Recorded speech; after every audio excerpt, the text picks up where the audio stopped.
Welcome to my audio world, where every story comes alive.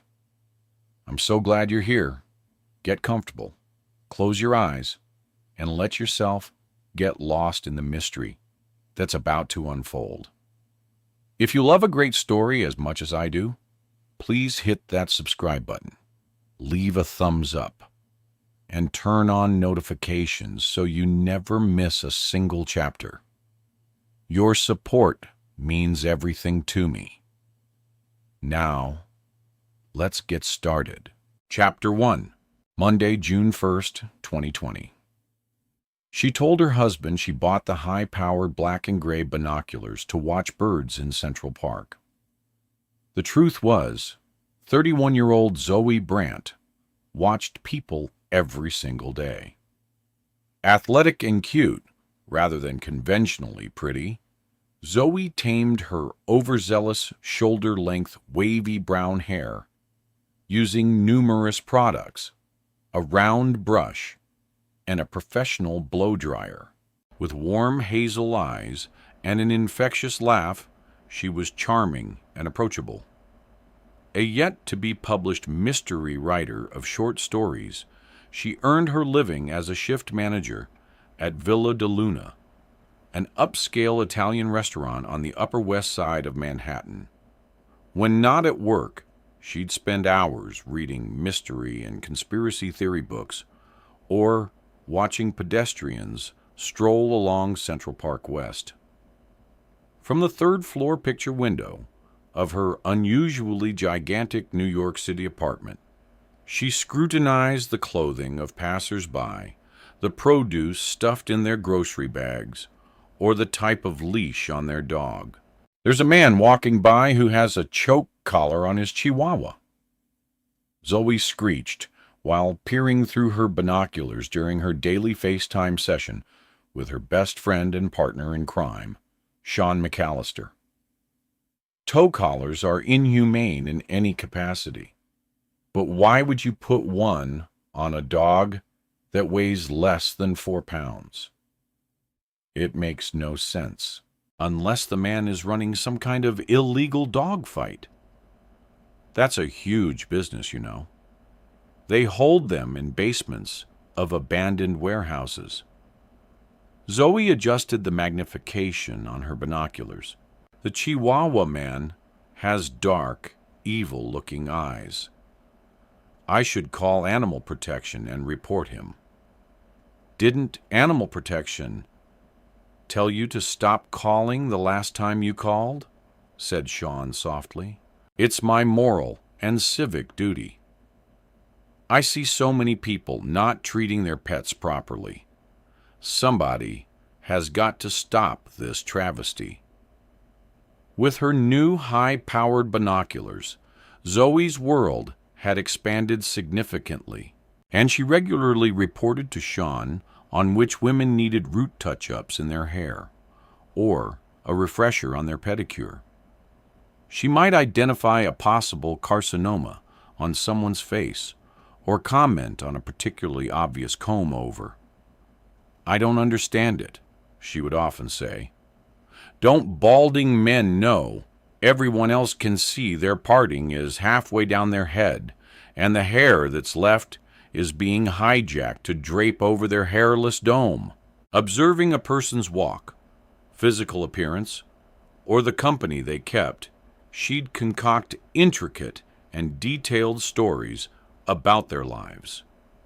When she saw someone particularly interesting, she'd jump in the elevator, race out of her building, and follow them for blocks. Sean often joined her on the investigations. If Zoe took things too far, which he often did, he was there to reel her in. His best friend made the ordinary exciting, and Sean enjoyed the ride, even if it sometimes got them both in hot water. Because her husband Connor was in law enforcement, Zoe hid her voyeurism from him, convincing herself she only watched people as research for her writing. When the CO-19 virus forced everyone in New York into masks, it nearly ruined everything. Now, unable to see faces, everyone looked the same. For that reason alone, Zoe Brandt couldn't wait for the pandemic to be over. It's no fun with everyone covered up. She said to Sean, "You can't see what anyone looks like anymore. It's just a sea of masks. If I can't see people's facial expressions, how will I know if they're up to something? Let's go out on the street and resume our investigations on foot today," Sean replied. "We can cover a lot more territory together. I want to get a look in the back of the Metropolitan Museum of Art," said Zoe, squinting her eyes as she looked at Sean on her screen. "Something strange is going on over there. When I walked around behind the building yesterday, there were a bunch of men in blue jumpsuits loading wooden crates into unmarked white vans. I think they were possibly stealing antiquities. Maybe they were moving some art into storage," said Sean. "You might be jumping to conclusions. You sound just like Connor. All I know is something looked funny. You know, I have a sixth sense about these things. It's like I have a radar. You must have had your radar turned off the day you called U.S. Immigration and blew the whistle on that Peruvian girl. She didn't know anything about llama. How could you be Peruvian and know nothing about the largest city in the country? It was an honest mistake. Tell that to the FBI, said Sean. They already knew. Do you think I'm on a federal watch list? Said Zoe.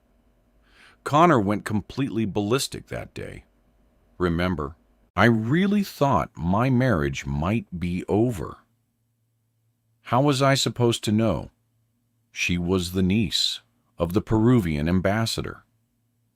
She said she didn't eat ceviche. Ceviche is practically the national dish of Peru. There was no way you could have known she was a legitimate exchange student, Sean said in solidarity. The incident with the Peruvian ambassador had gotten pretty sticky until her FBI special agent husband stepped in to smooth ruffled political feathers. After a solemn promise by Zoe that she would never, ever visit Peru under any circumstances, and a formal apology in writing from the mayor of the city of New York, the Peruvian debacle had been put to bed. While chatting with Sean in her kitchen, Zoe heard someone struggling to open the front door of her apartment. The door's lock hadn't been working properly for months. "Sean, I got to go," said Zoe in a half-whisper. "Connor's back from the store. We'll FaceTime later." "Zoe, where did these come from?" said Connor Brandt from their palatial, though extremely cluttered living room. Holding up a pair of obviously powerful binoculars in his right hand and an overstead canvas weakened back in his left, he stared at his wife through the opening between the dining room and kitchen.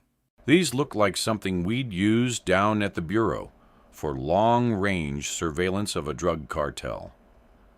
Standing with her back to him at the sink, Zoe spun around. "Damn, I didn't put the binoculars away." "Oh, those. I bought them a while ago." "Didn't I show them to you?" "I thought I had." "And you have these because I've taken up bird watching in the park." "Bird watching?" said Connor, staring at his wife, a dubious expression on his face.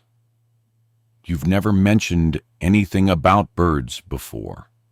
You don't even like birds. You regularly scream at pigeons on the street. Are you kidding?" "I adore birds, especially pigeons with their cute warbling sounds. You call them flying rats." "When did all this bird watching start?" asked Connor, narrowing his eyes. So, I saw this documentary on PBS about birdwatching and got completely hooked. It turns out birds are really interesting and loads of fun too, said Zoe. A forced smile plastered across her face. We should go together sometime. There's so many different species in the park. You'll love it. Okay, said Connor wearily, putting the binoculars back on the table. Sure, we can do that. It's just that you've never mentioned this newfound hobby before. Great, said Zoe, still smiling a little too much. We'll go on Saturday morning. Hello, said Connor, holding up his weekend bag.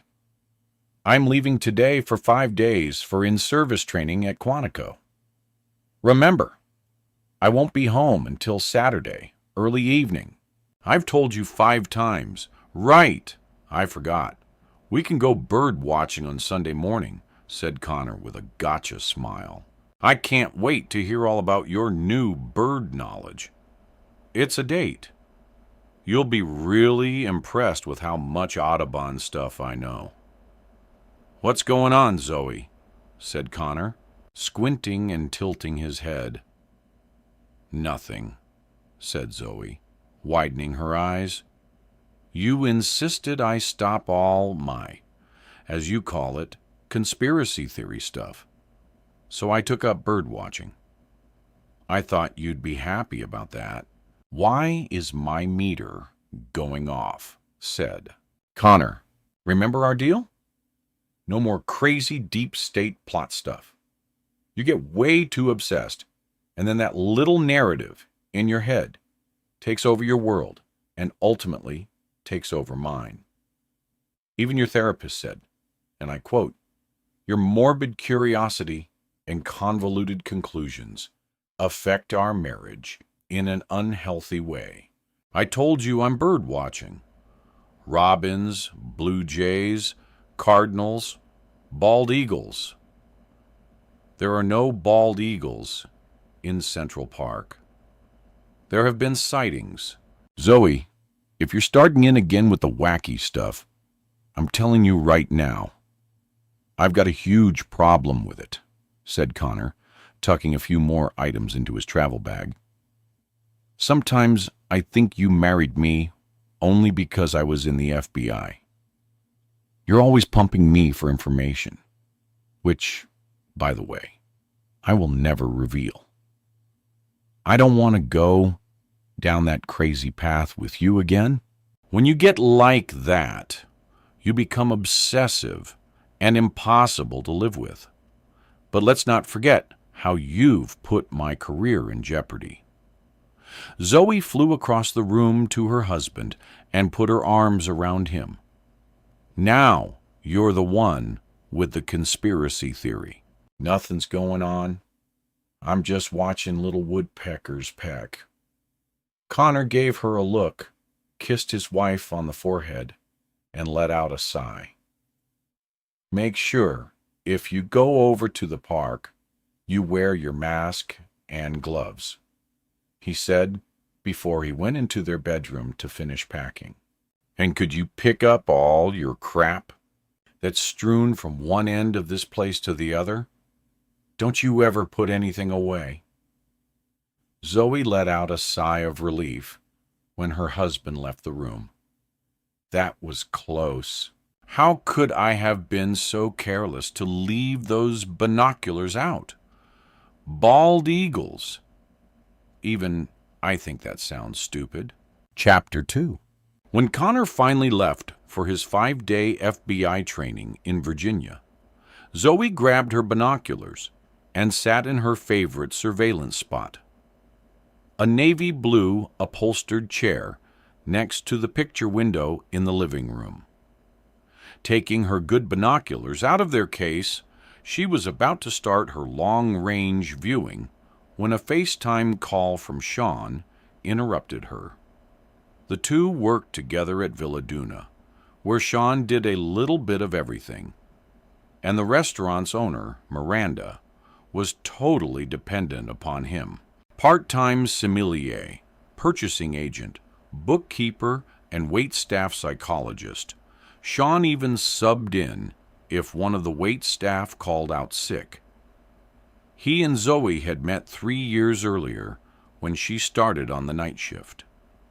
From their first shift together, they had been hopelessly devoted to each other. When not working, they talked, texted, or FaceTimed dozens of times each day. "Hey," said Sean as his freckled face, surrounded by red hair and a closely cropped ginger beard, popped up on her iPhone. "Just finished watching the Golden Girls, the one where they get arrested for prostitution." "I love that episode," said Zoe, still holding the binoculars up to her eyes, homing in on a family of 3 walking on the street below. "Oh, my God!" screamed Sean, looking down at the palm of his hand. "What?" said Zoe, glancing over at her phone screen. "There's a brown spot on my palm. I've never seen it before. Do you think it's melanoma?" "Show me." Sean held the palm of his hand up to the screen. Zoe picked up her phone and zoomed in so she could better look at Sean's spot. "How long have you had this?" "I don't know. I just noticed it," he said, touching it. "What if it has already spread?" "You're jumping to conclusions," said the Queen. "Of conclusion jumping." "Don't pick at it," said Zoe, watching him scratch. "Oh my God, do you think I'll need chemo?" said Sean, as he licked his finger and vigorously rubbed the lethal spot on his hand. A moment later, he let out a yelp of relief. "It came off," he said as he put his finger in his mouth. "Soy sauce? I had sushi last night." "You're an idiot." "Thank you. Why not do something tonight since Connor's out of town?" said Sean. "We could spy on that florist on 99th Street. Or what about the guy who owns the dry cleaners on 101st? You always said his Greek accent sounds fake and that he's weird. He strokes the clothes and rubs his fingers over the fabric when I drop stuff off," said Zoe, narrowing her eyes. "He is totally creepy. I could see him being someone who exposes himself. Not only that, when I went to the post office last week, I could swear his photo was in the most wanted pictures posted on the wall." Since becoming best of friends, Sean had indulged Zoe's obsession with solely and solving crimes. While he knew it was all a game, he always had a good time whenever they went off on assignment. She was Sherlock Holmes, and he Dr. Watson. Sean defended Zoe when his other friends questioned his relationship. "I know she's a little out there," he'd say, "but we have such a good time. What's the harm?" While he considered their activities just for fun, she took much of what they investigated seriously, making their excursions even more fun and exciting for him. "Let's go over the West Side Strangler case again," said Zoe. 6 women have been murdered so far, always on the 15th of the month, and always on the Upper West Side of Manhattan. It must mean the killer lives or works on the West Side. How do we know it's a he? A female murderer might have gotten it over on 1 or 2 of the victims, but some of those women who died were really fit. Rosie Florio was a professional dancer and took kickboxing. She would have been strong enough to fight off a woman. Plus, they were all strangled, which takes a tremendous amount of upper body strength. I definitely think it has to be a man. From what I can tell from the news reports, the police have nothing. They need our help, don't you think? Definitely. Let's go over the facts, said John, suddenly serious. The first murder was on December 15th. Lisa Ng, mid-20s, inside her apartment on West 95th Street. Right, said Zoe, still looking out the window. Next, Carly Faircloth, mid-30s, on 104th Street in January, also strangled. Then Nicole Barrett in February on West 96th Street, followed by Rosie Florio on West 97th in March. Don't you think it's interesting that the pandemic and the lockdown hasn't slowed our killer down? He stays right on schedule, the 15th of the month. Good point, said John. Okay, the fifth killing in April was slightly different. Michelle Rothberg was a little older than the others, in her 30s. And according to the police report, she was temporarily disabled, having recently had foot surgery. Right. They said on the news that she wasn't supposed to be walking around.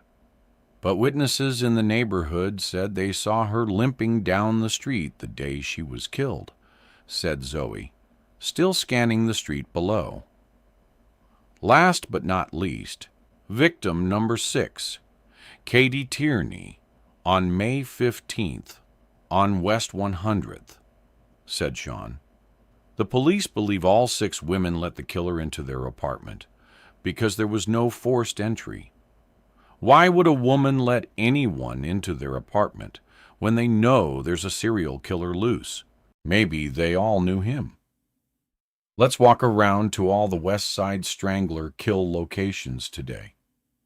Maybe we can talk to a few locals. We might uncover something the police missed. I can't go so soothing for a while, said Zoe, sighing, but still pointing her magnification glasses on the street below. Before he left today, Connor found my new binoculars and gave me the 3rd degree. He made me promise not to investigate anything. He got so worked up over this stuff. Things did get a little bit out of hand last year, said Sean. Are you taking his side? I thought you were my friend, said Zoe, still looking out the window while playing with the focus controls and the binoculars. These new bins are incredible, so much better than my old ones. I see a man reading a newspaper across the street in the park, and I can read the headline. There's an old lady walking down Central Park West with a stroller. She's coming toward me. Bet you $1 million she's got a dog in the carriage. Let me see.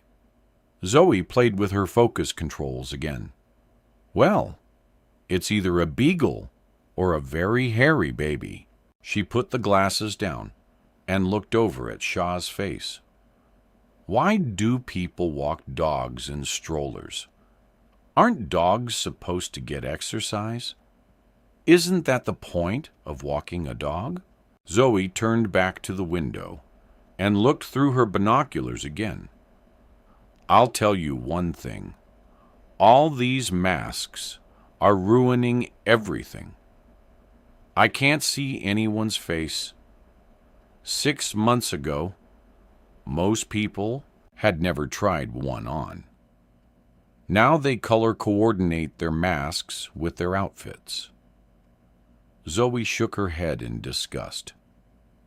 I bedazzled mine, said a smiling Sean, holding up a royal blue mask decorated with faux diamonds and neat rows. Zoe glanced down at her phone.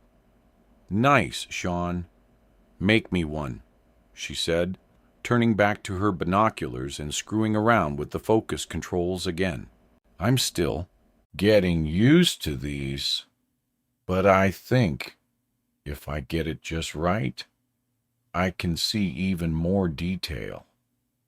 There. Oh my God. Wow. What? Said Sean. Across the street on the edge of the park, there's a man and a woman sitting on opposite ends of a bench with their backs to me. It looks like they're talking to each other, said Zoe, her voice getting higher. I can't tell if they're together. The man's wearing a NYC Fire Department hat, a red t-shirt, and gray sweats. He's got on a New York Rangers mask, and I think Ray-Ban Wayfarer sunglasses. The woman has on dark blue leggings, a long-sleeve white t-shirt, and a white baseball hat. She's wearing a navy blue mask with some kind of emblem on the side that looks like a white dress shirt with a red tie. She's also wearing a pair of oversized blue aviator sunglasses. Those are seriously nice shades. Between her glasses, mask, and hat, I can't see her face at all. This masking thing totally cramps my spy style. What brand of sunglasses is she wearing? Wait a second. They're both playing with their phones and, oh my God, I can see their phone screens. Sean, I can read what's on their phone. I can see what they're doing, what they're saying. Get out. No, seriously, said Zoe, leaning closer to the glass in the window. The man is bidding on a used lamp on eBay. His username is SlyDog303, and he just bid $28 for this incredibly hideous lamp. Why would anyone want that lamp? You can really see all that from your window. Holy, said Sean, laughing.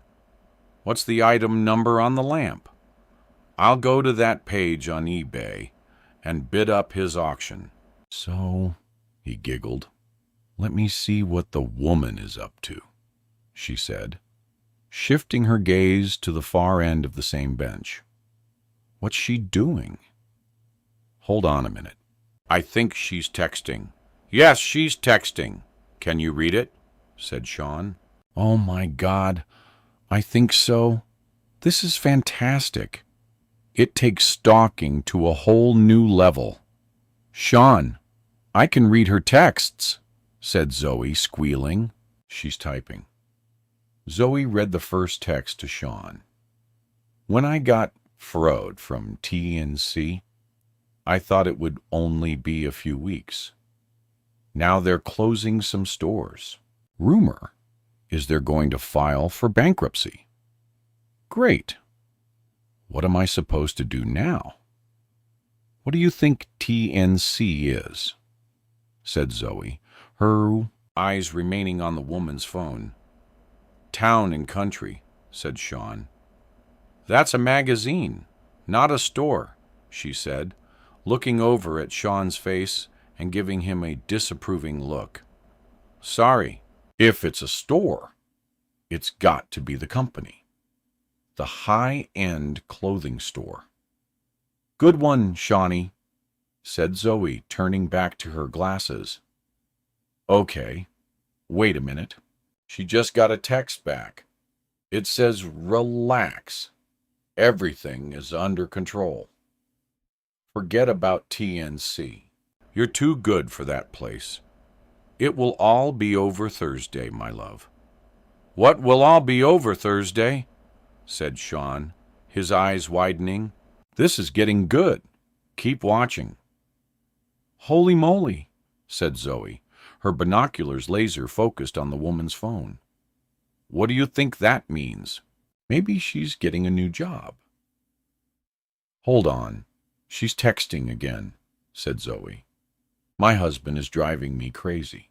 I want it done now, and I hate using this stupid phone you gave me. What does she want done? Said John. Wait, she just... Got another text, said Zoe, glued to the window. The name of the person she's texting with is Senor Bao. As the text went back and forth, Zoe read each one to Sean. Senor Bao, where's your husband right now? Woman in mask, where he always is, attached to my hip, bidding on junk on eBay. I can barely breathe when I'm with him. He deserves whatever he gets. What does that mean? Said Zoe, turning away from her binoculars for a second to look at Sean's equally puzzled face. Don't look at me. Keep watching them, Sean commanded. Zoe lifted the binoculars to her eyes again and read the text to Sean as they appeared. Senor Bao, trust me. It will get done, and then we'll be together. Woman in the mask. You promised Thursday is a go. We'll be together after that. Senor Bao. Not right away. Have to give it some time, but soon. A few months.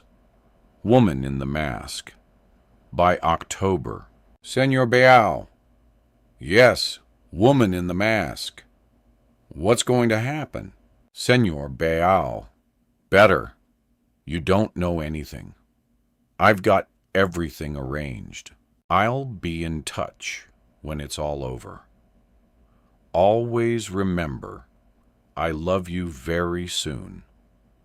We'll be together in our own place. Woman in the mask. Then I'll never let you out of bed. Going home now with him, unfortunately. 20? So Zoe looked over at Sean's face. His mouth was wide open. Are you thinking what I'm thinking? He said that the woman in the mask is planning to kill her husband, and this Senor Bao is going to do it, said an agitated Zoe. Her binoculars refocused and zoomed in on the couple on the bench. She looked at the man wearing the New York Rangers mask.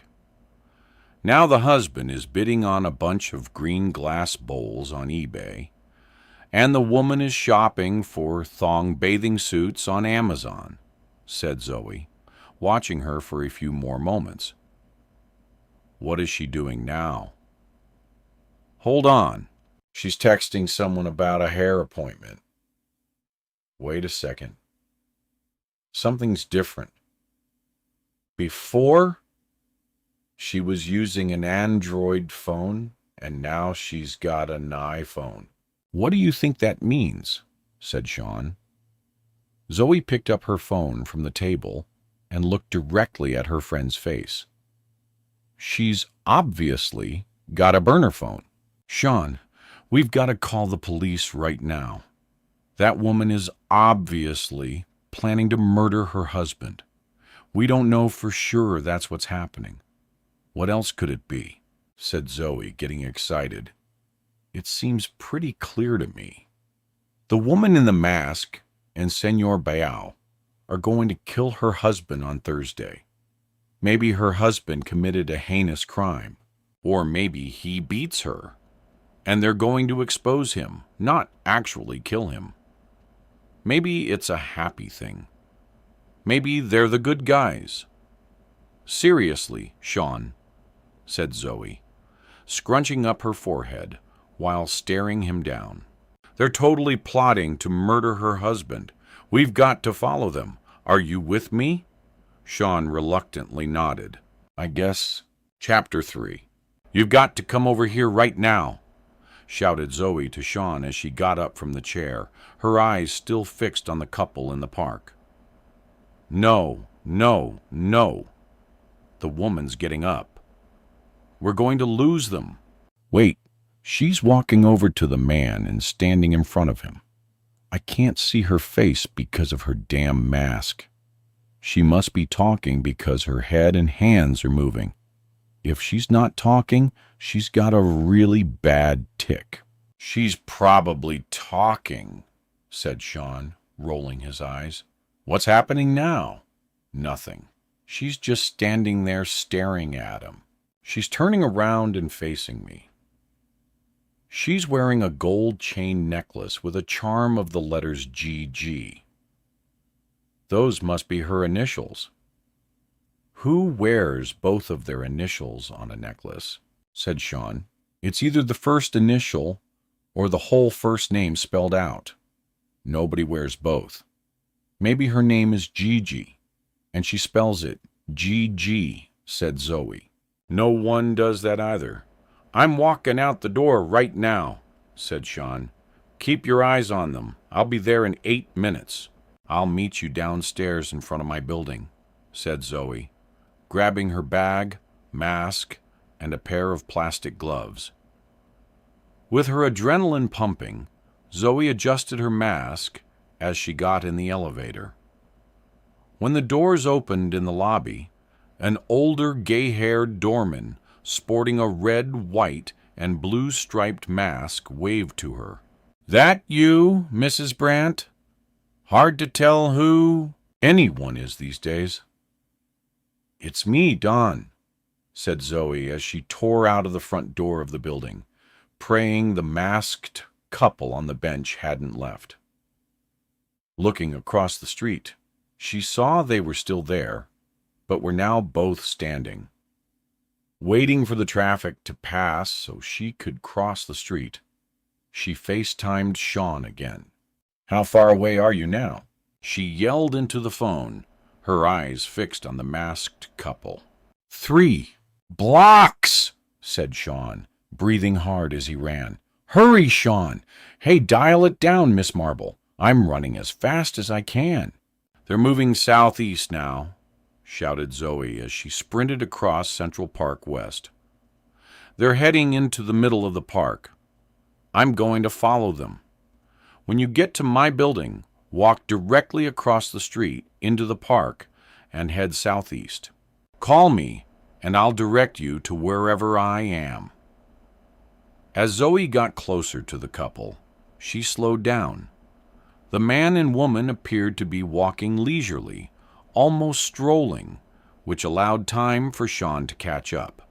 10 minutes later, with Zoe directing him, Sean caught up to her.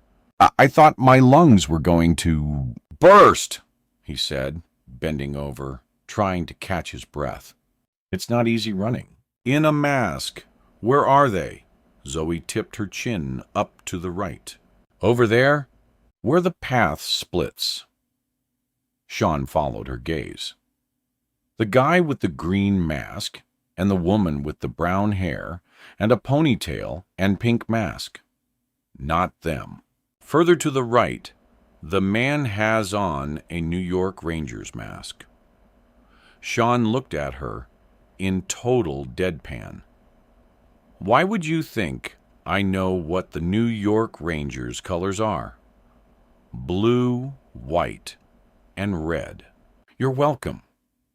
Do you see the masked man standing next to the woman in the navy mask?" "I see them."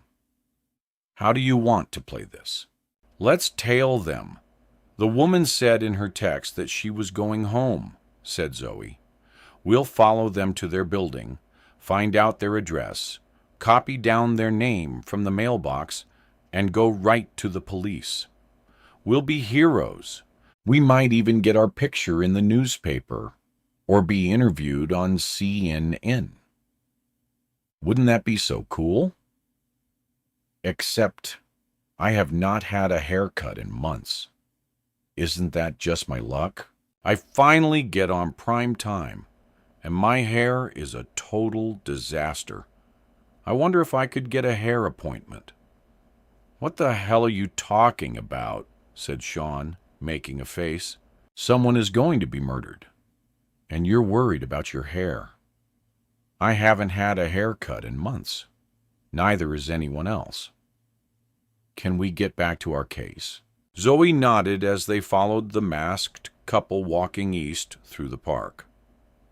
Careful to keep a safe distance behind, they hung back while the couple wandered up hills and around a pond, and then finally exited the park on 96th Street and 5th Avenue.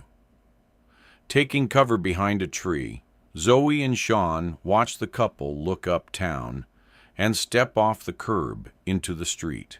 "Shit, they're looking for a taxi." Zoe gasped. "We're going to lose them." "No, we won't. I'm getting us an Uber," said Sean, looking down at his phone. "Good. One Sean. I'm not just a pretty face."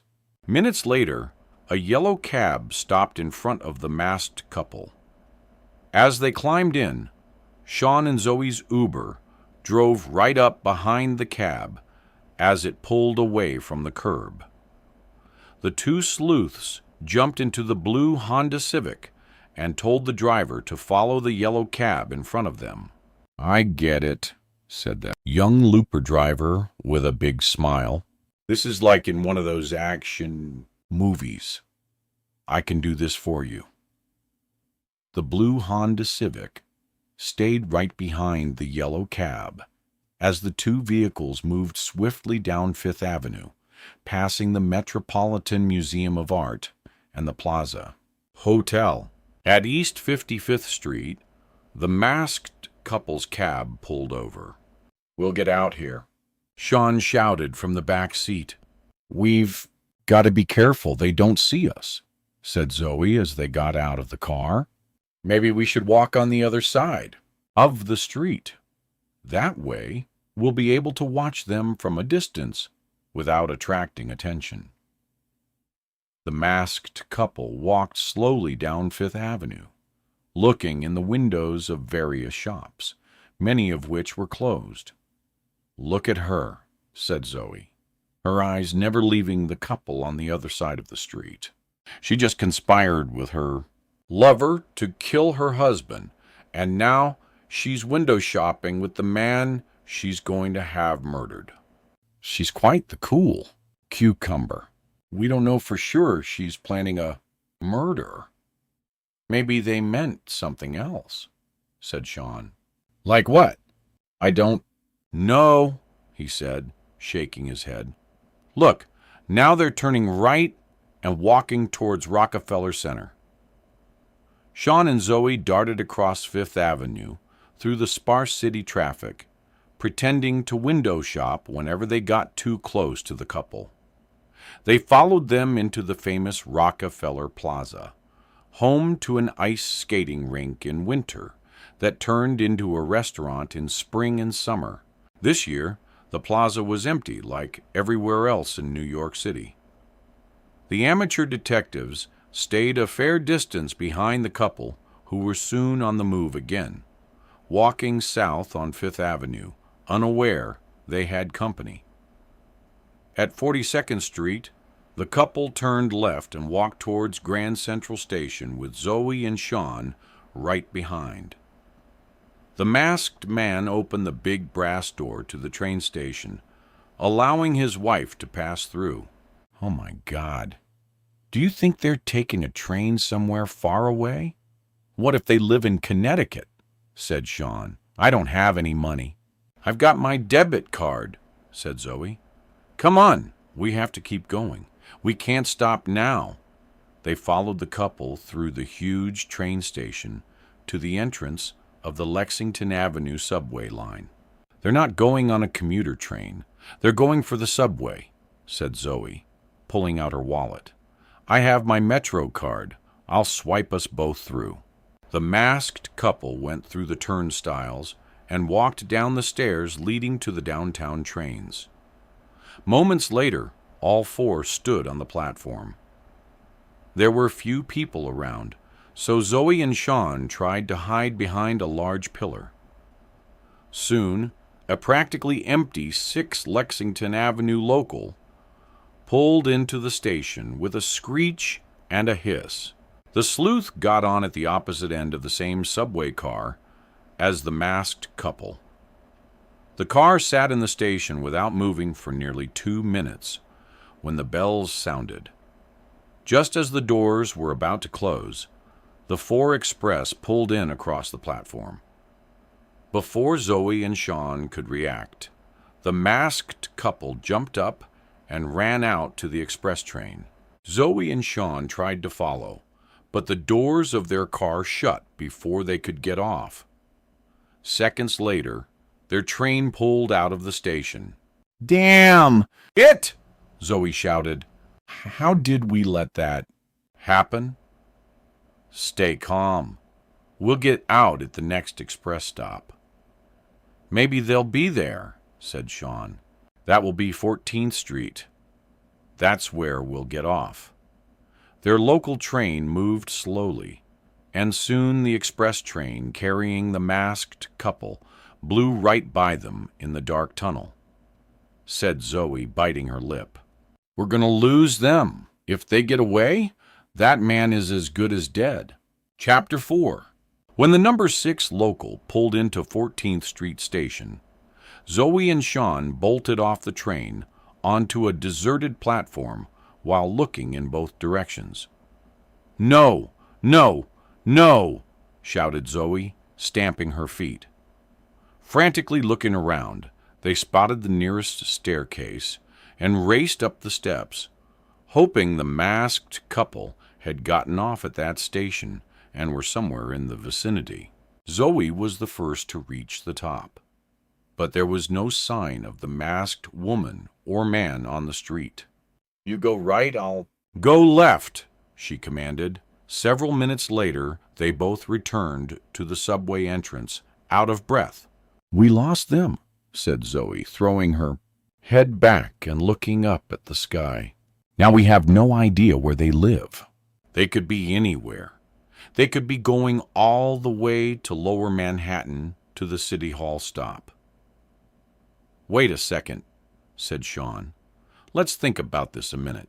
If you lived near City Hall, would you ever take the local?" So he thought for a moment. Probably not. It would take forever. "I'd only take the local if the train board said the express was down or delayed." "How about if you were going to Canal Street?" said Sean, his eyebrows raised. "No way." "Would take too long," said Zoe, following his reasoning. "But I would take the local from 42nd to 14th Street, or maybe even to Bleecker, but no further." "Exactly. It stands to reason that our masked couple got off at either 14th or Bleecker," said Sean. "That means they must live somewhere on the east side between those two stops." The two friends stared at each other for a long while without speaking. "That's a really big area," said Zoe, breaking the silence, looking defeated. "We're never going to find them, are we? That poor man is going to die. We've got to do something." "Why don't you call Connor and ask him to help us?" said John. "I can't do that," said Zoe, agitation visible on her face. "He'd freak out. Remember what happened last year when I thought the woman at the nail salon on 101st Street was a Ukrainian spy? Turned out she was from Sweden," said Sean, nodding in solidarity. "She'd never even been to the Ukraine. Then there was that Brazilian au pair who worked in your building that you thought was part of an international slave trade ring." So he nodded slowly. "You called the Brazilian embassy. Poor girl almost got deported," said Sean. "I thought she was recruiting other au pairs," said Zoe, rolling her eyes. "I couldn't let that happen, could I? Maybe you should have waited until you knew for sure before you alerted the authorities." "I guess when Connor had to leave work and intervene with the consulate, and the Brazilians threatened to call the State Department, that's when the really hit the fan." "I remember," said Sean, grimacing. "Wasn't a good day for you." "That's when Connor made me start to see Dr. Ice Dorfer." "I remember that too," said Sean. "I never thought therapy was necessary. That was overkill, if you ask me. I had to go, or my marriage was going to implode," said Zoe. Connor insisted. "It wasn't so bad. Dr. Ice Dorfer was pretty nice, and she always kept Jolly Rancher candy in a bowl on her coffee table." "I love the watermelon flavor," said Sean, his eyes lighting up. "I like the sour apple. Anyway, Dr. I. Stower said I had an extremely creative imagination, but made me promise Connor that I was finished with all the conspiracy stuff. I don't consider what you and I investigate to be conspiracy stuff. We make educated opinions based on hard evidence. That Brazilian au pair was acting very strange, said Sean supportively. She didn't know a thing about caipirinhas when you asked her. Remember? That's the official drink of Brazil. You can't be from Brazil and not know about caipirinhas. That's exactly what I thought, said Zoe, taking one last look around for the masked couple. I still think that au pair was involved with an international madam or drug smuggler. She could have been a drug mule. Half a block down on the opposite side of the street, the masked man and woman emerged from a Jewish deli. Look, it's them, said Zoe, pointing as Sean's eyes followed her finger. Where? Over there, across the street, halfway down the block, walking past the red SUV. See them? Yes, said Sean. It's definitely them. Come on, let's go, said Zoe as she ran across the street with her partner in crime by her side. We're back in business.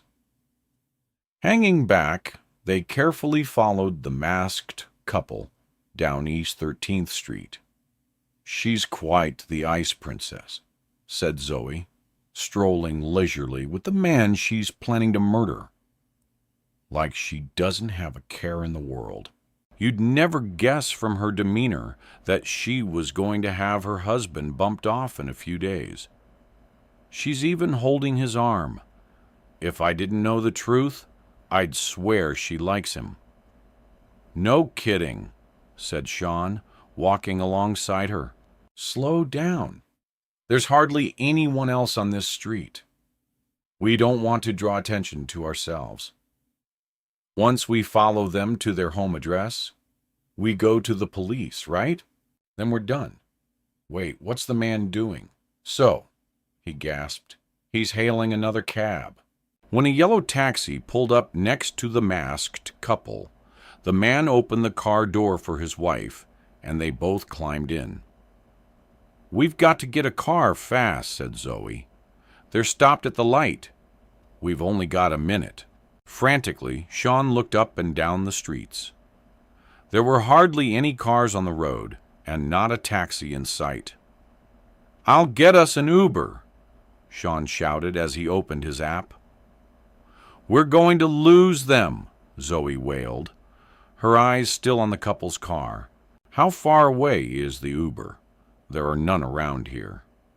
The nearest one is in Midtown, said Sean, shaking his head. The light at the intersection turned green, and the yellow taxi containing the masked couple turned left and disappeared. Defeated, the two sleuths turned around and walked silently over to Fifth Avenue, heading towards Midtown when Zoe abruptly stopped and faced Sean. We have to go to the police. If that man in the New York Rangers mask turns up dead and we do nothing, it'll be on us. They Googled police stations on the west side and got an Uber to the 24th Precinct on West 100th Street. A police officer wearing a face mask took their temperatures at the entrance and asked them a few questions about their general health.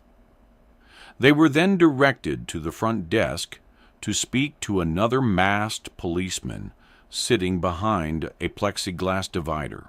"Could I help you?" said the uniformed officer, looking down at some papers on his desk. "Yes," said Zoe, following. "We want to report a murder." The cop's head jerked up, and he sat back straight, his brows knitting together. "Excuse me. With masks and the plexiglass, it's extremely hard to hear these days. Can you say that again?" "We're here to report a murder," said Sean loudly. "Where did this murder happen?" said the cop, slightly flustered. preparing to take notes. Zoe looked at Sean and then back at the police officer. It didn't exactly happen yet, but it's going to. When? Said the cop. Thursday. A man is going to be murdered this Thursday, said Zoe confidently. What's the man's name, and where is this murder taking place? Said the cop, writing notes. We don't exactly know his name, said Zoe, or where it's going to happen, but it is going to happen on Thursday. Do you know how this murder is going to happen? Said the cop, a leery expression creeping into his eyes above his NYPD mask. We don't know that either, said Sean, jumping in. Do you know who the perpetrator is? Said the cop, now relaxing and fiddling with the mask loop over his right ear. We think his name is Senor Bayo. He's the boyfriend of the wife of the man who is going to be killed, said Zoe matter-of-factly. We don't know for sure that he's her boyfriend, Sean said, looking at Zoe. He talked about being in bed with her, she said. Who else would he be? Excuse me, said the cop, rapping on the plexiglass to get their attention. Let me get this straight.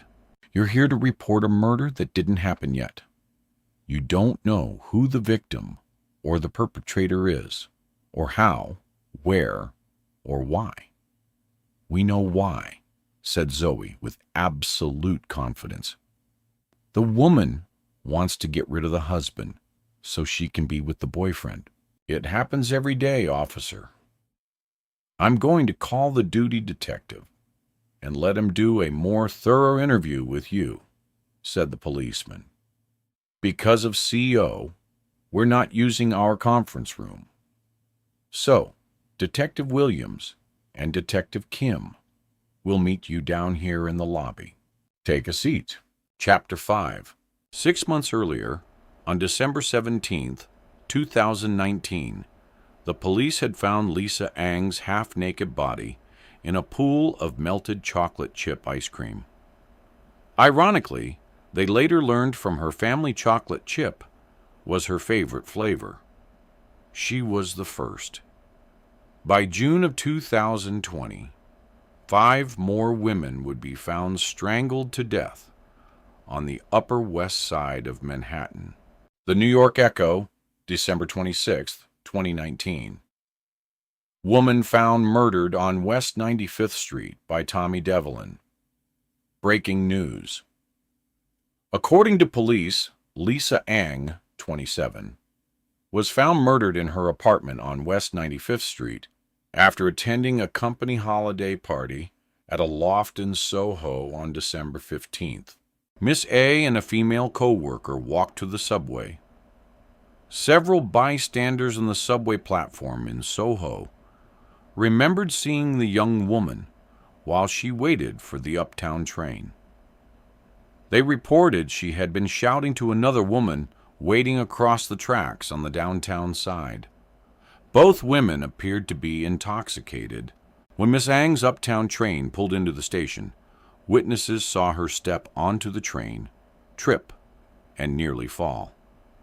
Several reports say a stocky man with dark curly hair, hat, scarf, and glasses caught her by the elbow, stopping her fall. He then settled her onto an empty seat and sat directly across from her as the train pulled out of the station. At midnight, cameras at the 86th Street station captured Miss Ang getting off the train onto an empty platform. It was unclear from the footage if anyone was with her. The police found Miss Ang's body 2 days later, on December 17th. Preliminary reports from the medical examiner determined that Miss Ang had been strangled. Detective Darrell Williams and Detective Heather Kim from the 24th Precinct, whose jurisdiction covers most of the Upper West Side of Manhattan, are the lead detectives on the case. There don't appear to be any signs of forced entry, said Detective Heather Kim. "It's possible the person who did this was known to Miss Ang. We're following up on a number of leads. There is no indication that the man seen with Miss Ang on the train had anything to do with her murder. Police are asking him to come forward to provide any information he may have about that night." With unrelenting headlines, Lisa Ang's murder was front-page news. Her death would be the start of a string of killings that would soon terrorize women across the Upper West Side of Manhattan. That investigation would remain a major headline until March of 2020, when a deadly virus hit New York and bumped the murders right off the front page. Chapter 6. Monday, June 1st, 2020. The CO-19 pandemic had turned the 24th Police Precinct into a beehive of activity that had taken its toll on police resources. With an uptick in violent crime, increased homelessness, along with numerous protest marches, New York City was nearly at its breaking point. Add to that, a serial killer had strangled 6 young women on the west side of Manhattan. Stretched thin, the NYPD, on permanent high alert, had no time to humor people touting wild conspiracy theories about murder plots hatched in Central Park. Partners for more than 2 years, Detectives Daryl Williams and Heather Kim headed up the now 5-month-old West Side Strangler Task Force. Williams, a 6-foot-tall former U.S. Marine with dark hair and brown eyes, instantly conveyed tough and smart. Gruff but kind at his core, Williams had been an NYPD police officer for nearly 20 years. Immigrating to New York from Jamaica with his family when he was 10, he had long ago lost the gentle island lilt in his speech and now sounded like a born New Yorker. Petite but tough, Heather Kim, 8 years his junior, wore her shiny shoulder-length black hair pulled back in a non-nonsense ponytail to keep it out of my freaking eyes. Before joining Homicide, Heather had worked in the NYPD Cyber Division. A serious technology geek who missed nothing, she was all business and got straight to the point. Both highly decorated, Williams and Kim were considered the gold standard by NYPD brass. The first Strangler killing occurred at the end of 2019, months before an unknown virus would change everyone's lives. With a citywide lockdown, adding a serial killer into the mix pushed the city resources to the brink, and the mayor wanted the murders stopped. Yesterday, on the 3rd floor of the 24th precinct, every inch of wall space in the Strangler War Room, as it had been dubbed, was filled with intelligence and notes about the case. A large white board with lists of locations and possible suspects were written in blue, red, and green, and fixed at one end of the room. Pictures of victims, the buildings where the crimes took place, along with timelines, were pinned on a battered corkboard wall. Stacks of folders and photos were piled in every corner. Seated at the beat-up rectangular wooden table, with more coffee cup stains on it than clean surface, 5 police officers combed through witness interviews and other data related to the case. A large map of the Upper West Side of Manhattan hung prominently on a long wall. Each of the 6 murder locations were marked with a large red X. A duplicate copy of that map was also pinned to the bulletin board in the bullpen next to the detectives' desks. "There's a pattern here. We just don't know what it is yet," said Daryl, looking up at the map for what he figured was the millionth time. Walking over to the whiteboard, Heather grabbed a blue marker and pointed at the map. Let's give the crime scene locations. Another look, she said. December, Lisa. On West 95th Street and 10th Avenue, marking the location on a clean whiteboard, she continued. Next, Carly Faircloth on 104th and Columbus. Then Nicole Barrett on West 96, between Columbus and Amsterdam. We've been over this a million times. Tripped one of the younger cops sitting at the table. Ain't going to change. And we'll keep going over it until we catch him, said Heather, glaring at the young man. You want to work on a different team, officer, because I think they need help on the coronavirus response team bringing bodies to the morgue. The young officer shook his head and buried his face in a file. Moving along, said Heather, as she continued to ride in blue. On the Ides of March, it was Rosie Florio on 97th and Columbus. She drew a red line from one address to the other. The Michelle Rothberg on April 15th, said Darrell. What we're grappling with here, said Heather, while she worked it out in her own head, is whether these crimes were murders of chance or were they carefully planned. Did the killer identify his victims in advance? Some of them seem like they could have been at random encounter, like Lisa Ang leaving a Christmas party.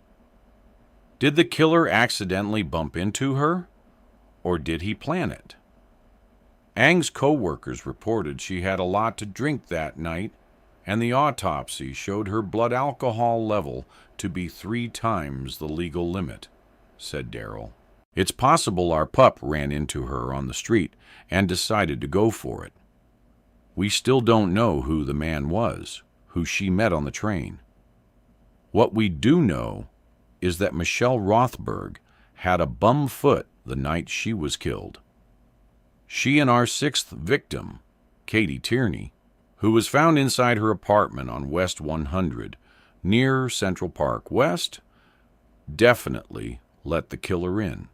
Heather completed the red lines, joining all 6 murderers in a lopsided hexagon. This is our playground, people, she said as she pointed to the red geometric shape she had created with her location points. Whether it was by chance or not, we believe all 6 women allowed the killer to enter their homes. After doing background checks, canvassing friends and relatives, said Darrell, taking over, we have not found any personal or professional overlap between the victims. If the killer did know each of them, it wasn't through any activity or person the women had in common. The only thing that links them is that they're all young, female, single, and lived on the Upper West Side. If they didn't know him, why do they let him in? Said a young officer. Anyone can come up with a believable ruse to gain entrance to an apartment, said Darrell. What we can't figure out is how the killer knows the women are alone. How does he know they don't have a roommate, a husband, or a boyfriend? Or a girlfriend, said Heather. Or a girlfriend, said Darrell, nodding. If he gets into their apartments with a lie, does he abandon his plan if someone else is there and move on to another victim? Said Heather, looking out at the room full of young officers, thinking they looked like teenagers. We don't think so. Our killer appears to be enamored with rules and patterns, said Darrell, pacing in front of the map. He works the same neighborhood, never veering further east than Central Park West, and stays within a 15-block radius. He kills the same way by strangulation and always on the same day, the 15th of the month. Nothing is left to chance. We don't believe he would waste time getting into an apartment only to have his moment ruined by a roommate or a friend. If he had attempted a few kills and aborted with all the publicity surrounding the case, someone would have reported it. And we've heard nothing to that effect. That's right. Not a single woman has come forward and reported an attempted attack or a suspicious person coming into their apartment and then leaving on those specific days, said Heather. For some reason, this maniac is compelled to kill on the 15th of the month and somehow knows for sure the victim will be alone. But how? That's what's keeping me up at night. If we can figure out how he selects his victims and how he knows they'll be alone, said Darrell, we can catch them. Chapter 7. Waiting for nearly 25 minutes in the lobby of the 24th Precinct, Zoe and Sean prepped each other for the talk with a detective. Remember, stay calm and tell the story slowly, said Sean. Don't embellish. No extra stuff, none of your hypotheses, no tangential stories, just the facts. I know. I've done this before. Exactly. That's why I'm telling you to stay on message, said Sean. Sometimes you add personal opinion, as if it were fact. Zoe gave him an incredulous look over the top of her mask. At the end of the institutional beige hallway, a metal fire door swung open, hitting the concrete wall with a bang, causing an echo.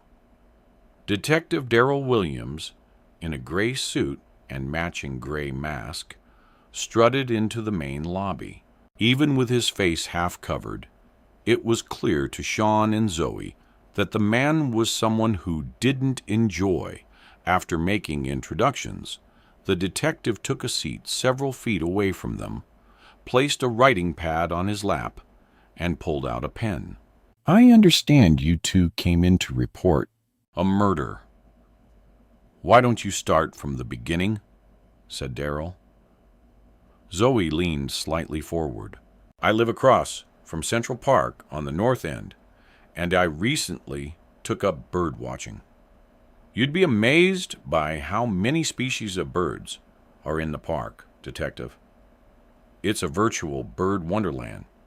You can see blue jays and woodpeckers, and I bought this amazing pair of super powerful binoculars so I could better watch the birds. And can we get to the crime? Said the detective, already losing his patience. Sean kicked Zoe in the ankle. Like I said, I bought these really great binoculars to look at birds, but sometimes I look out my window and watch people, said Zoe. You do know about peeping Tom laws, right? Said Detective Williams. I don't look into people's windows, Detective. I only watch people outside on the street or in the park. I'm a short story mystery writer, and watching people helps me absorb the collective humanity. Sean looked over at his friend, with one eyebrow askew, and cleared his throat. You still haven't told me what you know. About a murderer, said the weary detective. Suspecting the woman in front of him was a cook, he looked around for someone to relieve him. Aware she was losing her audience, Zoe clearly explained exactly what had happened and how she had read the murder plot texts from her window. When she finished, the detective excused himself to find his partner, leaving Sean and Zoe sitting on the straight-backed wooden chairs that lined the precinct hallway. That went well, said Sean once the detective was out of earshot. You think? Said Zoe, optimism in her voice. I tried to stay with the facts and not veer off. Sean covered his eyes with his hands. Are you kidding me? He thought you were a wacko. Did you see the look in his eyes? Said Virtual Bird Wonderland. Seriously, Zoe, I wanted to give him some context. I didn't want him to think I spend my days peering out my window at people. That sounds so weird. That is what you do. Just then, Detective Williams reappeared through the fire door with Heather Kim.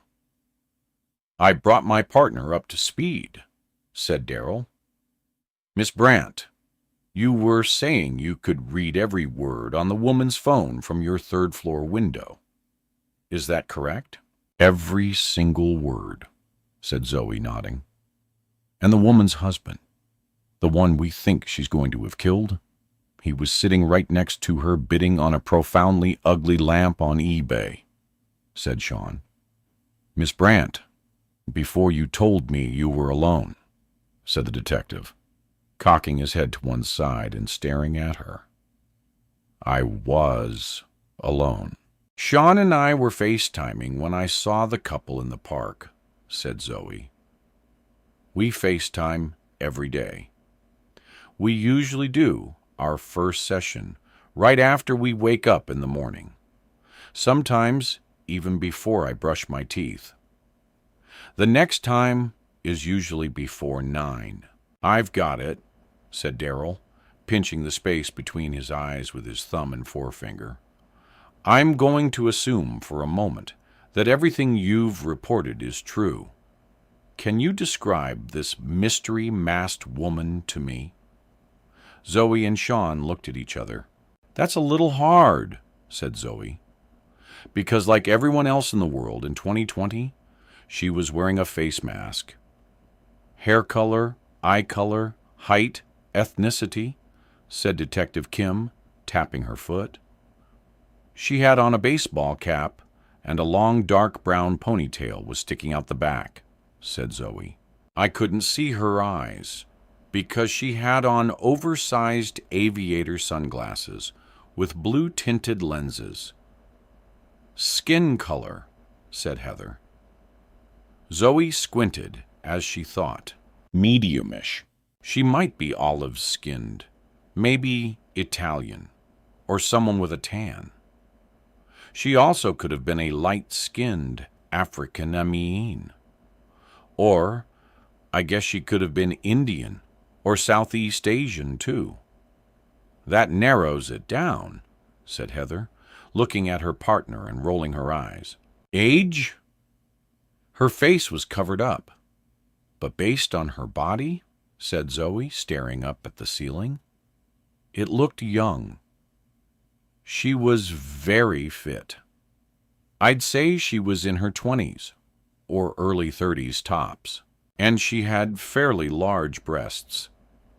Height, said Detective Williams. She was petite, maybe 5 feet 3 inches-ish, said John. I thought you weren't there, said Detective Williams. Didn't Miss Brandt just say you were FaceTiming? I wasn't there in the beginning, but later I met up with Zoe, said Sean. We followed the couple through the park and over to the Lexington Avenue subway.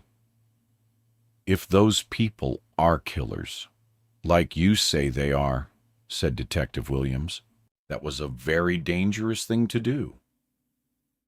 They didn't see us, said Zoe. We followed them, but then we lost them twice. We think they live somewhere on the Lower East Side. Right after we'd lost him the second time, we came directly here, said Sean. The two sleuths described the masked man on the bench and mentioned his blue, red, and white New York Rangers face mask and his fire department hat. They provided additional details, including the woman's gold GG necklace, employment at TNC, and the funny shirt and tie emblem embroidered on the side of the woman's navy blue face mask.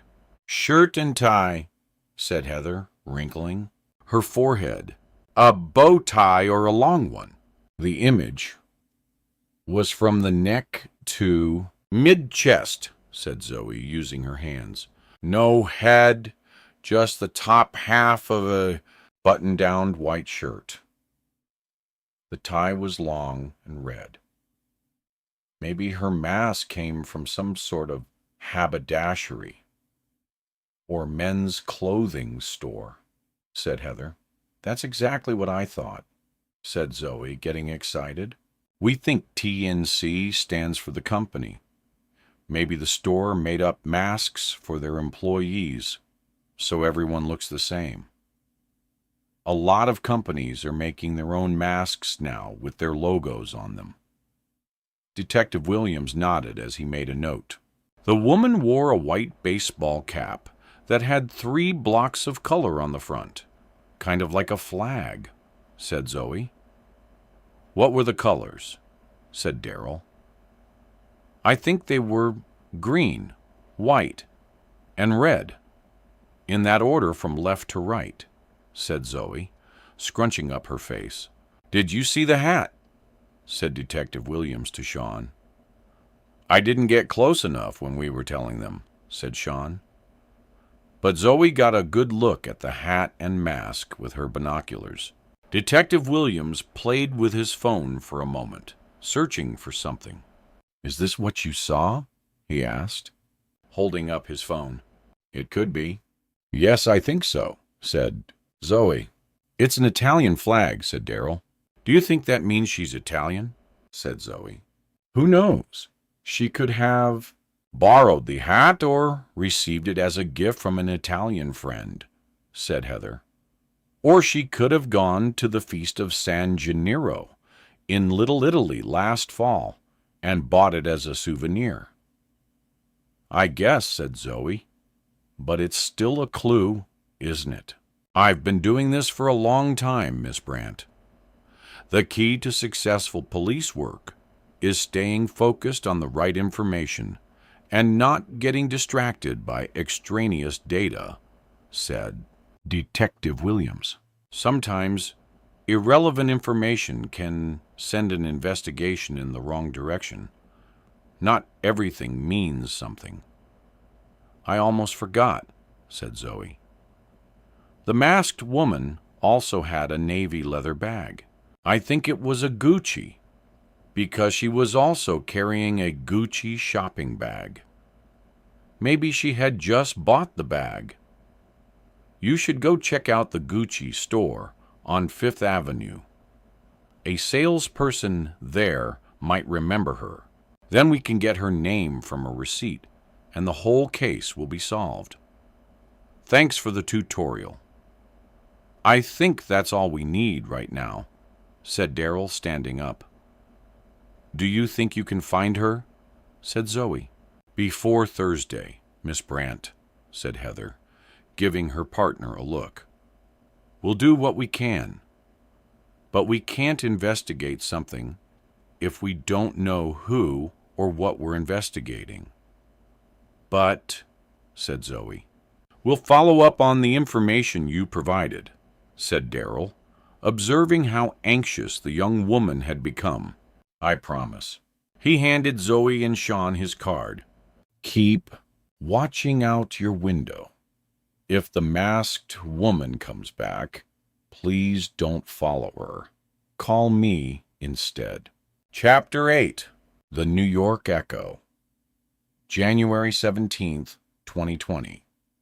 Second woman found dead. Is there a West Side Strangler? By Tommy Devlin. Yesterday, the body of Carly Fairclough, 34, a single petite brunette investment banker, originally from Minnesota, was found dead from strangulation. Her body was discovered in her Upper West Side apartment on 104th Street. The medical examiner estimates her time of death to be sometime on the evening of January 15th. Miss Fairclough's colleagues told police that Carly had worked late the night she was killed and mentioned she planned to stop at a market to pick up something for dinner. Witnesses at a supermarket on 102nd Street remembered seeing the young woman trying to navigate the icy sidewalk with half a dozen grocery bags. The market's cashier noticed Miss Fairclough struggled with her bags as she left. Police recovered 2 unopened cans of tuna fish from the gutter, a half block from the store, and not far from the victim's apartment. According to the market's computer system, Miss Faircloth had purchased those cans of tuna that night. It's possible she had an accident with her groceries on her way home, said Detective Darrell Williams, lead detective on the case. We're canvassing the neighborhood to see if anyone saw her drop her bags. And if she did anyone help her? When Miss Faircloth didn't show up for work the next day, her company called her emergency contact number, a cousin in Brooklyn. Late yesterday, the police were summoned to her apartment. Her body was found on the kitchen floor, surrounded by several cans of tuna. Her face was smeared with some spoiled vanilla yogurt. The medical examiner determined she'd been dead for 18 hours. Chapter 9. By the time Zoe got home that night, it was nearly 7. Exhausted and too tired to cook, she opened a can and zapped a cup of chicken soup in the microwave. With her hot bowl of broth, she settled in on the living room couch to watch the news and wait for her husband's nightly call. Whenever Connor was away on assignment, he always called at the same time, 8 o'clock, like clockwork. Her attention drifted from the TV news when she heard a ping. It was a text from her handsome husband with the piercing blue eyes. She smiled.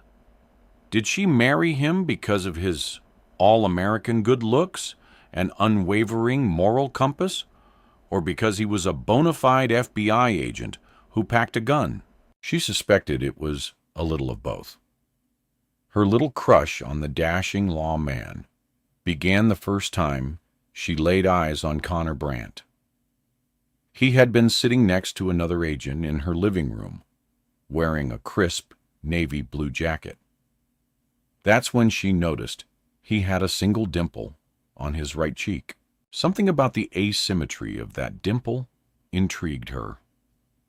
Special Agents Brandon Wallace had come to her Upper West Side Manhattan apartment to ask some questions about a bank robbery she had witnessed. "Miss Farrer," said Agent Brandt, sitting across from her on a gray living room couch, "is there anything else you remember about the assailant?" Zoe shook her head. "Like I said, I went into the bank with my co-worker Juliet Pasnak. We're co-captains on the night shift at Villa Luna. It's an Italian restaurant." "Co-captains?" asked Agent Wallace. "Sorry, restaurant speak. We're the evening shift co-managers. We're responsible for all the servers and anything else that might come up during our shift." "Got it," said Connor Brandt, making a note. "On the day of the bank robbery, Miranda, she's Villa Duna's owner, asked me to take a large amount of cash to deposit at the local bank before my shift started," said Zoe. "I was a little nervous because it was a lot of money, so she asked Juliet to go with me. Juliet and I aren't really friends, but she was the only one who was free.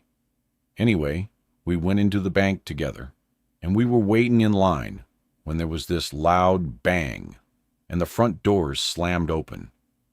I started to turn when I heard somebody scream gun. You don't have to tell me twice if there's a gun involved. I hit the floor, closed my eyes, and prayed. It must have been scary," said Agent Brandt. "I couldn't move," said Zoe. "The man with the gun was shouting commands. I opened my eyes for a second and saw Juliet next to me on the floor, trembling and crying. That's when I realized I was crying too. I met with Miss Pasternak yesterday, and she told a similar story," said Agent Brandt. "Do you think you could identify the gunman?" "I didn't see his face, but I recognize his voice if I heard it again," said Zoe. If you do a lineup, can you make them talk so I could hear them speak? That's possible, said Connor. The whole time I was on the floor, I kept wondering if he was a crazy shooter whose sole purpose was to hurt people, or if he was just a poor man who needed money to feed his family. I would have given him whatever I had. Did he clean out the bank? Was this his first offense? Because he didn't seem very good at bank robbing. He kept changing his instructions. He got away with a fair amount of money, said Agent Brandt. Zoe's eyes widened. Do you think organized crime was involved? Or could he have been part of a gang? Unlikely, said Connor, glancing over at his partner. We believe he may be the same person responsible for a string of bank robberies across several northeastern states. After you called, I wondered if it was mob-related because the FBI was involved as opposed to the NYPD, said Zoe, her eyes growing round. You don't think the robbery had anything to do with terrorism, do you? No, said Agent Wallace. No terrorism. The FBI gets involved when a local police department asks for our help, said Connor Brandt. But otherwise, we don't typically investigate robberies. However, since banks are federally guaranteed, when a bank gets robbed, it is our jurisdiction. You can rest easy. We don't believe there's any gang, terrorist, or organized crime connection to this crime. Just some bad guys who wanted to find an easy way to make a buck. Zoe shifted in her seat and leaned forward. Is it cool being in the FBI? She said in a knowing way, leaning further towards the two men. It must be fascinating. I'd love to be a fly on the wall in your office. Have there been any near misses of major terrorist attacks that the FBI stopped but the public never found out about? I'm afraid we can't discuss confidential information like that, said Connor. But let me assure you, we do our jobs, and we take our role in protecting Americans very seriously. Did you ever shoot anyone? Asked Zoe, eyes widening again. Connor smiled and gave his partner another look. I'm afraid we can't disclose that kind of information either, said Connor, glancing around Zoe's huge third floor or apartment. You have an extraordinarily beautiful and large home here. The view of the park through that window is spectacular. Is this a 3-bedroom? 4, if you count the maid's room, said Zoe. I don't have a maid, although it would be nice, right? When this building went up, I think live-in help was pretty common. On what I make, that ain't going to happen. The apartment is about 3,800 square feet. Agent Wallace let out a loud whistle. You could put an ice skating rink in here. My grandfather was the live-in super in this building for nearly 50 years, said Zoe, walking over to the large window that framed the park below. She picked up a black and white photo of a dark, handsome man with a mustache on a nearby table. This was my grandfather when he was a young man. I really miss him. Agents Wallace and Brandt nodded. When the building went co-op in the late 1970s, this neighborhood wasn't quite as fancy as it is now. My grandfather took out a loan and was somehow able to buy this place at a significantly reduced insider price. My father always suspected the other tenants chipped in to thank him for all his years of service. Everyone loved my grandfather. When I was 13, my mom died, and my dad and I moved in here with him. I've lived here ever since. Zoe didn't mention that shortly after her mother died, she started to suffer from bulimia that lasted for most of her teen years. It was around then that she started embellishing stories and turning little things into bigger ones. Therapists had told her father his daughter's illness was probably caused by grief and the loss of control after losing her mother so young. "Why do you think you invent stories?" asked her therapist at the time. "I don't invent them," Zoe had replied. "I have a more acute sense of things than most other people." "This is your time, Zoe. So, if you're not going to be honest, you won't make any progress," said her therapist. "I'm here to help, not to judge." Zoe's sad teenaged eyes had filled with tears as she swallowed several times to keep herself from crying. After a long silence, she spoke. "I guess I enhance certain things to make my life feel more exciting so I can be more like other people. When my mom died, the world went gray. Dad and I moved in with my grandfather, but nothing was ever the same. To everyone, I'm the girl with the dead mother. I wasn't like all the other kids anymore with a mom and a dad. I think a piece of my dad died when my mother passed away. When I exaggerate or make up stories, it makes the world full of color." Zoe had only been 14 then, and could still recall the sad look on that therapist's face. "You've got quite the place here," said Agent Brandt, standing up and walking over to the window to look out at the park. "When my grandfather died, Zoe said the apartment went to my dad. My father died last year, so now it's all mine, and here I am." "It's really something," said Agent Wallace, pacing the four corners of the living room.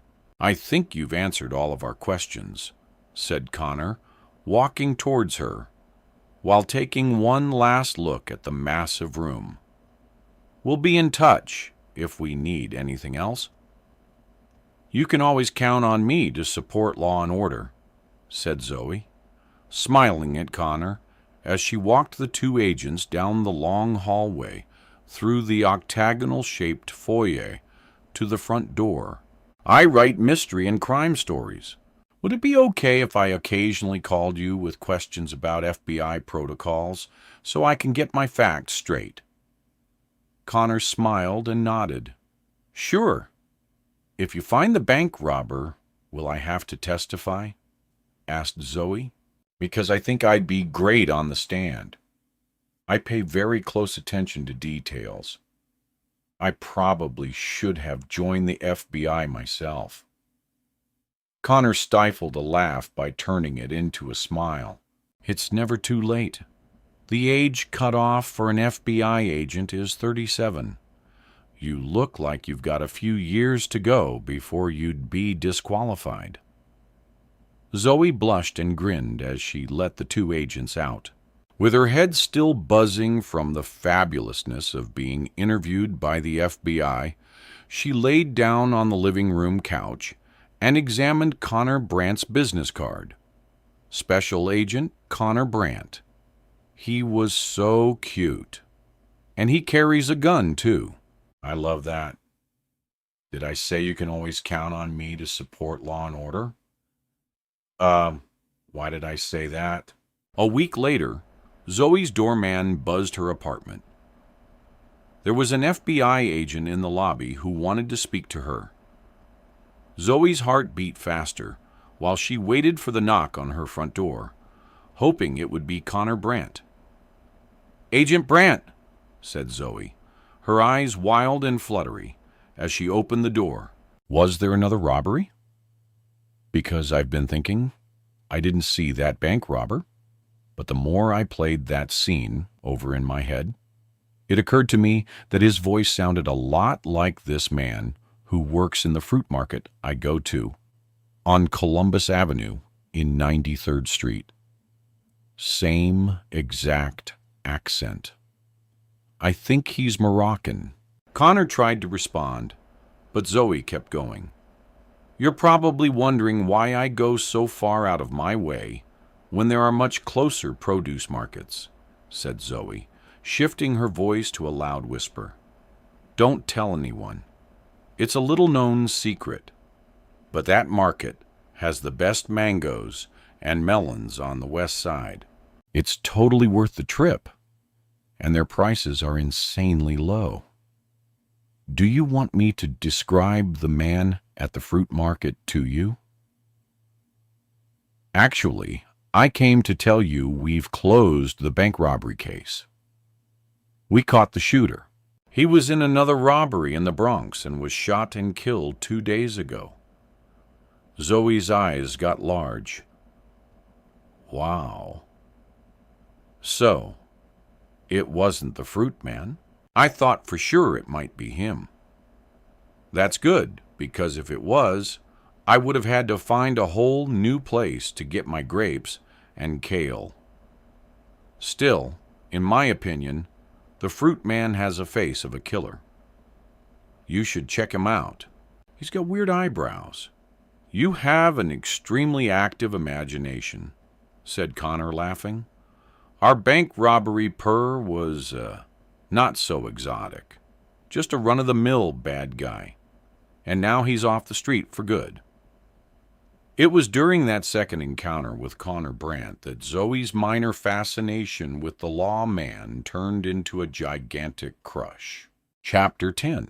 The day after her second meeting with Agent Brandt, Zoe pulled a double shift at the restaurant, filling in for the day manager who was out sick. She then stayed on for her regular night hours. When Juliet, her co-captain, showed up for work in the late afternoon, Zoe briefed her on everything that had happened that day and what needed to be done to get ready for the night shift. Juliet listened to the litany of tasks, a look of irritation on her face. You could have done some of this stuff before I got in, said Juliet. I'm not your assistant. You should have taken care of some of those things during the afternoon.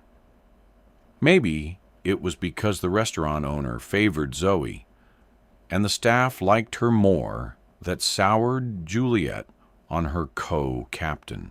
After working together for a couple of years, Juliet had zero patience for Zoe and her constant stream of crazy theories and rambling chatter.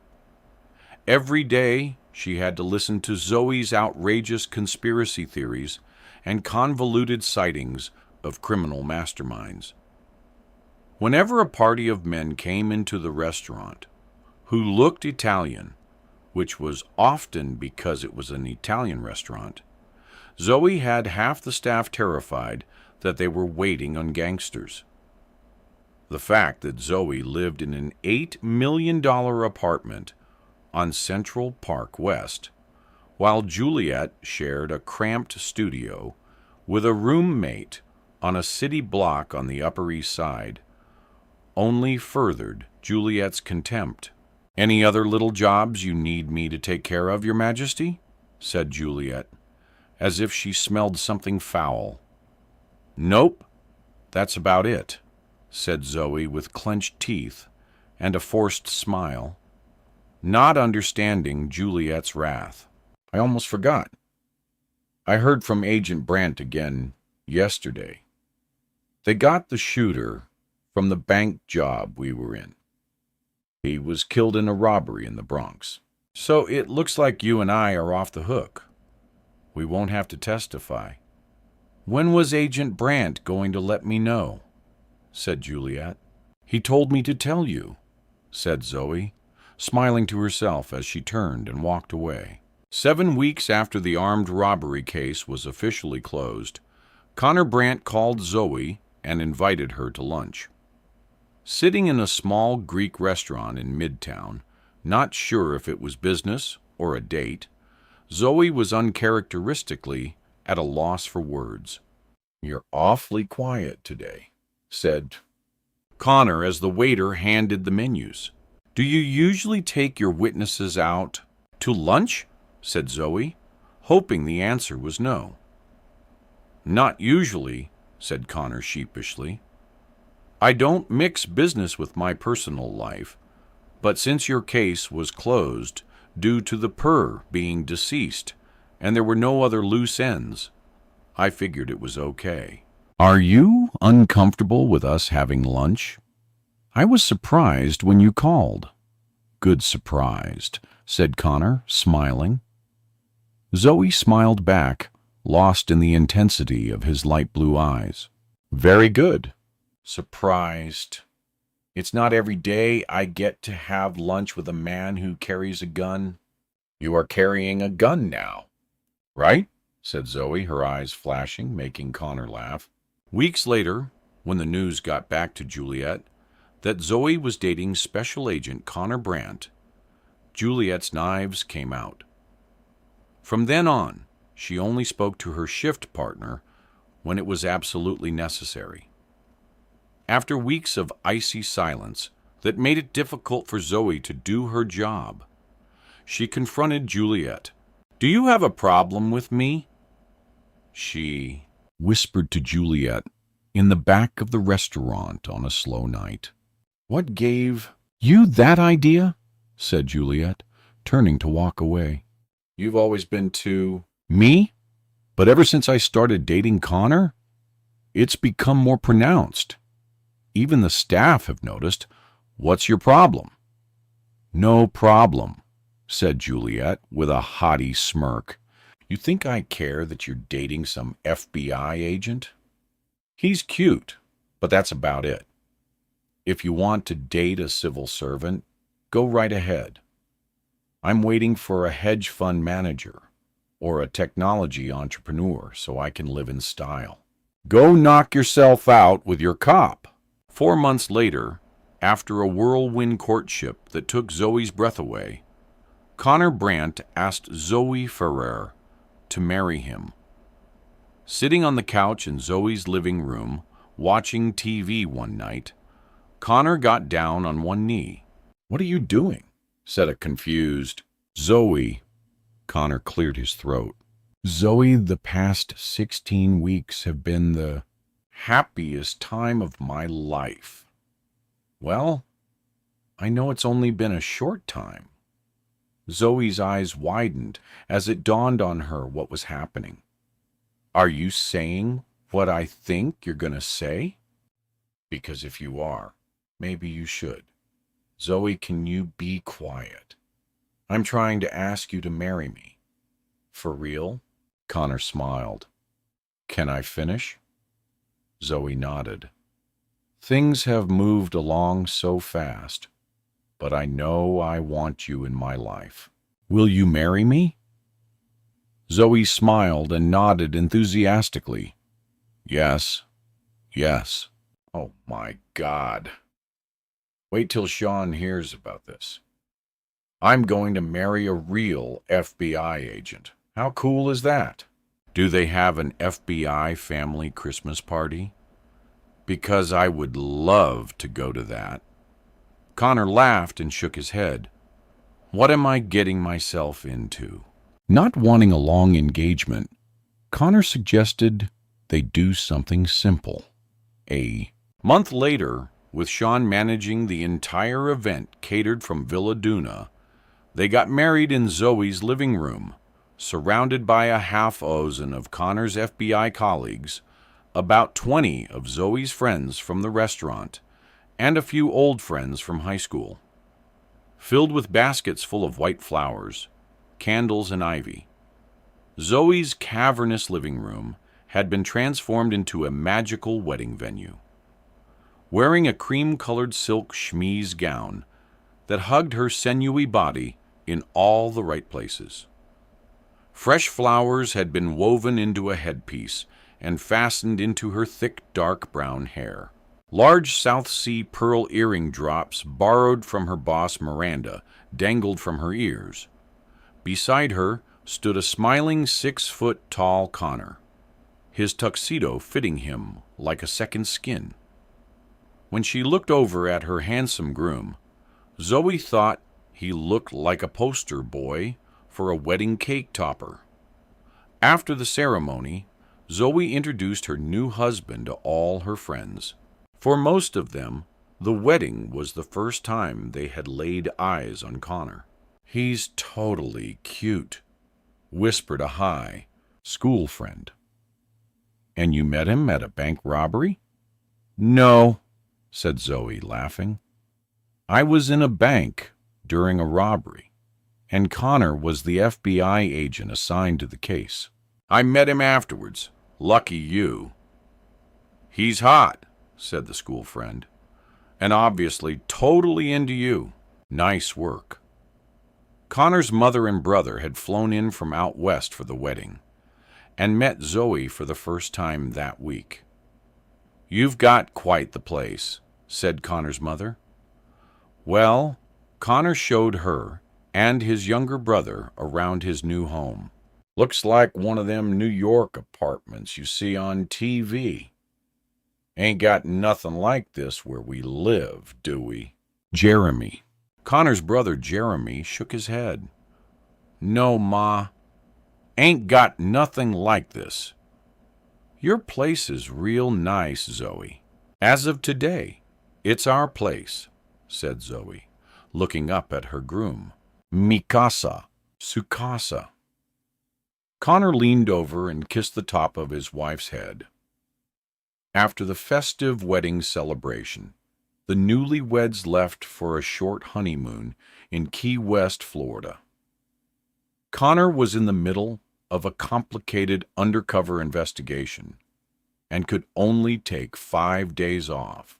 Longer time away would have raised suspicion with the players in his case. His unit director promised he could take another week off once the investigation wrapped up. When that would be, he didn't know. With only a few days to enjoy, the newlyweds flew to Miami, rented a car, and drove south, stopping in Cargo to go snorkeling, and then continued on to Key West. The Florida beach town was at the southernmost tip of the state, and the former home of one of Zoe's literary idols, Ernest Hemingway.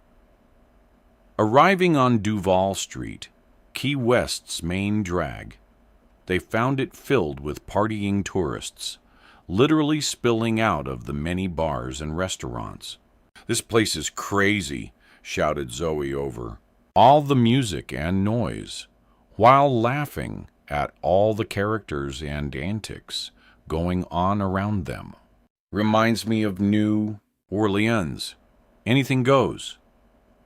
"That's about the size of it," said Connor, trying to steer his new wife out of the way of a group of obviously drunk college students. For the next 4 days, the newlyweds slept in, rented kayaks, had long, boozy lunches, followed by longer, boozy dinners, holding hands the entire time.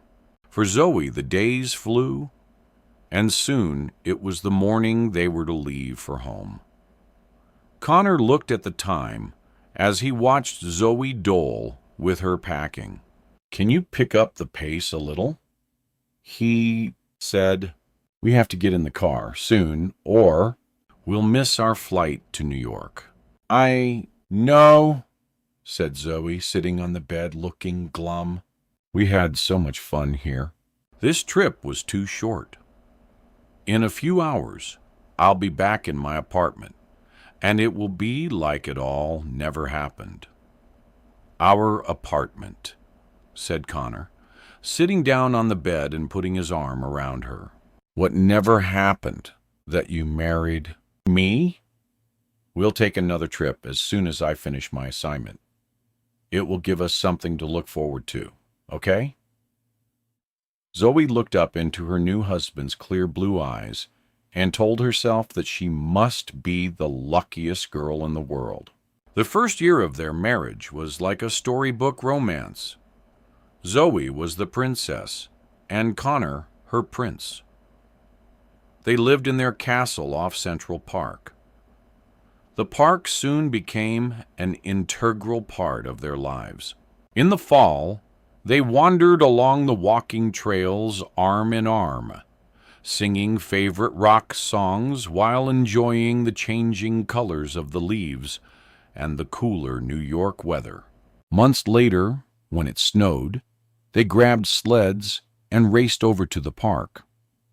Many weekend afternoons were spent sliding down icy park hills along with hundreds of city kids.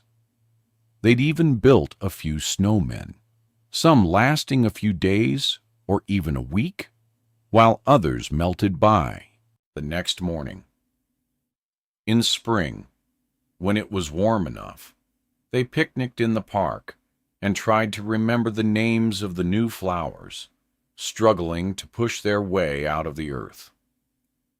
At least once a week, Zoe pinched herself, grateful for such a wonderful life. Chapter 11. The elusive serial killer, nicknamed the West Side Strangler by the media in January after the second body had been found, appeared to have both a pattern and a purpose. After months, the method to his madness still continued to mystify the police. They knew the very personal act of slow strangulation, the Upper West Side locations, and even the choice of women selected were part of the killer's pattern. The police suspected that nothing was random, and that each monthly event had been carefully choreographed, each victim specifically chosen. The New York Echo, February 15th, 2020. West Side Strangler strikes again. Third victim found by Tommy Devlin. A third woman has been found dead on the Upper West Side of Manhattan. The latest victim has been identified as Nicole Barrett, 30. Miss Barrett's body was found inside her apartment on West 96th Street, next to an open can of fancy mixed nuts. Police believe this is the third in a series of heinous crimes by the killer now known as the West Side Strangler. Police say the perpetrator may live or work in the neighborhood, and a clear pattern is emerging. All three of the female victims were young, single, and lived alone. They were also strangled in their own homes on the 15th of the month.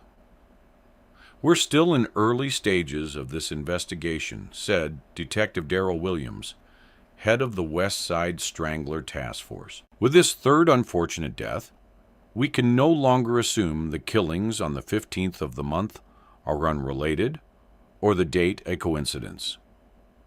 We believe it is the same killer, and we suspect there is some significance to that date. We urge women on the west side of Manhattan to be vigilant. Don't walk around alone, especially not at night, and don't let anyone into your apartment. According to the police, Miss Barrett did tell a friend that a heavy-set man had approached her at the Barnes & Noble on Broadway and 83rd Street 2 weeks before her death. She told the friend the man was flipping through books about serial killers when she walked down the aisle. They spoke for a few minutes and traded some book recommendations. Apparently, the conversation unnerved Miss Barrett enough that she mentioned it to a friend, Audrey Gibson. Nicole was super friendly to everyone. Miss Gibson reported, "She called me on her way home from the bookstore. We were making plans for that night when she mentioned this weird guy at Barnes & Noble. She wasn't afraid or anything. She said he was kind of sad and nerdy, but he gave her the creeps. She didn't describe him physically, other than to say he was heavy with dark hair." Police have stated that this man is not a suspect, but they would like to speak to him and ask that he contact the 24th Precinct. The medical examiner estimates Miss Barrett's time of death sometime in the early morning hours of February 15th. The weather that night was a mix of sleigh and rain.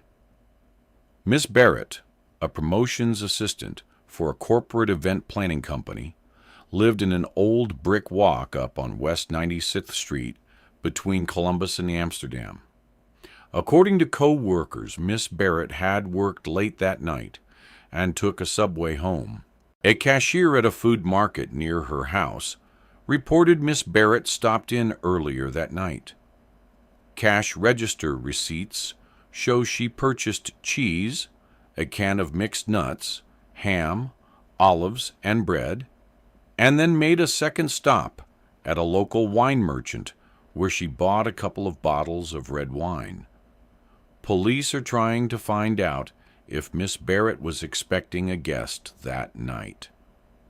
According to Miss Gibson, Nicole had recently ended a relationship over the Christmas holidays with a long-term boyfriend. Police are questioning the ex-boyfriend, but have said he is not a person of interest. When her body was found, Miss Barrett was wearing yoga clothes and didn't appear to be dressed for receiving guests. A bottle of wine had been opened, and only one glass was found. The cheese and bread were out on a board on her coffee table, and the TV tuned to Netflix. According to the police, a neighbor remembers seeing a man with a wheeled luggage bag standing outside of her building. At the time of this publication, the police would not confirm if this person had any connection to the murder. Perhaps the most chilling aspect of the crime scene was the message left behind by the killer. Miss Barrett's shirt had been pulled up, and "I love you" was spelled out on her naked stomach, using 11 almonds to form the straight letters and 5 large cashews to form the O's and U. "We're dealing with a sick and extremely dangerous individual here," said Detective Williams. "I urge all women living on the Upper West Side to exercise the utmost caution." Chapter 12. Sitting on her living room couch that Monday night, waiting for her husband's call from Quantico, Zoe replayed happy mind videos of their Key West honeymoon. When the theme music from Law and Order blasted out of her phone, she lunged for it. The popular TV show's music was her special ringtone for Connor. "Hey babe, I miss you," she cooed. "How's everything going in Quantico? Learn anything cool? It's been hot as hell here. Doesn't get much stickier than DC in the summer," said Connor. "Thank God we're inside most of the time. It's brutal enough here in June. I don't know how people live here in August. Stupid place to put our capital." A year earlier, Connor had put in for a promotion and transfer that moved him from the organized crime division into the white-collar crime unit. His previous job, arresting members of organized crime families, could get an agent killed, and he had had enough. White-collar crime didn't typically involve guns or murder, and was considered to be a less hazardous job at the Bureau. Though he never told his wife anything about his current assignment, she knew it was a long-term undercover operation. The FBI had even set him up with a fake apartment on Park Avenue to maintain his cover as a successful banker. "So, how's your in-service training going?" asked an always curious Zoe, dying to tell him about the masked woman and the text she had seen, but convinced he'd jumped to the wrong conclusions. She remained quiet. "Dull stuff," said Connor. "Just a bunch of new protocols and intelligence that wouldn't mean anything to you. New tricks the fat cats use to hide money, and new technologies for scamming. That kind of stuff." "Sounds pretty interesting to me," said Zoe. "Now that you mention hiding money, I think one of the office staff at Villa Duna might be cooking the books. I've seen her taking certain ledgers home. When she leaves, she gets picked up by this old bald guy with a pencil-thin mustache who drives a small black truck with Pennsylvania plates. And Zoe, where are you going with this? You're manufacturing drama where there isn't any, said Connor. It never leads to a good place. Her husband's visceral reaction to what she had thought had been an innocuous comment convinced her not to mention the masked woman in the park or the murder plot. Don't bite my head off. It's just that this bookkeeper has a weird forehead and eats her sandwiches cut into exactly 9 pieces. Who does that? When I noticed she took the ledger books home, I thought, Zoe, said Connor, let's not go there tonight. I've had a long day. I think you should make an appointment with Dr. Eistover, like we talked about. It feels like you're slipping back into some not-so-good old habits. After their less-than-happy call ended, tears filled Zoe's eyes and her lips quivered. I was looking forward to his call tonight, but he was grumpy from the minute we started talking. Walking into one of her 4 bathrooms, she splashed cold water on her face and looked in the mirror. You look horrible. Going into the kitchen, she poured herself a small glass of bourbon and headed down the hallway to her large blue and beige master bedroom. Placing the bourbon on her nightstand, she opened her big brown leather bag and plucked out a brand new prescription container of Ambient that she had picked up that afternoon. She looked at the label. Count 60. That should last for a while. Going into the bathroom, she opened the medicine cabinet over the sink and placed the bottle of pills inside. From the bathroom, she heard her phone beep and raced to the bedroom to get it. It was Sean trying to FaceTime. When his face popped up on the screen, it made her smile. Hey girl, said Sean. Quite a day we had today. Tell me about it, said Zoe, crossing her eyes, making him laugh.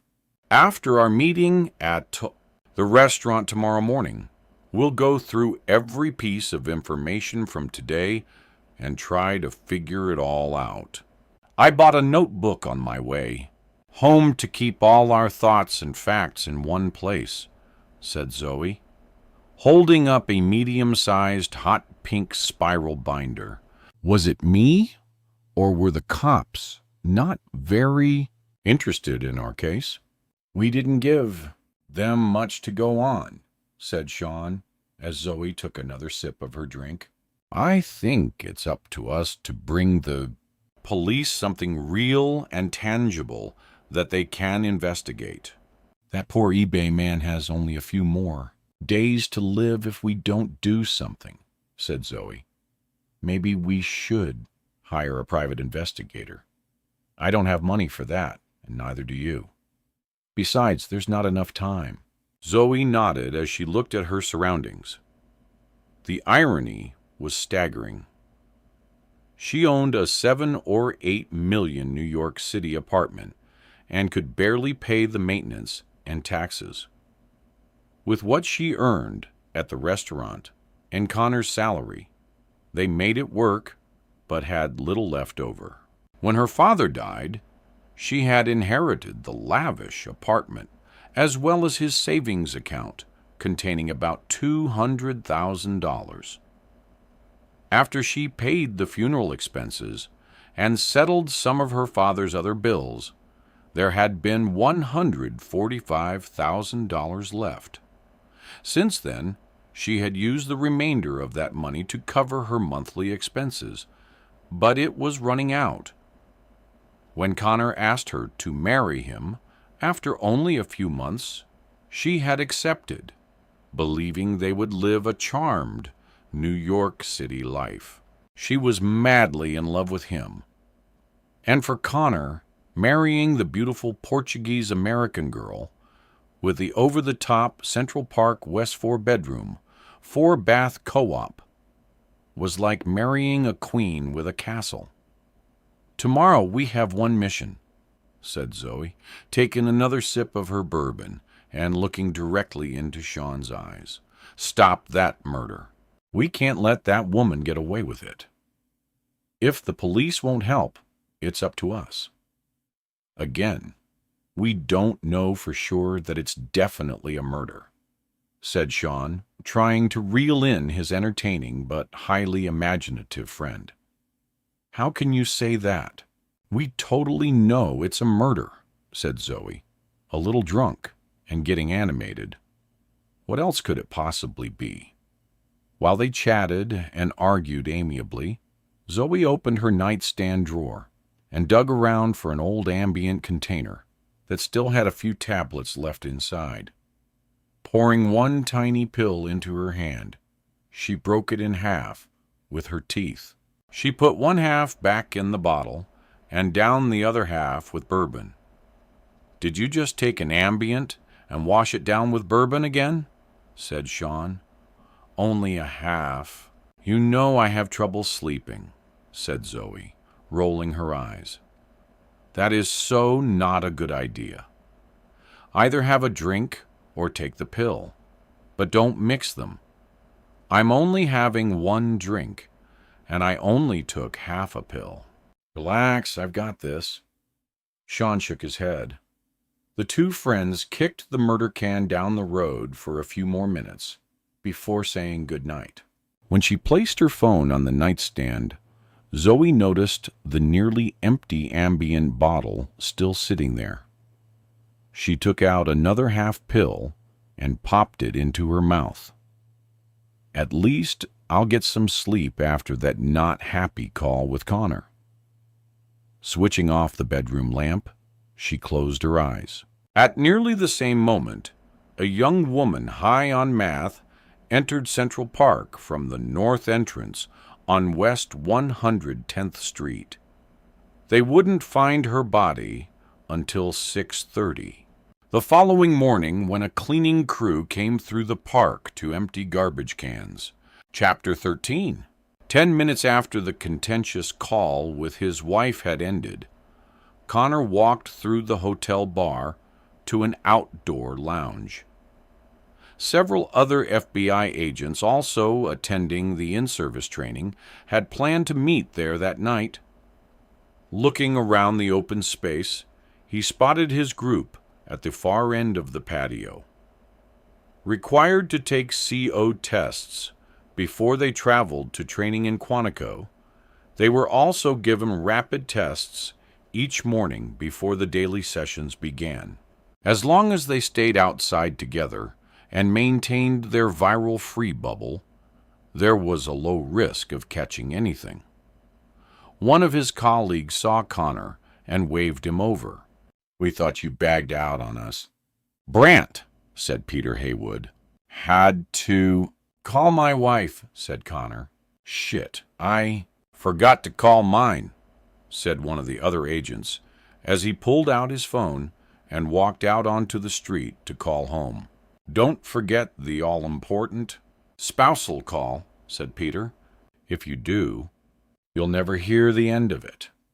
A murmur of agreement went through the group, from everyone except the lone female agent who had her mask down around her neck. "You guys are throwbacks," said the tall, leggy blonde woman with a cocky smile. "You think your wives are sitting at home, waiting for your phone calls? She's probably banging your next-door neighbor."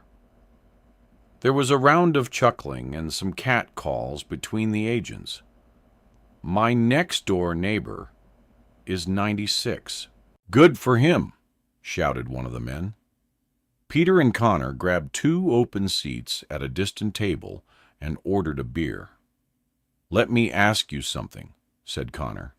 "Does your wife ask you questions about work all the time?" "Constantly," said Peter, shaking his head. "Every night when I walk in the house, I kiss the kids, and then my wife asks how my day was. I say fine, And she says, "So what are you working on?" And I say, I can't tell you that." Then she says, "But I'm your wife." Connor laughed and nodded. "My wife does the same thing. It's like they think they're junior G-men. Do you ever get the feeling they only married us because we were in the FBI? I would think that if I had been at the bureau when I met her, but we got married before I signed up," said Peter. "I was in banking. Kind of ironic, isn't it? I went from banking to the FBI white-collar crime unit, and now I arrest dirty bankers." The two men laughed again. "My wife is completely obsessed with my job," said Connor. "I've caught her looking through my work stuff under the guise of cleaning. Trouble with her cover story. She doesn't clean ever. My apartment is in a permanent state of chaos. When I bring my bag home from the office, suddenly she wants to clean. I can't take anything home that's confidential." "I hear you. It ain't easy. You don't understand. My wife takes things to a whole other level," said Connor, glad to have someone to talk to. "She goes to the hairdresser and comes home convinced the owner of the salon is running an international gambling operation out of the back room in our apartment building. She got it in her head that this nice old man in a wheelchair who lives on the 5th floor can actually walk. She thinks the wheelchair is a cover." "Did she see him walking?" "No, she just thinks he can," said Connor. "She's a little like a conspiracy nut," said Peter, who then stopped himself. "I'm sorry, I didn't mean to say nut." "Hey, don't worry about it. Some of her behavior is way out there," said Connor.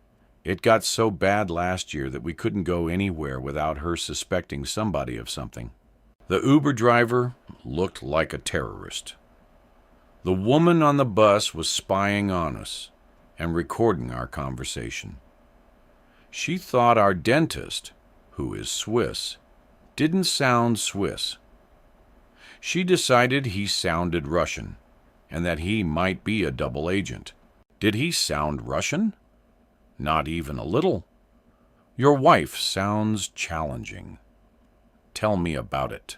Last year, I made her go to a therapist after an unfortunate incident with the Peruvian embassy.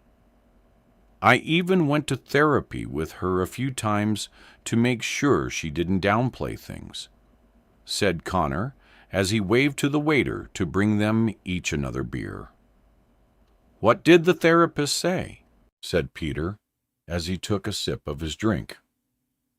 "She said, my wife had a very active imagination, and her fantasies sometimes register as fact. She told Zoe to take a deep breath when she had one of those thoughts, and to ask herself if it made logical sense. Did the therapy work? For a while. Don't get me wrong," said Connor.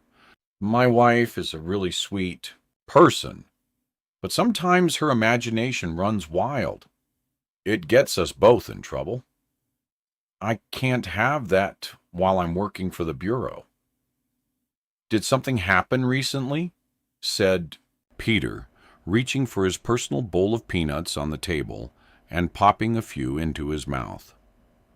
"Our call tonight," said Connor, started out as a normal conversation until she told me she thinks the bookkeeper where she works might be embezzling money because the woman cuts her sandwiches into 9 pieces. "Is it possible there's something to it?" said Peter, a skeptical look on his face.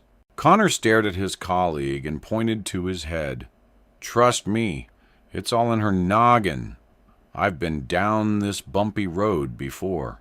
Chapter 14. With each passing month of 2020, the murders piled up, and the NYPD was no closer to identifying the killer. A tremendous amount of police resources had been dedicated to the manhunt, and the West Side Strangler had everyone in the city on edge. The New York Echo, March 16th, 2020.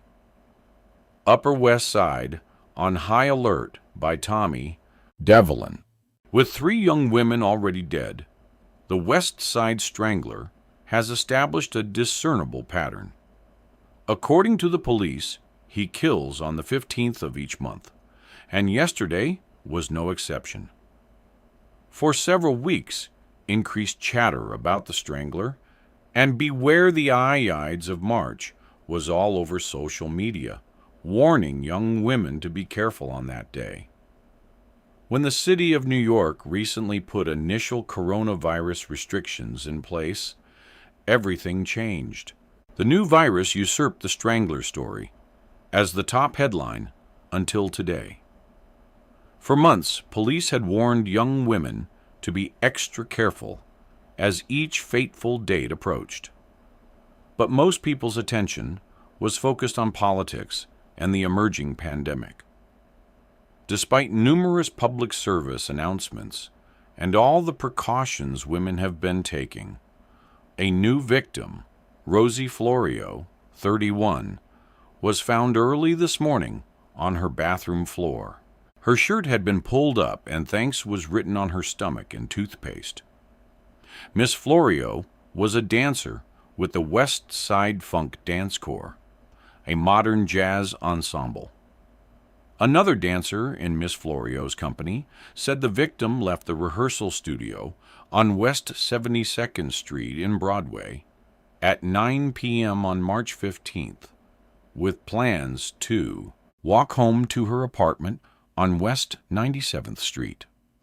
After changing into her street clothes, despite protests from several other dancers about walking alone at night on that date, Miss Florio began her trek home. "I told her not to walk," said another dancer. "Jaime Hole." She said, "Stop worrying, Granny. I'll be fine." Rosie was always joking around and stayed away from the serious stuff.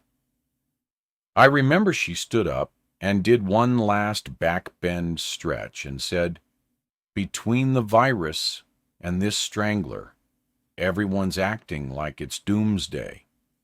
I don't pay attention to any of this stuff.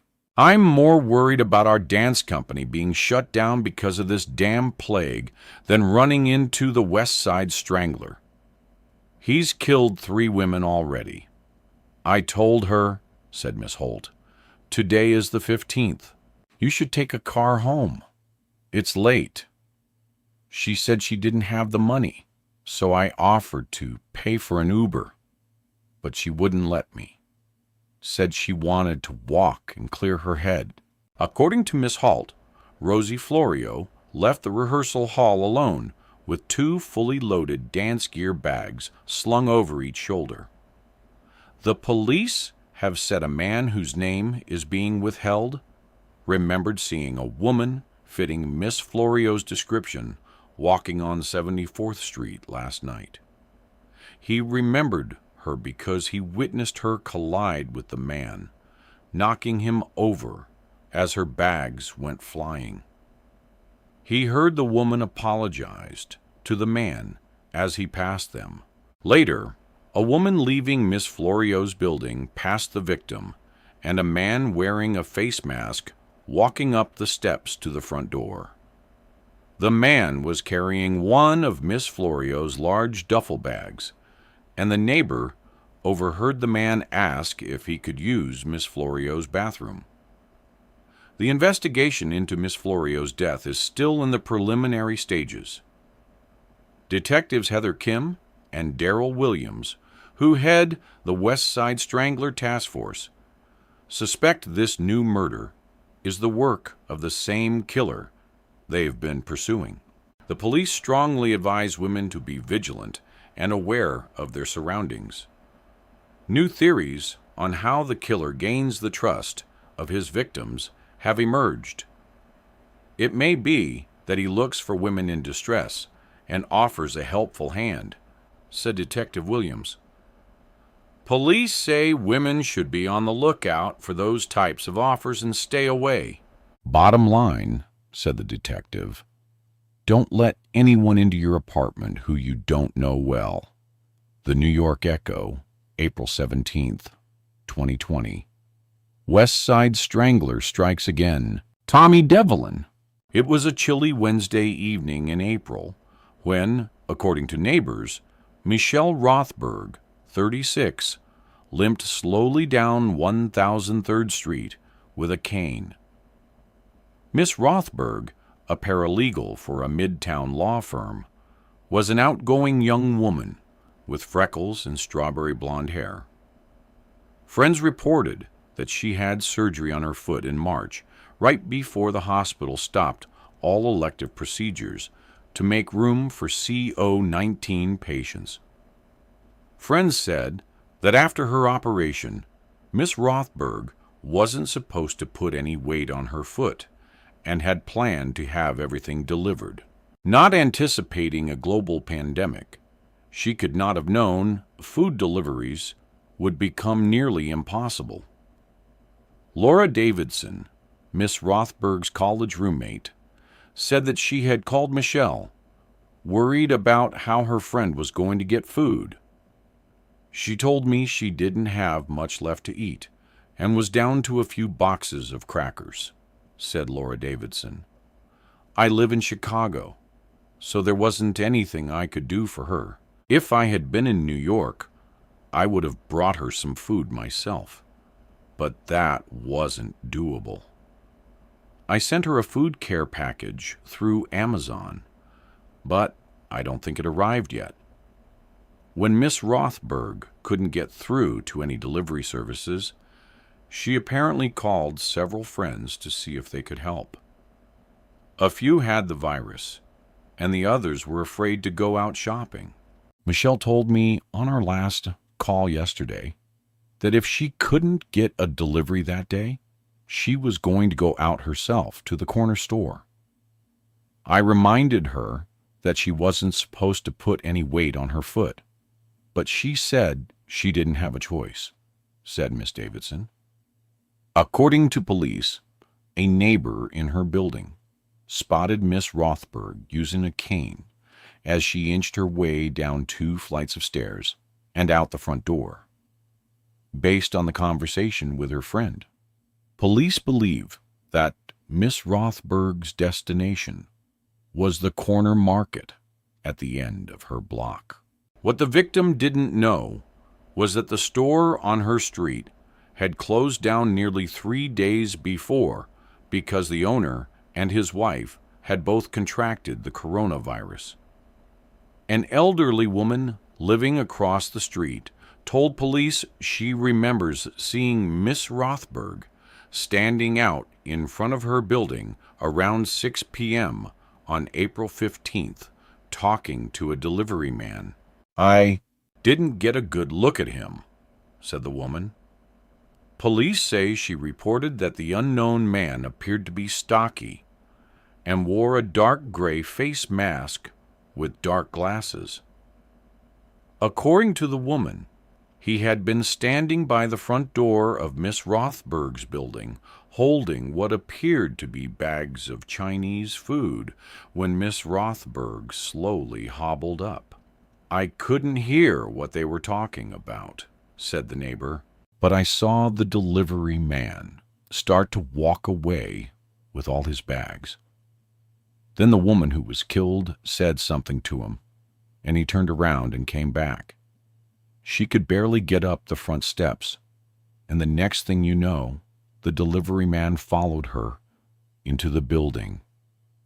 After repeated attempts to reach their daughter, Michelle Rothberg's parents, who live in Oak Brook, Illinois, contacted the NYPD and asked them to do a wellness check on Michelle. When the police arrived at the woman's apartment, they found Miss Rothberg's body slumped in a chair at her kitchen table, a pair of chopsticks in her left hand. Open cartons of mushu pork, wonton soup, 2 egg rolls, and shrimp lane were neatly placed on the table. White paper fortunes from inside of 2 broken fortune cookies were found in her closed right hand.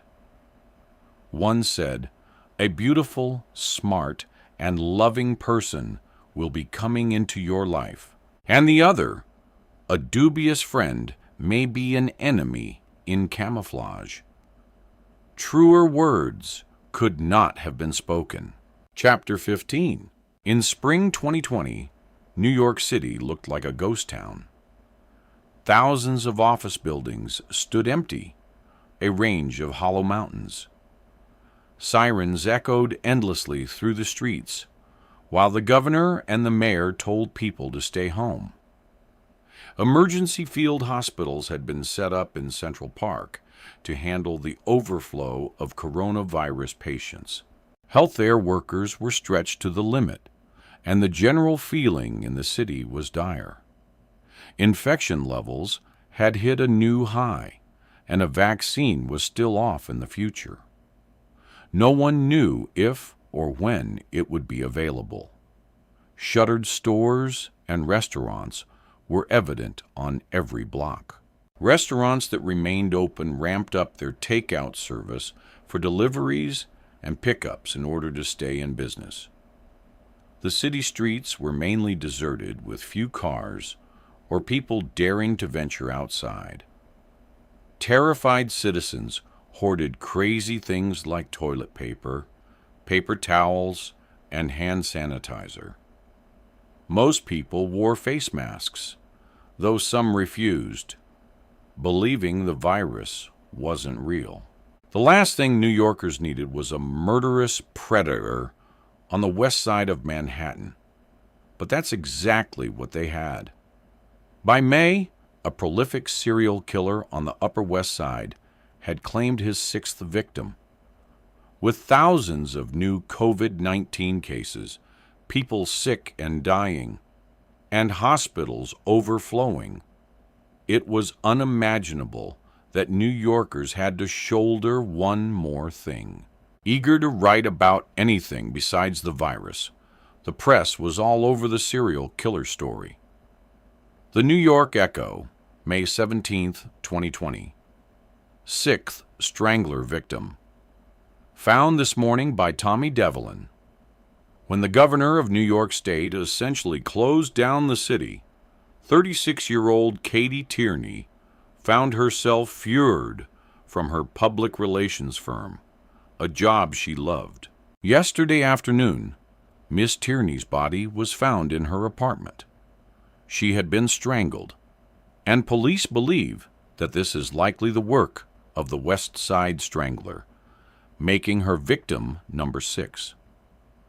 Like so many other young women, Miss Tierney had come to the Big Apple from Pennsylvania to begin her career. Joining Wilner PR nearly 7 years ago, she was considered a key member of their executive team. Wilner PR specializes in high-end restaurants, and when the pandemic hit, almost all restaurant dining stopped. With no one eating out or taking clients out for expensive dinners, Wilner PR's clients, which consisted of an assortment of 4- and 5-star restaurants across the United States, had put a hold on all public relations efforts. While their clients didn't sever ties with the company, all promotional plans had been delayed indefinitely. Like so many other small business owners with no money coming in, founder Nancy Wilner valiantly tried to keep her team of 40 on the payroll. As weeks wore on, she had to let some employees go and kept only a skeleton crew at 50% of their original salary. Like so many other Americans, Katie Tierney lost her job in the first round of cuts at the end of March 2020 through no fault of her own. According to friends, Miss Tierney's job loss caused her significant financial difficulty. With no hiring going on due to the pandemic, her bills were overdue and piling up. She told me she was willing to take anything, but there were simply no jobs, said her former roommate, who moved back in with her parents in Colorado when the pandemic started. I know Katie reached out to her parents for help, and they gave her what they could, but I don't think they had a lot of extra cash. According to former Wilner colleague Ann Fitzpatrick, Miss Tierney only left her apartment on West 100th Street to get food or go for a walk. Katie spent every waking hour applying for jobs online. She never went anywhere and was so afraid of getting sick because she had lost her health insurance. She mostly job hunted online and watched movies on Netflix. That's about it. Friends reiterated that Miss Tierney had recently been optimistic about a few job prospects. During the last 2 weeks of April, she interviewed via Zoom for a public relations position with the city of New York, where she was one of 2 final candidates. She was desperate to get that job. Had my fingers crossed for her every day, said Miss Fitzpatrick. Katie wasn't stupid. She knew about the strangler. We talked about it. She wouldn't have let a stranger into her apartment. May 15th was damp and chilly, and Katie Tierney had closed all the windows in her 3rd-floor walk-up, which may have accounted for no one hearing any noise during the attack. An examination of the crime scene showed there had been a significant struggle in her apartment, said Detective Darrell Williams, head of the NYPD task force. It appears Miss Tierney fought back and held her own for a while. From the looks of the apartment, she put up a good fight. A letter was found on the floor next to her body, and according to the victim's parents, who flew in from Pittsburgh, it was a job offer. Katie was to start on June 1st as a new public relations manager for the city of New York. Chapter 16, on Tuesday, June 2nd, 2020. At exactly 7:30 a.m., the alarm on Zoe's phone went off. Groggy from the bourbon and ambient mix the night before, she groaned twice before forcing herself out of bed. Heading directly to the kitchen, she made a cup of coffee and checked the news headlines on her phone. She spilled her coffee when she read the lead story. There had been a murder in Central Park the previous night. The New York Echo, Tuesday, June 2nd, 2020. West Side Strangler, or New Menace, by Tommy Devlin. During the day, Central Park is filled with New Yorkers. Men, women, children, dogs. It's one of the few places city residents can still go get some fresh air and leave the co-imposed solitude of their apartments for a few hours of sunshine. Late at night, Central Park becomes a gathering place for only a few intrepid souls and people who are up to no good. Central Park after dark is not a place you typically find a middle school teacher. On Monday night, a clear sky and a bright moon likely made Karina Kubak's path into the park visible.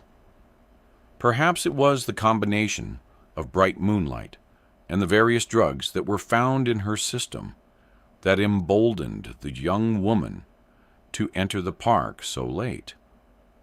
According to a friend who asked to remain anonymous, Miss Kubak may have been looking for a drug connection.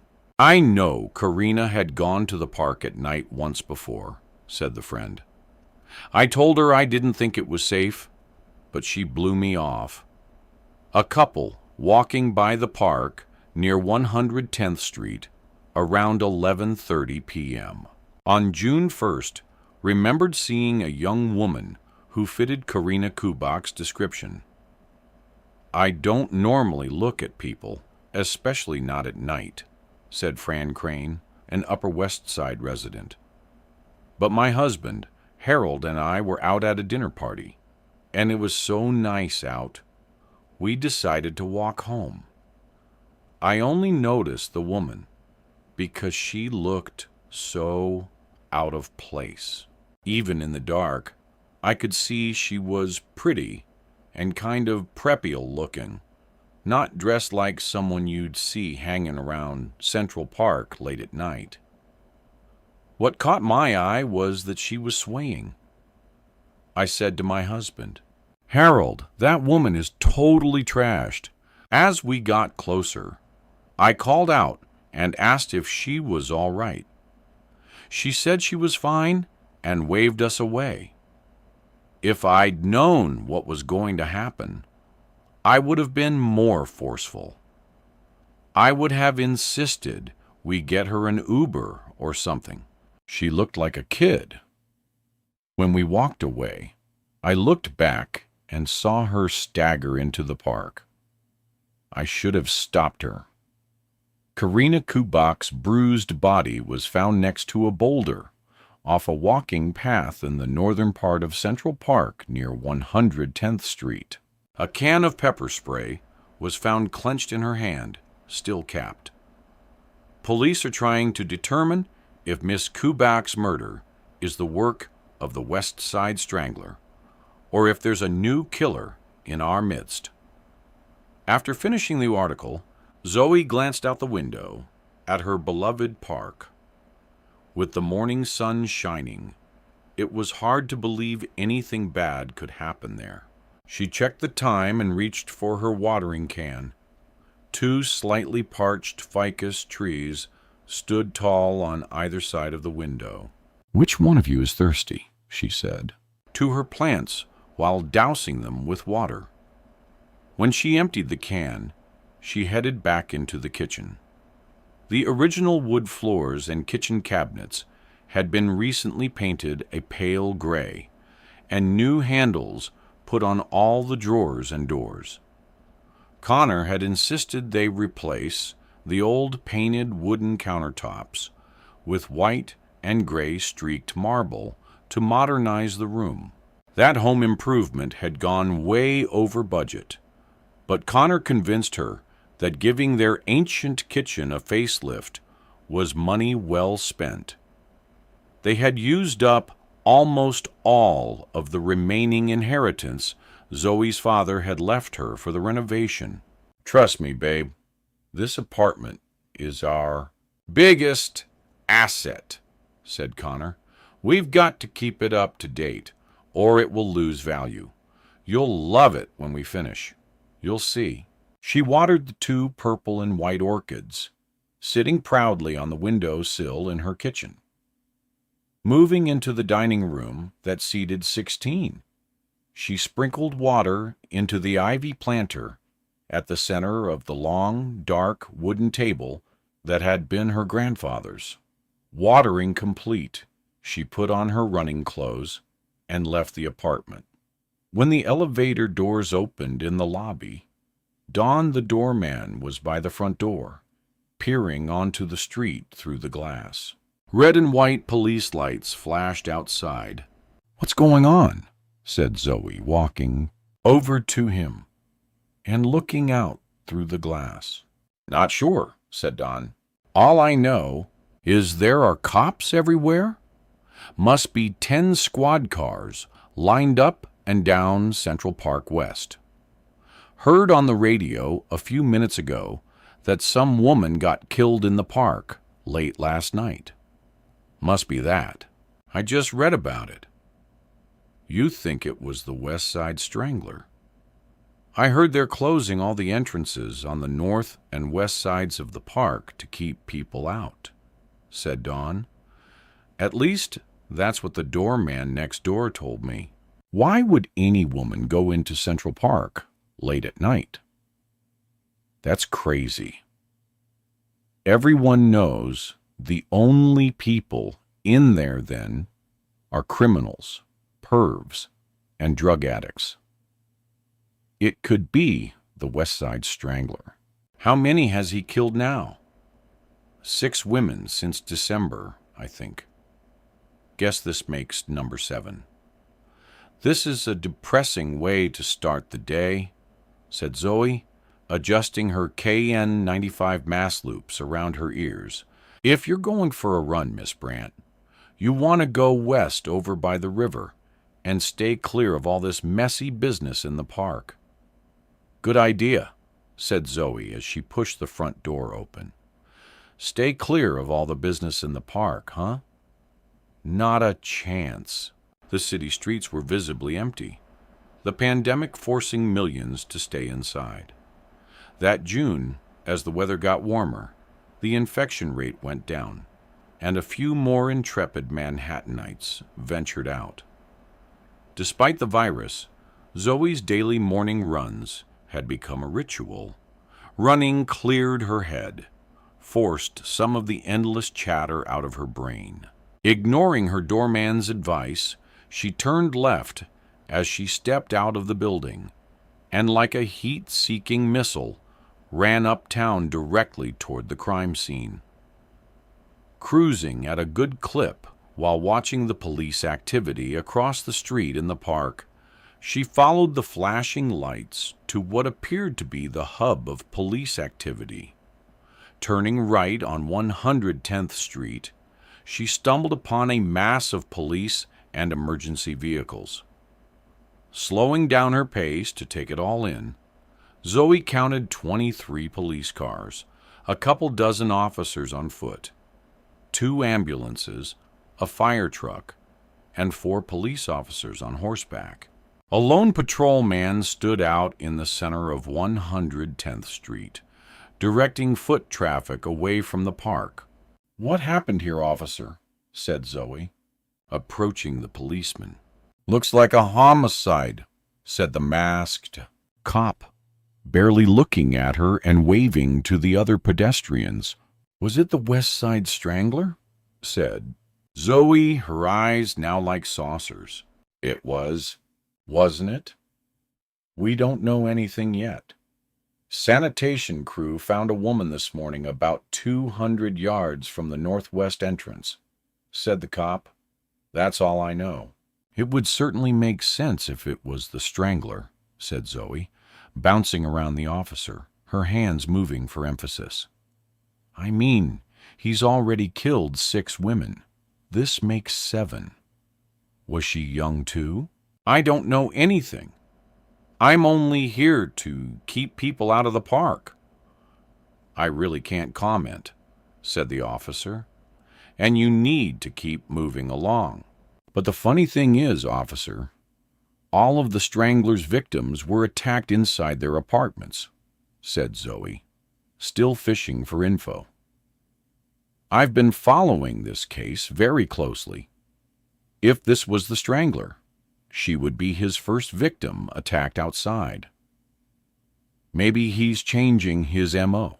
Or maybe this is the work of a copycat, because I've read that a lot of murderers have copycats. And like I said, I don't know anything," said the cop. "You need to keep moving." "There must be Argus cameras in this section of the park," said Zoe, looking across the street at all the trees. "Although it would be difficult to get a picture with all the leaves at this time of year." "No comment," said the officer, tired of the conversation with the persistent woman. Lingering on the edge of the crowd, a stocky olive-skinned man with dark brown curly hair, wearing dark sunglasses and a blue surgical face mask, watched the police operation across the street. Clenching and unclenching his fists, he noticed Zoe making inquiries with the police officer. "If it was the West Side Strangler," Zoe continued, "that would mean he's moving east, because all the other murders happened further west.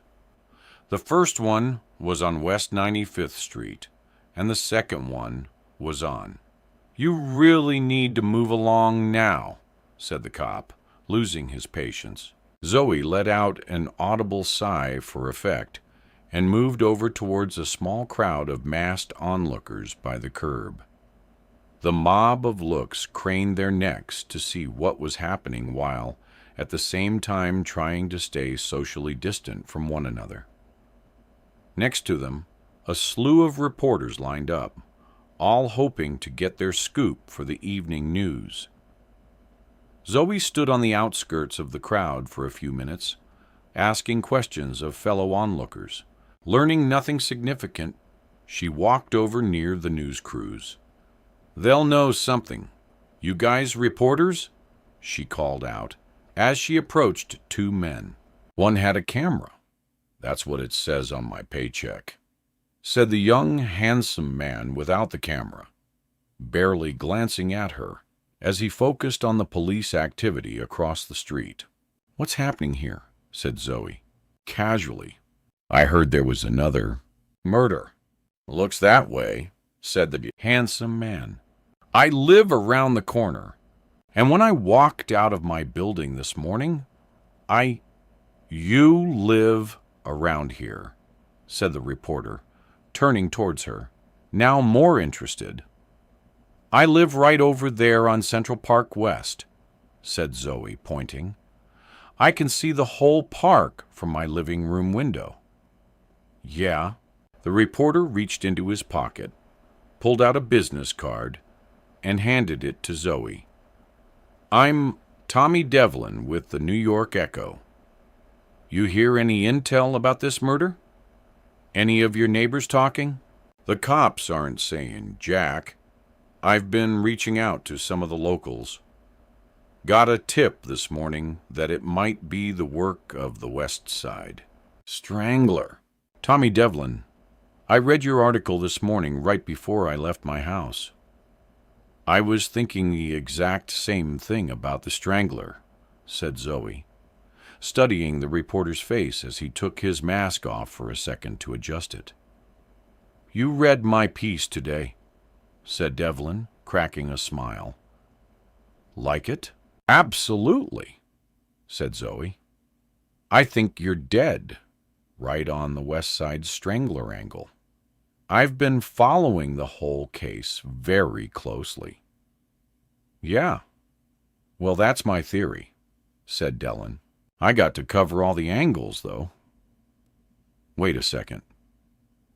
I've seen you before," said Zoe, squinting while examining his facial features more closely as he put his mask back on. "Do I know you?" Devlin's photographer snorted as the reporter squirmed and shot him a look. "You look so familiar," Zoe continued. "I can't seem to place you, but I'm sure I've seen you." "We've never met," said Devlin without emotion. "People say I have a photographic memory." "I never forget a face," said Zoe as she scrutinized him further. Devlin looked away at the police activity going on across the street. "Wait a minute," said Zoe, a smile spreading across her face. "I know who you are. You're that CNN reporter from Alaska who was chased into a lake by a moose." Devlin's cameraman doubled over with laughter as Tommy gritted his teeth. I right?" said Zoe, smiling, oblivious that Devlin was not enjoying the conversation. "That video of you went totally viral. It was on TikTok and Instagram and YouTube. They played it on the morning TV shows and all the late night shows for weeks, maybe months. You're totally famous." "See, Devlin, isn't that nice?" "You're a regular celebrity," said the photographer, smothering his laughter as Devlin glared. "You're not with CNN anymore," said Zoe. "I did the Alaska gig for a year, but I wanted to come back to my roots."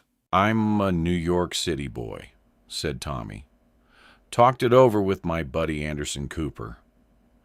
We're really tight, and Anderson told me I should go for the Echo job. CNN offered me an anchor spot in Atlanta. But New York is where it's all happening. So I turned it down. I already did the CNN thing. Been there, done that. The Echo was begging me to take the position here, so it was a no-brainer. Did you get hurt by that moose? Because it looked like it mauled you a few times before you ran away and jumped into the lake, said Zoe. The expression on your face was priceless. You looked terrified when you let out that high-pitched scream after you went into the icy water. That was social media gold. Twitter totally lit up. The photographer stifled another snort that was met by a death stare from Devlin. It's a little-known fact, but moose are extremely dangerous animals, said Tommy. They're brutal killers. Speaking of, can we get back to the murder? You hear anything from any of your neighbors? Well, said Zoe, moving closer, but not too close, and speaking in a half-whisper, I'm a bit of a sleuth hobbyist myself, and as it turns out, I happen to be working on a murder investigation with the NYPD right now. You're working on the Strangler case? Said Tommy, a surprised look in his eyes. Not that case. A different murder, said Zoe. But it's a real case, too. No kidding, said Tommy Devlin, writing in his notebook. What's it all about? Why are the police working with you? It's top secret. I really can't say, said Zoe, now fully whispering. So the two men had to lean in close to hear her. I chalk it up to karma because a few years ago, I was in a bank during a robbery. Crazy, right? Afterwards, I worked very closely with the FBI on that case. I even wound up marrying the FBI agent who was assigned to it. And just this week, I witnessed someone conspiring to a murder for hire.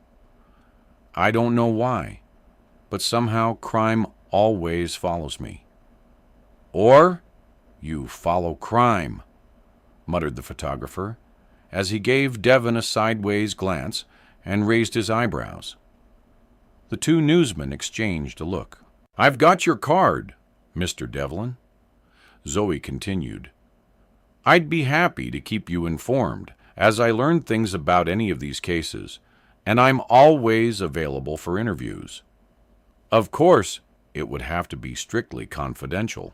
My name has to be kept out of it. I'm Zoe Brandt, by the way. Naturally, we never divulged our sources, said the reporter, looking over at his cameraman as the photographer rolled his eyes. We appreciate your time, Miss Brandt, but we've got to get going. We'll be in touch if anything comes up. But you don't have my number, shouted Zoe, as the two men disappeared into the crowd. Don't worry. I know how to reach you. I'll call you. Learning nothing about the new murder, Zoe turned around and slowly ran west. The stocky man with the olive complexion still standing in the crowd had watched her full exchange with the reporters. His eyes followed her as she ran west on 110th Street before she turned left and went south down Central Park West. By the time she got back to her building, it was nearly 9 a.m. The police cars that had been parked in front earlier were gone. With just enough time to shower and change before the all-hands staff meeting at Villa Deuna at 10 a.m., Zoe breezed by the doorman and jumped on the elevator. I think Miranda's going to announce layoffs tomorrow, Sean had said the night before while they FaceTimed. Why else would she be calling us in when the cafe is closed? Let's face it, a restaurant doesn't need a similar or a waitress if there are no customers. Zoe put on a pair of black yoga pants and an oversized baby blue t-shirt, and grabbed her white high tops from her walk-in closet. Like practically every other New Yorker, thanks to the virus, she hadn't had a haircut in months, and combed her now long, thick, dark brown hair into a ponytail. Putting on a white baseball cap with a shamrock embroidered on the front, she looked at her reflection in the hall mirror. The St. Patrick's Day parade. The previous march had been canceled, but she'd gone to a party anyway and worn the hat. Days later, everything in New York shut down. St. Patrick's Day was my last normal night before we all went underground like moles. After a quick coat of mascara, a brush of blush, and some tinted lip gloss, she grabbed her large brown leather bag and her mask and walked out the door. The doorman was again standing looking out when Zoe stepped into the lobby. I read on my newsfeed that the woman they found in the park was a school teacher, said Dawn. What the hell was a teacher doing in Central Park in the middle of the night? I'll tell you one thing, she wasn't sewing Girl Scout cookies. Chapter 17. A popular mid-sized northern Italian bistro on West 98th Street between Columbus and Amsterdam. Villa di Luna had been owned by Miranda Duna, a larger-than-L life redhead and former chef for nearly 16 years. With a big heart and equally big boobs, Miranda was loved by her employees and considered each of them part of her extended family. Since the shutdown, Miranda had kept all of her employees on the payroll, but the virus had taken its economic toll and her money was running out. Having to make some big and painful decisions, she had summoned her restaurant family for a meeting to be held in front of Villa Duna that morning. By 9:45, 25 masked members of the Villa Duna staff waited in front of the shuttered bistro. Chairs from the restaurant had been placed outside on the sidewalk to provide some seating. It had been over 2 months since most of the employees had seen each other, and the joy of being together was palpable. Even with no hugging and faces covered by masks, they joyfully greeted each other from 6 feet apart, shouting questions and answers, and bumping elbows instead of the usual hug.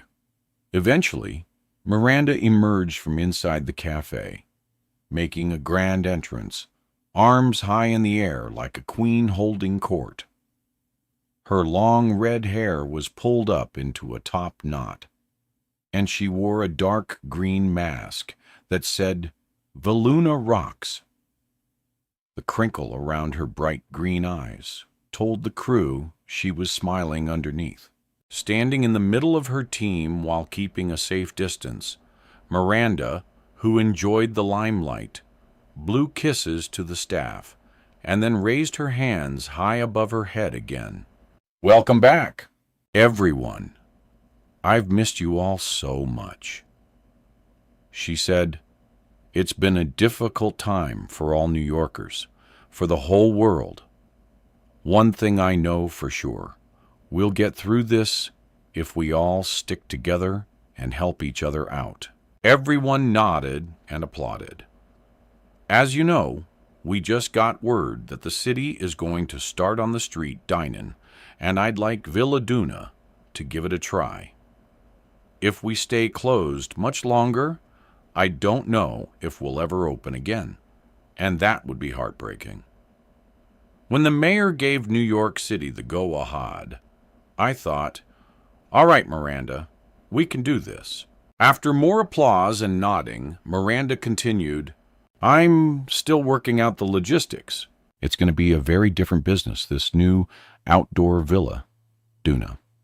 Shorter hours, fewer customers, and meals served. The good news is that our restaurant will be open again in another week. The bad news is that while I've been able to keep all of you on the payroll thus far, I'm afraid I'm going to have to make some staff cuts to stay afloat. I just haven't figured it all out yet. A murmur went through the crowd. Even with the outdoor seating, we'll only be earning a fraction of what we did before, said Miranda.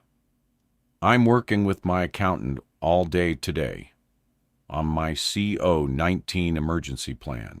If we could all meet here again tomorrow morning, I'll announce how Villa de Luna will be restructured and which members of the staff will move forward with us in this crazy new world. 15 minutes later, when the meeting broke up, Zoe waited outside for Sean. He had gone inside the empty restaurant to retrieve some personal items left behind when the restaurant abruptly closed in March. Carrying a large, Overstead oatmeal-colored canvas tote bag with Justice Valley Vineyards emblazed across the side, Sean signaled for Zoe to follow him. "What's all that?"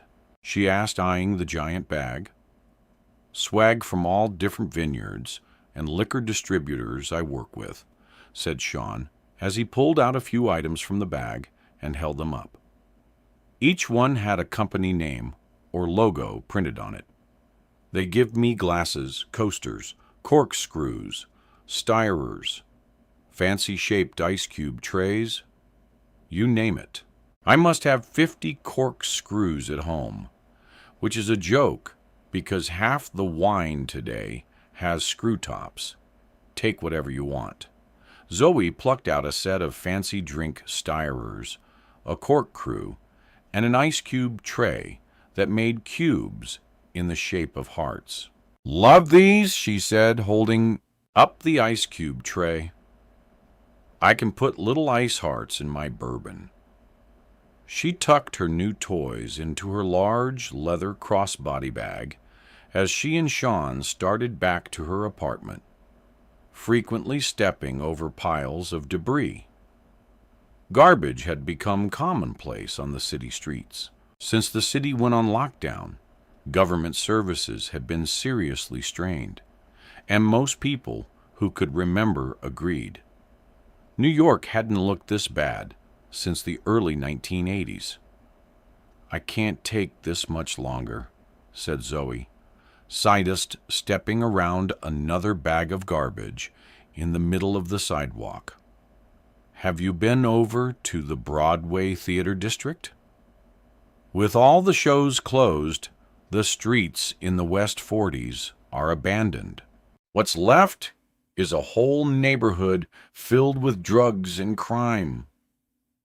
I know someone who got mugged on West 45th in the middle of a workday. It's amazing how fast the changes happen. Don't complain. You've got a 3,800-foot apartment to wallow in," said Sean with a slightly snarky tone. "I, on the other hand, live in a one-room studio." Zoe let out a breath. "You're right. I have it easier than most." "I may have a big apartment, but no cash flow," said Zoe. "That means a big tax bill, expensive insurance, and huge eye-popping monthly maintenance costs. If Miranda cuts me from the staff tomorrow, Connor and I will be in big trouble. I'm practically down to nothing from the money my father left for me." "Miranda might cut me too," said Sean. "And then what do I do? I'm a restaurant person." "No restaurants are hiring. She won't cut you. You're her right hand. Miranda would chop her leg off before she'd let you go. You do all the ordering and purchasing, and you double as bartender and waiter. She relies on you for everything. Me, I'm expendable. Miranda's got 2 shift managers. With the restaurant operating at 20%, she doesn't need both of us. And Juliet has seniority. Yeah, but Juliet is a total That's true. Let's not worry about the restaurant or Juliet right now, said Sean. We've got something much more pressing to deal with. You're right, said Zoe, snapping to attention.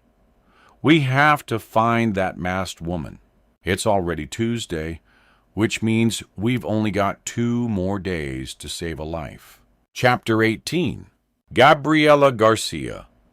Harmon paced around the tiny living room of the small one-bedroom apartment on East 10th Street that she shared with her husband, Greg.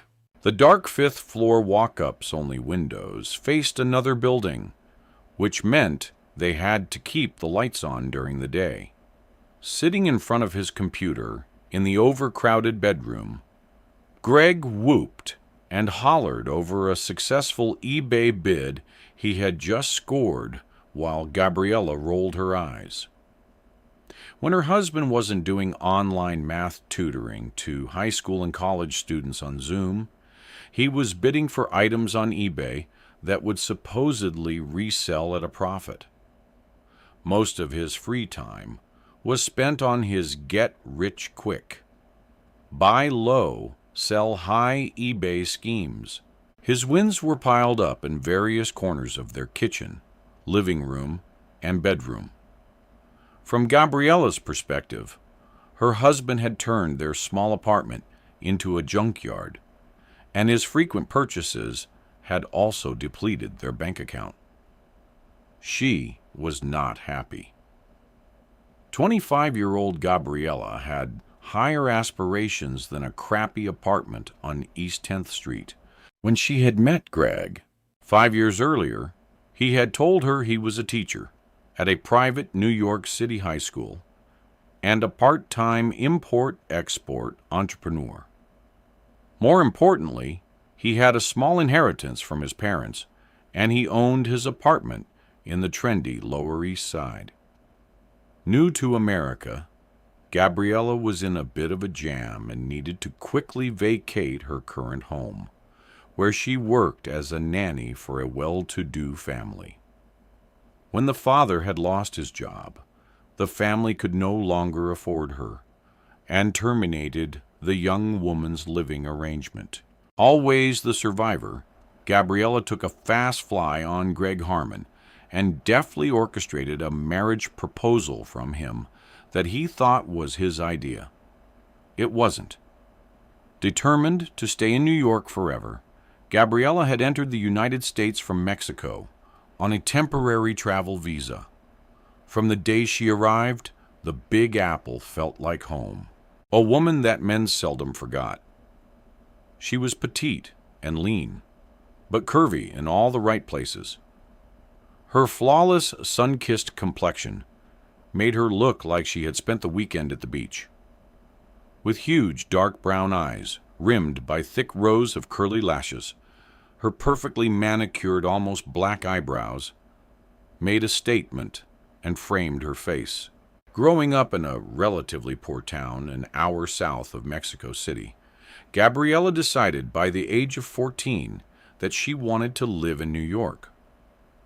Throughout her teens, she worked at a high-end store in downtown Mexico City, saving every penny she earned for her future life in America. She also supplemented her savings by doing small favors for men for cash. One older gentleman became her main benefactor. Their arrangement lasted nearly 4 years, until Senor Rodriguez expired in his bathtub. By then, Gabriela had saved almost $22,000 and accumulated a closet full of designer clothes, bags, and an expensive collection of fine jewelry. Before she left for America, she sold some of the jewelry, but could not part with all of it. She kept one necklace that had a charm of 2 connected G's dangling from a substantial 14-karat gold chain. I need to look good in New York, don't I? Once she arrived in Manhattan, she found work as a living-in nanny for a well-to-do family, which was ironic because she didn't like children unless they were sleeping. Regardless, she needed a place to live and moved into the Carmichaels' large Manhattan apartment as their babysitter.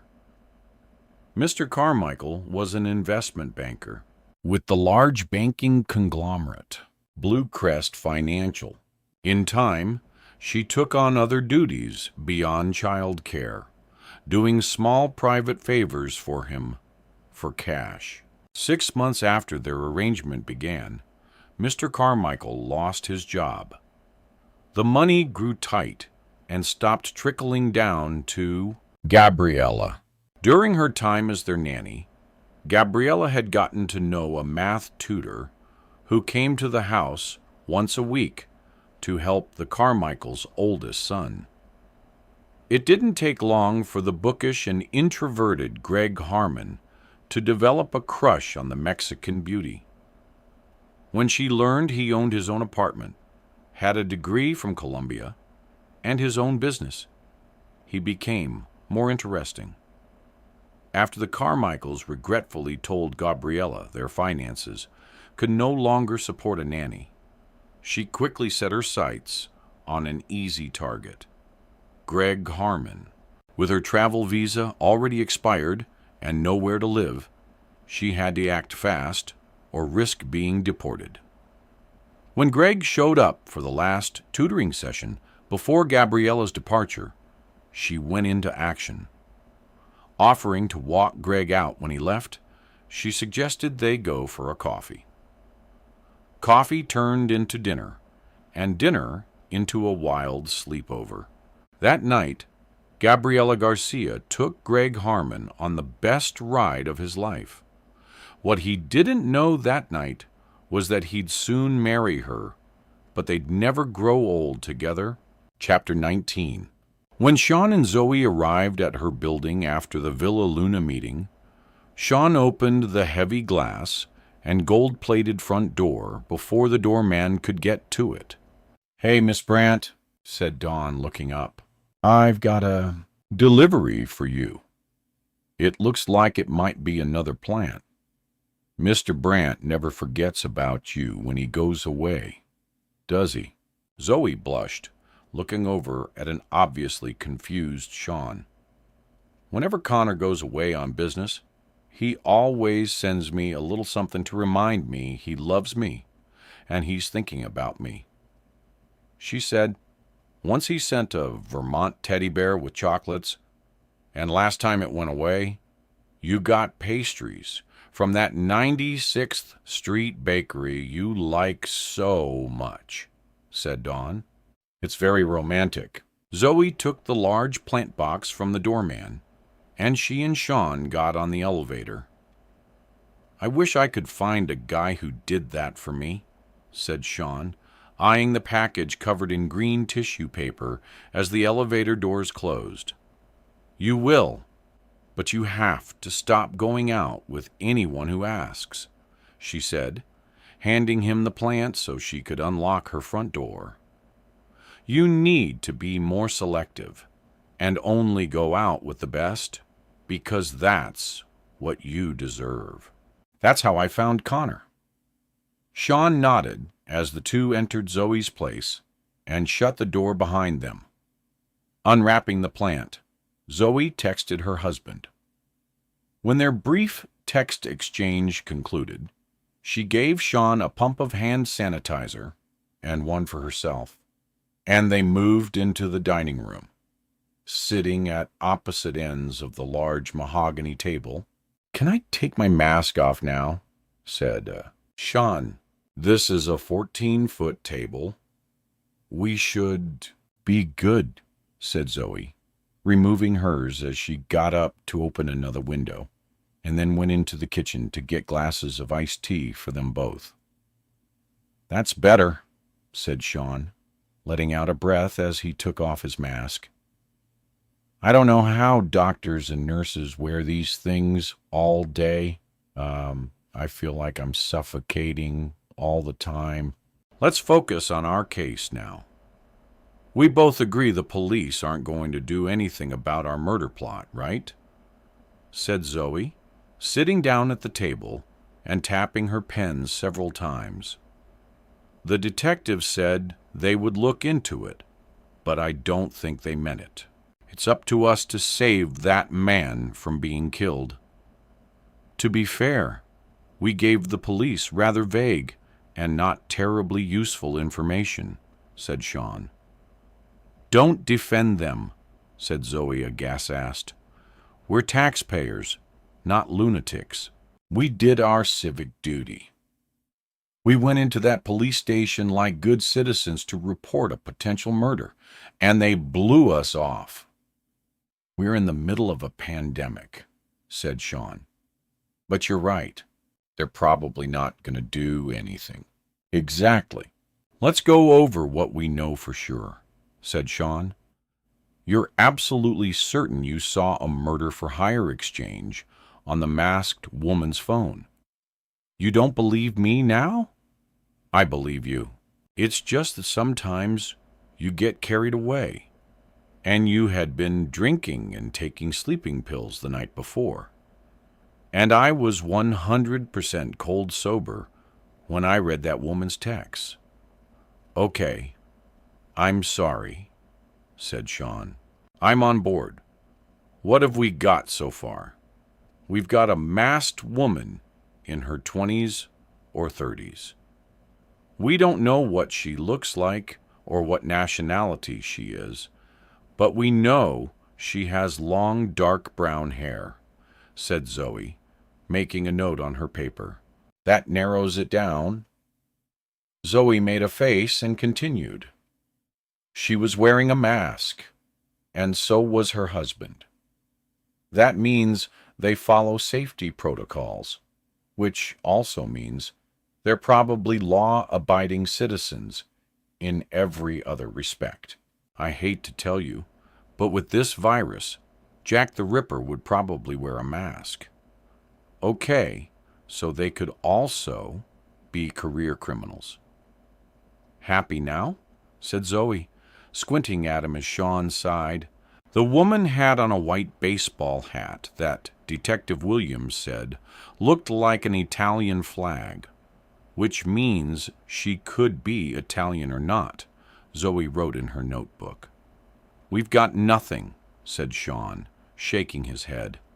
Don't be that boy. Nobody likes a quitter. We're just getting started, said Zoe, sitting up straight in her chair. That woman was wearing a navy blue mask that had a white dress shirt and red tie logo on it. In her text messages, she talked about working at TNC, which in my mind has to be the company. It's possible, but hear me out, said Zoe, holding up her left hand. What if the mask was issued by Theron Company for their employees? Lots of companies are doing that now. Theron Company sells high-end men's dress clothing. I'll bet a lot of the top stores have their own company masks for employees now. That does make sense, said Sean, impressed by her thinking. Exactly, said Zoe, pointing at Sean's notebook. Write that down. We need to find out if the company has their own masks. Sean made a note. Other than the mask, the woman was dressed in ordinary navy blue leggings and a white long-sleeve t-shirt. She had a small navy blue leather crossbody bag and a canvas tote that said Blue Crest Financial on it. Maybe her husband, the person she's trying to kill, works for Blue Cast Financial. But she said her husband was buying crap on eBay and complained in her text to her boyfriend about all that junk piled up in their apartment, said Sean, making a few more notes. I don't see an executive from Bluest bidding on junk on eBay. Maybe her husband used to work at Bluest but got furloughed because of the pandemic. What if she's got a friend who works at Bluest and they gave her the bag, said Sean. Don't forget, she also had a Gucci shopping bag. That means she either has money or she spends what little she has on luxury goods. Good one, Sean. Psych profile. Nice. Could the navy crossbody leather bag be a Gucci? What if she bought it yesterday and the shopping bag was empty? Said Sean. Maybe she had just purchased it at the Gucci store. Zoe took a big gulp of her iced tea and wiped her mouth. You might be on to something. Let's go to the Gucci store on Fifth Avenue and see if anyone remembers them, said Zoe. Sean gave her a thumbs-up sign while nodding enthusiastically. Now let's do a profile on the husband, Zoe continued. He had a slight limp. I didn't notice that. I write mysteries, said Zoe. I'm trained to notice everything. Write that down. Sean made another note. He had on a Navy New York City firefighter's hat and was wearing a New York Rangers face mask. He could be a fireman who likes hockey or someone who just supports the FDNY, said Sean, or has a neighbor who's a firefighter who gave him the hat. Zoe made a face, finished her drink, and went into the kitchen to refill her glass. The husband looked like he was in his late 30s or early 40s. He was wearing beige shorts and a light green t-shirt that said, "Eat Mo Pie." Sean shouted loud enough for Zoe to hear from the kitchen. What does that mean? He likes pie, she yelled back. Sean shook his head. I like pie too, but I don't wear t-shirts broadcasting it. And pie isn't particularly healthy. Why would someone wear a shirt that extols the virtues of something that's bad for you? Do you know how many people in this country have hypertension? Okay, you're getting way off track now, said Zoe as she sat down at the table. Fine. What else? Zoe looked off into space and narrowed her eyes. I believe that woman is a very sophisticated killer.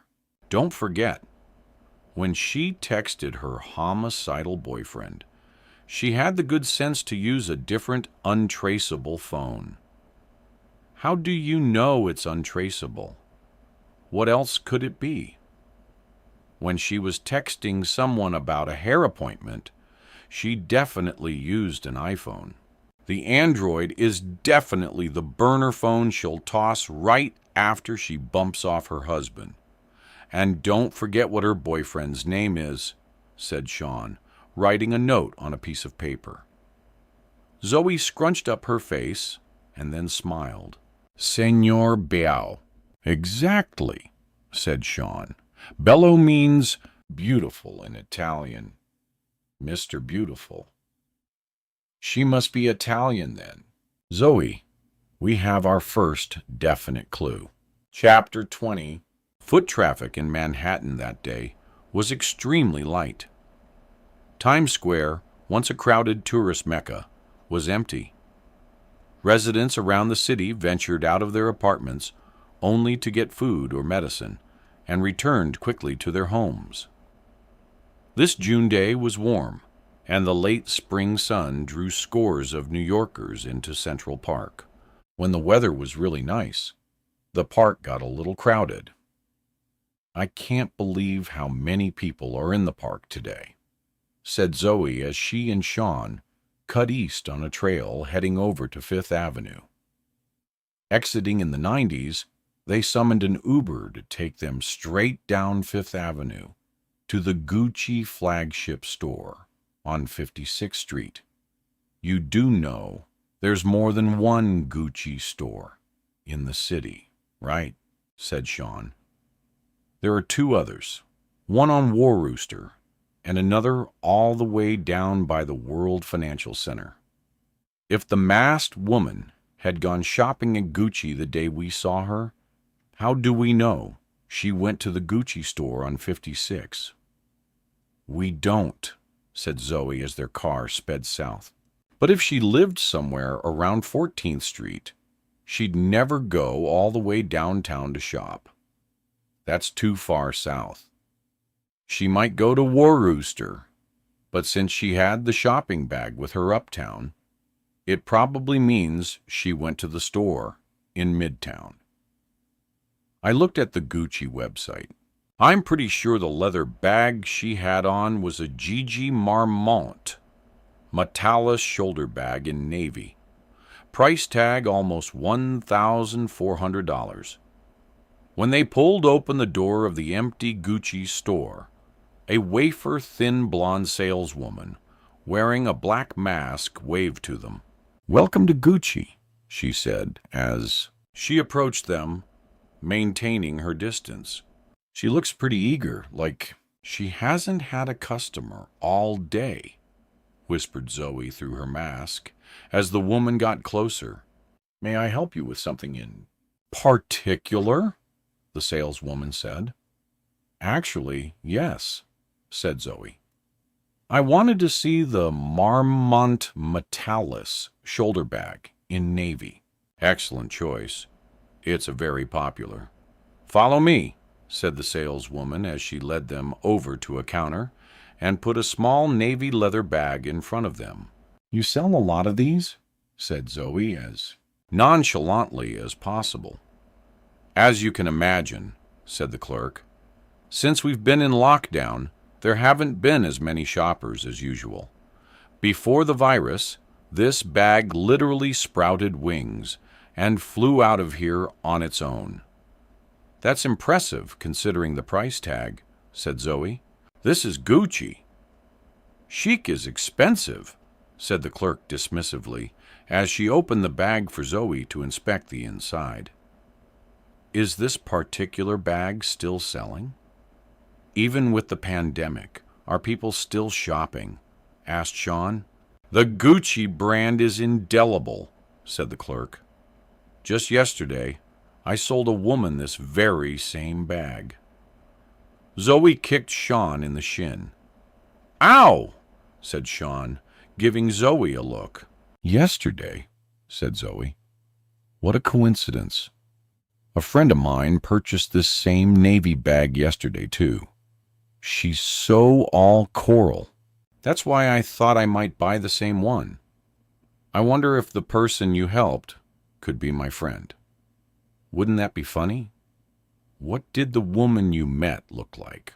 Normally, I wouldn't remember because we're usually so busy, but lately we've only had a handful of customers," said the clerk coolly. "I do remember her because she had a very definite sense of style.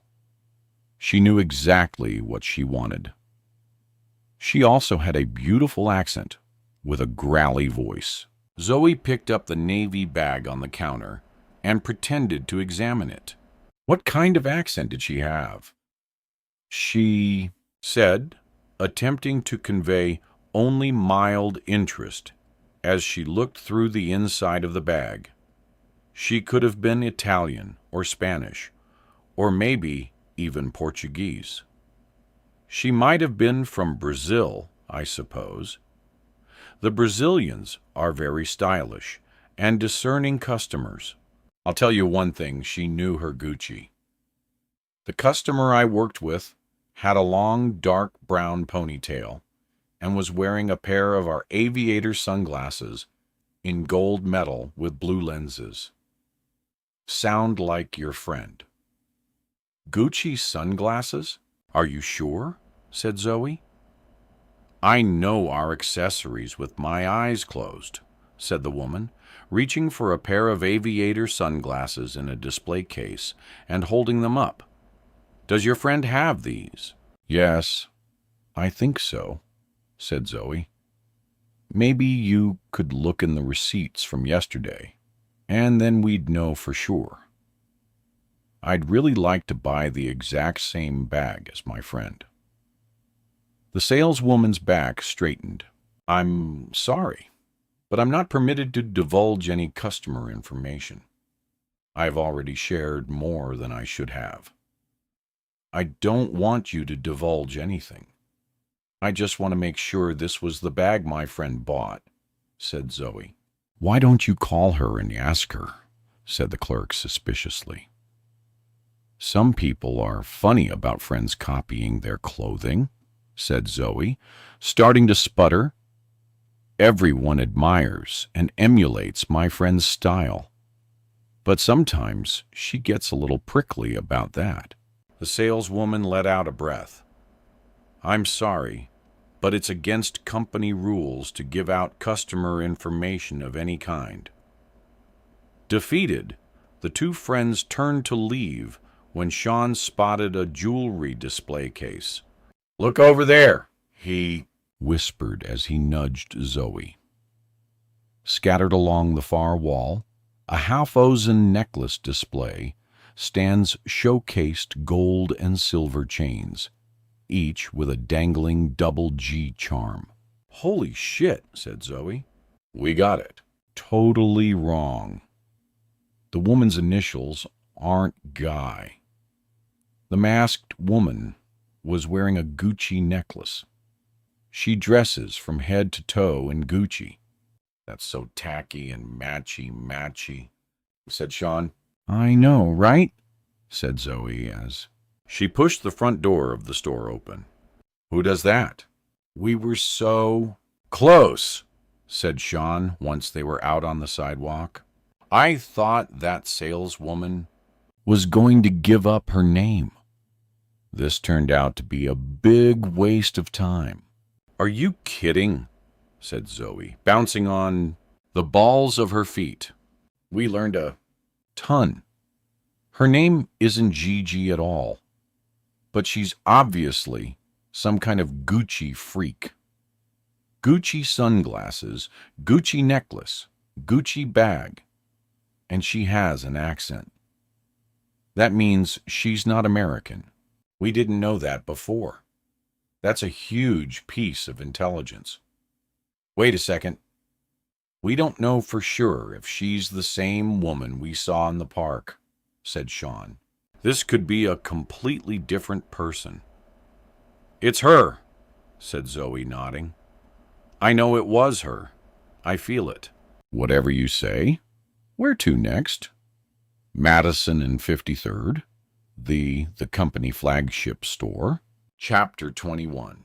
Walking down Madison Avenue, discussing their case.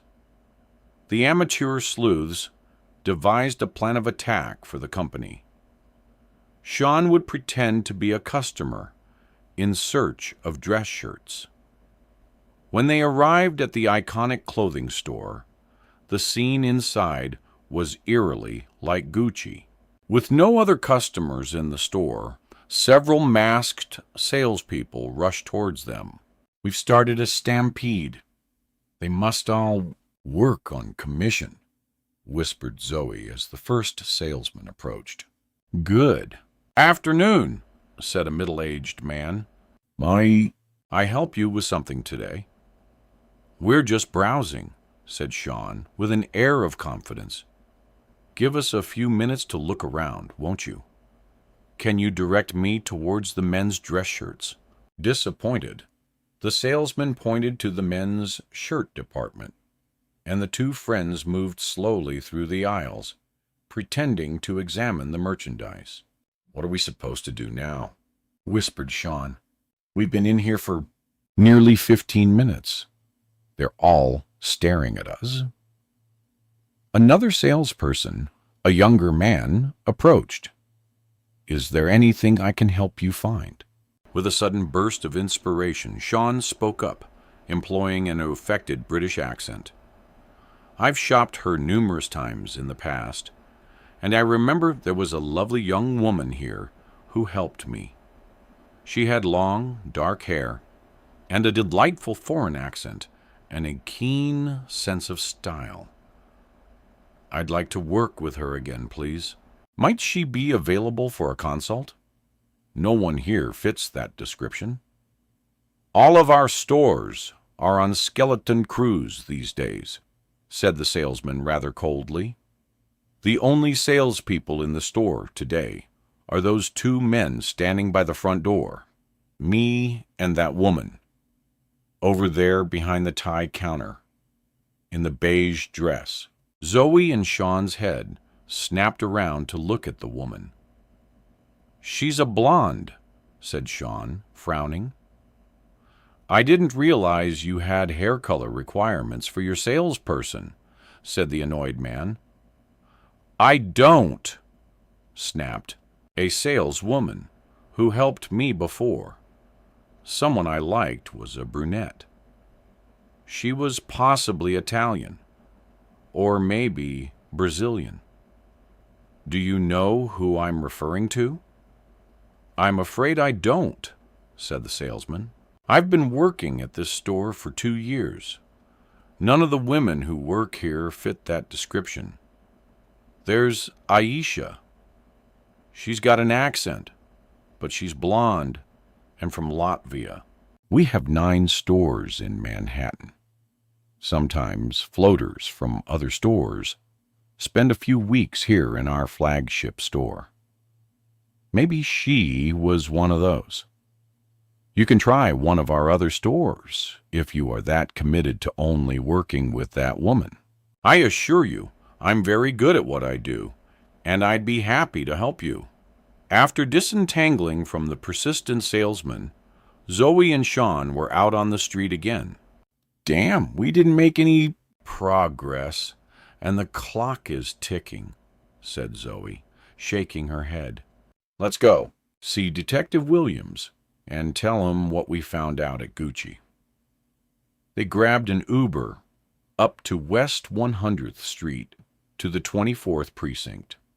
Like before, everyone inside was masked, and an officer stationed at the front door took their temperatures. For a second time, they walked over to the policeman behind the plexiglass screen. He was the same officer from their previous visit. "We'd like to speak with Detective Williams," said Zoe, smiling with her eyes. "Weren't you here yesterday?" said the officer, his brow furrowed. "Yes," said Zoe, "and it's imperative that we speak to Detective Williams immediately." A minute later, Detectives Williams and Kim walked into the building and passed through the lobby. "Miss Brandt," said Darrell Williams, stopping, surprised to see Zoe waiting there, as Heather continued to the elevator. "We wanted to find out if you've made any progress on our case," said Zoe, looking directly into his warm brown eyes. "Since there are only 2 days left before the murder is supposed to happen, we did some reconnaissance work for you. We think that... Look, Miss Brandt, I know your heart's in the right place, but we got a lot going on," said Darrell. "In case you haven't heard, there's a serial killer on the Upper West Side of Manhattan. I'm sorry, but with what you told us, we don't have enough information to go on with your case." Put soundly in her place, Zoe backed down. "I understand," she said solemnly. "It's just the time is running out. Can I at least tell you what we found out today about the masked woman?" Darrell nodded. "She speaks with a foreign accent, probably Italian or Spanish," said Zoe. "She could be Brazilian, too," said Sean. "We also learned she likes expensive things. She has a Gucci bag, necklace, and sunglasses. Also," said Zoe, "we remember that the masked man wore an FDNY hat and a New York Rangers mask." "Do you know how many hockey fans wear Rangers gear?" said Darrell. "My next-door neighbor has New York Rangers sweatshirts, socks, hats, beer glasses, and probably a mask, knowing him." "We believe the husband might work for Bluecrest Financial," said Sean, trying to rescue his friend. "Look," said Darrell, "we are following up on a few things, but I'm not going to lie. It's a long shot. In the meantime, stay out of it and let us do our job." Sean and Zoe looked at each other, defeated. They had asked the police to search for a needle in a haystack without telling them what kind of needle or which haystack. Dejected, they left the 24th precinct and stepped out into the sunshine onto a practically deserted West 100th Street. "What do we do now?" said Sean, squinting from the sun in his eyes. "I've got an idea," Zoe said, looking at her phone. "There are only 254 fire stations in New York City. We could try going to the ones in Manhattan and see if only 254. "Are you kidding me?" "Even I think that's ridiculous. We don't even know if he is a fireman," said Sean. "Going to fire stations makes no sense." "Are you saying you want to give up?" Zoe demanded. "No, but we're chasing our tails." Chapter 22. Gabriela Garcia's cleverly orchestrated romance with Greg Harmon took off like a bottle rocket, never having considered himself terribly attractive to women. A month of the Mexican knockouts, undivided attention, and her ecstatic vocal approval of his lovemaking, Greg started to think he had underestimated himself. For starters, she laughed at his terrible jokes. He was fond of a pun, and she hated puns, partly because English was her second language, but more because she thought puns were stupid, even in Spanish. The little quirks and idiosyncrasies other women had found annoying, Gabriela declared adorable. She also did physical things to him that he didn't know could be done. Soon, Greg was sure he couldn't live without her, which was exactly what she was going for. With the deliberateness of a shark that spotted a school of fish, Gabriela circled her prey decisively and without remorse. Greg was simply a necessary stepping stone, a means to an end. Marrying him would ensure her a green card and allow her to legally stay in the United States. He was single, which meant she didn't have to dispose of a girlfriend or wife, and she'd have a home in Manhattan. Given her larger long-term goals, Greg seemed like her best option for the moment. For 6 intense weeks, Gabriela used every trick in the book to convince Greg that he was the only man for her, and that she was the only one who could ever make him happy. On the 7th week of their whirlwind courtship, Greg asked Gabriela to marry him and presented her with a 2-carat diamond ring. Having cleverly played all the angles, she feigned surprise when Greg got down on one knee. Her annoying little fish had taken the bait. She smiled as she slipped the diamond ring onto her finger, knowing that one day she'd sell it after she gutted him like a trout. After exhausting him in bed on their wedding night, he fell asleep, and she smiled as she reviewed her situation. Everything was going exactly to plan. "I've moved to New York, found a home, and will soon become a legal resident of the United States. Now I need to find a job where I can meet some very wealthy men and set myself up for my next chapter." Several months later, after receiving her new green card, Gabriela applied to every high-end menswear retail store in Manhattan. Responses were few because all her past work experience had been in Mexico.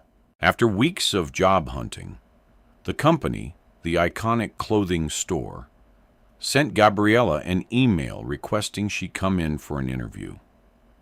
Putting on her best outfit, she finished her ensemble with a pair of small 14-carat gold hoop earrings, her signature gold gig necklace, and 2 thick 14-carat gold bangles, compliments of her dearly departed Mexican gentleman.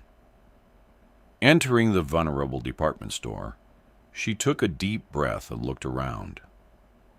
The main room of the large store was loaded with crown molding, brass accents, and shiny dark wood finishes. Everything gleamed. The vast emporium was arranged with orchestrated rows of color. The place smelled rich, a combination of fine leather, musk, and money. Several well-dressed, obviously successful men were scattered throughout the store, browsing. She smiled. This was exactly the right place to move her life plan to the next level. A handsome young salesman around Gabriella's age spotted her by the front door and crossed the main room to wait on her. "May I help you find something?" he asked, taking in every inch of her. "I'm here for a job interview," she said, smiling, displaying all of her sparkly, pearly teeth like a great white shark. Minutes later, Gabriella sat in front of gay-haired 60-year-old Robert Franklin, Theron Co.'s regional VP of Human Resources. Franklin's eyes lit up the minute Gabriella stepped into his office. While giving his memorized speech about the company, he surreptitiously examined every inch of her body. Gabriella missed nothing. Before she opened her mouth, she knew she had the job. "You've had some good experience selling in that men's department store in Mexico City," said Franklin, his eyes on her legs. "We have a highly valuable and growing Hispanic customer base here. Someone like you on the floor who speaks Spanish would be a huge plus." "Bueno es," said Gabriella, crossing and recrossing her tan legs, while flashing her 100-watt smile. Robert Franklin smiled back, imagining what it would be like to kiss her full, pouty lips. "Miss Harmon, I don't know what you just said, but whatever it was, it sounded charming. I'd like to give you a try here. I'd be very proud to work for such an amazing American institution such as the company. So, my goal will be to become your best salesperson, not just here in Manhattan, but in the whole of the USA." "I have no doubt, Miss Harmon," said Franklin. "No doubt at all." Minutes later, with a smile on her face, Gabriella slowly sauntered through the main floor of the store, winking at the young, handsome salesman who had greeted her when she arrived. Before she reached the door, she was preempted by that salesman, who raced across the floor to catch up to her. "I was wondering," he said, "would you like to meet me for a coffee or a drink later? Isn't it against company policy for employees to date?" said Gabriella. "Since I start working here on Monday, and because I'm also married, I'll have to say no." Once outside, she walked down Madison Avenue and over to Fifth, stopping at Saks to buy herself a small celebration gift. To commemorate her new job, she selected a green and red ribbon-patterned Gucci key ring with a brown leather fob with her signature double G's. It was expensive for a key ring, but she was sure her husband wouldn't begrudge her a little indulgence after landing a position with such a prestigious company. Standing at the Gucci counter, running her fingers over the key ring while the female clerk showed her a few other styles, Gabriella remembered her first exposure to the Italian luxury brand. She had been on an early shopping trip at one of Mexico City's poshest stores with her then benefactor, Señor Rodriguez. Having grown up poor, she wasn't familiar with designer labels, though she soon developed an unquenchable thirst for them. "Hill," said the elderly Señor Rodriguez, holding up a gold necklace while they stood together at the Gucci counter. "Gucci's signature is the entwined double cheese, Just like your name, Gabriela Garcia. I'm going to buy this for you. You should always wear Gucci, my dear. It suits you." When Senor Rodriguez placed the gold necklace around her slender, elegant neck, she had looked at herself in the oval standing mirror on the glass counter and knew he was absolutely right. From that day on, the Gucci brand became a regular staple of her wardrobe with the financial help of gentlemen friends. "This is one of our most classic designs," said the Saks Fifth Avenue clerk, holding up the colorful keychain, trying to make the sale. "It's sporty and screams understated class." "Wrap it up," Gabriella said without hesitation. "I'll take it." Chapter 23. After Zoe and Sean left the police station, Daryl climbed the fire stairs to the second floor of the building. "What did those two want?" said Heather, sitting at her desk, working on a report when Daryl entered the bullpen. "They want to play Sherlock Holmes," said Daryl.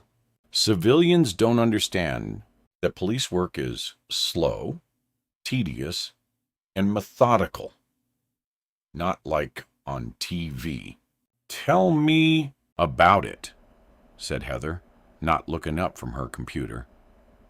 "It's about checking and rechecking information, and then checking it again," continued Daryl, talking to himself. "It's not like an episode of Law and Order, where everything wraps up in an hour." "What did the two nutcakes have to say?" said Heather, shaking her head. "Let me guess. They wanted to know if we caught their mystery killer yet." Daryl smiled and filled his partner in on the new information Sean and Zoe had shared regarding Gucci and the company. When he finished, Heather pursed her lips. "I don't think any of their new info about Gucci and the moves the needle any further. Humor me. I'll do an inter-dep departmental form to get the customer and employee lists from those two stores." "Let's see if something pops up," said Daryl. "I know it sounds crazy, but something about their story, I don't think they're making it up. Personally, I think Zoe Brandt is a little delusional," said Heather, making a swirly movement with her finger next to her head.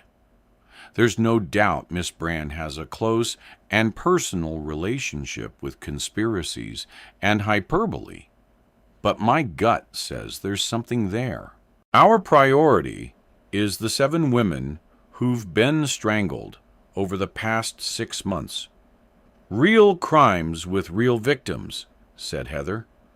"Not fantasy murders seen through binoculars." 5 minutes later, Daryl sent an official request for NYPD access to personnel lists from the 2 stores and then turned his attention back to the Strangler inquest. The recent murder of Karina Kubak in Central Park had thrown the police for a loop, given that the murder profile was so different from the others, with multiple precincts on the task force. Now, opinions differed until they knew for sure. Karina Kubak, victim number 7, would stay on the list. "What do you want to do now?"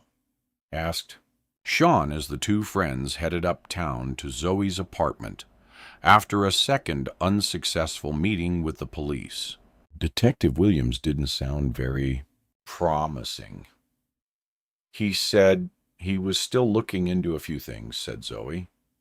"I think he was blowing smoke. He's involved in the West Side Strangler investigation. He's not going to spend any time on our convoluted story." "It's not convoluted," said Zoe, her eyes flashing. "I know what I saw. It was a murder plot. If the police aren't going to do anything, you've got to talk to Connor. You know how he is about this kind of stuff.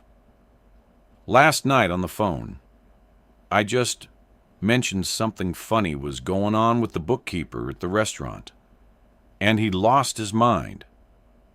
Occasionally, you do get slightly carried away, said Sean. But that's part of your charm. I know, right? Connor doesn't get that part of me. Look, we know this isn't a joke. The fact is, it's a matter of life and death. Once Connor hears the whole story, he'll want to help us. I'm not so sure about that, said Zoe, casting her eyes downward and wringing her hands. He thinks my crime investigations and any communication with the police will come back to bite him with the Bureau. There was that thing last year, said Sean, quietly looking away. You're siding with him. No, but things did get kinda crazy.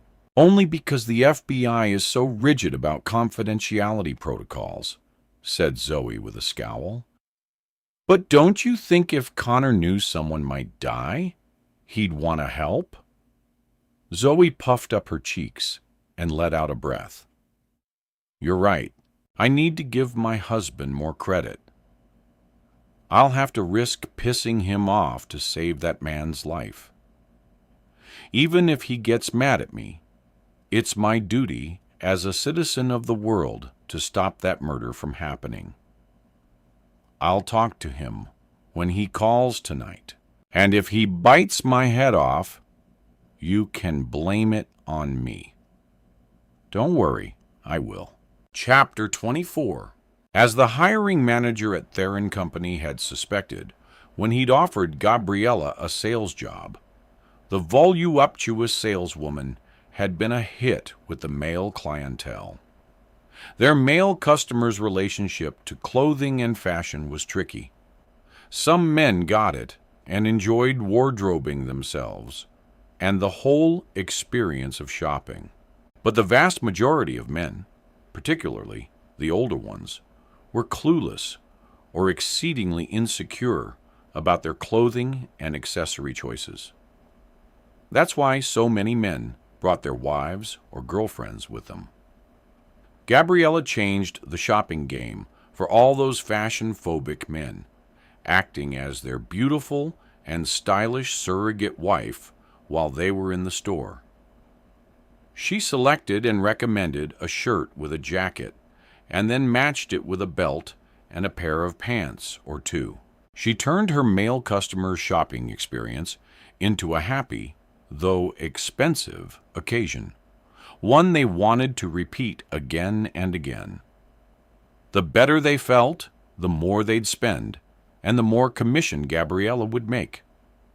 After the men were sufficiently mesmerized, she'd insist their new outfit would look great with a particular pair of expensive Italian shoes that happened to be on sale the same day.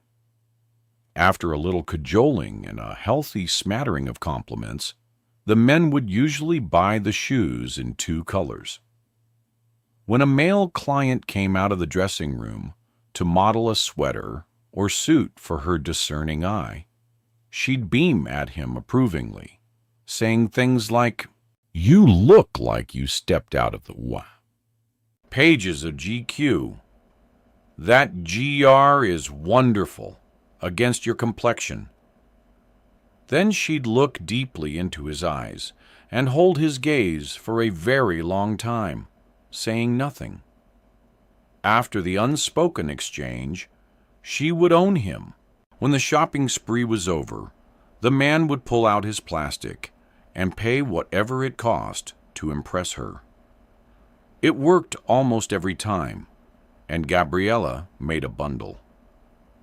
Her commissions gave her that extra money to buy the expensive things she craved and put a little aside in a secret bank account.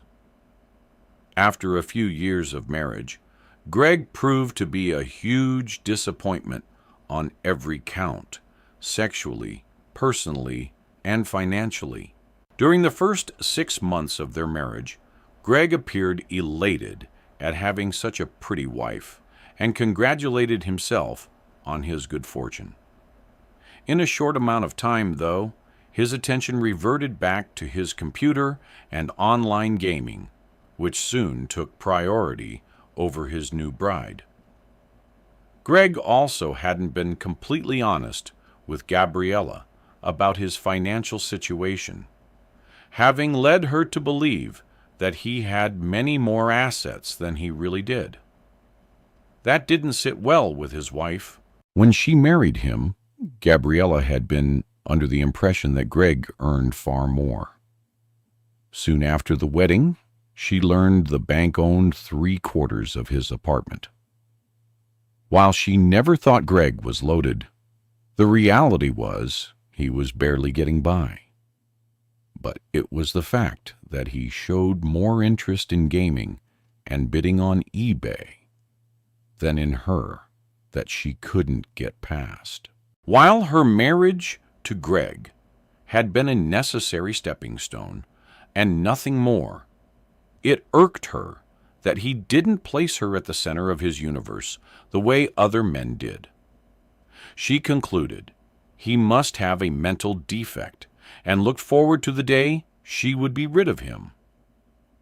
That was when she stepped up her game to find and secure husband number 2. With no intention of remaining a store clerk for the rest of her life, the next man she married would have to be significantly wealthier, handsomer, and much more devoted than the first. I didn't come this far to end up in a tiny apartment looking at a crumbling brick wall. She intended to marry someone with wealth and power and live in the high style she believed she deserved. From then on, whenever a new male customer entered the store, she'd size them up. First, she'd check for a wedding ring. If he wore one, it wasn't a deal breaker, just an annoying complication. After working with that customer and observing how much money he spent and how easily he parted with it, she might move him on to the next level, laying on the compliments like thick honey. Within minutes, she could tell which ones only wanted a little in-tour flirt, and which ones might be up for more serious extracurricular activities. Over time, handfuls of older, well-to-do men coming into the store regularly asked for her. After her initial encounter with any eligible male customer, she'd do extensive background research on him to get a general sense of his net worth. "Why, Mr. Granger, you are here again," said a smiling Gabriella with her sultry, growly voice. "You practically bought everything in the store last week. The shelves were so empty after you left. We had to order new merchandise. Did I forget something?" Slightly flustered, the overweight 58-year-old married father of 3 sputtered, "I figured I could use a few more white and blue dress shirts and maybe a pair of cufflinks, Gabby." We didn't look at any of the cufflinks when I was last here." "Of course," said Gabriella, putting on her most sorrowful face. "Why didn't I think of that?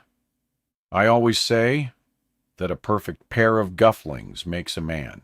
They give him that little something extra. Come with me. I know the perfect pair for you." Granger smiled. Gabriella gently touched his arm, letting it linger for a moment, long enough to cause Greer's breathing to become labored. She physically guided him to the glass display case of men's jewelry. He bought 2 pairs, one in silver and one in gold, and promised to return the following week to get a new suit for a friend's wedding. From Gabriella's research and solid background checks, Granger has the money she was looking for. When she Googled him and found his wife and kids on Facebook and Instagram, she decided he wasn't the right one. Not because of his wife, who, in her opinion, looked old, dull, and puffy, but because of his kids. Gabriella could suffer a lot of things, but she did not enjoy children. Separating a mom from his wife is quite easy, but kids are another story. She often reminded herself. Grier's kids were on the younger side, too, which from Gabriella's perspective meant they'd be hanging around the second Mrs. Granger for far too long.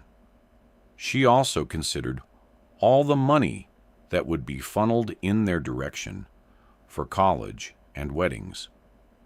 Based on the Facebook pictures of his snaggletooth-fed kids, she figured they would all need an orthodontist. 3 kids, 3 sets of braces. Kaching. Granger was crossed off her potential husband list. Over time, she narrowed down her criteria and ultimately determined husband number 2 should not have any children at all. She must be the center of his world and not have to compete with demanding, annoying, and expensive children. If husband number 2 had an untimely death, which he no doubt would, she didn't want to share the money with his offspring. Shortly after her no kids revelation, a tall, good-looking, well-dressed man walked through the main door of the company. When Gabriella spotted him, she raced towards the front of the store at the same time as 2 of her male colleagues. "He's mine," she hissed as she pushed past the 2 salesmen, nearly knocking one of them over. "Forget it," said one salesman to the other, stopping in his tracks as he grabbed his co-worker by the shoulder. Vampira already has her fangs out, plastering an anxious smile on her face and thrusting her chest up and out. She walked confidently towards her new customer, like a jaguar homing in on an antelope. "Welcome to Terenko," she said. "I'm Gabriella. What can I do for you today?" From the minute he saw her, he was stunned by her beauty, and she knew exactly what he was thinking by the way he looked at her. While the tall stranger attempted to explain he just started a new job and needed to update his wardrobe, it was clear his mind was on one thing only, and it wasn't new clothes. "I attend all sorts of high-level financial meetings," said the tall man with an air of accomplishment. "I'm in a position where I'll be judged not only by what I say and do, but the image I portray. It's critical that I look like $1,000,000. Gabriella looked down at his hands and saw he was wearing a gold wedding band. "With your well-developed physique, you must work out a lot," she said breathlessly. "It won't be difficult to find the right clothing to make you stand out in a crowd. I hope you will let me be your personal fashion consultant. I have an excellent eye. You can ask me anything, and I'll tell you the truth." "Anything?" said the man, playing along. Gabriella smiled and laughed. Her mark had taken the bait. "Anything." She purred as she took him by the arm and walked him over to the suit racks. With the skills of a crackerjack reporter, Gabriella casually interviewed the tall man, without him realizing he was being evaluated. She learned he was married, but had no kids. Perfect. He lived in Manhattan, worked in finance, and, like her, enjoyed nice things. As she rang him up at the register, counting her a hefty commission, she asked him if he'd be needing any more assistance.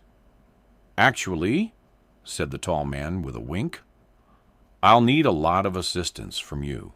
I have to get a whole new wardrobe, new job, new look. Then, of course, I must help you, just like I did today." She said, "I get off in 20 minutes.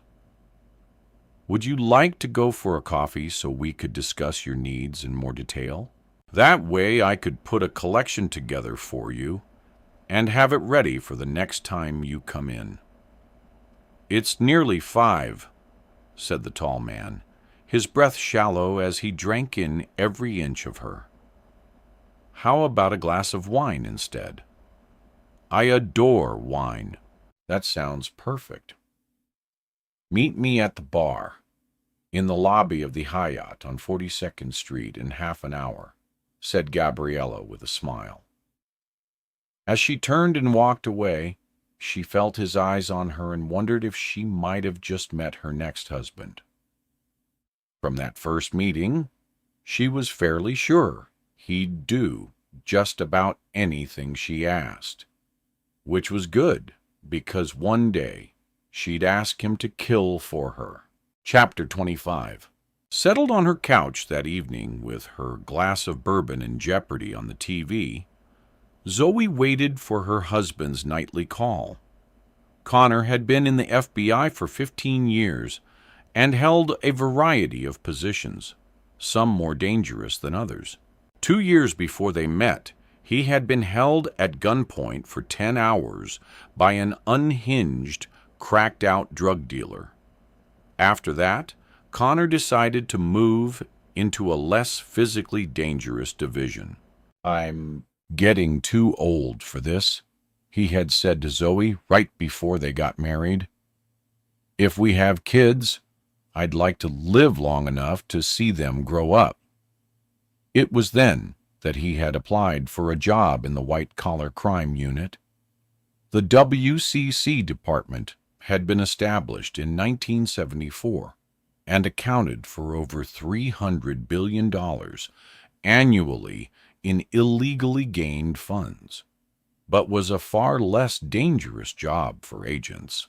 They wore suits, dined at great restaurants, and their most dangerous activity was attending corporate meetings.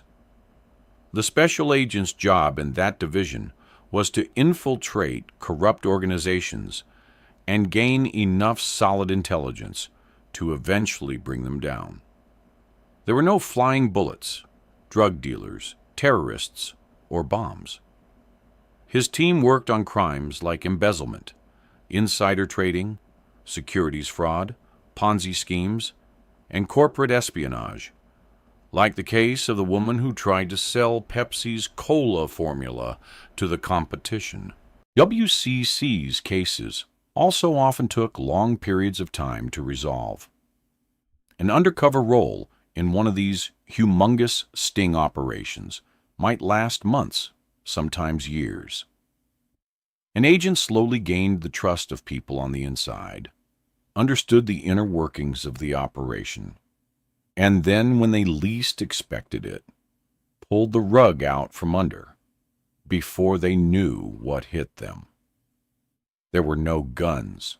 Everything was done with a pen, subpoenas, and warrants. If the agents did their job right, it often led to long prison terms for those caught with their hands in the golden cookie jar.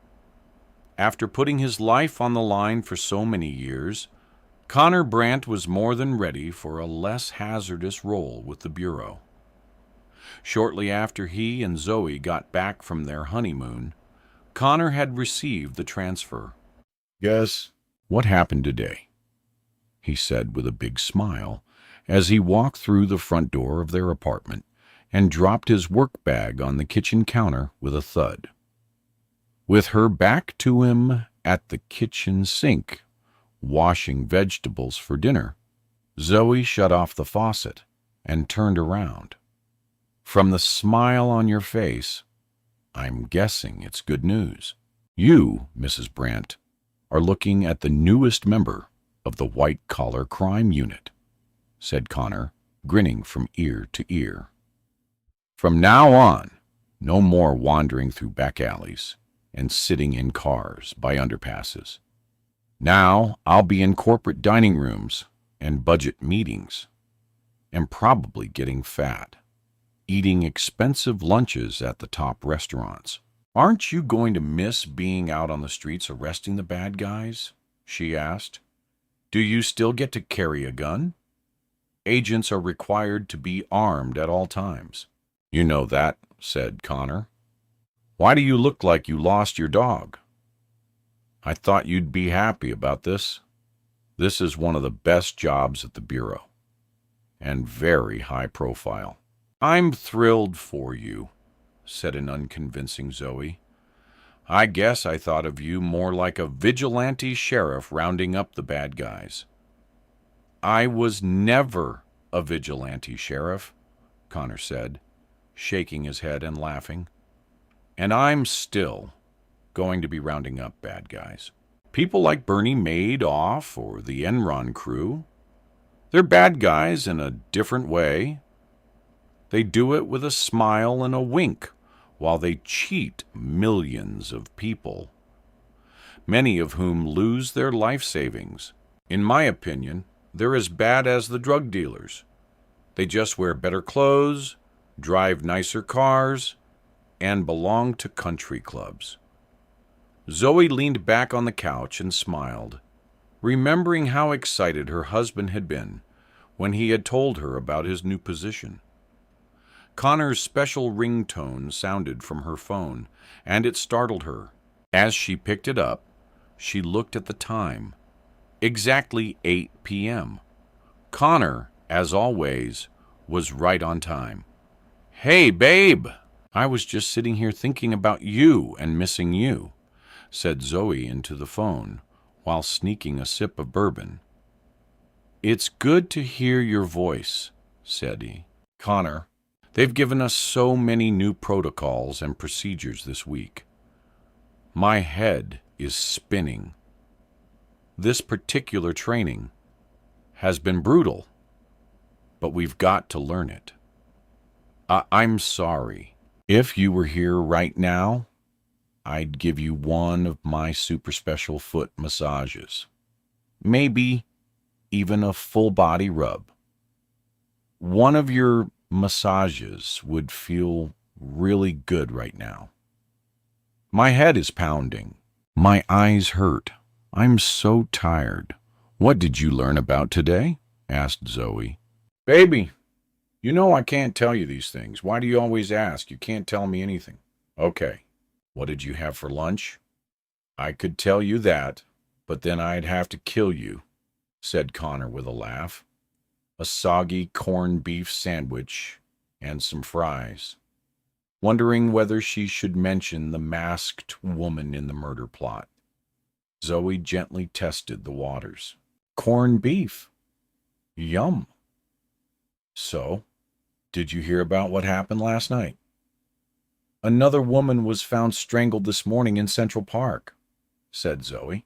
I saw it in my news feed when we broke for lunch. People are saying it might be the West Side Strangler. I'll bet it was him. What do you think? I doubt it. From what I read, the Park murder doesn't fit the MMO of the previous homicides, said Connor. All the other women were killed inside their apartments.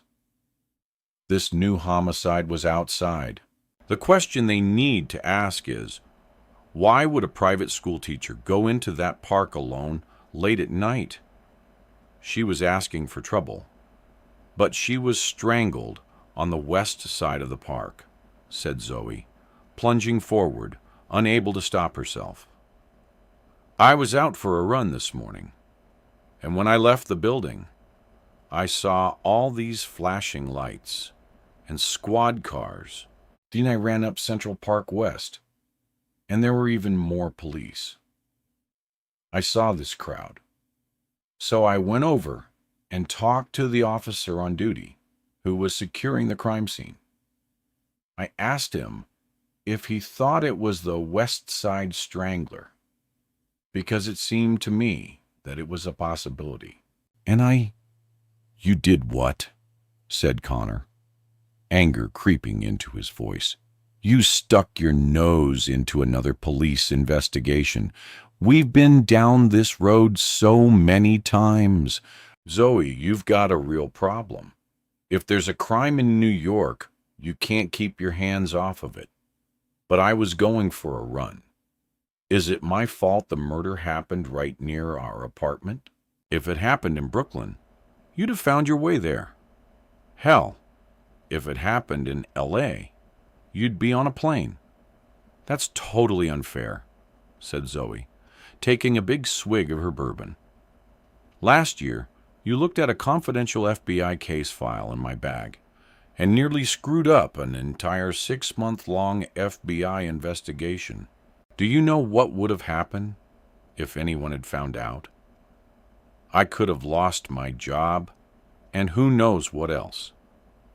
I know, said Zoe, swirling the ice in the glass and taking another sip. But you didn't lose your job, and I've apologized for that 1,000,000 times. Are you drinking bourbon again? Said Connor suspiciously. Why do you ask that? Said Zoe, looking around for hidden cameras. Because you sound a little wonky. And I heard ice banging against glass. I'm having an iced tea, said Zoe, her eyes round as she put her glass down on the coffee table. Do you remember what Dr. Over said? How you needed to get control over yourself and stop making things up. No more obsessing over crimes or secret plots that may or may not have happened. I think maybe you should go back into therapy. I don't need therapy, said Zoe, her voice getting more animated. I'm fine. Don't make me out to be crazy. A woman was murdered in the park only a few blocks from our apartment. Everyone in New York is talking about it. It's front-page news, Connor. I'm not allowed to talk about a murder that happened right near my home when everyone else in this city is. That's the problem. You don't just talk about it. You live it. You investigate it. You get in the middle of things you shouldn't be involved in. It's not normal. After the rebuke from her husband over the murder in the park, Zoe made a quick decision and decided not to ask him about her murder investigation of the masked woman and man. Anything else? Said Connor with an irritated sigh. Babe, I don't want to end this call on a sour note, said Zoe. Honestly, I wasn't chasing after a crime. I literally went out for a run, and it was all there in front of me. Maybe I overreacted. It's just that last year you were so out of control, constantly obsessing, theorizing, phoning tips into police, going to crime scenes. There was a long silence. Zoe, I promise this week I wasn't obsessing. I swear, said Zoe. Okay, let's call it a night. I've got an early start tomorrow. Are we good? I'll call you tomorrow night. Regular time, said Connor. Did you remember to call the locksmith about fixing the lock on the front door? Oops. I'll do it tomorrow. I promise. Come on, Zoe. Please take care of it. The door is getting worse, said Connor. Sometimes you think it's locked and it isn't. And sometimes you can't unlock it. That's not good security in New York. What if there was a fire and we couldn't get out because the door wouldn't open? I promise. First thing tomorrow, I'll call the locksmith. Okay. Love you. Me too, said her husband just before he hung up. When the call was over, Zoe replenished her empty bourbon glass and FaceTimed with Sean. Hey, what's up? Said Sean, noticing the strange expression on her face. Why do you look all weirded out? Did you ask Connor about helping with the masked woman? Zoe shook her head. I couldn't. I barely mentioned the story about the murder in the park last night, and he totally kitchen sinked me and pulled out all the old dirty laundry. Like what, how I get obsessed with things, and he could have gotten fired last year, that I should see a therapist, all the usual stuff. Oh, after that icy conversation, no way could I bring up the masked woman. If I told him about the binoculars and the murder plot, he would have reserved a room for me at a mental hospital. Sometimes you get a little carried away, said Sean, barely audible. You're agreeing with him, said Zoe. I thought you had my back. You know the murder plot is real. You saw it, too. Not exactly. What do you mean? We both followed them. Don't take this the wrong way, said Sean, but I never actually saw the text about the murder. You told me about the text when we were FaceTiming, but I didn't see them myself. But you saw the man and woman in the park, said Zoe. We followed them onto the subway. Yes, but to me they looked like an ordinary couple wearing surgical masks, said Sean. They went window shopping, but we tracked them to Gucci, remember? You don't believe I saw those texts? I do believe you, said Sean. I mean, I think you believe you saw them. You think I made it all up? Said Zoe. That I'd go to the police and report a bogus crime? No, said Sean. Of course not. I believe you. Or I wouldn't have helped. I was just pointing out that you were the only one who actually saw the text conversation of the murder. Sometimes your imagination takes over, and you get a little wound up. I only got wound up because that man on the bench is probably going to be killed by his Corella DeVille wife on Thursday, said incredulous Zoe. Sean, you've got to believe me. Okay, I must be insane, but okay. Yay, said Zoe, giggling. So, what are our next steps for tomorrow? After our morning meeting at Villa Luna, we'll call Blue Crest Financial and track down the origin of that white bag with the red lettering that the masked woman was carrying, said Zoe, pouring herself another half glass of bourbon. Then we'll go downtown to the Lower East Side, where we lost them yesterday, and snoop around. Maybe we'll spot them. What are the odds of us randomly finding them? Said Sean, giving her a dubious look. Slim to none. But a man's life is at stake. We have to do whatever it takes to stop that murder. Chapter 26. Later that evening, when Zoe climbed between the soft cotton sheets on her empty king-sized bed, she felt tiny. Tossing and turning for half an hour, she groaned and reached into her nightstand drawer, retrieving the nearly empty bottle of ambient. She shook the container and removed the plastic cap. There were 2 pills left. Good thing I picked up my new prescription this week. Taking a single pill out, she popped it into her mouth and put the bottle back in the drawer. Lying down, she replayed the contentious phone call she had had with her husband that night. It hadn't gone at all the way she had planned. Connor jumped down my throat before I said anything. You get in the middle of things you shouldn't be involved in. It's not normal. I think you should make an appointment with doctor. Ice door for like we talked about. She sighed and rolled onto her side. What am I supposed to do?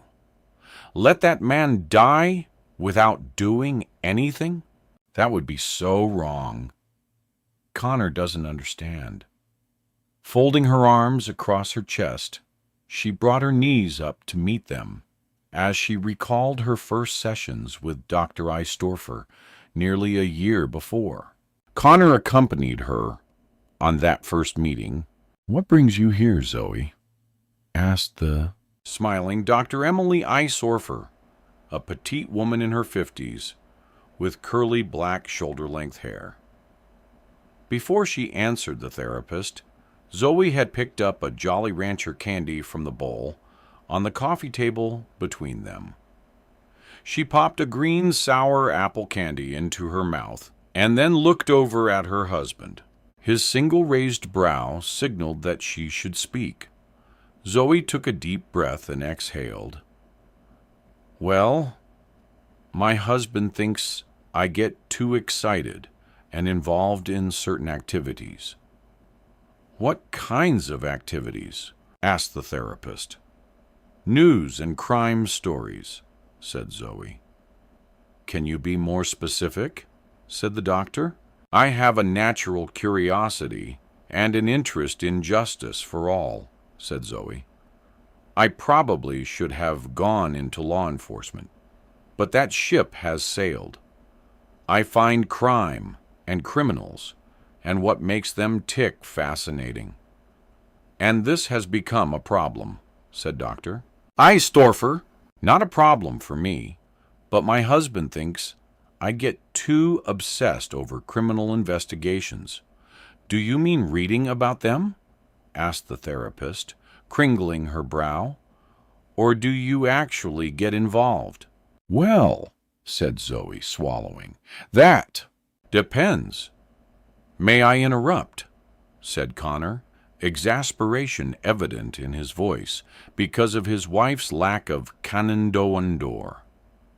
"I'm a special agent with the FBI. My wife and I have been married for 2 years. During that time, she has become increasingly imshed in crime, murder investigations, drug cartels, and dark money." "I'm not imshed," Zoe protested. "That's a very strong word. It implies I can't separate myself from the crimes I investigate. I totally can. It's just my hobby. Tell Dr. Isto for what you and your friend Sean do for entertainment on your mornings off," said Connor. "We hang out, drink coffee, go shopping. And," said Connor, staring her down, "we walk around the neighborhood and people watch," said Zoe. "Take a stroll in Central Park." "It feels like we're dancing around an issue," said Dr. Eistower gently. "Why don't you just tell me why you're here, Zoe?" "My wife isn't telling you the full story," said Connor, jumping in as Zoe's face fell. "She and her friend don't only drink coffee and take long walks. They think they're Sherlock Holmes and Dr. Watson. They read the local papers, go to the crime scenes, and try to solve cases in their spare time. They get in the way of law enforcement. Most of the time it's benign, but occasionally they go too far and get in the way of real criminal investigations. I've received several complaints." "I see," said Dr. Eistower, making a note. "Getting involved in criminal investigations is probably not a great idea, Zoe. She and her friend make pests of themselves with the local police stations, spin conspiracies where there are none. And last year, she almost caused an international incident with the Peruvian government. The U.S. Department of Immigration had to get involved." H, said the therapist, at a loss for words and wondering what she had gotten herself into. "She and her friend follow people, spy on stores and pedestrians." "Last month," said Connor, "she looked at one of my confidential FBI case files and attempted to insinuate herself into a federal investigation. She showed up at the undercover site and could have blown the whole sting operation wide open. Fortunately, I found out about it before she did any real damage. If it had gotten out that my wife was there, I would have lost my job." "That's serious, isn't it, Zoe?" said the therapist. "Nothing happened," said Zoe. "I didn't mean to get in anyone's way." Sean and I were just having some fun, and I thought I had a lead on something that was going to help the FBI. It seems like your activities could have some serious real-life consequences, said Dr. Eisorfer. If you were interested in the medical profession but didn't have a medical license, would it be okay for you to diagnose or operate on patients? But that's totally different, said Zoe. Sean and I are just playing around. I'm not posing as a police officer. We supplement investigations. We're extra eyes and ears on the ground. Sometimes the police miss things. It's clear you have an extremely active and creative imagination, said the therapist. However, that seems to be causing problems for those around you, in particular, your husband. It sounds like you need to rein in some of those impulses before there are some serious legal consequences. Thank you, said Connor. That's what I've been trying to tell her. The remainder of that first therapy session revealed more of Zoe's antics and unearthed her husband's continuing frustration. By the end, it was mutually decided that Zoe would start seeing Dr. Eisto for once a week, so the therapist could help the young woman put things into perspective. Lying in bed, finally feeling the ambience starting to kick in, Zoe rolled onto her other side and forced herself to think only happy thoughts. She reminisced about her first 6 wonderful months of marriage before Connor started chastising her about her amateur detective work. Weeks before their wedding, Connor had moved from his studio apartment in Brooklyn into Zoe's palace on the park. He didn't bring much, mainly personal items and a few small pieces of furniture. The pull-out couch he had used as a bed in his one-room apartment had been left behind. Though he had been in Zoe's place hundreds of times, it wasn't until the day he moved in and dropped his bags in the large entrance foyer that it finally felt like his home. She remembered him walking slowly through the entire apartment, room by room that day. "What are you doing?" she had shouted from the kitchen as he walked past her. "I can't believe I live here. This place is amazing. You act like you've never been here before." "I was only a visitor before. Now I'm a resident," said Connor, smiling, "living here with the love of my life." Zoe had smiled back, and they had got busy finding space for all of Connor's things. She loved having him there and not being alone anymore. The next few weeks were consumed with the last-minute details of the upcoming wedding, and they had talked of nothing else. It was on their honeymoon in Key West that Connor first suggested fixing up the apartment. "We've got this amazing home, but it's in disrepair. Don't take this the wrong way, but it looks pretty tired," said Connor. "When was the last time anyone did any work on the place?" Zoe shrugged. It had always been that way, and she hadn't noticed it was tired. "The entire apartment needs painting," said Connor. "I noticed tiles are broken in a couple of the bathrooms and should be replaced. The wood floors are scratched and dull and need sanding and refinishing. I think we should put marble counters in the kitchen and replace the old white appliances with stainless." "That's all going to cost a lot of money," said Zoe. "Our basic carrying costs are already steep. With my salary and the money you still have left from your father's inheritance, we can start making changes a little at a time," said Connor. "We can do all the painting ourselves, maybe even the floor sanding. This apartment is our biggest asset, babe. We have to take care of it. And right now, it's a wreck." The place is falling apart. After further discussion, Zoe came around to her husband's way of thinking. Connor is right. She had told herself, the apartment hasn't been updated in 40 years. As soon as they got back from their honeymoon, he got to work. Over the next few months, all of Zoe and Connor's free time and money had been dedicated to fixing up their home. They spackled and sanded, painted and polished. Furniture was moved around and rooms restaged. The remainder of Zoe's inheritance had been used to update the kitchen. If we use the last of this money to redo the kitchen, we won't have any cushion, said Zoe, as she wrote a check to a contractor to begin the work. This is the last of it. We'll be fine, Connor had said. Between the two of us, we'll make it work.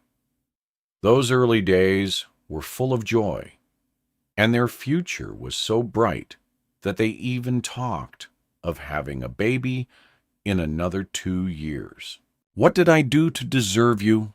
Said Connor one Sunday evening when they finished painting for the day. Love you, Zoe. Love you more, she had replied as she picked a splatter of dried paint off her husband's cheek. With those happy memories curled up alone in her bed in a fetal position, Zoe finally drifted off to sleep with a smile on her face. Chapter 27. That night in his hotel room in Virginia, Connor tossed and turned. The contentious call he had had earlier that night with his wife was keeping him up. 2 more days of training and then home. So, he's going off again. Bird watching. Give me a break. Between his training at Quantico, the long-term white-collar crime case he had been working undercover in Manhattan, and his wife's possible slip off the sanity wagon, Connor Brandt was stressed out. He'd been working on the Citizens Investment Group, SIG, case since the previous fall. Jordan Spaulding, the CEO and grand wizard of the company, was considered a Wall Street investment phenom. What put SIG on the FBI's radar was that Spaulding's clients consistently made higher returns on their investment than any other investment company in New York. It had been going on for more than a decade. No matter what the market was doing, Spaulding's clients always made a bundle. The secretive financial wizard was historically selective about who he led into his relatively small circle of investors. He only wanted high rollers, minimum investment to become a SIG client, a sweet $5 million. Anything less than that, and SIG and Jordan Spaulding were simply not interested. The company kept their clients happy by giving them an unbelievable return on their investment. And in exchange for that, their clients didn't ask any questions. Trouble was, nobody could figure out how SIG brought in those high returns so consistently. There had always been rumors about Spaulding, but no hard evidence had ever surfaced. With a variety of business divisions employing over 100 people, SIG was a mystery to outsiders. Within the company, only a small circle of executives were privy to their investment algorithms and portfolios. Those files were kept top secret and were not accessible to most employees. Things at SIG would have continued that way had it not been for a pretty young assistant named Sabrina Foster, who had filled in for Jordan Spaulding's admin during a long-term, high-risk pregnancy leave. Sabrina, a 5-year SIG employee, was moved into the inner sanctum and given a strong speech about confidentiality and SEC regulations. She was then assigned to work for CEO Jordan Spalding for a 9-month period. An opportunist at heart, Sabrina was aware that she had a narrow window of access to the most confidential SIG files. She recognized this could be her golden opportunity.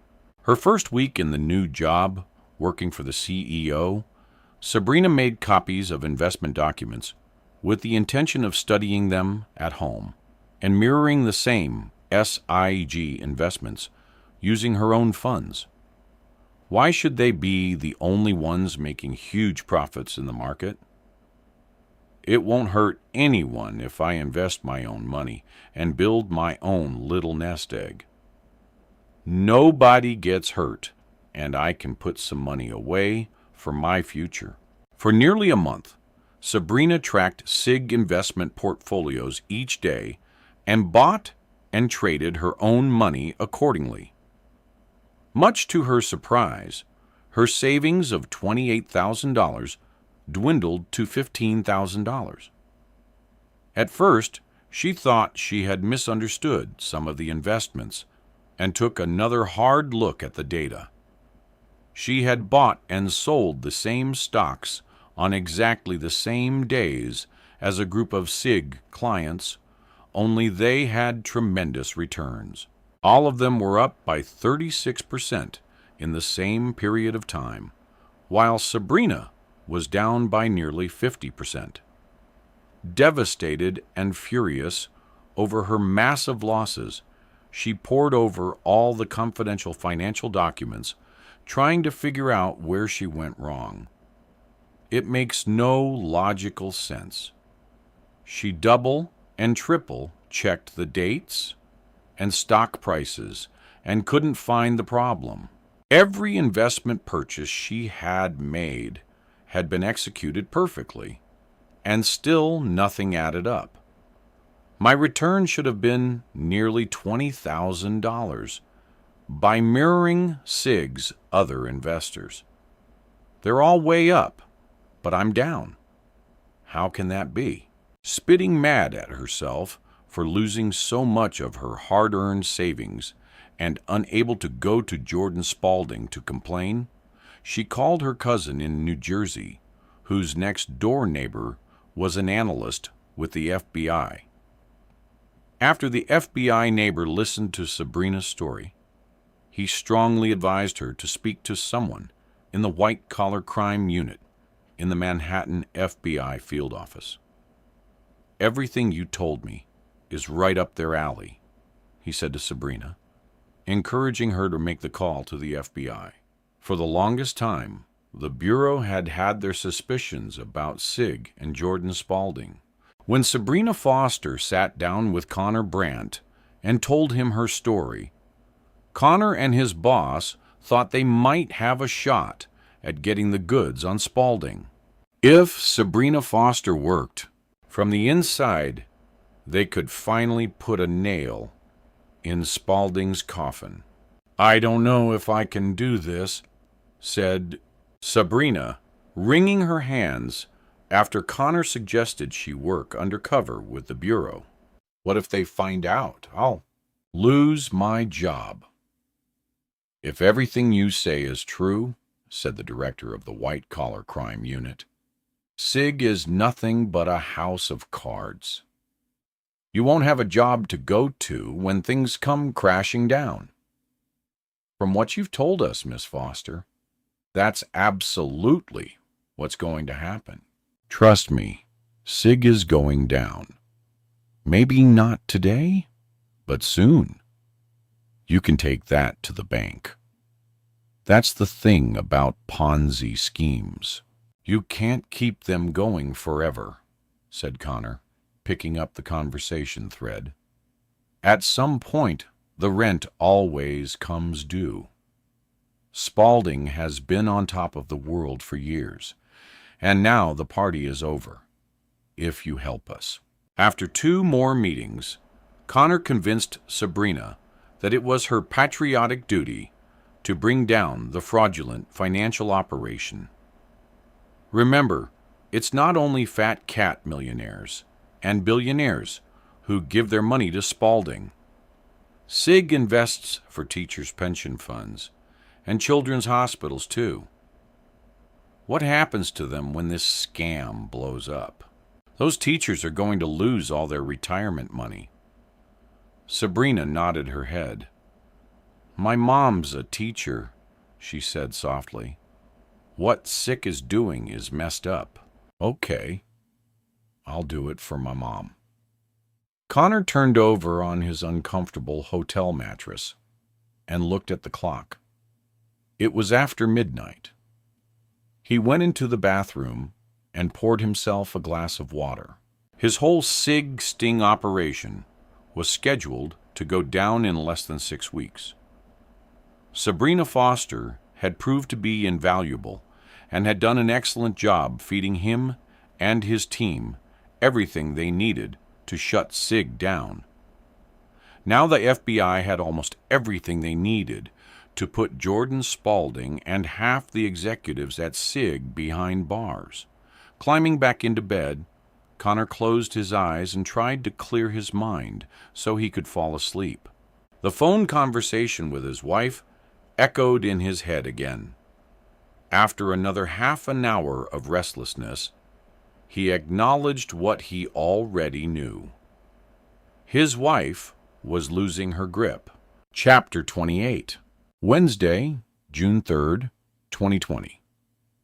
Fighting off an ambient/bourbon hangover the next morning, Zoe forced herself to get up at 7 to go for her daily run.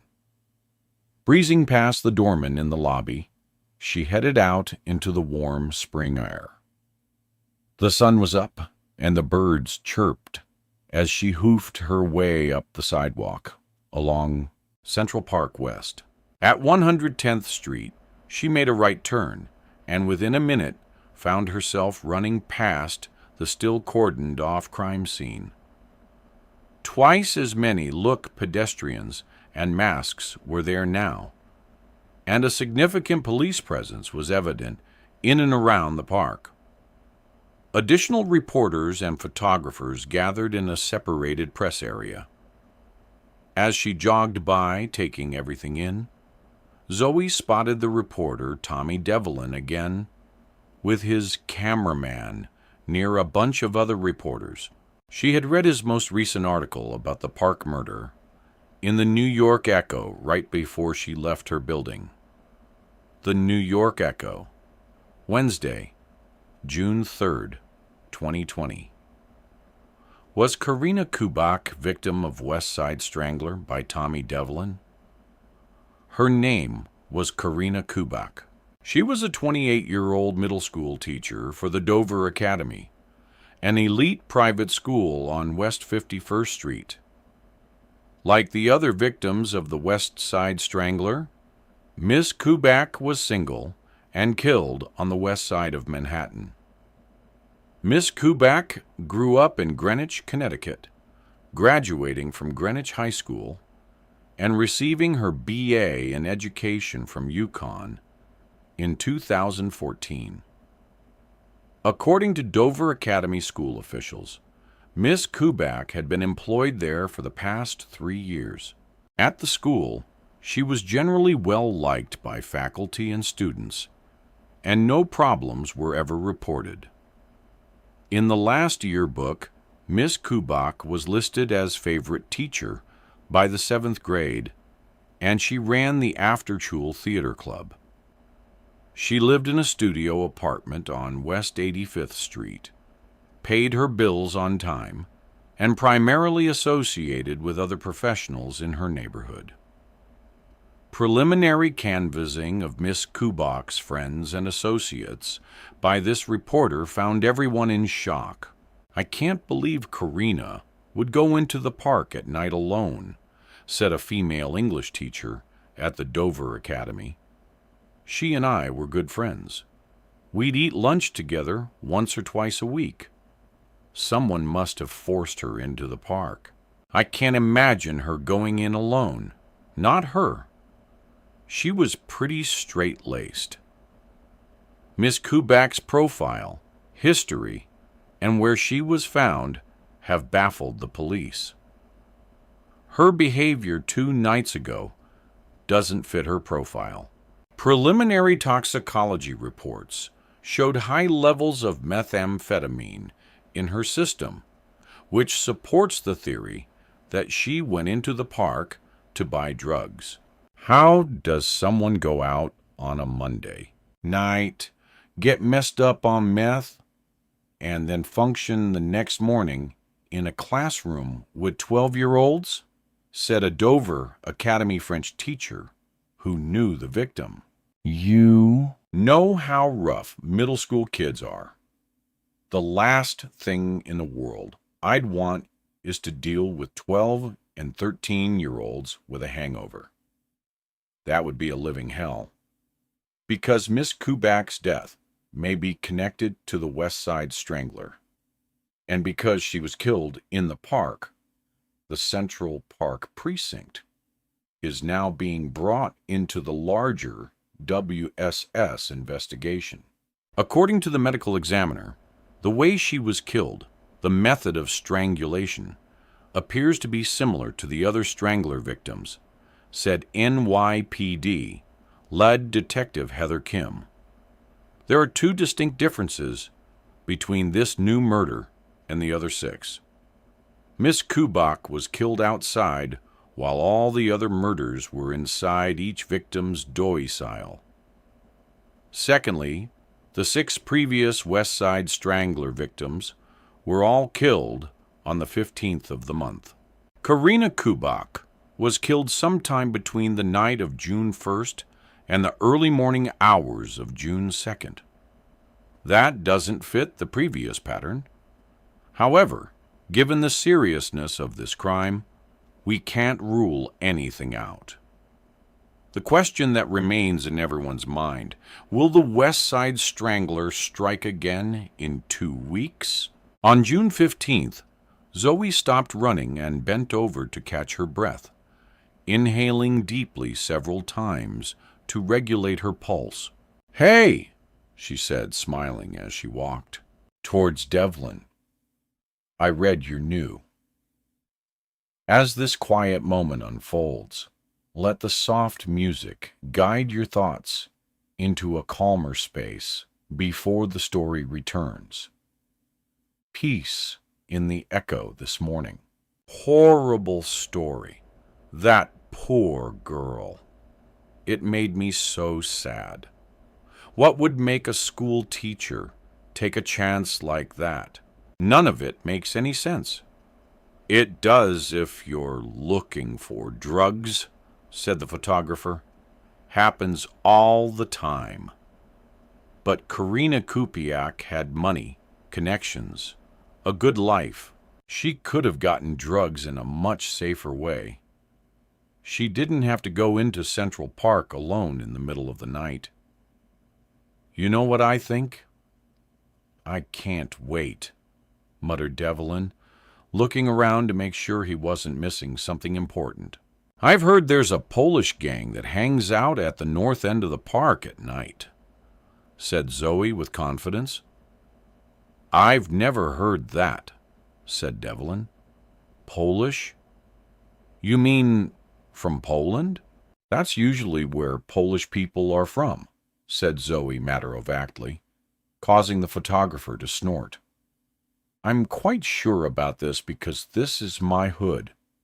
The north end of the park is filled with Polish people drinking vodka all night." The photographer snorted again as Devlin's face contorted.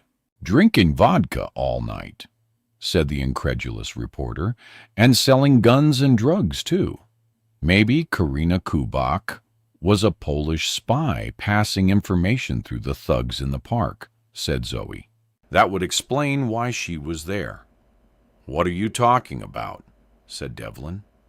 "The police think this was a simple case of being in the wrong place at the wrong time. They think she was trying to score some drugs for herself, not pass on international nuclear codes, and they haven't ruled out that she was a victim of the West Side Strangler."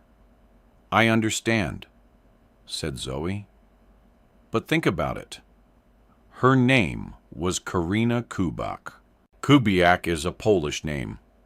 Having a Polish name doesn't make someone a Polish spy. My name is Devlin. That's Irish. That doesn't make me a member of the IRA. My partner here is Phil Bonilio. He's Italian-American. Phil, are you in the mafia? Not anymore, said the photographer, laughing. Miss Brandt, you have way too much time on your hands, said Devlin as he signaled to the photographer to move away.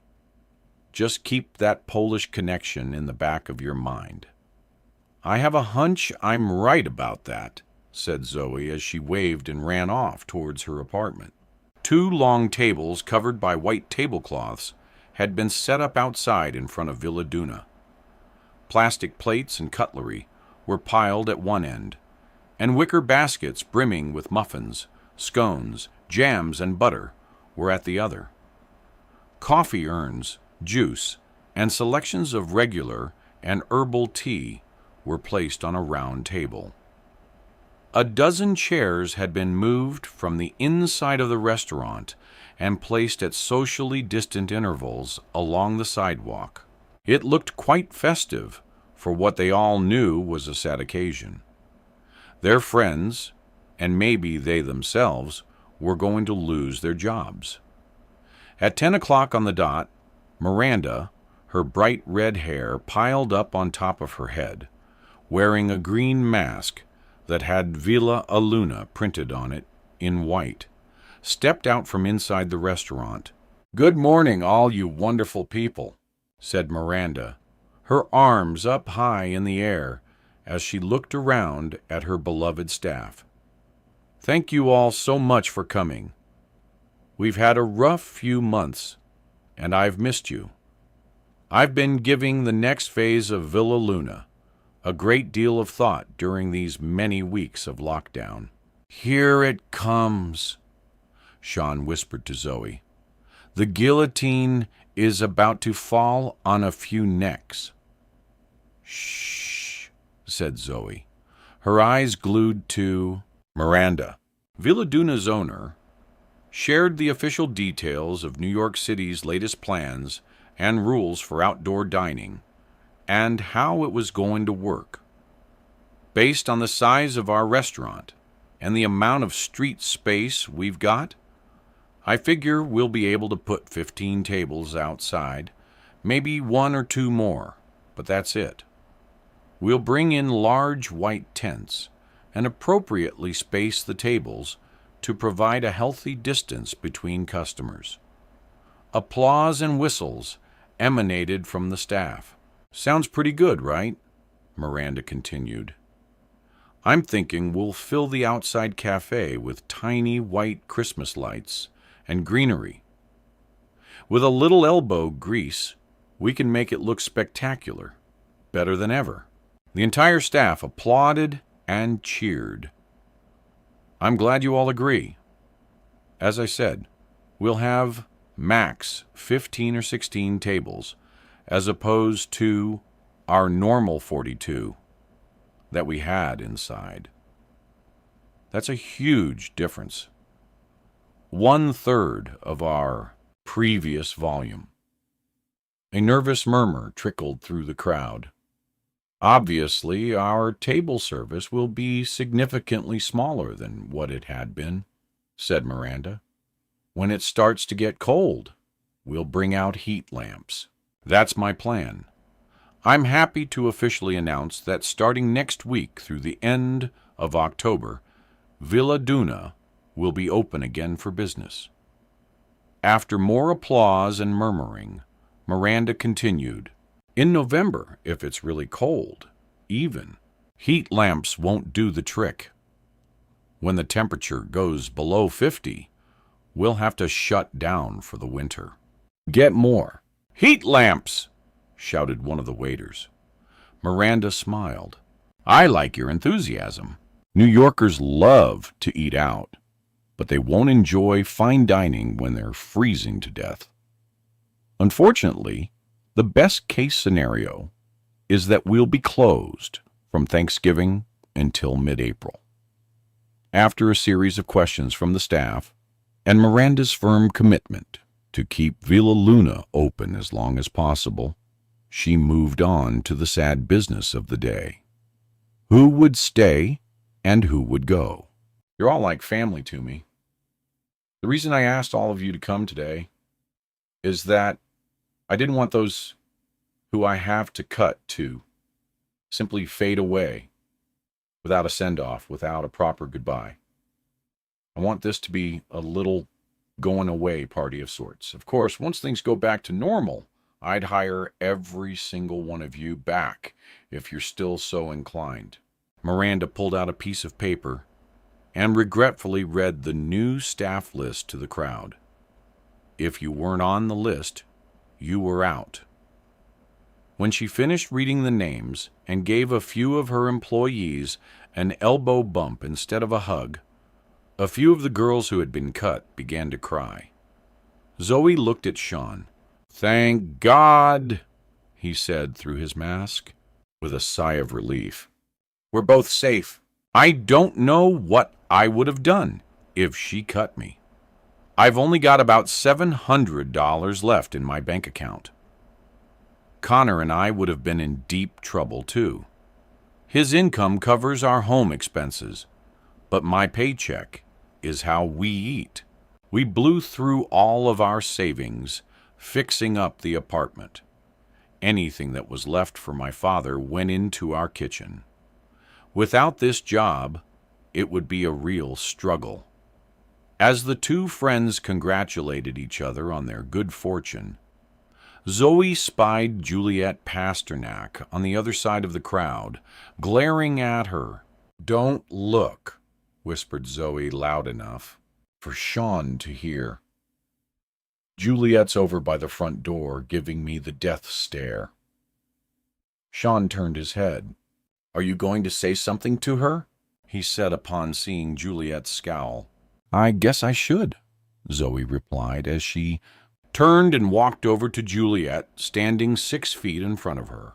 "Congratulations. Looks like Princess Zoe still has her job," hissed Juliet through her mask. Her eyes narrowed. "I'm really sorry," said Zoe. "One of us was going to get cut." "Like you thought it was going to be you who got sacked," said Juliet. "You've always sucked up to Miranda. I'm not surprised she chose you. You're the only one here who doesn't need this job." "What are you talking about?" Juliet laughed with superiority. "Are you kidding? You own a freaking multi-million-dollar apartment on Central Park West. How do you know what my place is like?" "Duh," said Juliet. "People talk. I've heard your place is worth millions." "That's none of your business," said Zoe. "This is about Connor, isn't it? You've had it in for me ever since I went out with him." "Get over yourself," said Juliet as she turned and marched away. Walking up beside Zoe, Sean caught the last few words of their exchange and shouted, "You don't have to be so mean, Juliet. Maybe if you weren't such a miserable wretch, you'd still have a job." Without turning around, Juliet held up her middle finger and continued walking. Tears welled up in Zoe's eyes. "She's only taking it out on you because she's upset. Forget about Juliet." Zoe let out a breath and shook her head. "You're right. She didn't mean it. She's just upset. I get it. People don't understand about my apartment. I grew up there. It's my home. Everything I make goes into it. It may be worth a lot, but I understand." "You don't have to explain it to me," said John. "Let's try to be happy right now. We still have our jobs." Zoe nodded, bit on her thumbnail, and stared off into space. "Hey, remember, we have more important things to worry about today," said Sean. There are only 2 days left to stop that man's murder. Sean's sober words snapped Zoe out of her funk. You're right. Time is ticking. We've got to stop them from killing him. Chapter 29. Minutes after the Villa Duna meeting ended, Sean and Zoe went to Zoe's apartment to make phone calls to Bluecrest Financial. First order of business, trace the origins of the Bluecrest Financial white canvas tote bag carried by the masked woman on Monday. After that, they would head downtown to the Lower East Side and hunt for the woman and her unsuspecting husband in what they believed was the couple's home neighborhood turf. Breathing by Zoe's doorman, the 2 amateur detectives rode the elevator to the 3rd floor. Once inside the apartment, Sean ripped his mask off. I can't breathe in this thing, he said, gasping. Join the club, said Zoe, taking off hers, but keeping her distance from her friend. I've seen people running and biking in the park wearing masks. I don't know how they do it. You can't get enough air in your lungs when you're wearing one. She poured them each a glass of iced tea, and they settled on opposite couches in the large living room to make phone calls. Zoe started with Bluist's HR department, while Sean tried to get hold of someone who worked in Bluist's merchandising and promotions group.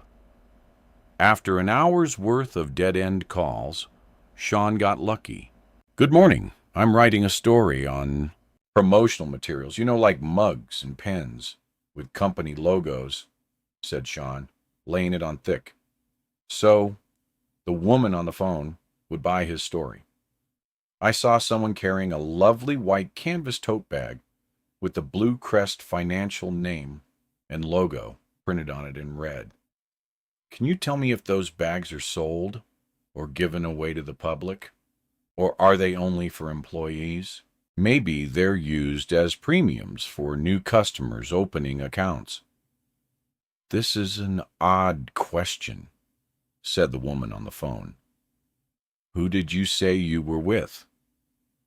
Sean bullshitted his way through the conversation, telling the woman he was with premiumbold.com, unsure if the website even existed. By the time he finished the call, he had learned that the white bags with the blue logo were produced in the hundreds of thousands for Bluecrest customers, but the white bags with red lettering were given only to employees. If the masked woman works at the CO, said Zoe, that means her husband could work at Bluecrest. Maybe her husband makes a boatload of money, and the wife wants to bump him off so she can have the whole enchilada and be with her paramour. You're making a big leap to the husband working at Bluest, said Sean. All we know for sure is that the masked woman has some connection to a Bluest Financial employee. We should share what we learned with the detectives when we stop at the police station later, said Zoe. We're going to the police station again. There's only one more day to stop this heinous crime, said Zoe, her voice going up half an octave. If we walk through the park on our way to the subway, you never know. We might see the woman in the park again. Highly unlikely, but okay, said Sean, playing along. The 2 sleuths cut through Central Park, eyeing every passerby carefully. With the beautiful weather, the park was once again filled with people in masks. But no one resembled the couple they were looking for. Exiting at the southeastern entrance, they grabbed the Lexington subway at 59th Street, heading back to the Lower East Side. You really think this is a good use of our time? Said Sean, as they climbed to the surface from the subway station and looked around, wandering aimlessly around 14th Street. We have a very specific agenda. Any better suggestions? We know the couple lives somewhere around here, said Zoe. Why don't we split up? That way we can cover more ground. What if we run into the masked couple? You want to tackle them alone? If I run into them, I'll call you. And if you see them, you call me. We'll walk on parallel streets. We won't be more than a block apart. How does that sound? Not nearly as much fun as doing it together, said Sean, making a face. It's not about fun right now, Sean. It's about saving a life, said Zoe emphatically. That woman is around here somewhere. I can feel her. Chapter 30. That first time, when the tall man invited Gabriella to join him for a glass of wine at the Hyatt, he knew nothing about her, not even her marital status. Conversely, before they were seated in the hotel bar, she knew almost everything there was to know about him. Before their rendezvous, she spent half an hour looking him up on People Finder sites and paid the $10 to have a quick personal, financial, and credit check done. What she found, she liked. He had the kind of asset she had been searching for, and no kids. After carefully reviewing his net worth and adding bonus points for his good looks and height, Gabriella decided he could be the one, at least for a few years.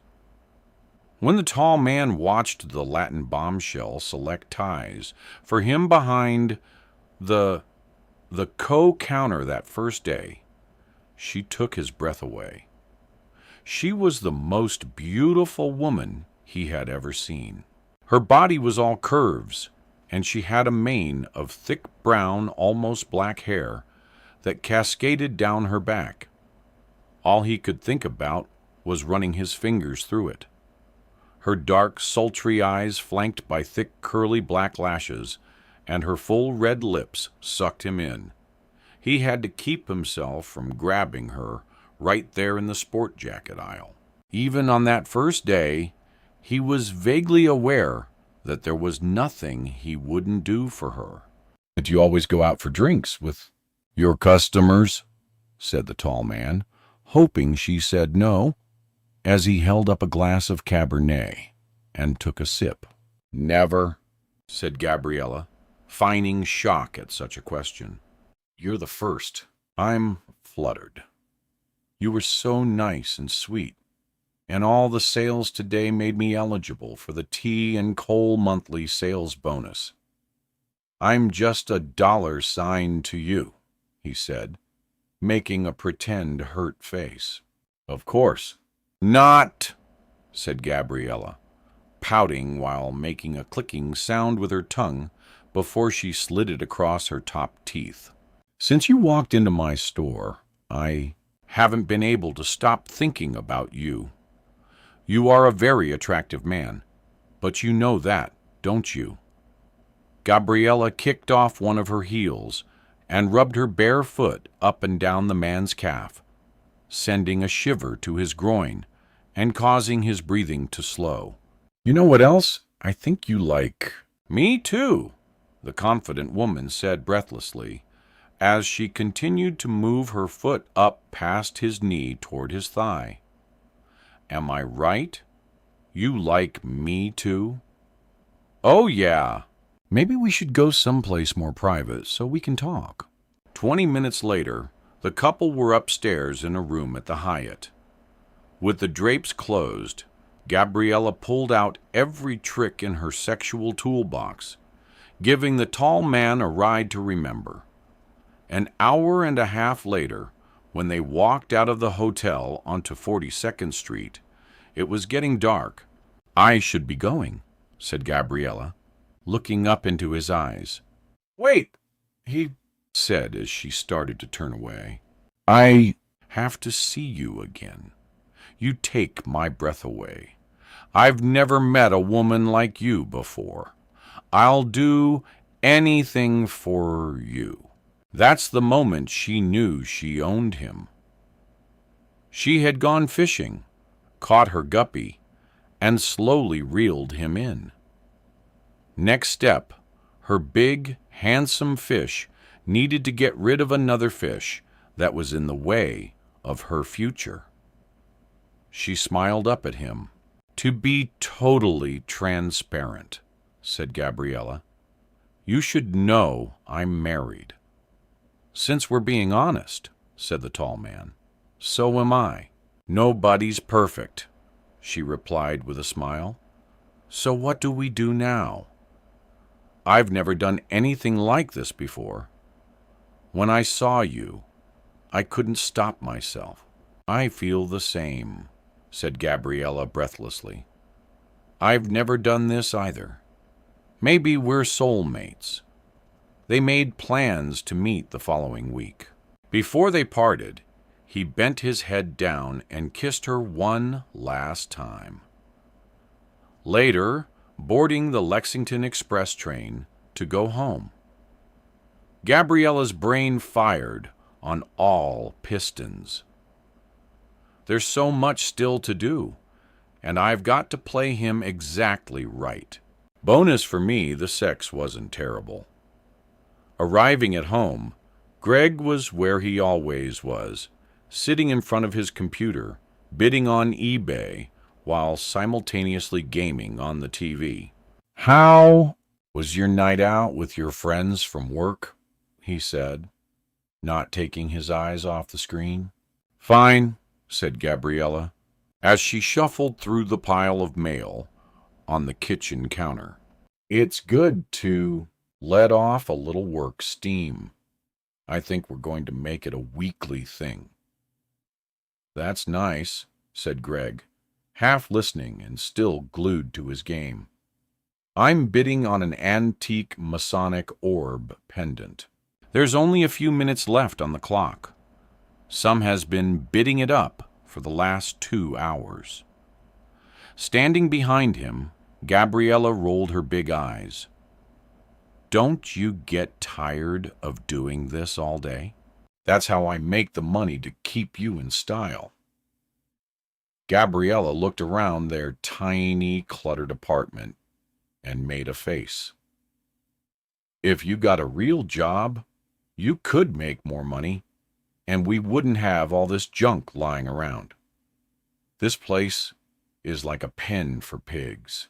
Damn, that other jerk just outbid me."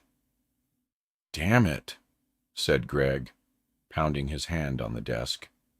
"You'll need to calm down. It's always the same. Every day you sit at that computer and scream. Then packages come in the mail and crowd me out of my own house. I'm going to bed. Don't wake me. I have a headache from all your screaming. I'm going to be up late anyway. I'm betting on cases of shirts from China," said Greg. "I'll make a killing on those. You'll see." Gabriella went into her bedroom. It had been an excellent day. She had sold a ton of merchandise to her new tall customer, hooked him in her snare, and had a relatively pleasant sexual encounter. Soon, her new boyfriend would become her new husband and upgrade her lifestyle significantly. Everything was going to plan. She brushed her teeth and gazed at her glorious reflection in the mirror as she plotted out her next move. She wondered if her new paramour was up to the task. Then she remembered his words. "You take my breath away. I'll do anything for you." And she knew the answer. From the way he looked at her and responded to her lovemaking, she was fairly certain he'd kill for her if she asked. Chapter 31. The Central Park Police Patrol. 843 acres, 7 bodies of water, 58 meters of pedestrian paths, 6 miles of road, and a 5-meter bridle path. Despite the expanse of the area, murder in the park was rare, and the Central Park precinct had one of the lowest crime rates in the city. The CP commanding officer liked it that way. Their park was safe, and that's how he wanted it to stay. But with the murder of Karina Kubak, his precinct had been added to the task force hunting for the strangler. A press conference had been scheduled for that afternoon. Detectives Darrell Williams and Heather Kim briefed 70 reporters in front of City Hall. We're not 100% certain. The recent murder in Central Park was committed by the same person responsible for the other attacks on the Upper West Side, said Detective Williams, fielding reporters' relentless rapid-fire questions. Given a few similarities, age of victim and method of murder, we'll assume they're connected until proven wrong. "Where are you on making an arrest?" shouted Tommy Devlin from the center of the mob of eager reporters. "Is this another Boston Strangler situation?" The Boston police chased their own tails for 2 years on that one, while women continued to be murdered. There are some parallels with the Boston murders, but overall the two cases are very different, said Detective Williams. The Boston Strangler raped before he killed. In some of his later attacks, he also used a knife. Our killer only uses his hands, and so far, there's been no evidence of any sexual assault. You got any intel on the psyche of this degenerate that I can share with my readers? Said Tommy Devlin. According to our NYPD psychologist, serial killers are usually particular and precise, said Darrell Williams. They're into patterns and schedules, and get a weird thrill leaving clues for the police to solve like a puzzle. In many cases, doing that somehow increases their sense of power, and I guess pleasure. In the 1970s, the son of Sam sent letters to a daily news reporter. Basically, some serial killers get off on playing cat and mouse. They believed themselves superior to the rest of us mortals. Tommy Devlin and the other reporters nodded and took notes while Darrell continued. We assume the people who commit these crimes have some deviant psychological disorder that precludes them from rational thought. We hope that at some point they'll get sloppy and leave a crucial piece of evidence at the scene, said Darrell. According to our police psychologist, very few serial killers are deranged in any medical or legal sense. Many are highly competent and sometimes extremely intelligent. What they lack is a conscience. Plain and simple, they're sociopaths. But the world is full of sociopaths who operate and function in society. There are probably a few right here. His last comment caused some laughter in the crowd of newsmen, with several pointing and jostling the others as to who qualified. We must remember that this stalker isn't some raving lunatic, said the detective. He's calm and calculated. One more possible personality trait. Serial murderers are often motivated by the pure fun of it. A murmur trickled through the crowd. When I want to have fun, I watch a ball. Game and have a couple of beers, shouted Devlin.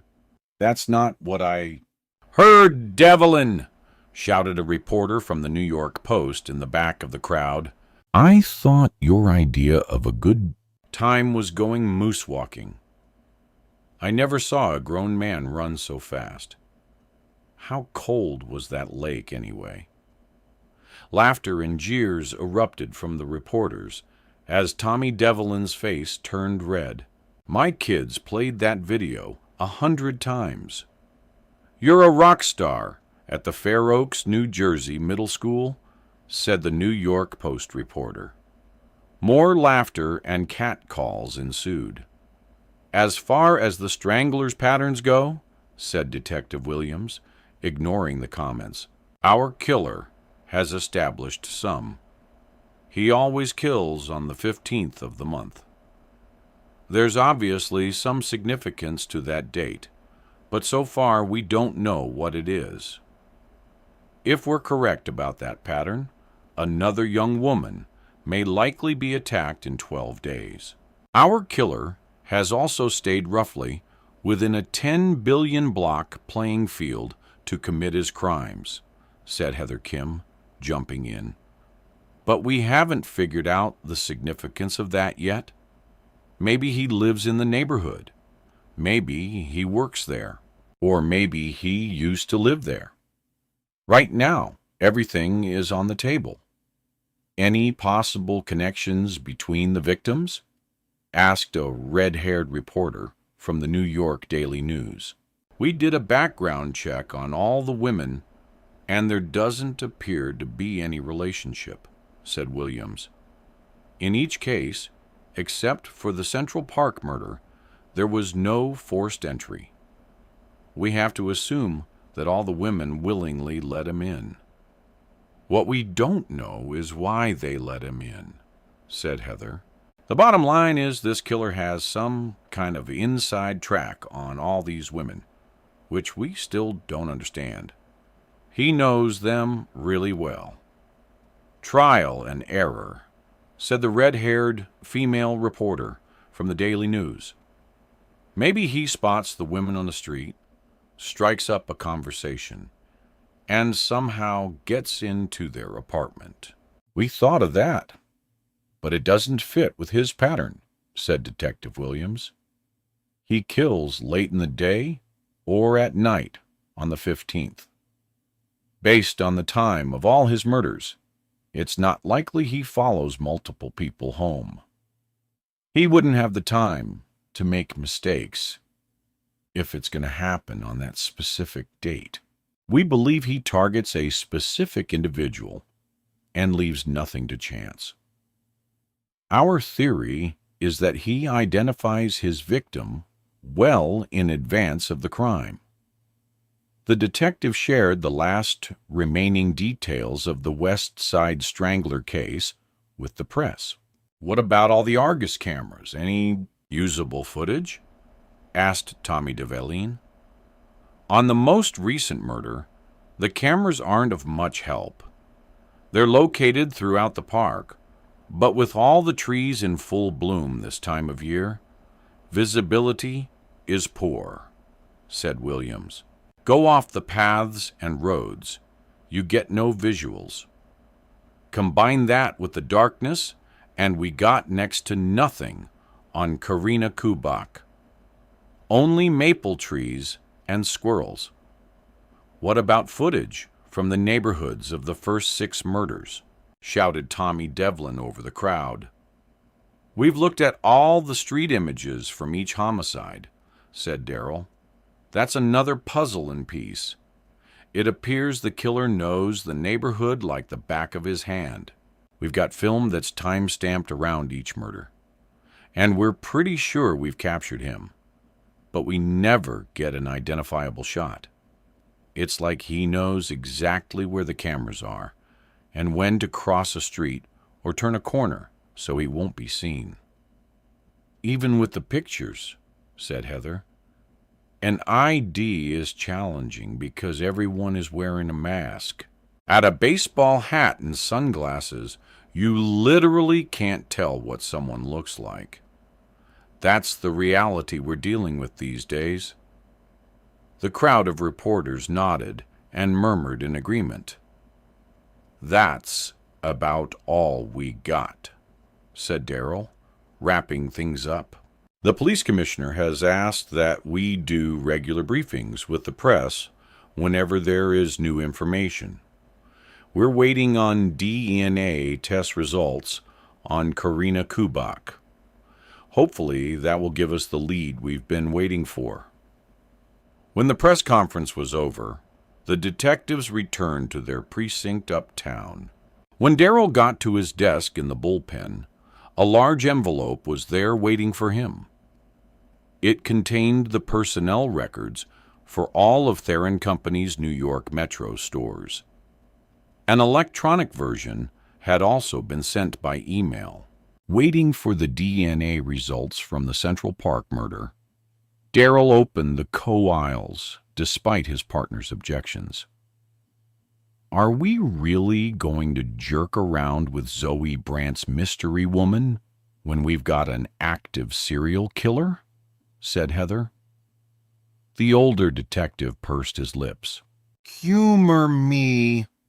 We won't spend a lot of time on it. Something about her story. I can't get Zoe Brandt out of my head.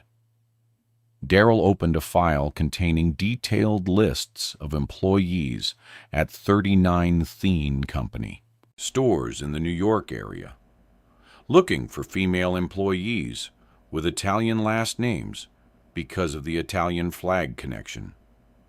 He and Heather cross-matched those names with addresses of employees living around 14th Street. When they finished, they had a list of nearly 70 women. Separately, they created a second list of all female employees with first and last names beginning with G. When they compared the two lists, they were left with 22 names. From Zoe Brandt's description, the masked woman was likely in her 20s or 30s. Checking birth dates, they ruled out those who were too old or too young. That left 14. Overlaying marital status, 10 of the 14 were single. Now they were left with 4. After a few phone calls, they learned that one of the 4 women broke her leg in May, and 2 of the others had left New York City in April when the pandemic got really bad. That left one name, Gina Garacelli. For a few minutes, Darrell thought they had hit the jackpot. After a phone call to her employer, he learned Garacelli had been in the hospital for the past 4 weeks with the virus. She couldn't be the masked woman. Frustrated, he pushed the files to the far corner of his desk and sighed. "Are we done with this goose chase?" said Heather, staring at her partner. "Because while you were on the phone about Garacelli, I got a message that the commissioner's office wants us to come in to do a briefing." "I'm done with it," said Darrell, adjusting his mask and heading towards the fire door to go down the back stairs. Walking behind her partner when the gray metal door swung open in the lobby, Heather spotted Zoe and Sean standing by the front desk. She tried to pull Darrell back into the stairwell, but it was too late. Zoe had already seen them. "Detectives!" Zoe shouted with wild eyes, a broad smile, and an exaggerated wave as she ran over to them. "We came here to see you." Trapped, the 2 detectives moved over to the row of wooden chairs for a brief powwow. Detective Williams quickly explained that there were no matches on the employee list from the company, but that's impossible. "I know that woman works there. I just know it. What do we do now?" said Zoe, a frantic look creeping into her eyes. "We," said Heather, making air quotes, "don't do anything. You need to leave the investigating to us." "But," said Zoe, "there's not much more we can do given the limited information," said Darrell, "unless you have something else for us to go on." "We do, actually," said Sean, stepping forward. "That Blue Crest Financial tote bag the masked woman was carrying. We found out that specific design was only given to employees. Do you have any idea how many employees Bluest has in the New York area?" said Heather, obviously annoyed. "Thousands. Maybe tens of thousands." "Oh," said Zoe, tears welling up in her eyes. We thought it was a really good clue. Darrell Williams cleared his throat, signaling his partner to dial it down. Miss Brandt, I'll give the Theron Coist another pass tonight, but no promises. Chapter 32. Senor Beao considered himself a confident man, comfortable in his own skin, someone who almost always did the right thing. He didn't cut corners, cheat on his taxes, or use bad language, at least not too often. His life was neat and orderly. He had a nice wife, a beautiful home, a solid job where he was well respected by his colleagues. He paid the majority of his bills on time, and even remembered to send a birthday card to his mother once a year. In short, he had everything a man could want, or so he had thought, until the day he met Gabriella. When their all-consuming affair started, he lied to his unsuspecting wife in an effort to keep his relationship secret, unsure where it was headed. In the beginning, he'd occasionally have pangs of guilt and take a moment to reflect on his actions.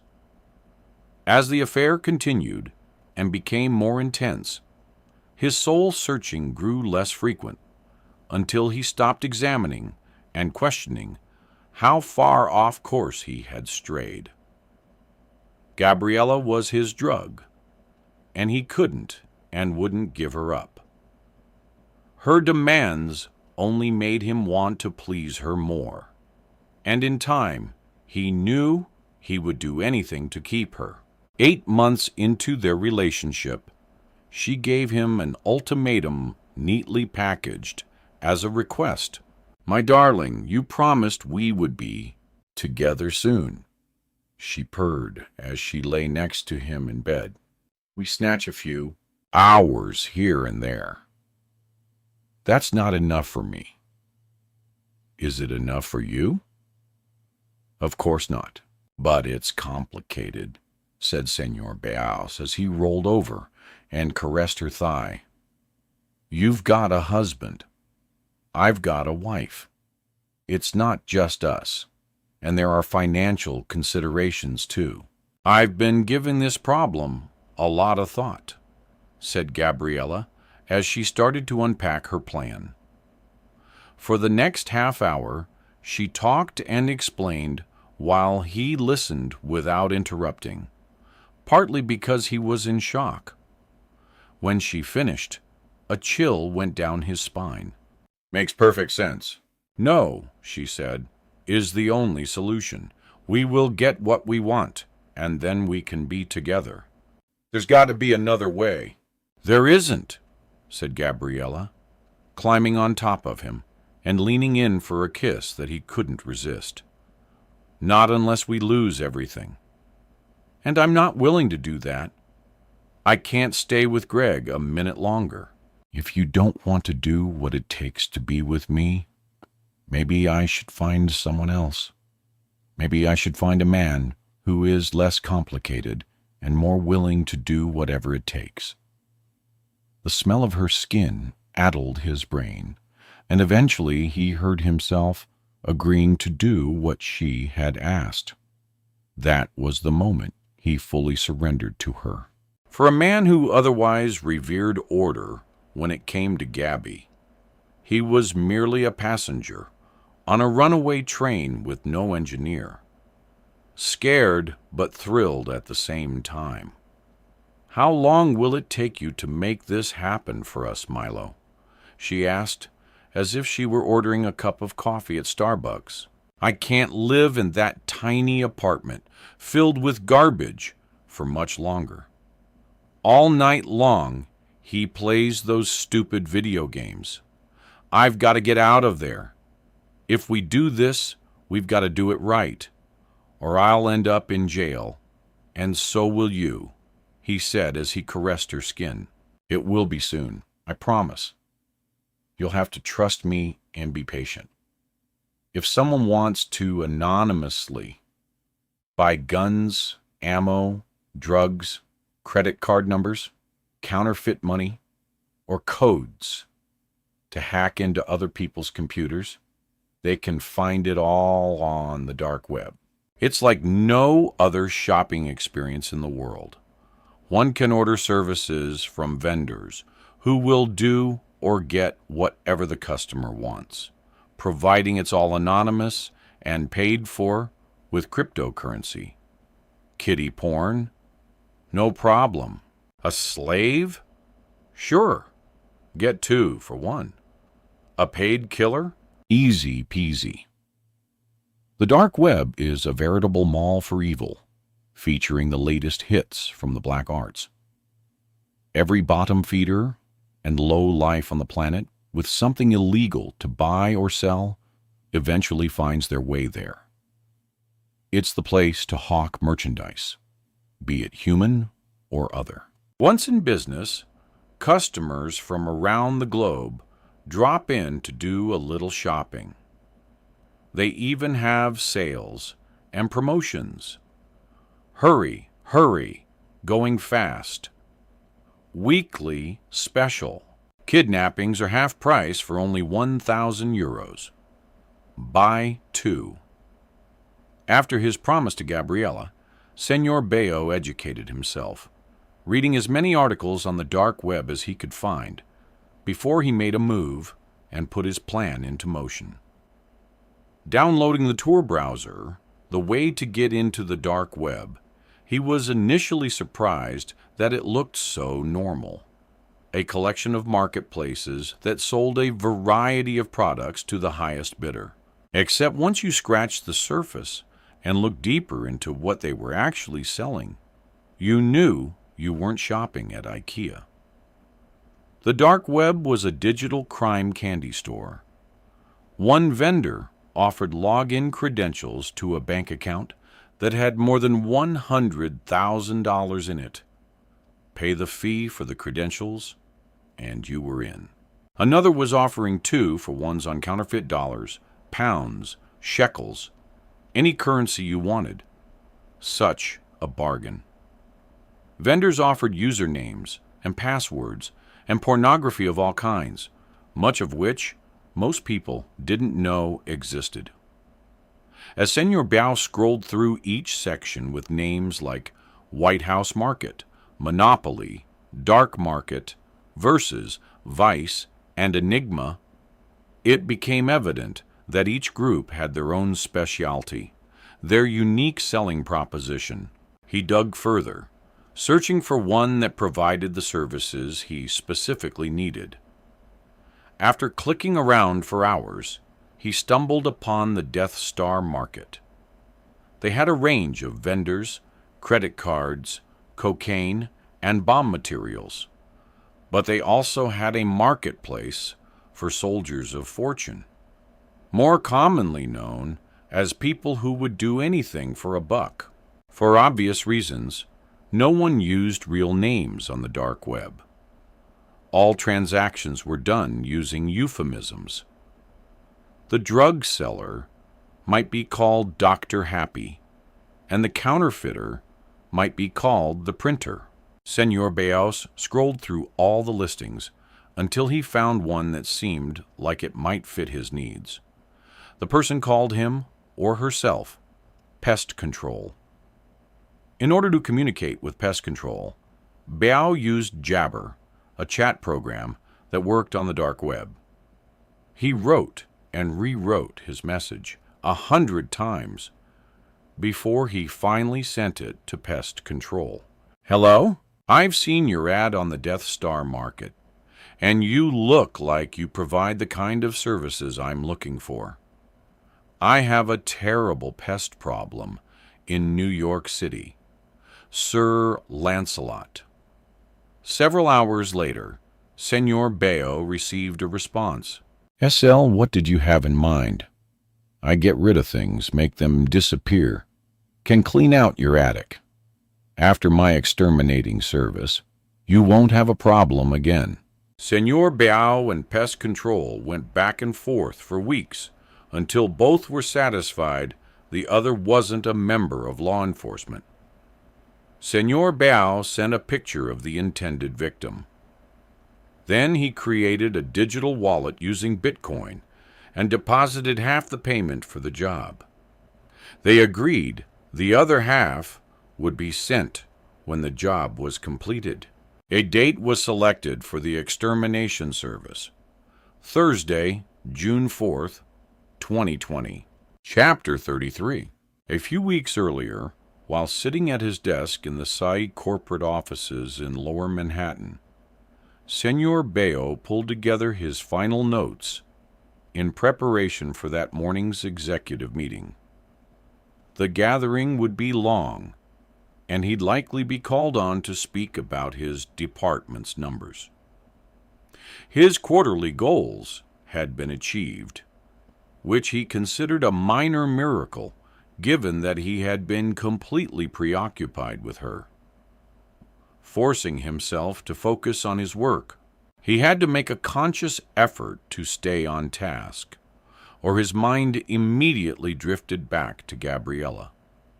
He had long ago accepted his obsession with her, believing that they were inexplicably tied together, and he didn't want it any other way. Looking out of his office window, he thought back to the first time they had met in the men's footwear department of the company. He remembered the sweat seeping out of his pores when he got up the nerve to ask her to meet him for a drink. When she had suggested a hotel bar, his knees had nearly buckled. Later, over their wine, when her naked foot crept up his thigh, he wanted to take her right there at the table. The air between them was so thick, he was more intoxicated by her scent than the alcohol he had consumed. That first time they made love, he knew there was nothing he wouldn't do for her. From that day forward, his only desire was to be in her orbit, and he'd do whatever it took to stay there. Since his affair began, his wife had noticed on more than one occasion that he seemed preoccupied. "Lately, you've been in another world," she had said, her comments jolting him out of the mind movie he was playing of his last sexual encounter with. "Gabriella, you've been so quiet these past few months. Is everything okay? Work is really intense." That's all he had said to alleviate his wife's concerns. She had accepted his explanations, given his high-pressure job. Whenever he had little pangs of guilt, he distanced himself even more from the woman he had married. Because of the pandemic, most people had curtailed socializing altogether. But it didn't stop Senor Bao and Gabriella from their trysts.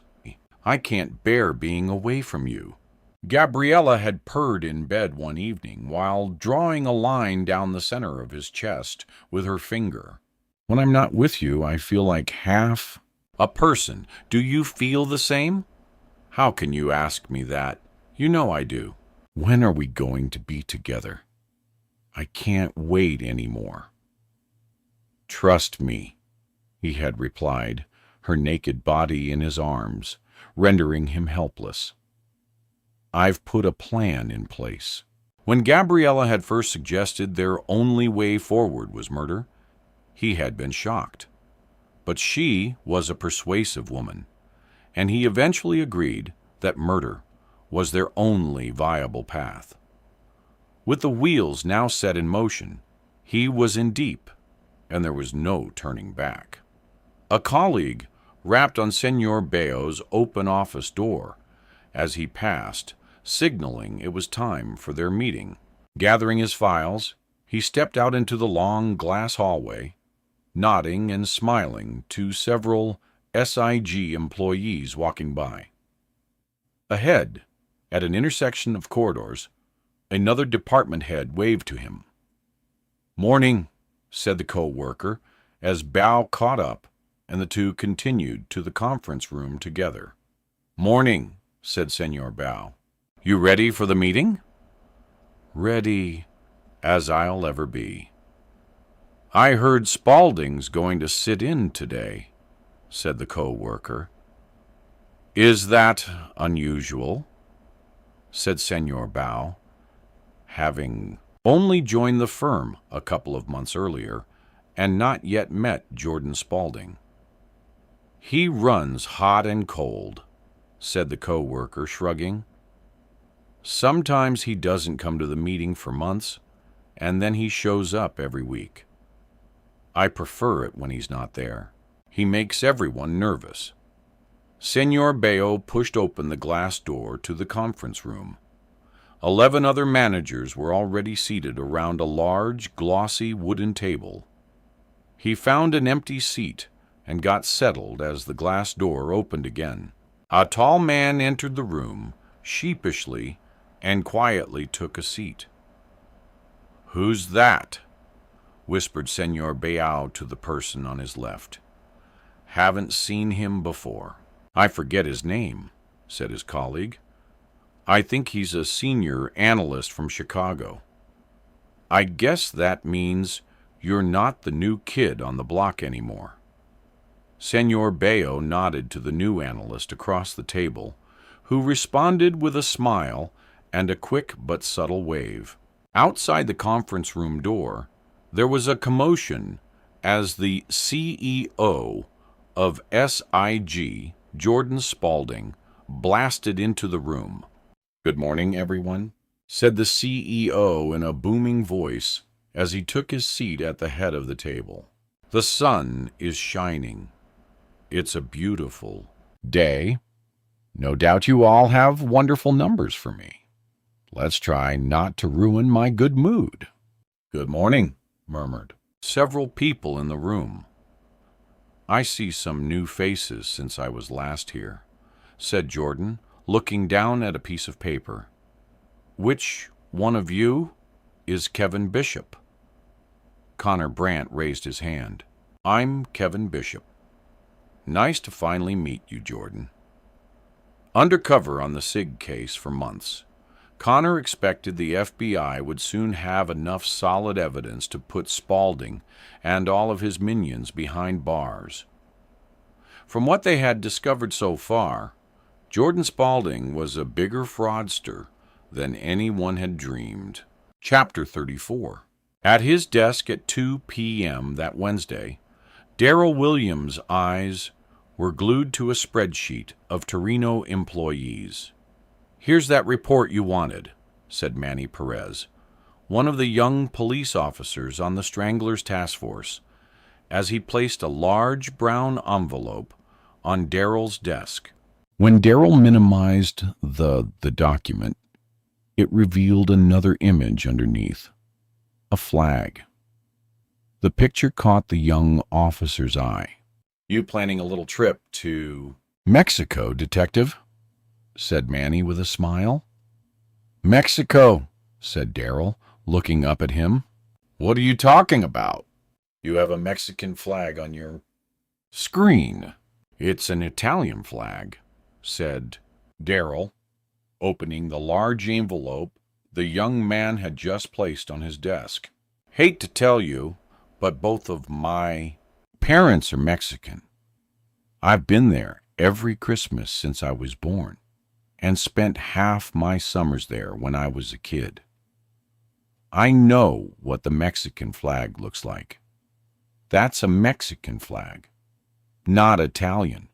Puzzled, Darrell turned back to his computer and did a Google image search for the Italian and Mexican flags. "Would you look at that?" said Darrell, when he had pictures of the flag side by side. "They're almost identical, except the Mexican flag is a brown bird in the middle. Otherwise, the colors are the same and in the same pattern. From a distance, if you didn't notice the brown circle in the center, you might think the Mexican flag was the Italian flag. Italians and Mexicans wouldn't make that mistake," said Manny Perez, still grinning. "All this time, I've been looking for an Italian name when she might be Spanish." "Whatever you say," said the young officer, walking away when Darrell offered no further explanation. "What are you working on?" said Heather. Kim as she placed a fresh cup of coffee on her desk. "I'll regret this when I go to bed, but it was either another shot of caffeine or I was going to pass out.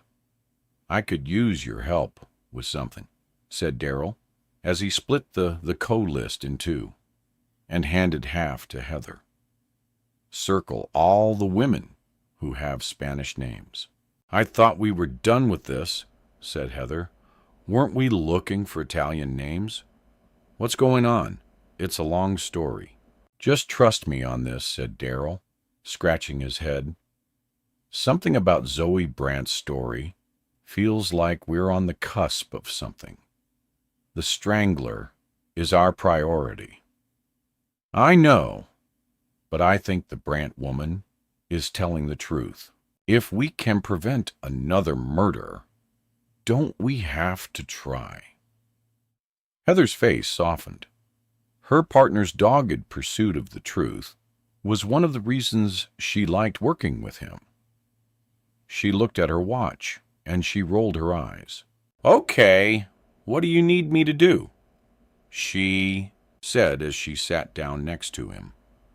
For the next 30 minutes, they combed through all their employee lists. Out of the 3,000 people the company employed in the New York metro region, they narrowed the list down to 16 women with a Hispanic name with a first and last name that started with G. Darrell whistled. "Now we're getting somewhere," he said, and explained his revelation to his partner. "I thought Zoe Brandt told us the woman was wearing a hat with an Italian flag," said Heather.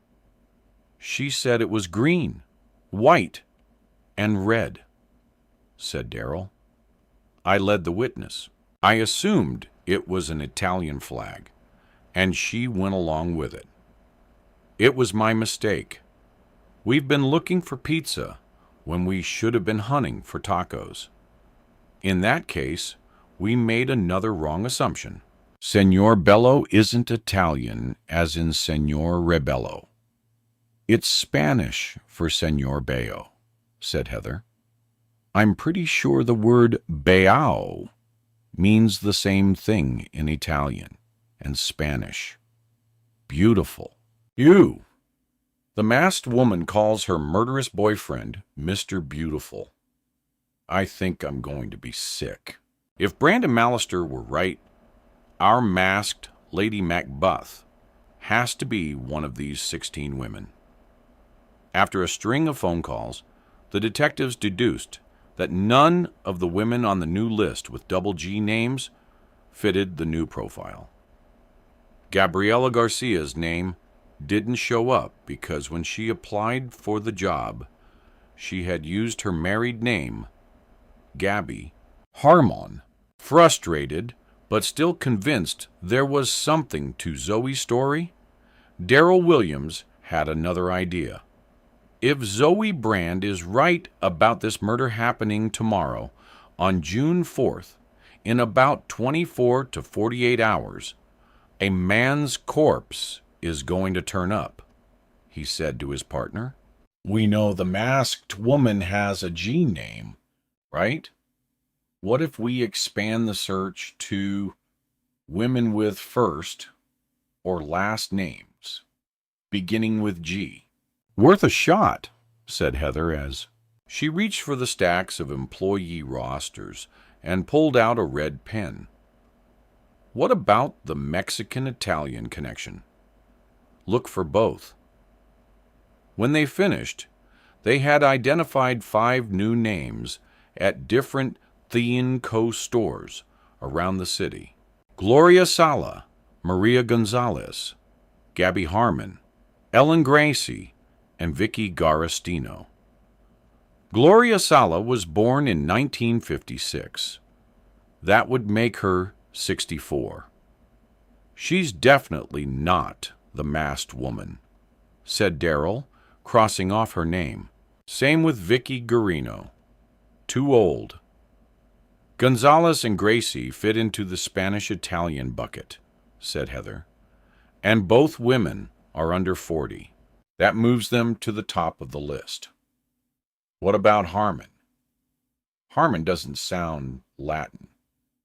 Give me a second, said Heather as she turned back to her computer and entered an access code into the digital file. Seconds later, she let out a yelp. Here we go, she said, smiling. According to the personnel records, Gabby Harmon is her married name. Her middle name is Garcia. There's your double G. And Garcia could definitely be of Mexican descent. Let's pick up Zoe Brandt and Sean Mallister and do a drive-by on these women and see if they can ID her, said Darrell as he grabbed the phone to call Zoe. Chapter 35. By 3:45 p.m., Zoe and Sean were in the back seat of Darrell and Heather's unmarked police vehicle on their way to a Theron Co. store in Lower Manhattan. While cruising south, Darrell showed Zoe and Sean employee ID headshot of the 3 women they were going to see that morning. After stopping in front of the store in a no parking zone, they walked towards the entrance while Darrell gave the amateur Slew's last-minute instructions. We don't want to tip anyone off that they're being watched. All the stores will be empty because of the virus. There's probably only a handful of employees inside, and possibly no customers. Keep a low profile. Clear. Zoe gulped as she and Sean nodded their heads. The first store was where Ellen Gracie worked. Everyone inside was masked. Zoe and Sean, acting like serious shoppers, gave Miss Gracie a hard look while they circled the store, pretending to examine and comment on different merchandise. Staying out of their way, the detectives quietly perused the shoe department. When they all met up outside, Zoe and Sean were unsure. It could be her, said Zoe. But like I said, the woman I saw in the park wore a mask, sunglasses, and a hat. I never saw her face. I can't be sure the woman we just looked at was the same person. Next, they drove to the store in Midtown on the east side to get a look at Gabriella Harmon. Dial down a little this time, said Darrell with a weary look in his eyes. At the last store, you looked like you were going to steal something. Their security man was watching you like a hawk. Zoe and Sean nodded and walked into the store ahead of the detectives. As soon as they entered, a masked salesman raced over and offered to help. We're just browsing, said Sean, grandly through his mask, waving the salesman away. Wandering through the aisles, the two friends passed the detective several times and eventually headed towards a petite, dark-haired saleswoman standing behind a counter. Masked with long, wavy brown hair and thick black eyelashes, the saleswoman looked up at them as they approached. Can I help you find something? She asked with a sexy, growly voice and a thick, syrupy Spanish accent. We're just browsing, said Sean again, his eyes darting around the store. I leave you to shop on your own. Let me know if I can be of help, said Gabriella as she walked away. She hated waiting on couples, making far better commissions when a man was alone, and she could really work it. What do you think? Said Sean as he and Zoe moved down the aisle. I don't know, whispered Zoe. Could be her, but it could also be the woman we saw at the last store. The day we saw the masked woman, she was so far away, and she had her sunglasses on the whole time. This woman here has killer eyelashes. I'd remember those lashes, but I never saw the masked woman's eyes. The detectives lingered for a while near the front entrance, looking at socks until Zoe and Sean walked out the door, shrugging their shoulders. The two detectives looked at each other and shook their heads. "This is such a waste of time," said Heather under her breath. "One more." "Store," said Darryl. "Then we're done. I promise." The four drove to an Upper West Side store, where they examined and had a brief conversation with another saleswoman, Maria Gonzalez. Once again, she looked very much like the other two. Small to average height, long dark brown hair, thin, and most of her face covered by a mask. "Anything familiar?" said Darryl once they were outside and half a block from the store. "I'm sorry. All the women looked the same," said Zoe. "I couldn't identify any of them." "Me neither," said Sean, shaking his head. "Where do we go from here?" asked Zoe. "We've gone as far as we can go, given the information we have," said Darryl. "So that's it?" said Zoe. "We're just going to let him die?" "Miss Brant," said Heather, losing her patience. "Do you realize what's going on in this city right now? Take a look around. The streets are practically empty. Everyone is in masks. We shouldn't have given you as much time as we did. You provided information that was absolutely impossible to follow up on, and yet my partner has been up late at night trying to figure it all out. Detective Williams is correct. We've run down all the info, and until there's something new, there's nothing more we can do with your story." "But," said Zoe. "Come on, Zoe," said Sean, pulling her arm. "It's time for us to go. Thank you for trying, detectives. It was a long shot, and we appreciate what you've done. If anything else comes up, you know where to find us," Darryl said, as Zoe and Sean walked away. "You need to cut back on all that coffee," said Darryl to Heather, as he watched Zoe and Sean turn the corner. "I shouldn't have lost my temper, but that woman got under my skin. She's like a rabid dog with a bone. She's persistent, I'll give her that. I'm satisfied we did all that we could with what we had.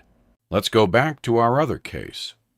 June 15th is only 12 days away." Chapter 36.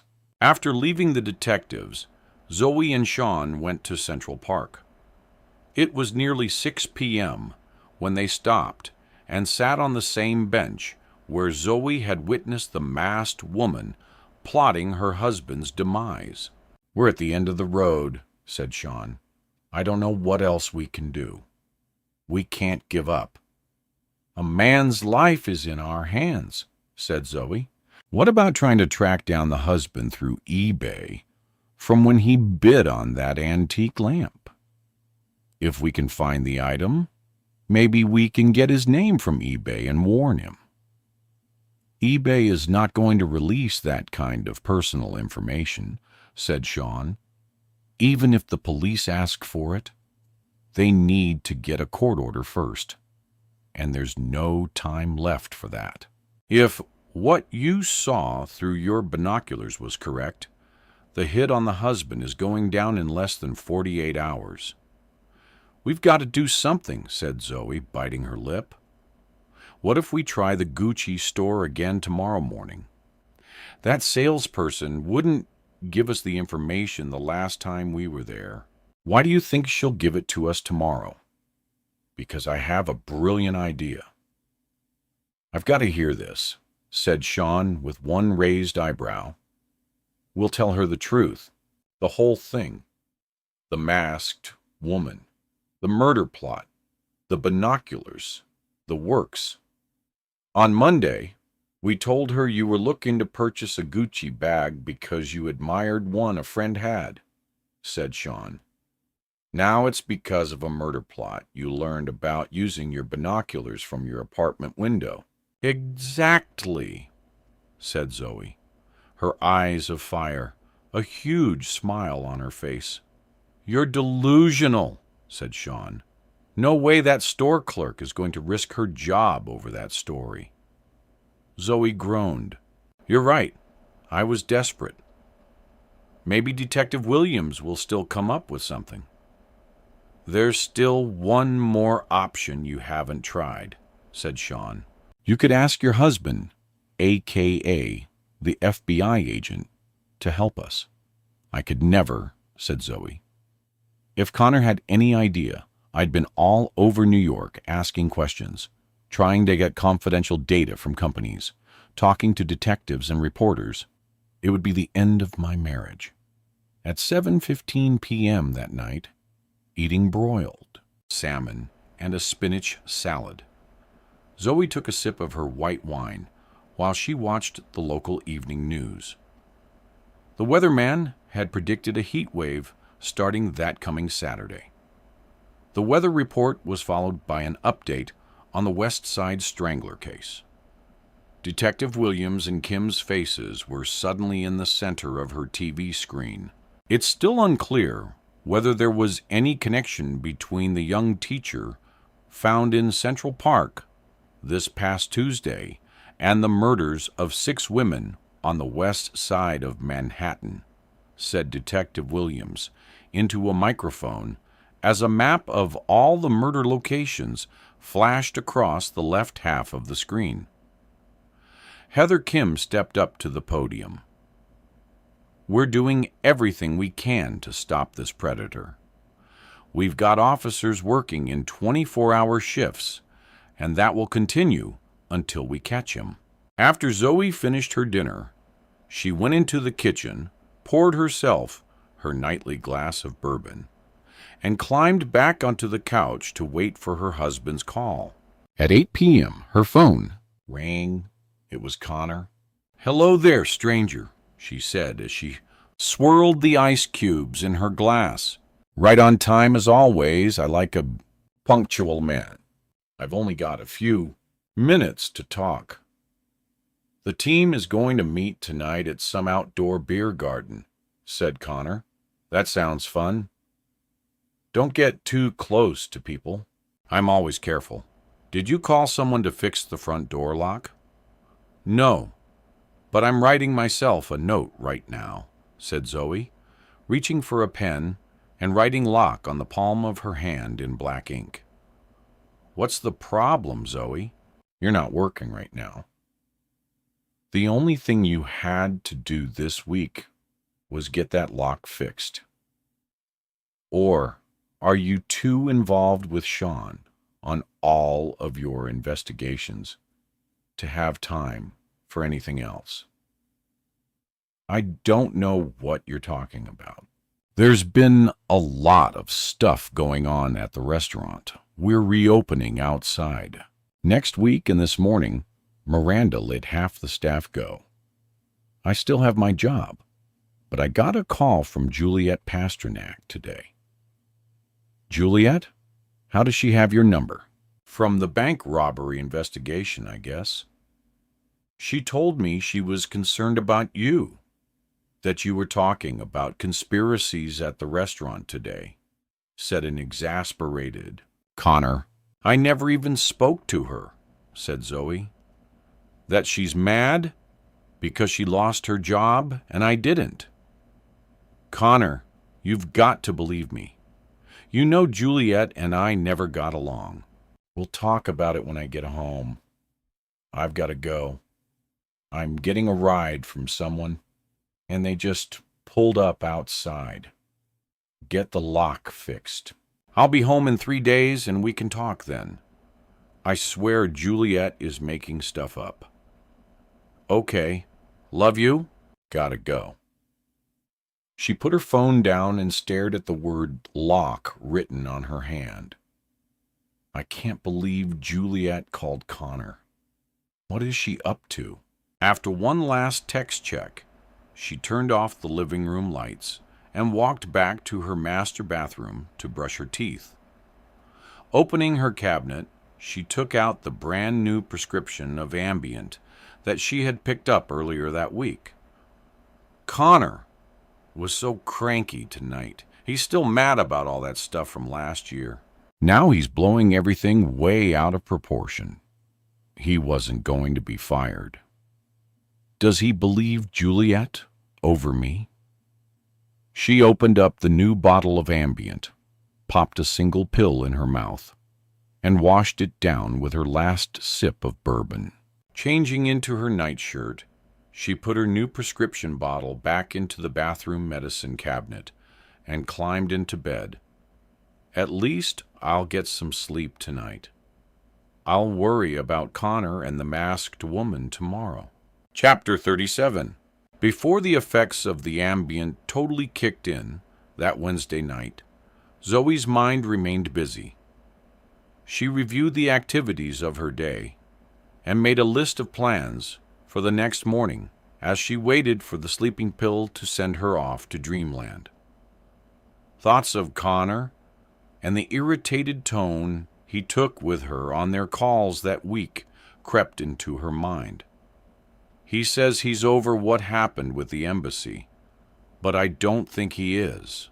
If he wants me to go back to Dr. Eistover, it means he's still upset. I don't need therapy. I only went to make him happy. Why do you think you insert yourself into other people's lives, Zoe? Dr. Stover had asked in one of their early sessions. I don't, said Zoe. I have extremely heightened senses. I notice things other people don't. Like what? Said Dr. Eistorfer, smiling warmly.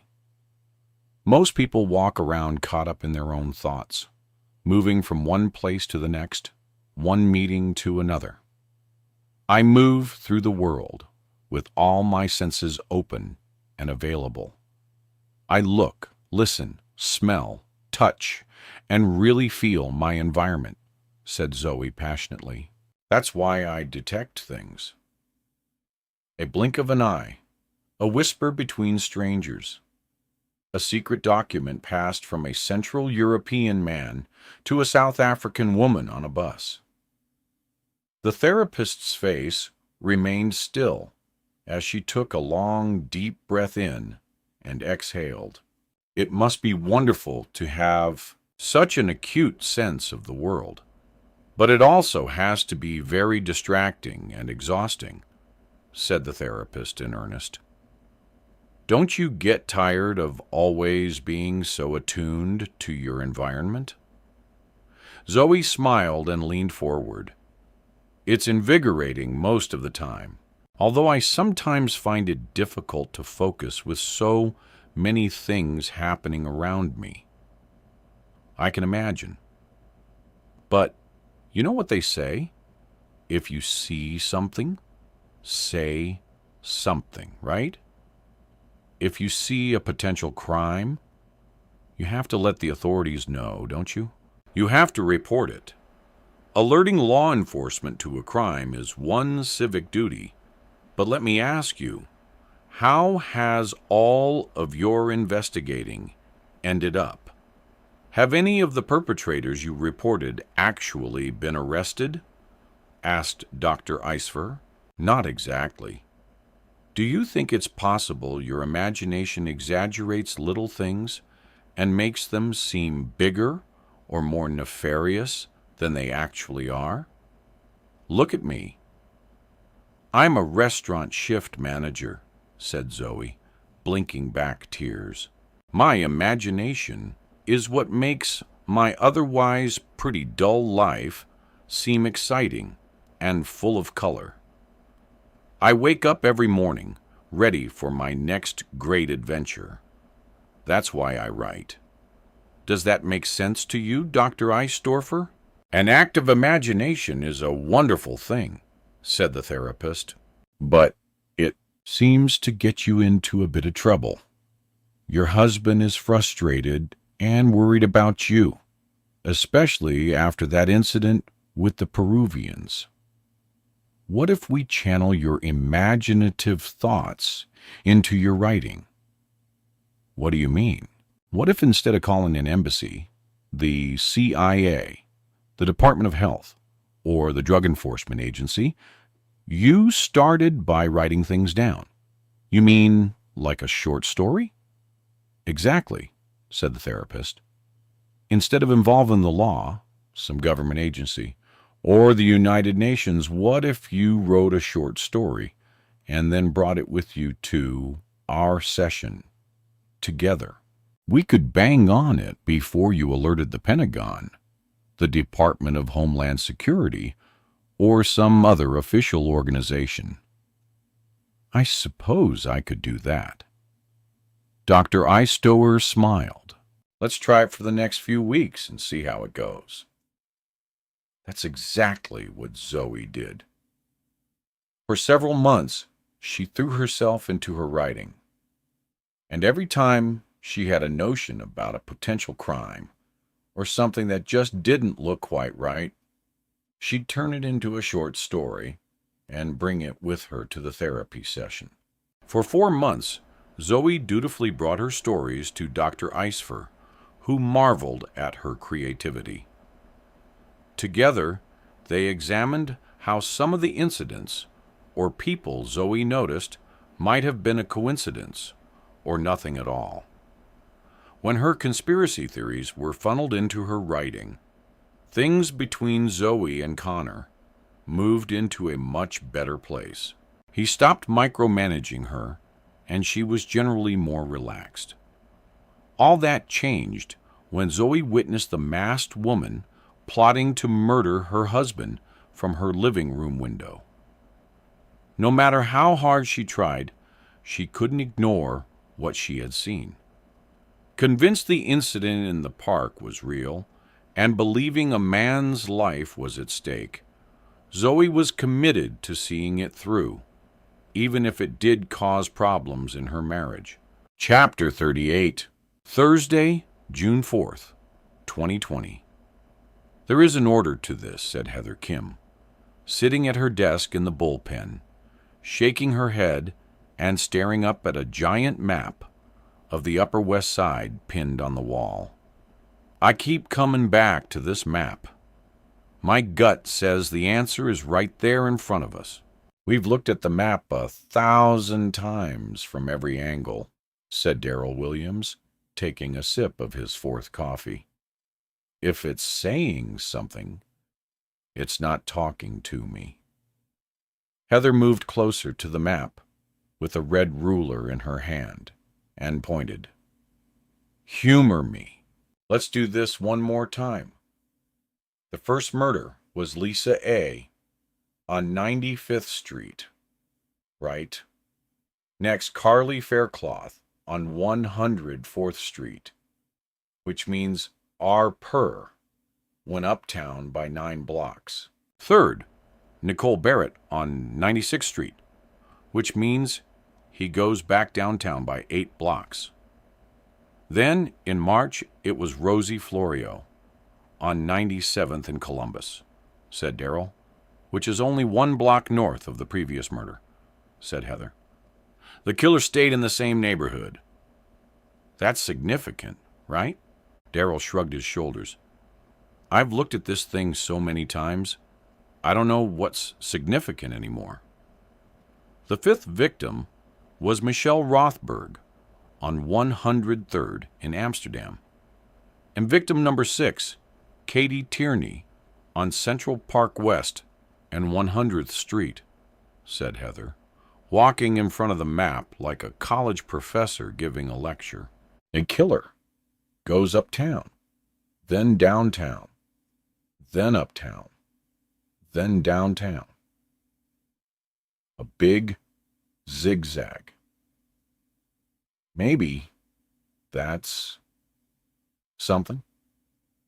Maybe that's part of his pattern. If it is, I don't know what it means. Any theories? Not a clue, said a frustrated Heather, plopping down in her desk chair. We've checked every retailer in the area surrounding each crime scene, and there's no connection. What's your gut on the teacher in the park as a 7th victim? Said Darrell. I'm not 100% on that. Part of me says yes, and part of me says no. Medical examiner said the strangulation technique appears to be the same, but everything else is wrong. Let's rein people, said Darrell as he picked up a file on his desk. We've missed something. Tomorrow, we'll go back over to Katie Tierney's neighborhood and rattle some trees until something falls out. As the two detectives dug into their own individual paperwork, a bald, middle-aged mailman who was clearly lost entered the police bullpen. I'm looking for Detective Darrell Williams, said the postman loudly, lugging his Overstead mailbag, visibly sweating through his face mask. It's so hot outside, and this mask keeps all the heat in. No global warming, huh? I'm dying out there. Wait until August, said a young officer passing by. We're all gonna bake in those masks. Be glad you're not a traffic cop standing in the sun. I'm Williams, said Darrell, raising his hand. The man of the hour.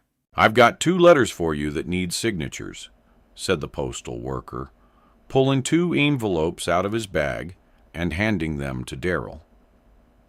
As the detective reached for a pen, the mailman looked around the busy room. Looks like you got a lot going on here, he said.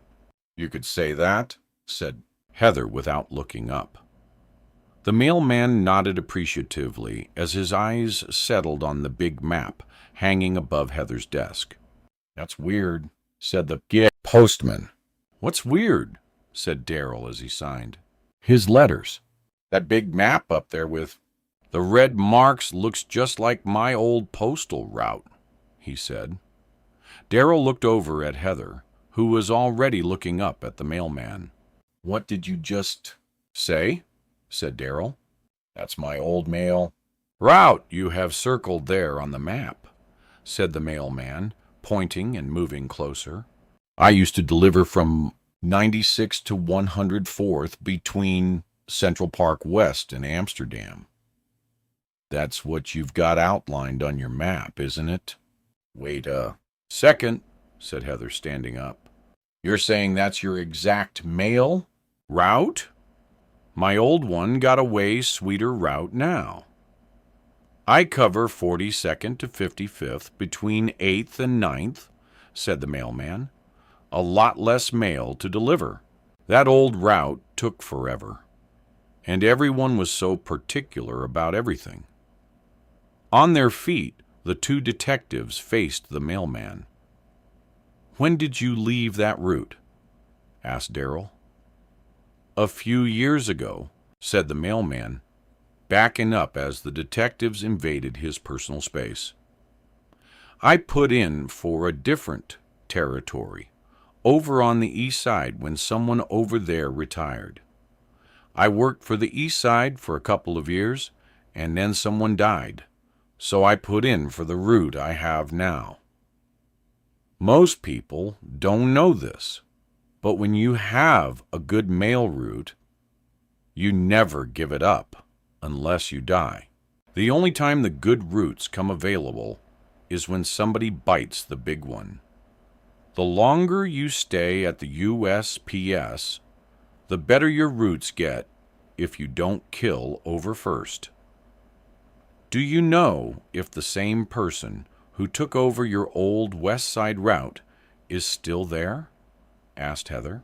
No clue, said the mailman, shaking his head. People at the Postal Service move around a lot. And besides, I check in at a different sorting facility now. It could be someone new or not. Thank you, said Darrell to the mailman, who is enjoying being the center of attention.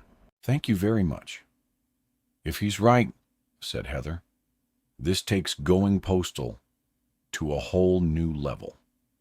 Minutes later, the 2 detectives assembled the entire West Side Strangler team in the war room. With the other precincts on the task force on speakerphone, they briefed everyone on what they had just learned. This may be a total boondoggle, but it's the first goddamn time that map has any meaningful context, said Darrell. Detective Kim and I think it's extremely possible our perp is a mail carrier. It makes total sense. A mailman knows who lives in a building, who lives alone, when they come, when they go, what they buy, when they're on vacation. They know who's getting divorced, said Heather, or who's getting foreclosed on, having surgery, overdue on their bills. Michelle Rothberg had foot surgery? Shouted one of the young officers as everyone else in the room nodded. Exactly, said Darrell, as he handed each member of the team their assignments. We need to find out who has that same Upper West Side postal route now, and we need it fast. With the whole country working remotely, said Heather. I don't know where to start. All my usual channels are out of whack because of this virus. Who would we call to get postal routes? I'll get the Postmaster General of the United States on the phone if I have to, said Darrell. We're going to find out who has that route today. The entire team jumped on their phones, texting and calling around to find out which department controlled the mail carrier schedules in Manhattan. After leaving dozens of messages, they still had no answers. This is the break we were waiting for, said Darrell, rubbing his hands together. I'll brief the captain on this. Let's see if he can get a postal inspector on the phone. This can't wait until tomorrow. If he can't help, I'll take it right up the line to the police commissioner. Chapter 39. When the alarm on Gabriella's phone rang at 6:30 that Thursday morning, she opened her eyes and smiled. She had been waiting for this day for a long time. Senor Bayo had promised that everything would be taken care of, and the problem neutralized before the day was over. He also pledged that they would finally be together in October. In 5 months, I'll be on my way to my perfect life. I should plan a little surprise October celebration, getaway for the two of us. H, where should we go? Her husband's side of the bed was empty. He had an early dentist appointment that day. She heard sounds of banging cabinets coming from the kitchen. He's so annoying. Why must he slam the doors all the time? She put a pillow over her head to block out the noise and remained quiet. If he thinks I'm sleeping, he won't bother me. Pulling up the cool cotton sheets around her flawless neck, she thought about her life's journey. After all the years and all her struggles, everything was finally coming together. Images of her childhood outside of Mexico City and their broken-down family home flashed across her mind. When thoughts of her stepfather and the way he touched her intruded, her forehead furrowed. Her only wish had been to get away from that place, convinced she was destined for far greater things. In her early teens, she had gone to a movie with her best friend Martha. The American film Enchanted, about a princess transported from a magical kingdom to the streets of New York City, had been playing. Sitting in the darkened movie theater, drinking in scenes of the Big Apple, Gabriella was struck by a thunderbolt. I'll go to New York. One day I'll live in a penthouse in Manhattan. As she and Martha left the theater, elaborate plans of her New York dream formed in her mind. Don't you think Nova York is the most amazing city in the world? She said to Martha as they walked from the theater out to the street. There are lots of crazy people there, said Martha. I would be scared. My papa said they have so many guns in No Way York. People walk around with machine guns and will shoot you dead if you look at them the wrong way. You're such a baby. I'm not afraid of guns. I'm going to live in Manhattan just like the princess in the movie. Maybe I'll even get my own gun." Marta's mouth dropped open. "Close your mouth, Marta, or the mosquitoes will fly right in and go down to your throat," said Gabriella as she sped up her pace, walking ahead of her friend. From that day forward, everything Gabriella did furthered her plan for a life in New York. Studying English at school became her priority, and soon her teachers considered her to be the best English language student in the school. "I've never seen another student take to languages the way you have, Gabriella," said her older male English teacher, as his eyes took in every inch of her blossoming body. "You are so motivated. You're not just a beautiful girl, but you're smart, too." "It's only because you're such a wonderful teacher, Senor," she replied with a smile. She didn't want to just visit New York. She wanted to live in New York and live large. Her perfect life included amazing homes, plural, expensive designer clothes, fine jewelry, European cars, and trips all over the world. She wanted to go to the most exclusive restaurants, attend fashion shows, and wear only $800 shoes, the ones with the red soles. At 7:05 a.m., she heard Greg open the front door and pull it shut, making a loud bang, always slamming things. "At least now I won't have to look at his stupid, doughy face again." Despite her growing disgust, Greg had been earning more money lately.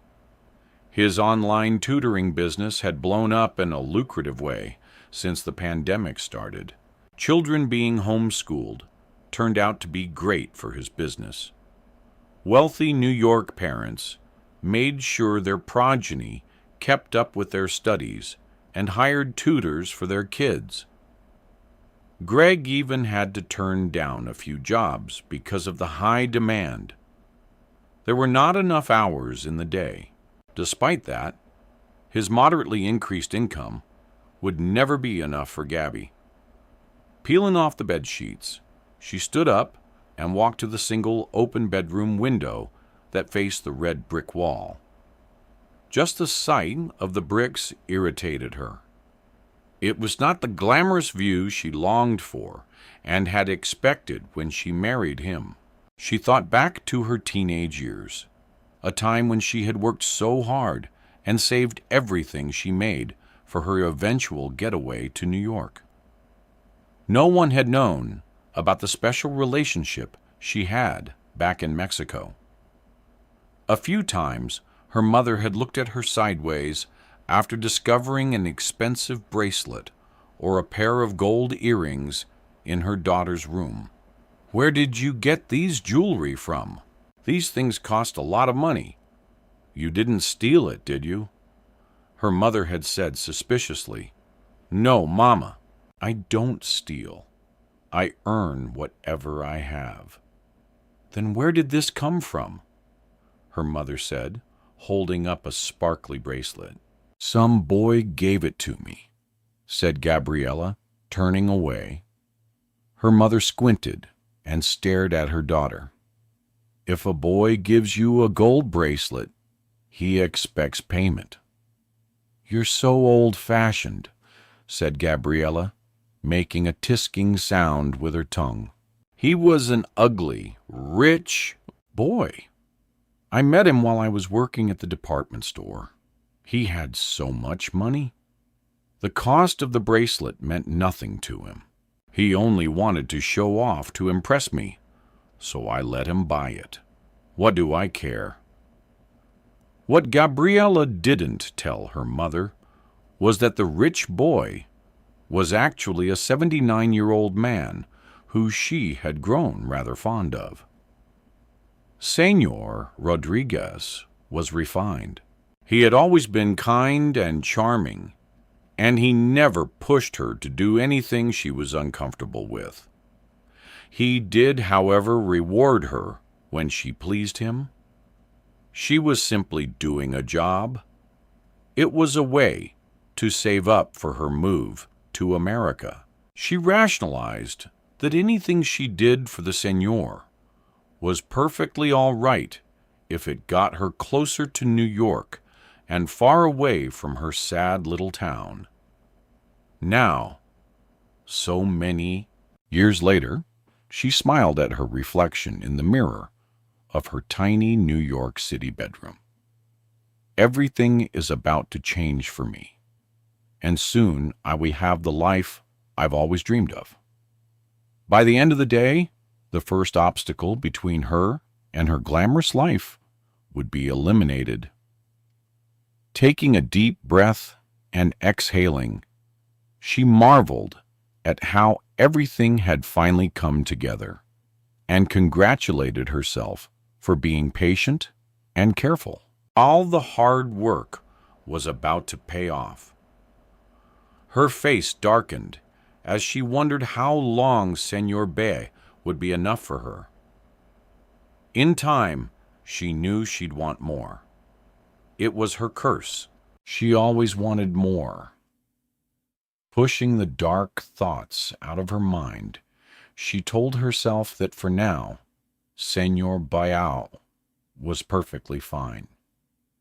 And when he wasn't, she'd trade up again. It was only 7:30 a.m., and she wondered if it had been done yet. Señor Bayo hadn't told her what time, where, or even how. He only said it would be sometime on Thursday. I suppose it might not happen until this afternoon, or even later tonight. The last time she and Señor Bayo had communicated, he had implored her to follow his instructions.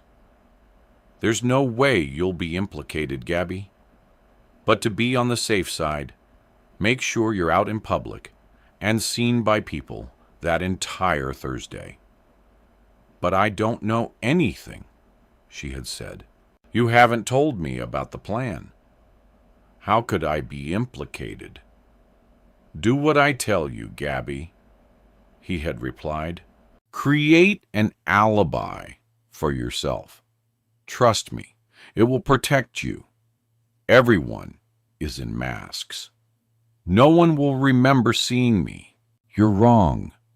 They'll all remember your body and those eyes, Señor Bayo had said as he kissed her. Meet a friend for a walk in the park. Go shopping. Talk to as many people as you can in the stores that day. You know how to attract attention. You're very good at that. Gabriella admired herself in the mirror one last time before putting on her most form-fitting top. The thin knit shirt hugged her breasts, and its low-cut neckline revealed an ample amount of cleavage. She chose one of her shortest skirts, providing anyone who looked the chance to see all her not-so-hidden wonders.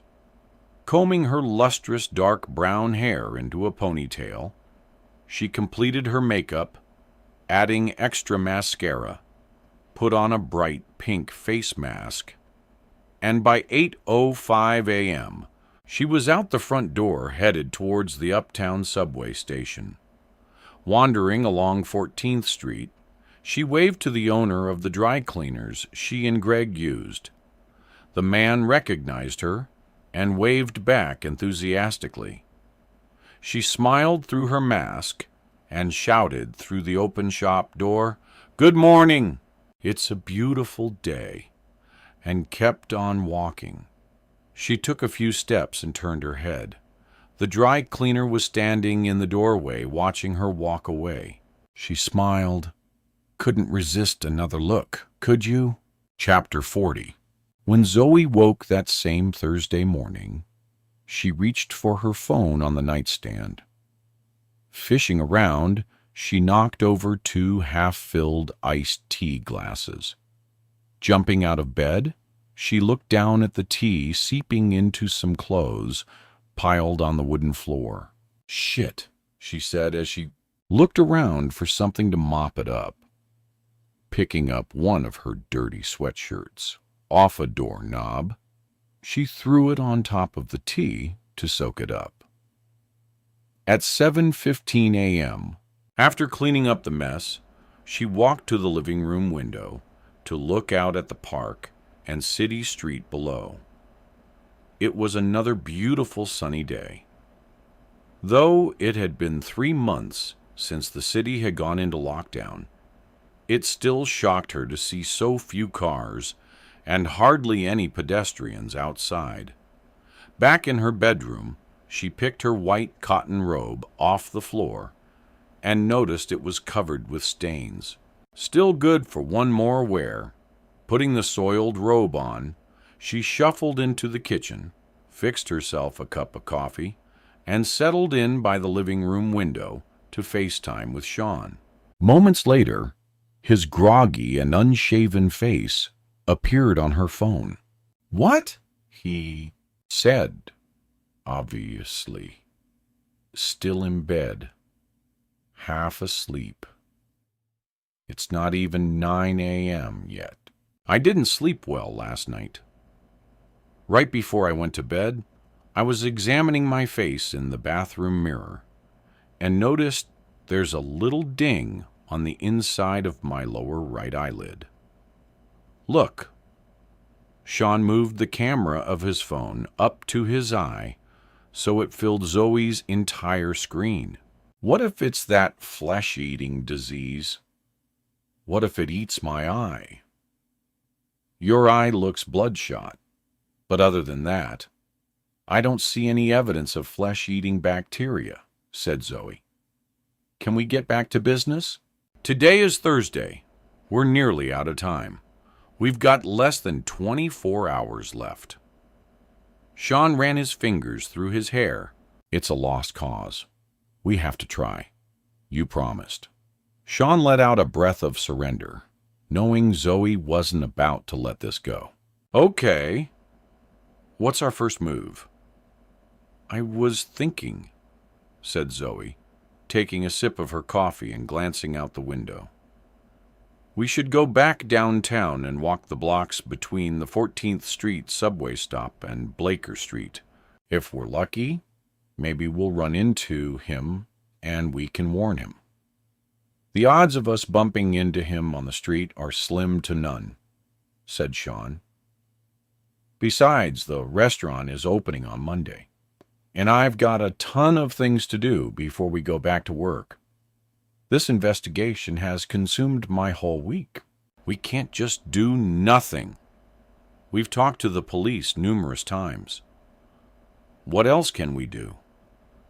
Zoe let out a defeated breath as she lifted her binoculars to her eyes and looked out the window. "I feel so helpless. I keep thinking about that poor man and how he... Oh my God, Sean, she's here. The woman. She's sitting across the street on that same bench." "What woman?" "The masked woman." "No way. Are you sure it's her? Is her husband with her?" Zoe looked around the park. "I don't see him anywhere." "Do you think they already killed him?" she gasped. "Do you think he's dead?" "They said they were going to kill him today." "What should we do?"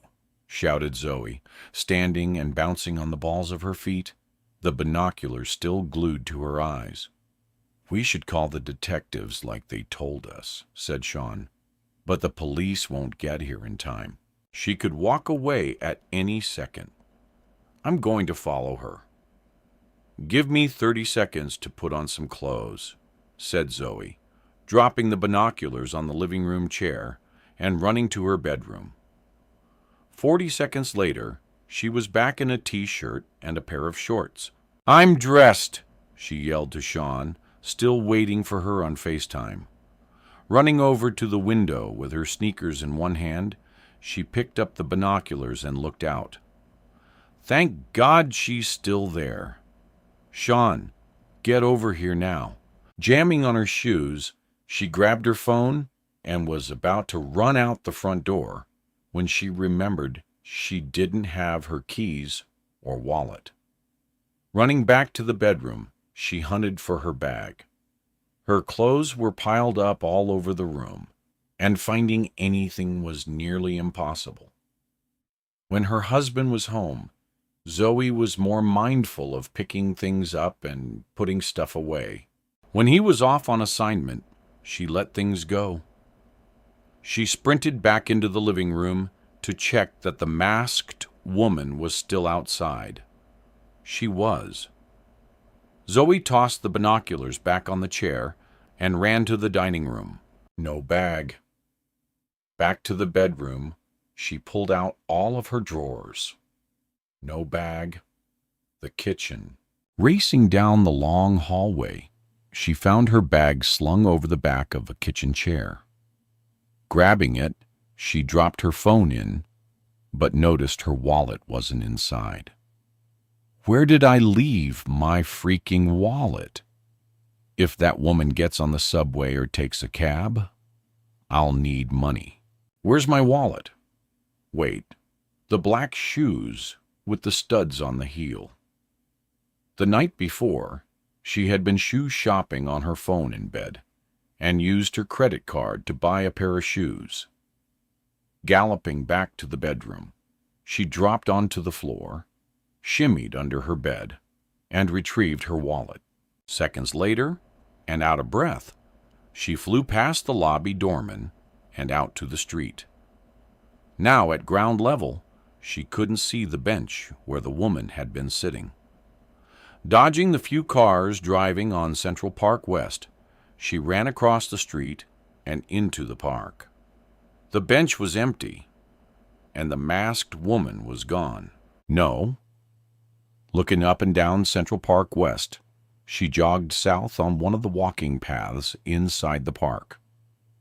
With no sign of the woman, she turned in the opposite direction and ran frenetically north.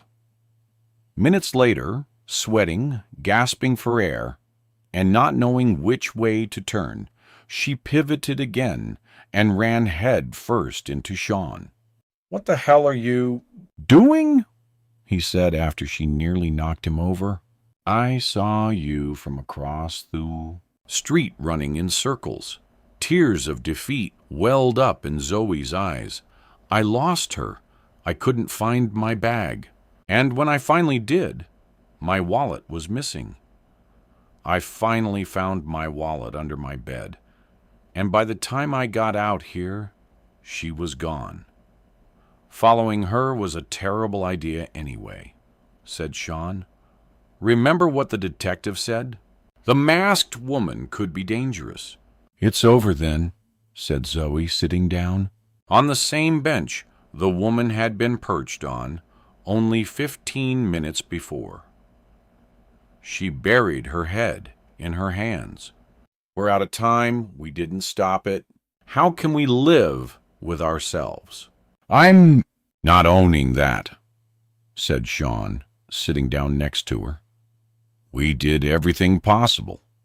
Even the cops said there was nowhere else to go. Besides, we don't even know if he's still alive or not. From the text you saw, it didn't sound like the woman was going to do it herself. So, following her wouldn't have led us to the murder. So?" He rubbed her eyes. "I really thought we were going to save him. What if he was a scientist just about to find the cure for cancer or the coronavirus? He'll never have the chance to complete his experiments because we failed, and now millions will die." "Seriously," said Sean, incredulous, as he looked at her. "If he were a scientist working on a vaccine for CO-19 or a cancer cure, I don't think he would have been hanging out in Central Park on Monday, bidding for hideous lamps on eBay." They sat without speaking for a minute until Zoe broke the silence. "Let me ask you something. If the masked woman lives all the way down on 14th Street, why would she come all the way up to the north end of Central Park to hang out? There are plenty of parks downtown, like Washington Square. Why did she come up here? None of the other parks are as big or as nice as this one, said Sean. When you're here, you almost forget you're in the city. That's true, but it's still peculiar. Chapter 41.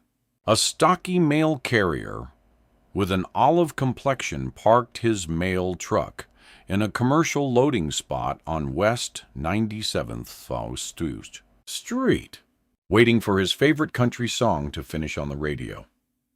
He adjusted his face mask, put on his sunglasses, and pulled his official USPS hat over his curly black hair. Before getting out of the truck, he looked at his reflection in the large rearview mirror. His image with a mask, hat, and glasses made him laugh. I'm a postal ninja, silent and lethal. Climbing out of his truck, he walked around to the back and opened the doors. He slid his mail card out and made sure the sorted mail packets were locked and loaded. The district supervisor had warned all postal employees about a marked increase in local mail theft. A number of his colleagues had had their mail trucks vandalized and packages stolen. A couple of USPS handcarts filled to the brim with mail had been taken while carriers were distracted, delivering a package or getting a signature for a certified letter. The mailman took a long look down the street to make sure no sketchy people lurked nearby. I've got a switchblade under my left pant leg and a Glock 42 in the waist of my pants. Screw with me or my mail cart, and you'll be sorry, sucker. After carefully examining the neighborhood and the people in it, he locked his truck and pushed his full cart down the street to the first building on his route. Stopping in front of a medium-sized elevator building, he opened the unlocked outer glass door and went into the foyer, leaving his cart outside. Using his master key, he opened the brass frame that surrounded the mailboxes. Once unlatched, the open wall revealed a cubby hole for each tenant's mail. He placed letter packets into slots, starting with the top row. As he worked, he scrutinized various envelopes. That's nice. Diane Mioli and 3B got her Social Security check on time this month. That was terrible when it was so late last time. How was that poor woman supposed to eat? She looks very good for 90. He placed a few envelopes into Miss Maioli's mailbox along with some coupons for cat food that he had collected for her and reached for the next packet. More parking tickets for Bill Gibbons. One day, they're going to arrest him. He must have over 500 outstanding tickets. You can run, but you can't hide, mister. Gibbons. He placed Gibbons's mail in the appropriate cubby, along with a flyer for an attorney, and reached for the next packet of envelopes. Oh, look. Nyan Vale has jury duty again. Poor woman's been working 2 jobs since she kicked her husband out and got that restraining order. She always gives money to all kinds of food banks. She's well rid of him with all his porn magazines.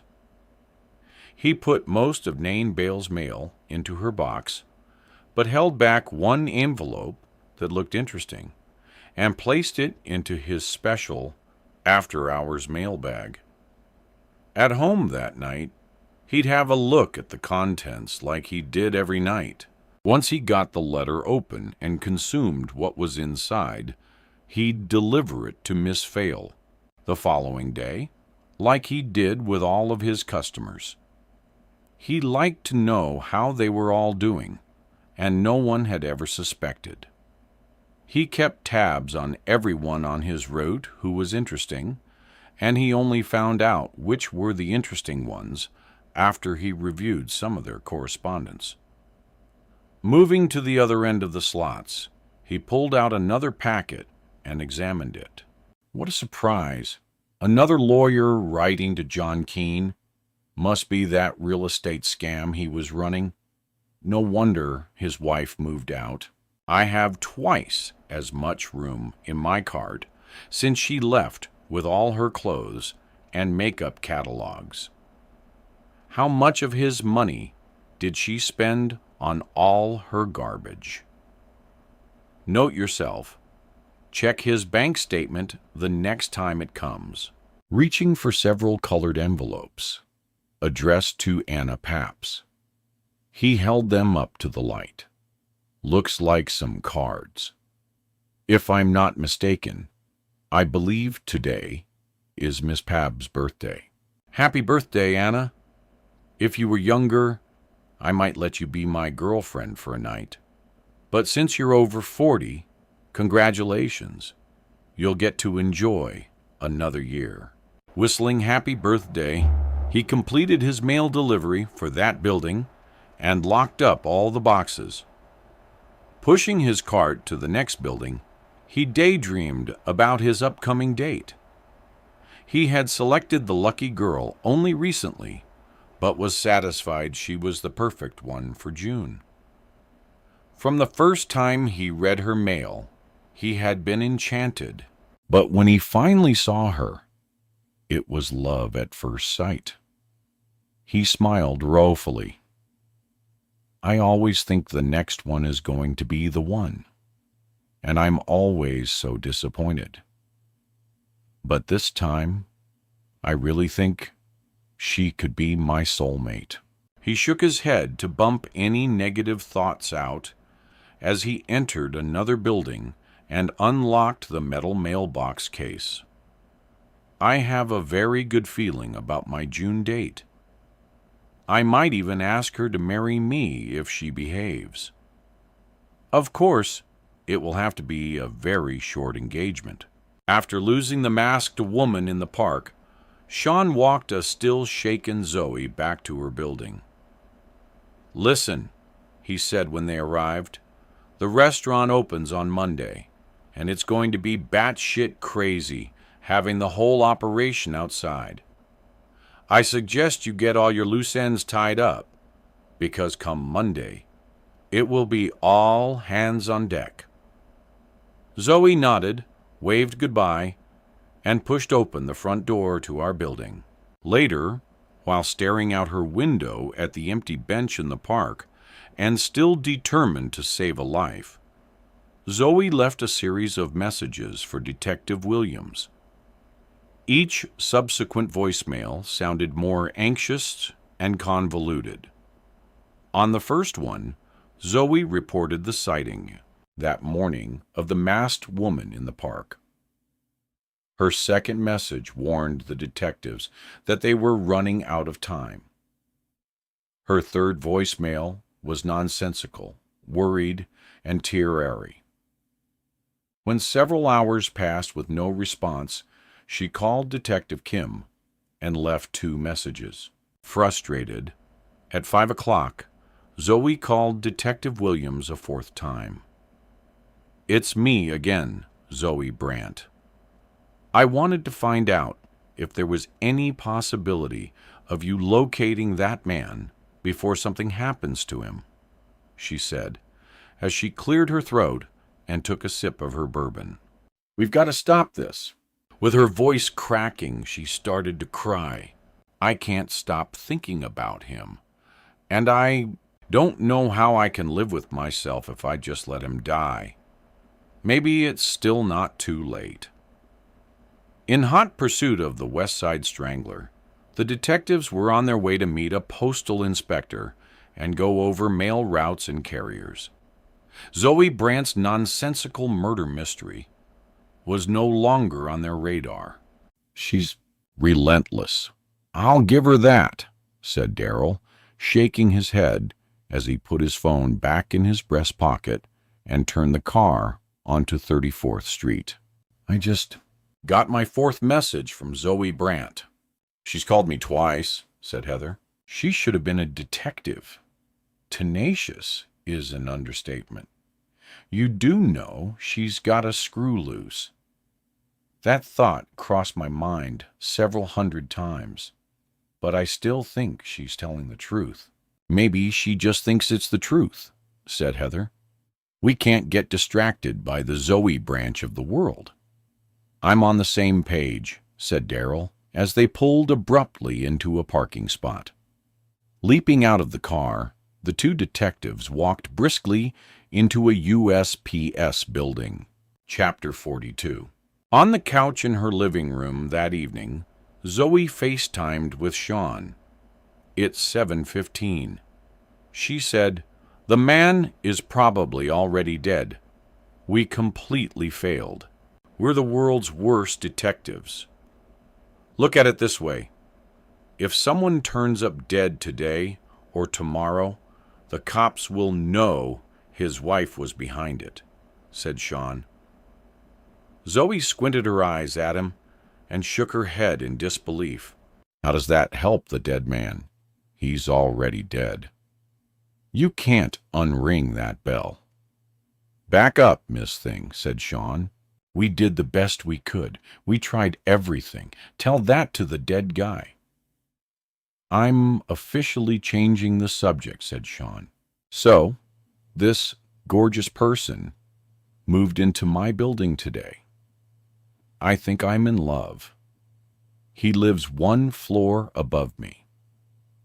I met him when I walked into my building by the mailboxes, still obsessing about the murder plot.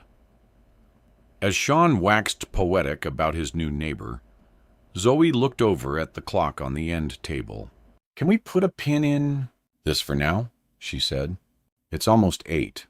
Connor will be calling in a few minutes, and I want to give your new neighbor conversation my full attention. They ended their chat, promising to FaceTime later to watch reruns of Friends on TV together, a regular late-night activity they engaged in whenever Connor was away. Zoe poured a little more bourbon into her glass, settled onto the couch, and waited for her husband's call. At 7:57 p.m., her phone rang. Hey, babe, said Zoe, looking around at the mess in the apartment, and glad they weren't doing a video call. Oh, I have to clean this whole place before Connor gets home.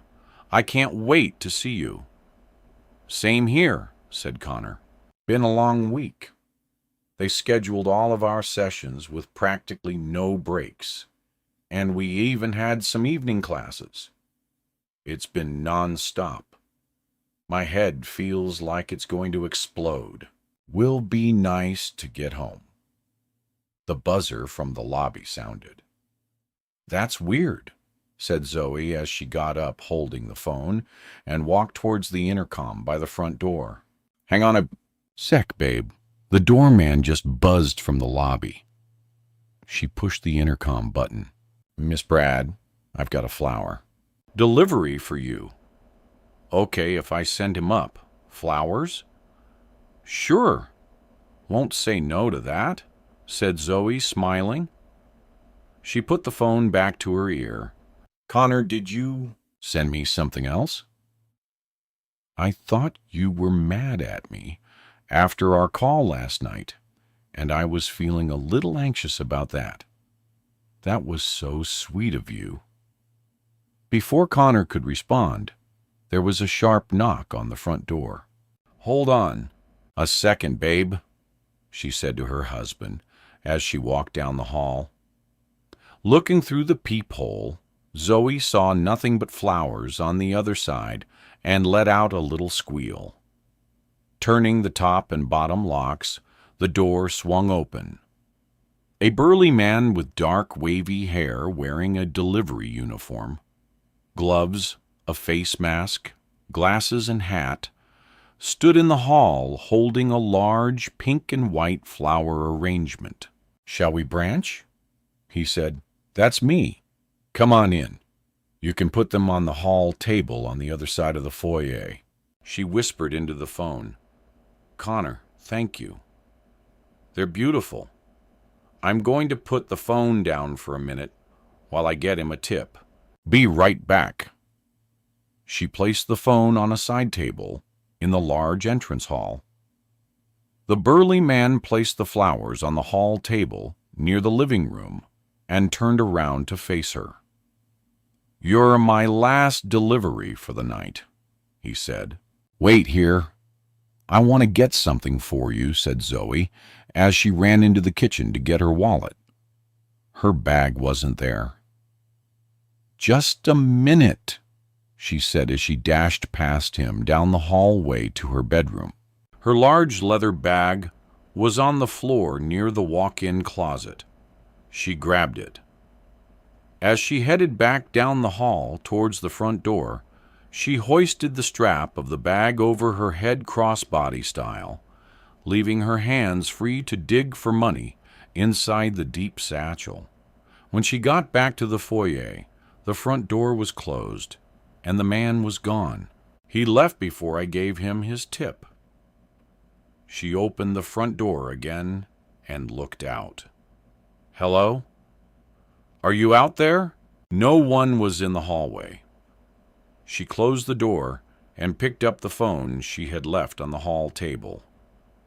"The delivery man left before I could give him a tip," she said to her husband, still on the phone. People are so impatient these days. From behind her, a male voice called out. "I'm still here," called the delivery man from the living room. Confused, Zoe spun around. "Oh, wait. Good. He's still here. Connor, hold on. I'm going to put the phone down again to finish up with the delivery guy," she said to her husband before she placed the phone back on the hall table. Standing in the living room, the flower man's back was to her as he looked out of the big picture window. "Nice place," he said, looking around.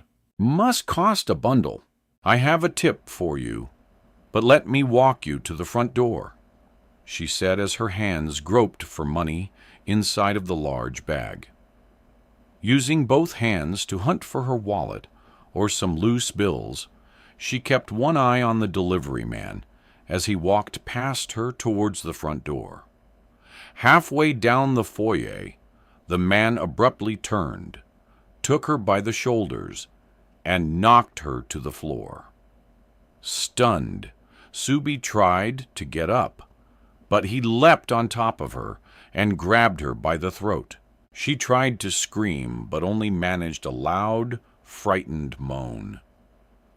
Still on the phone, Connor heard strange, muffled sounds.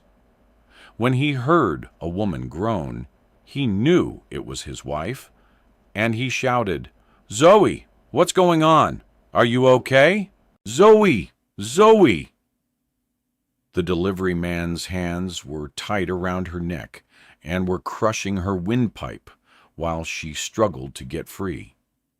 For a second, he moved to one side, and she gnawed him hard in the groin, causing him to double over, allowing her to get away. She pushed herself up and ran towards the front door and tried to open it, frantically, turning the knob over and over.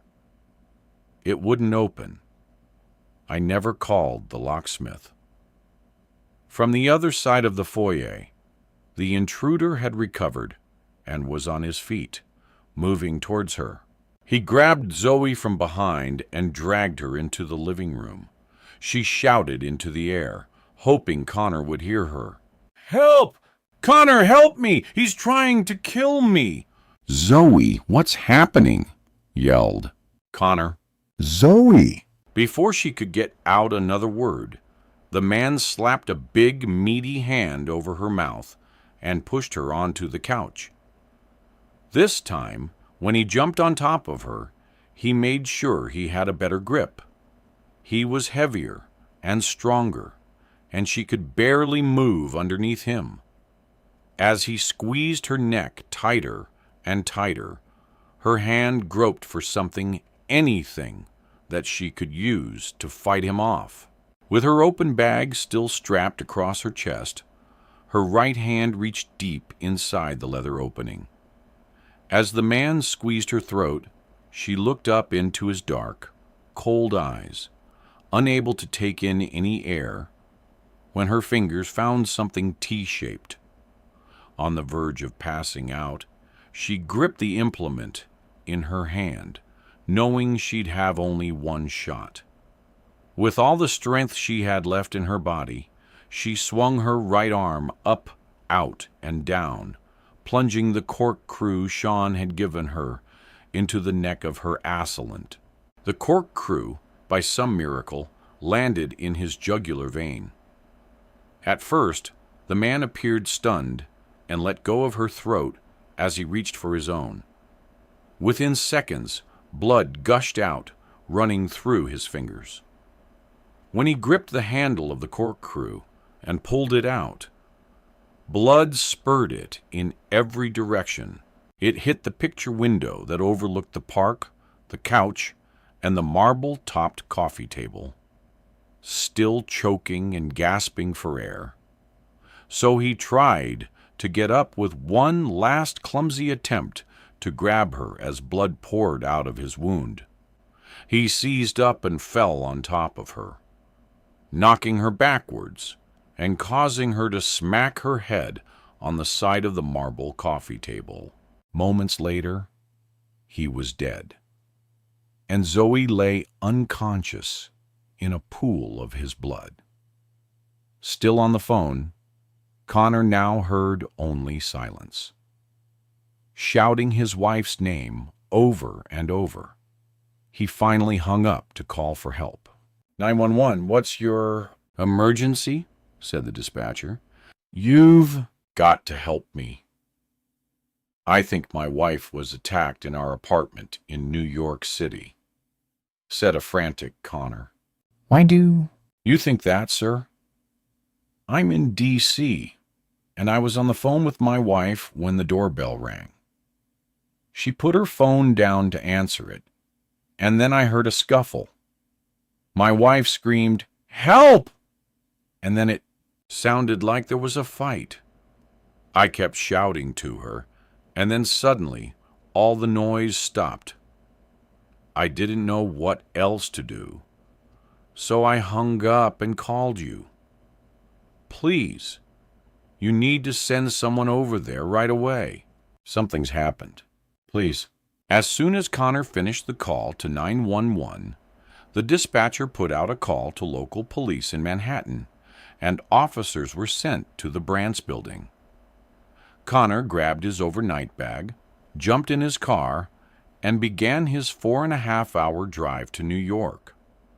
Going way over the speed limit, he tried Zoe's phone over and over, but it only went to voicemail. 15 minutes later, while Detectives Kim and Williams were in their car heading back to the station to sign out for the night, Darrell Williams' phone rang. You kidding me? Said Darrell as he listened to a police dispatcher. What's the address? Did you say Brandt? There are officers on site already. Is she all right? We're on our way. Darrell ended the call and looked at his partner. Change of plans. Drive to Zoe Brandt's apartment, he said.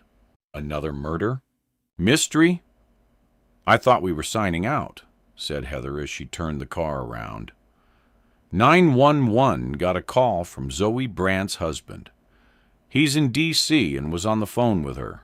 He says the doorbell rang, and after his wife answered it, there was some kind of struggle. That's all. I know. I knew that woman was going to get herself into trouble, said Heather, as she put on her siren and hit the gas pedal. Is she all right? She's okay. A patrol car is already there. They reported that her apartment looked like a blood bath, said Darrell. They thought it might be the Strangler. That's why they called us. Civilians should not be out chasing bad guys, said Heather, shaking her head as she blew through a red light. When the detectives arrived at the Brant's building, 2 squad cars were already parked out front, lights flashing.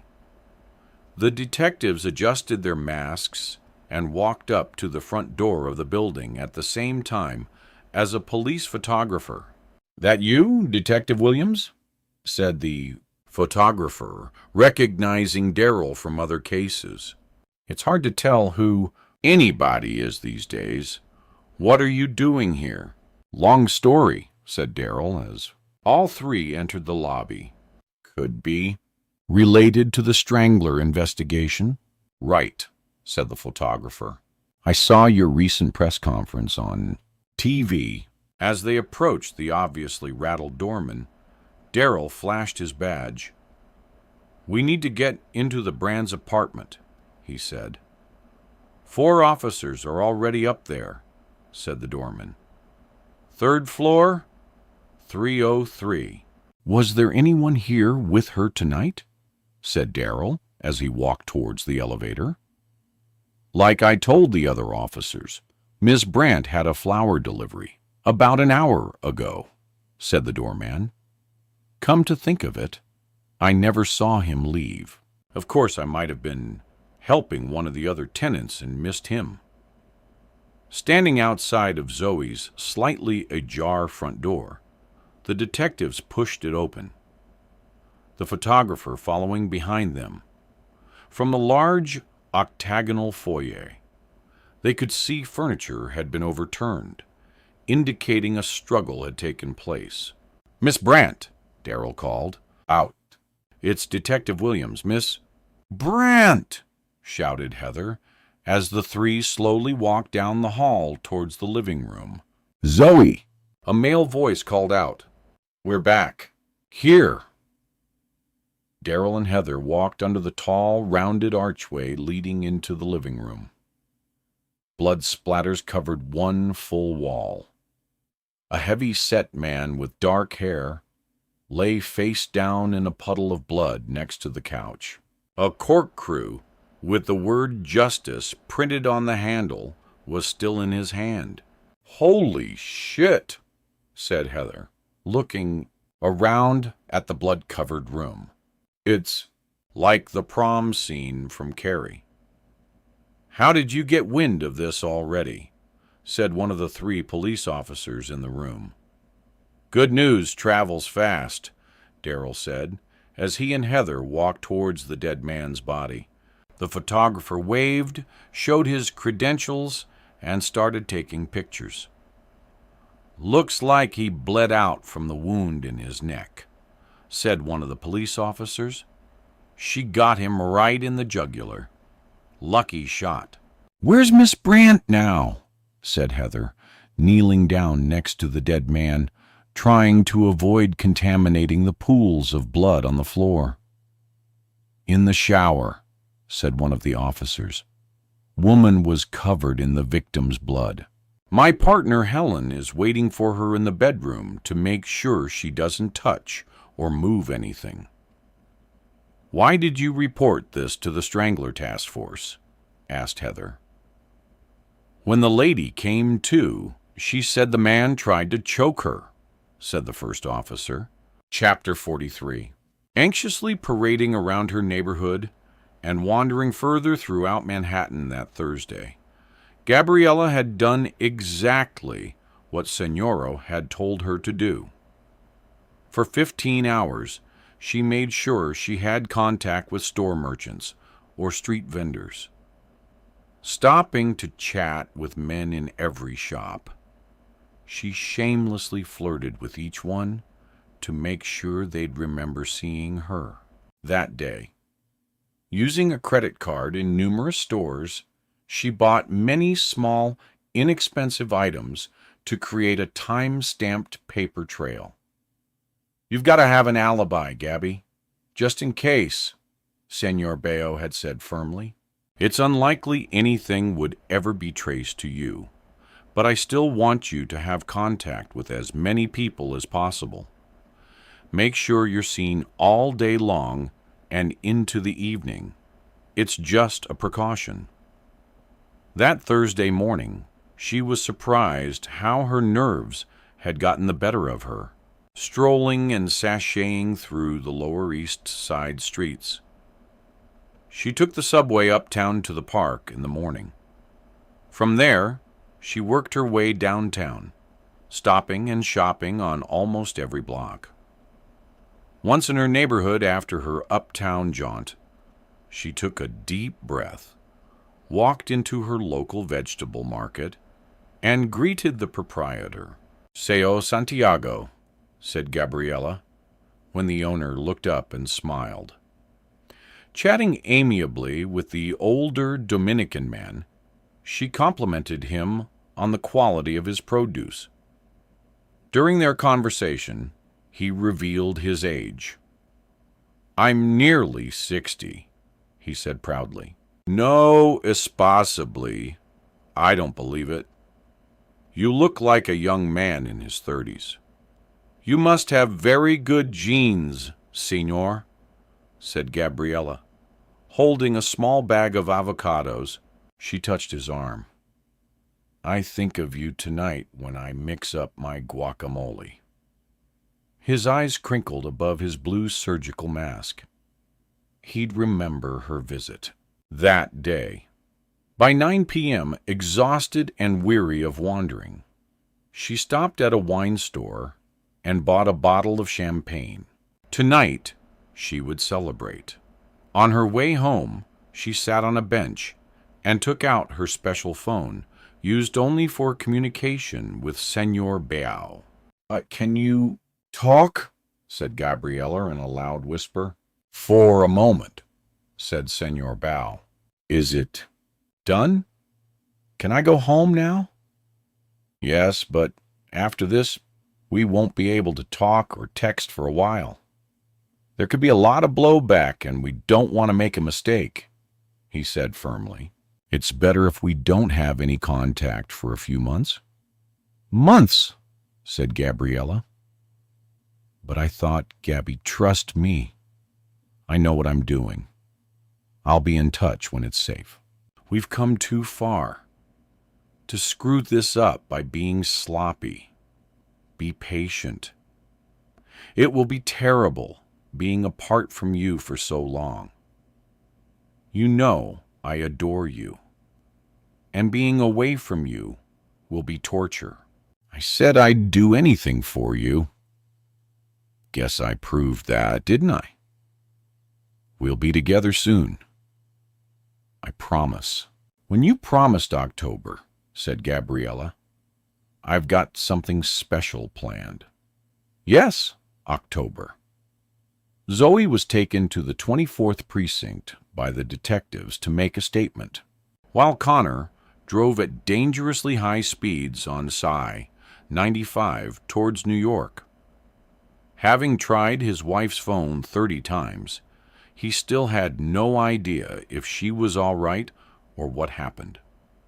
He called 911 again, but couldn't get connected to anyone who could provide any further information. Desperate for answers, he called a colleague from the FBI. "It's Connor," he said breathlessly as his car crossed through Delaware. "You still at Quantico?" said his FBI colleague. "Listen, I've got an emergency," said Connor frantically. "I was on the phone with my wife when someone came to our front door in New York with flowers. There was a scuffle, and she screamed, and then I heard nothing. I'm driving back, but I won't be in New York for a few hours. Can you help me?" "Oh my God," said the other agent. "Sure. What do you need me to do?" "I tried 911 again, but I still don't know what happened to my wife. Can you go over to my apartment?" And Connor's phone beeped. "Hold on a second. There's another call coming in. Get over to my apartment and see what's going on and call me." "I'm walking out the door now," said his friend. Connor picked up the other call. "This is Connor Brandt." "Mr. Brandt, this is Detective Daryl Williams with the NYPD. I'm calling about your wife." Connor held his breath. "Is she okay?" "We got her here with us at the police station," said Daryl. "She had a nasty blow to the head, but she's all right now and given her statement." "Thank God." "I was on the phone with her, and I heard a fight going on. Someone attacked your wife, but she fought back. She wound up killing her attacker." Stunned, Connor let out the breath he'd been holding. "Oh my God, did he hurt her? But she's okay, right? Can I speak to her? She'll be fine." "According to your wife, the man tried to strangle her. Like I said, she's given her statement right now, but she was adamant that I'd call you and let you know she was not in any danger," said Daryl. "She had to leave her phone with forensics, so she doesn't have a phone at the moment. I'm in New Jersey now, driving north on the turnpike, going as fast as I can. I should be in Manhattan in a little over an hour. She's really okay. She's shaken up, but she's fine. I can't say the same for the man who attacked her." "You say he tried to strangle Zoe?" said Connor. "Was this the West Side Strangler?" "I can't discuss an ongoing investigation, Mr. Brandt." "Detective, I'm a special agent with the FBI," said Connor, switching lanes on the road to pick up more speed. "I'm aware of that, but we're still putting all the pieces together. And I can't comment," said Daryl. "We have descriptions of a man seen in the area of the other attacks. The man your wife killed has a similar physique and hair color. Street camera footage from a few of the other murder locations showed a masked man with the same body type as the person who attacked your wife." An hour later, Connor Brandt raced into the 24th Street precinct, flashed his FBI badge, and was admitted immediately. A police officer escorted him to a small interrogation room. Zoe was sitting inside, talking to the two detectives. When the door to the room opened, and she saw her husband, she broke down in tears and sobbed. He rushed over to her and held her in his arms. A white bandage with gauze was fixed on the back of her head, and her neck and arms had already started turning purple. "I was so scared," she cried, clinging to him. "I thought I was going to die. I thought he was going to kill me. Shh. I'm here now. Everything is going to be all right," said Connor with his arms wrapped around her. "You're going to be okay. Looks like we've got what we need for the moment," said Daryl, making one final note on the paper in front of him. "Are we free to go?" said Connor. "I can't go back into our apartment right now," said Zoe, clinging to her husband. "I'm afraid you can't go home anyway, Miss Bratt," said Daryl. "Your apartment is a crime scene. Until we finish with our forensic collection and the investigation is complete, you and your husband will need to find another place to stay. One of my co-workers just left for a 6-month assignment in California. He asked me to pick up his mail. I've got the keys to his apartment," said Connor to his wife. "We can go there for a few days." "Okay." Still in shock, Zoe nodded and allowed her special agent husband to take control as he escorted her slowly out of the police station. Chapter 44. Sunday, June 7th, 2020. For the next couple of days, Zoe and Connor stayed in his colleague Yu's apartment. When they got an early call on Sunday morning from the police saying they could return to their home, Zoe began to tremble. "I want to go home," she had said, nervously, her voice at a higher pitch than usual. "But I'm so scared. I don't know if I'm ready to go back in there. It was horrible. I'll be with you. I'll go over the apartment today and make sure everything looks okay," Connor had said. "I promise when you walk in tomorrow, everything will look normal." "But," said Zoe, as Connor got up to leave, "trust me, we'll order in a nice dinner when I get back here tonight and watch a happy movie. I won't be gone long. Promise?" she said, gnawing on the cuticle of her thumb. He smiled, nodded, and kissed her on top of her head, and then headed out the door. 20 minutes later, standing outside the front door of their Central Park West apartment, he pulled off bits of ripped yellow crime scene tape still stuck to the door frame and rolled them into a large, sticky ball. Entering the apartment for the first time since the incident, he found the condition more horrific than he had imagined. From the second he set foot inside, he had to sidestep around overturned tables and chairs. A blue ceramic hall lamp lay shattered on the floor. Walking through the elegant foyer and down the hall, he crossed through the archway into the living room. The scene in there took his breath away. Blood was splashed across the big picture window, the surrounding walls, floor, couches, and rugs, making the room look like a crimson Jackson Pollock painting. After a few deep breaths, Connor got to work.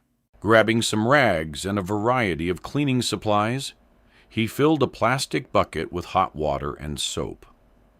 He scrubbed the walls, windows, floors, and baseboards until no blood could be detected. Placing all the furniture back in their original positions, he attempted to get the bloodstains out of the gray couch cushions and decorative throw pillows. Unable to get all the blood out of the sofa, he flipped the cushions over so his wife wouldn't see the spots. Wiping down all the tables, he picked up pieces of broken lamps, glass, and knickknacks, and swept all that remained into a dustpan. After 3 hours of cleaning, the place looked much like it had before the attack, minus a few lamps and odds and ends. The one thing he couldn't fix was the oriental rug. The stain was too large, and the fibers too saturated. Rolling it up, he dragged it onto the elevator and took it down to the dumpster in the basement. Monday, June 8th, 2020. At 11:30 a.m., carrying 2 overnight bags, Connor escorted his wife into their building for the first time since she had been attacked. "How are you feeling, Miss Brandt?" said Don, the doorman, when they entered the lobby. "I feel terrible about letting that maniac up into your apartment." "It's not your fault," said Zoe. She walked past him, clutching her husband's arm. "I told you to send him up. Please don't blame yourself." "Thanks for understanding, Miss Brandt," said Dawn. "I'm just glad you're okay." When they got to their front door, Zoe froze. "Are you ready?" said Connor gently. "I promise everything looks fine." Zoe inhaled and exhaled, and then nodded as the two walked into their apartment. "Everything looks normal." "You'd hardly know anything happened here," she said softly, while standing inside the front door in the large foyer. "I can't go into the living room yet. I don't know when I'll be able to go in there." She turned to the right, bypassing the living room entirely, and walked down the long hall to the master bedroom. "Go at your own pace," Connor called out, as he watched his wife disappear into their room. When he stepped into the bedroom, a few minutes later, Zoe was already in bed with the comforter pulled up to her chin. Dropping their bags on the end of the bed, he sat down next to her. "Listen to me," he said, gently rubbing her arm. "You've been through a terrible thing. You're probably still in shock. Don't push yourself. Do what feels good to you, okay? I'll take care of everything. I promise." Zoe nodded, happy to have someone else in control. "Why don't you take a shower? You'll feel better." Her lips quivered, and she started to shake. Connor moved closer and put his arms around her. "I'm here, I promise. I won't let anything happen to you," he said. "Look at me, Zoe. The man who tried to hurt you is dead. He can't hurt you anymore." But who was he? And why did he come here? "Why did he pick me?" said Zoe, still shaking. "I don't understand any of it. The police think he could be the West Side Strangler. There's no rhyme or reason to any of his crimes," said Connor, stepping back and looking into her eyes. "Zoe, do you realize you may have stopped a serial killer? How do we know it was the Strangler? What if it wasn't? What if the man I killed has friends, and they come back for me to seek revenge?" she said, starting to hyperventilate. "They could be watching us right now. Maybe he was a member of an organized crime family or a gang. What if they saw me come back into the building? You've got to calm down. Turn that vivid imagination off. It always gets you into trouble. No one is getting in here. Trust me, you're safe."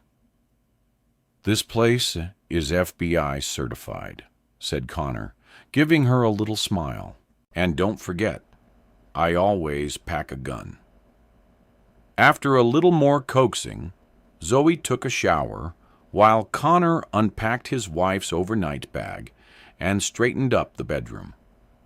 When he heard her turn the shower off, he called out to her, "I'm going to the kitchen to get some water. I'll be right back."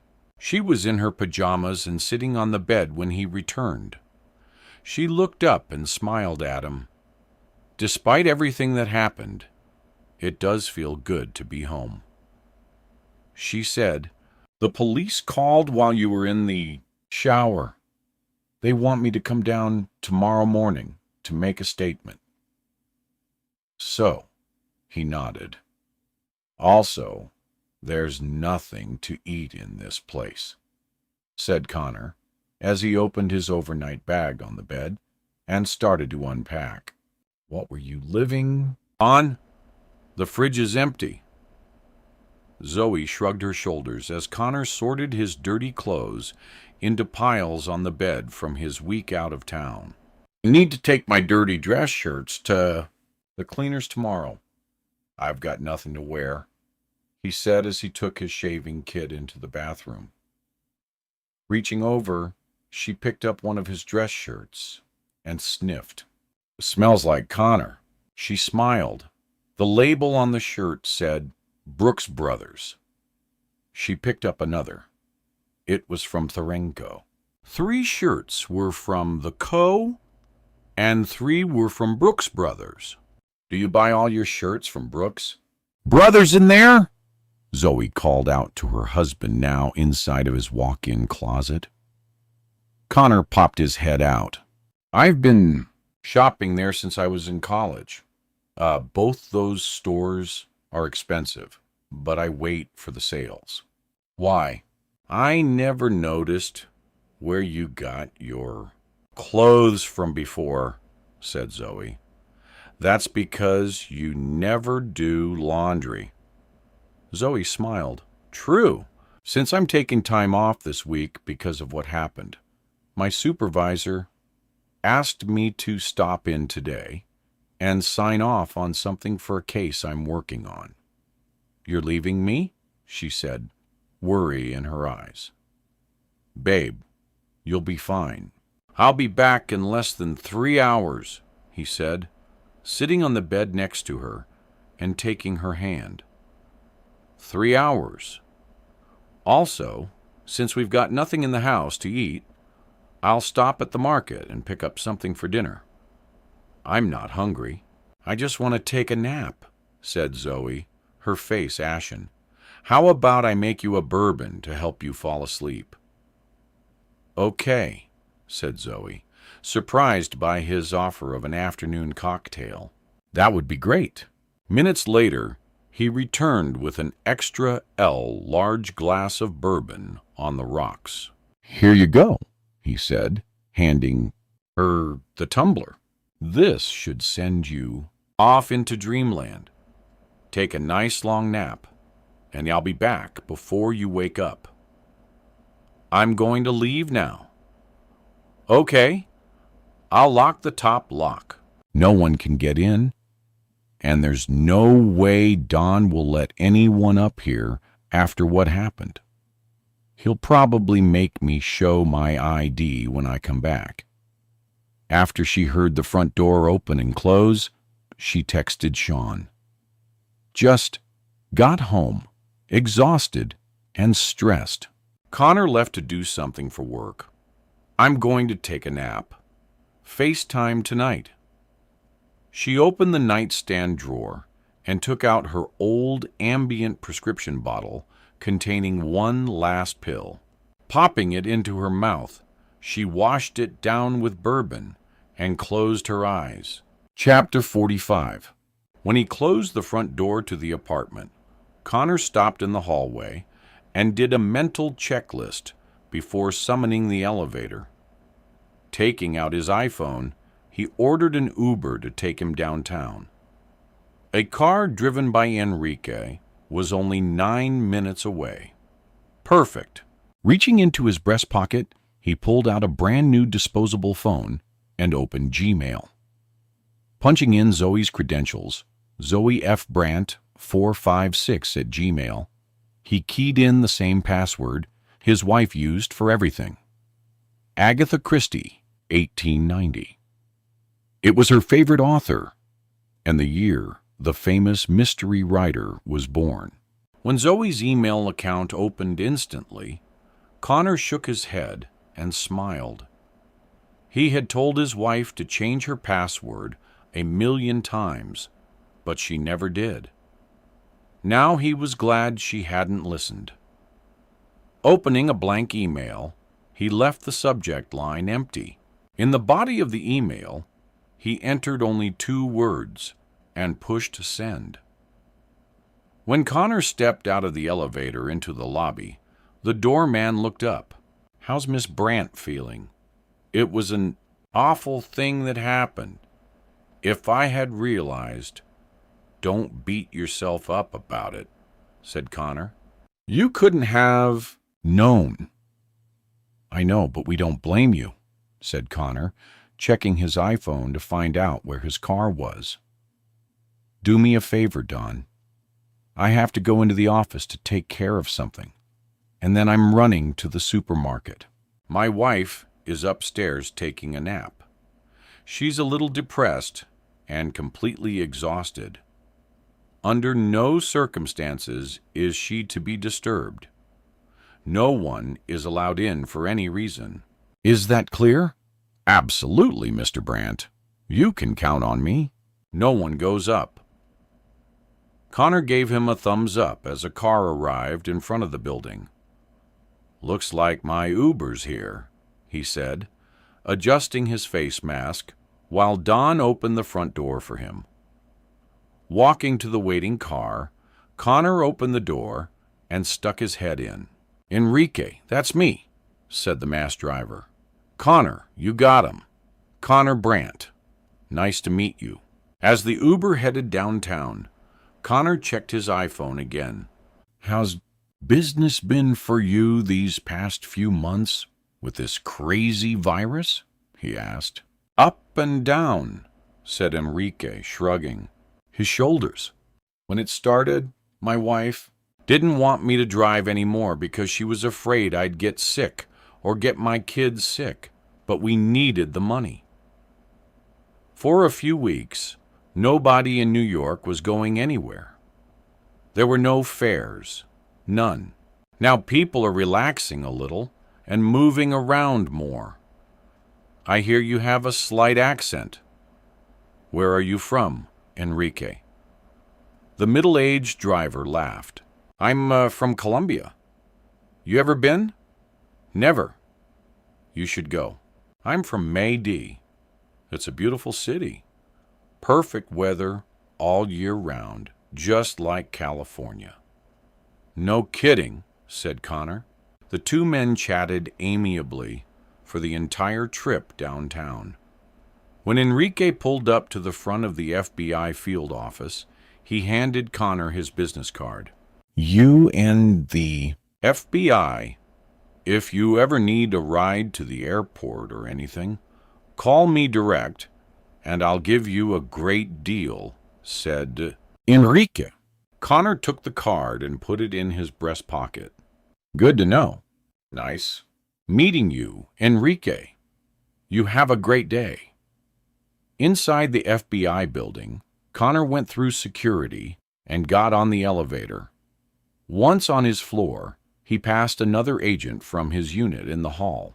Hey, Brant, I heard about what happened with your wife. Is she all right? Said the other agent. It was a crazy thing, but she's holding up, said Connor. She's depressed, though. The whole thing has been a shock. I heard you were taking some time off, said the agent.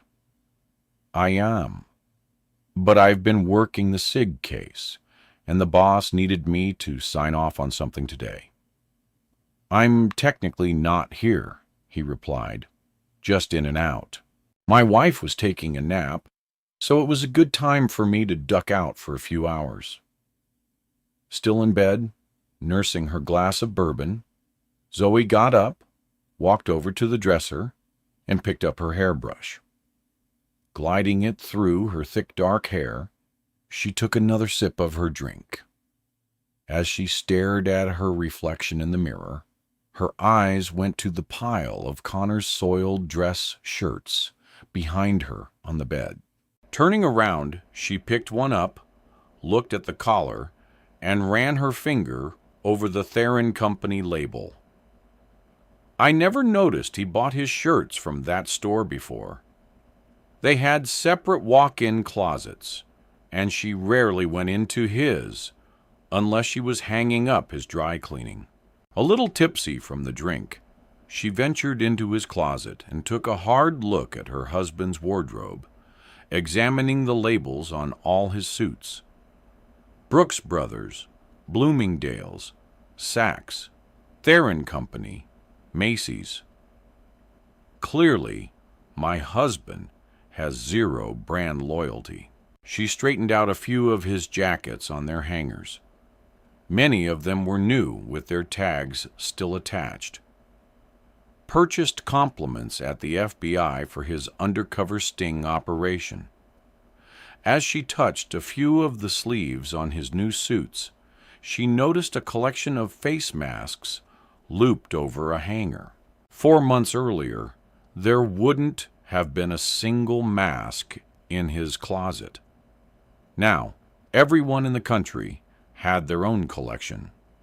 She picked up a New York Mets mask. I haven't seen him wear this one. I didn't even know he liked the Mets. After taking another sip of her drink, she noticed a navy blue mask underneath the others. It looked vaguely familiar. She polished off the remainder of her large cocktail. The cozy effects of the bourbon and ambient had already made her mind fuzzy.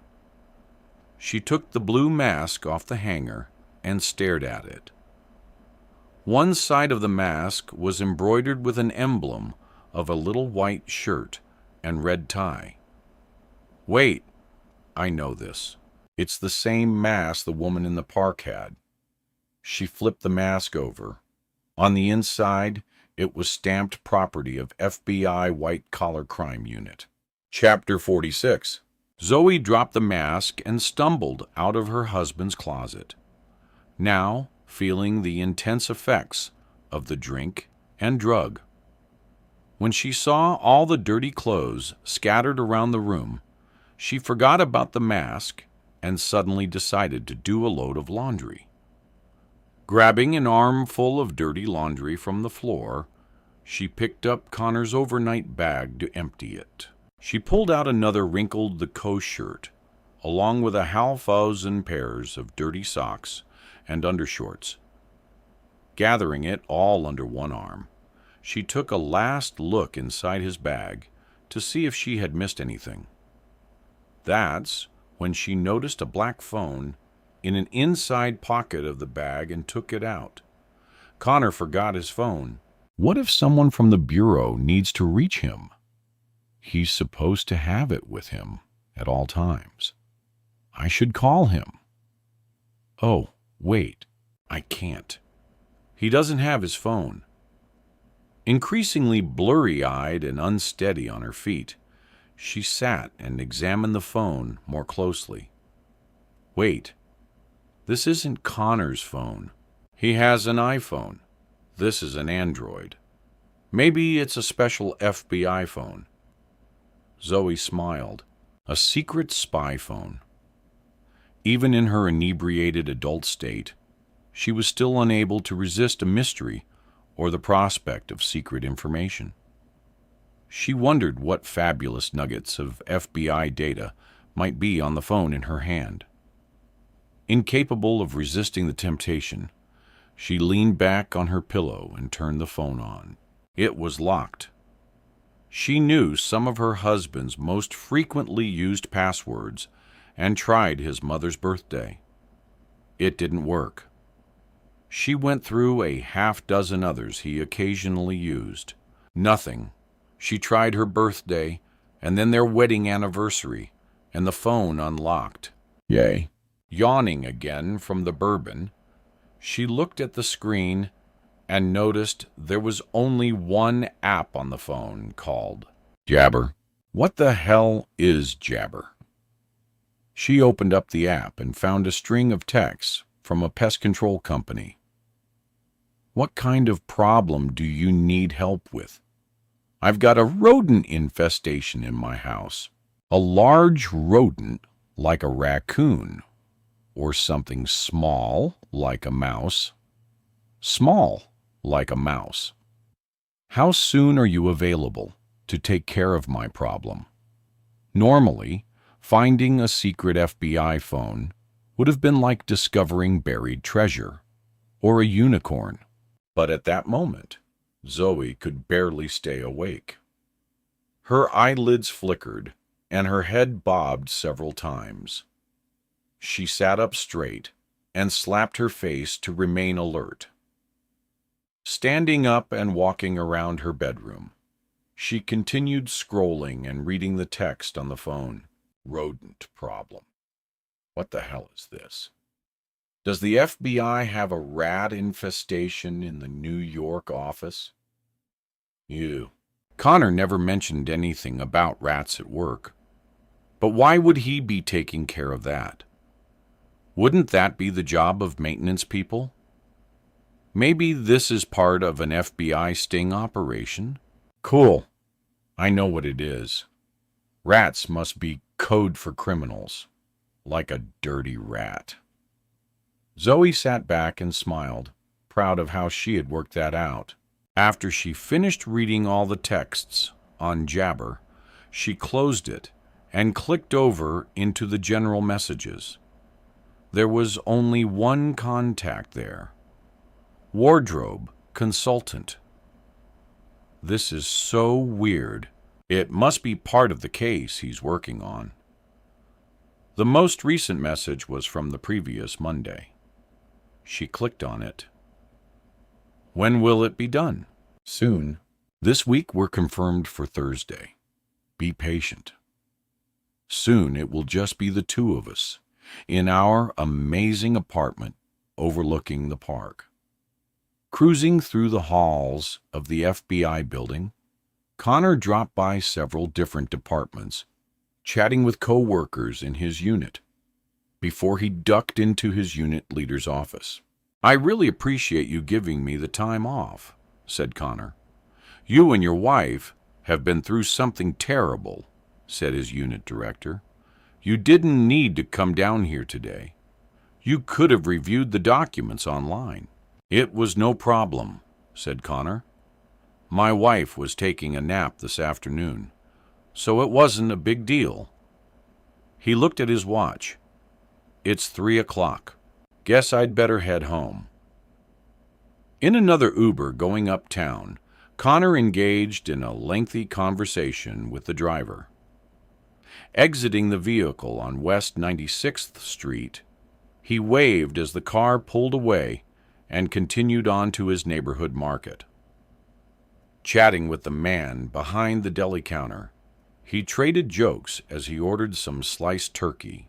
He asked a stock boy about the location of Dijon mustard and queried the woman behind the plexiglass making sushi on how she made them look so pretty. He finished off his shopping trip by conversing with an older female cashier. "I bought more than I planned," said Connor as the grocery bags were filled. "Hope I can go home with all this stuff. My wife's not feeling well, and I'm in charge of dinner." "Aren't you a peach?" said the older cashier. "The last time my husband made dinner, Reagan was in the White House. Your wife is a lucky woman." Zoe moved around her bedroom trying to fight off sleep, but her legs were heavy, as if she was walking through thick syrup. Stumbling into her bathroom, she turned on the cold water and splashed some on her face in an attempt to stay awake. Her brain wasn't working properly, partly from the cryptic nature of the information she had found on her husband's phone, but also from the pill and booze. She grabbed the sides of the sink and stood up straight, looking at her reflection in the mirror. What did all those texts mean?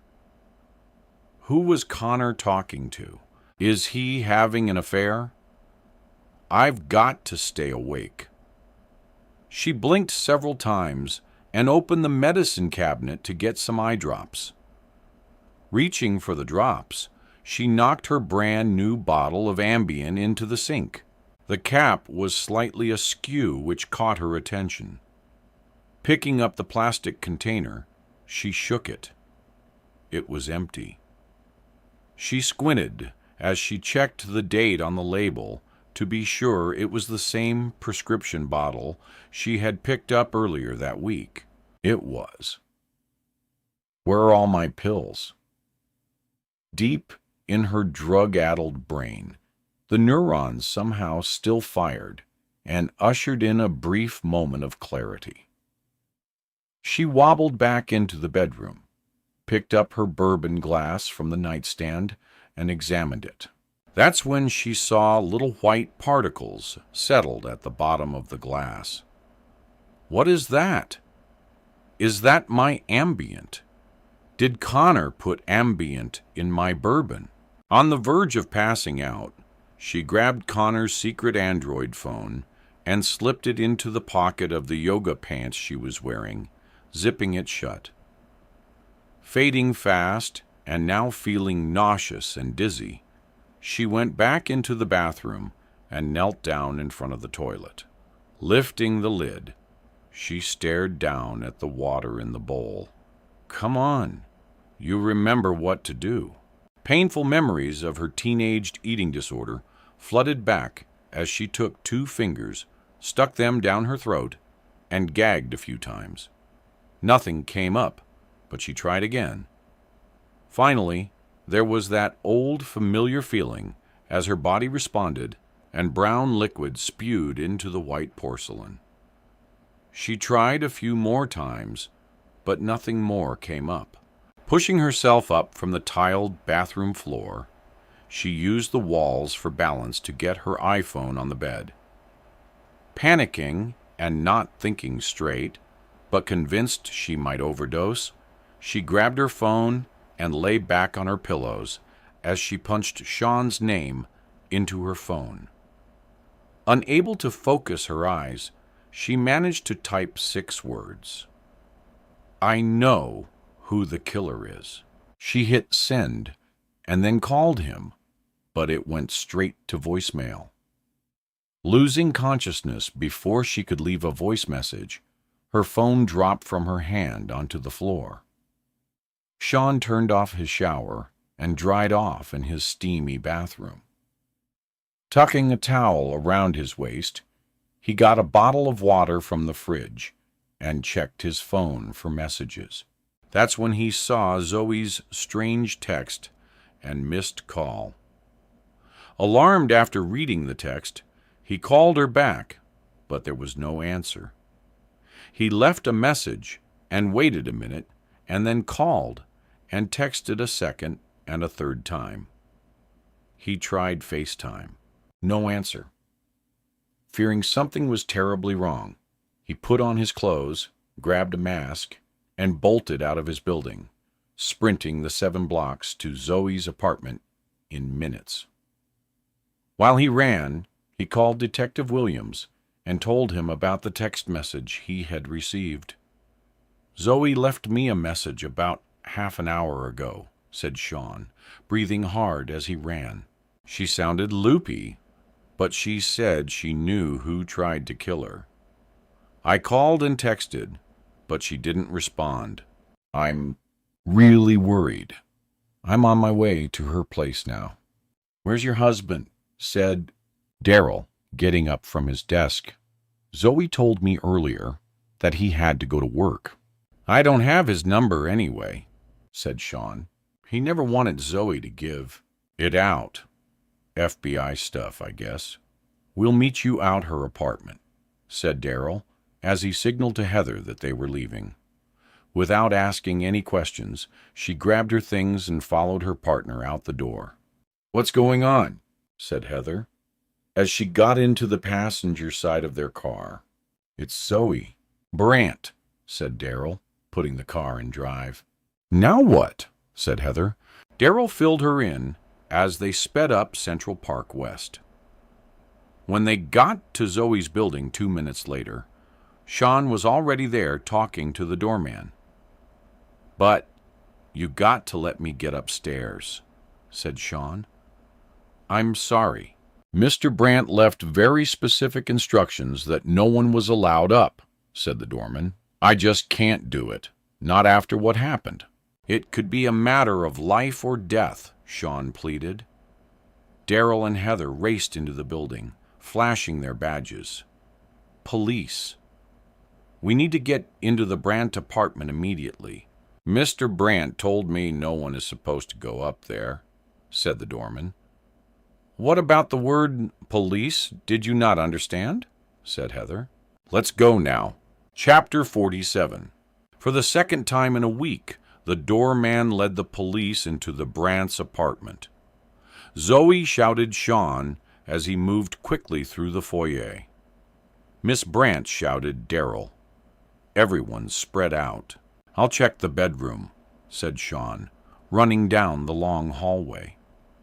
Heather had just entered the kitchen when she heard Sean shout, "She's here in the bedroom." Within minutes, all 3 stood over Zoe, passed out on the bed. Sean gently slapped her face while Daryl took her pulse. Heather quickly scanned the room and then went into the bathroom. "I don't like this," said Daryl. "Her pulse is too weak. Let's put her in the recovery position and get some help." "Wake up, Zoe." He and Sean lifted the unconscious woman into a semi-prone position as Heather raced out of the bathroom, holding an empty bottle of Ambient. "I found this in the sink. It was filled for 60 pills a week ago. It's empty.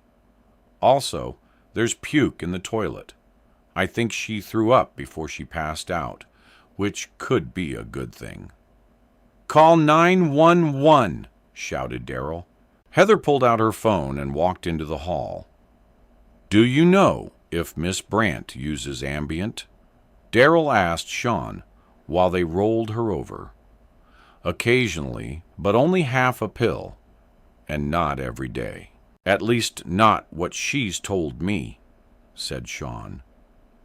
"EMS is on the way," said Heather, walking back into the bedroom with a phone to her ear. "The ambulance will be here in 4 minutes."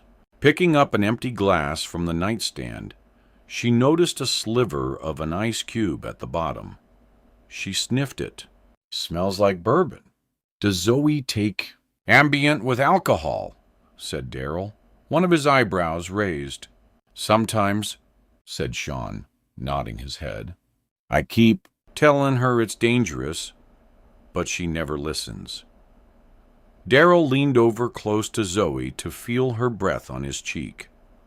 "Her breathing is very shallow." "Zoe, wake up," he said, shaking her. There was no response. "If she took that entire bottle, this is extremely serious." "EMS should be here any minute," said Heather. "I'll go down to the lobby to meet them." She was a little depressed about the attack, but "I can't believe she'd take a whole bottle of pills," said Sean. "I didn't realize how upset she was. I should have seen it." There was a commotion out in the hall as the EMS technicians and Heather ran in. Checking Zoe's vitals, they placed her on a wheeled gurney and hooked her up to monitors. The technicians got some basic info from Darrell and Sean and were given the empty bottle of Ambient to take with them to the hospital. Seconds later, they hustled an unconscious Zoe out the door and onto the elevator with Darrell, Heather, and Sean following behind. "I'll run an ambulance with Zoe," said Sean, carrying his groceries up Central Park West. Connor saw an ambulance with its strobe lights flashing in front of his building. When he spotted the detectives, and then Sean climbing into the back of the ambulance, he dropped his bags on the sidewalk and ran towards them. "What's going on?" Connor shouted as he approached. "Your wife may have taken an overdose of Ambient," said Darrell. "They're taking her to Regency Memorial Hospital now." "I don't understand," said a stunned Connor, watching the ambulance roar off with sirens blaring. "I left her just a few hours ago, and she was fine." "Is she okay?" "She's still breathing. We're heading over to the hospital now." "You can ride with us," said Darrell. "I've got to go upstairs to get my insurance cards and medical information," said Connor as he turned to go into the building. "I'll meet you in the emergency room in 10 minutes. Once inside the apartment, Connor went straight into his bedroom to get his insurance papers. That's when he noticed his overnight bag had been moved from where he left it. He reached inside the bag into the side pocket. The burner phone was gone. "It's got to be here." Dumping the contents of the bag out onto the bed, he sifted through all the items, but there was no phone, so we must have taken it. She can't keep her hands off anything. Hunting around the apartment, he opened drawers and closets, and then rifled through his wife's clothes and personal items. Moving to the living room, he rummaged through several end tables, drawers, and cabinets. He glanced down at his watch. 8 minutes had passed since the ambulance had left. "I have to leave for the hospital right now, or it will look suspicious." When Connor arrived at the emergency room 6 minutes later, an ER nurse briefed him on what was happening with his wife. Darrell stood by Zoe's bed conferring with an ER doctor. Numerous tubes and wires had been attached to her body, and a team of technicians and doctors were attempting to revive her. Because of the virus, Connor and Sean had been asked to wait outside by the ER entrance. "What's going on? Is she going to be okay?" an anxious Connor asked when one of the ER doctors came outside to give him an update. "Are you going to pump her stomach?" "We don't do that anymore," said the doctor. "We've administered charcoal. If we get to a patient soon enough, it encapsulates the drugs in their stomach before they filter through the organs and cause permanent liver damage." "How do you know if you got to her in time, Ashon?" "We don't. According to the intake notes, no one's exactly sure when she took the pills or how many. We're hoping we got to her within the window. We'll have to wait and see how she responds," said the doctor as he turned and went back into the ER. There was nothing more to be done until Zoe woke up. After 3 hours of waiting, the nurses informed Connor that they were moving his wife into a private room. "But shouldn't you be in the ICU?" Connor said. "We need to clear the ER and reserve the ICU for incoming CO patients," said one of the older nurses. "Your wife is breathing normally. Her blood pressure is good. Pulse is strong. The ICU is full of very contagious and sick patients. Your wife is better off in a private room. That way you can sit with her. Give her a little more time to wake up. It hasn't been that long." 30 minutes later, Zoe's eyes still closed, Connor sat quietly next to his wife's bed, seeing no change and wanting to speak to a doctor. He let Sean in to take a turn, sitting with his wife. When Sean entered the room and saw all the equipment attached to his best friend, tears pulled in his eyes. Sitting in the chair next to her bed, he talked to her, hoping somehow she could hear him. After a few minutes, Zoe muttered something unintelligible. Sean smiled and ran out into the hallway to get a doctor. Outside of the ER main entrance, a small crowd comprised of friends and relatives of patients, police, EMTs, and a few members of the press gathered. Darrell Williams stood off to the side on his phone next to his partner as he briefed their captain on the new developments in the Strangler case. When he hung up, he stared at his partner. "What?" said Heather Kim, looking at the strange expression on his face. "The captain told me the man Zoe Brandt killed in her apartment may not be the Strangler. They're checking right now to see if Detective Williams," said Tommy Devlin, walking towards the two police officers with his cameraman and tow. "What a pleasant surprise. What brings you down to the hospital?" "Hello, Devlin," said Darrell Williams, not hiding his disappointment at seeing the aggressive and often obnoxious reporter. "What brings you to Regency Memorial?" "I've been keeping tabs on the Brand apartment ever since Zoe Brandt flatlined her attacker last Thursday," said Devlin. "If she off the West Side Strangler, that's big news. When are you going to call it?" "In an odd coincidence, I interviewed Miss Brandt right after the Central Park murder of that teacher last week. What's going on? Why was Zoe Brandt taken out of her building by ambulance today?" "It's a private matter," said Darrell, shaking his head as he moved away. "Come on, detective." "There are no secrets from the press," said Devlin, staying close to him. "It's my job to leave no stone unturned, to hunt for the truth until I get the story." "Was that what you were doing in Alaska when that moose chased you into the frozen lake?" said Heather, hunting for the truth. "When you got to the edge of that water, and that moose snorted and went at you with his antlers, You were screaming like a freaking baby. The look on your face was incredible. Last time I checked, that video had over 1 million views. Guess Alaska wasn't for you. Dellen's photographer stifled a snicker. That video was very misleading, said Devlin, gritting his teeth and shooting his photographer a look. Most people don't know, but moose are very dangerous animals.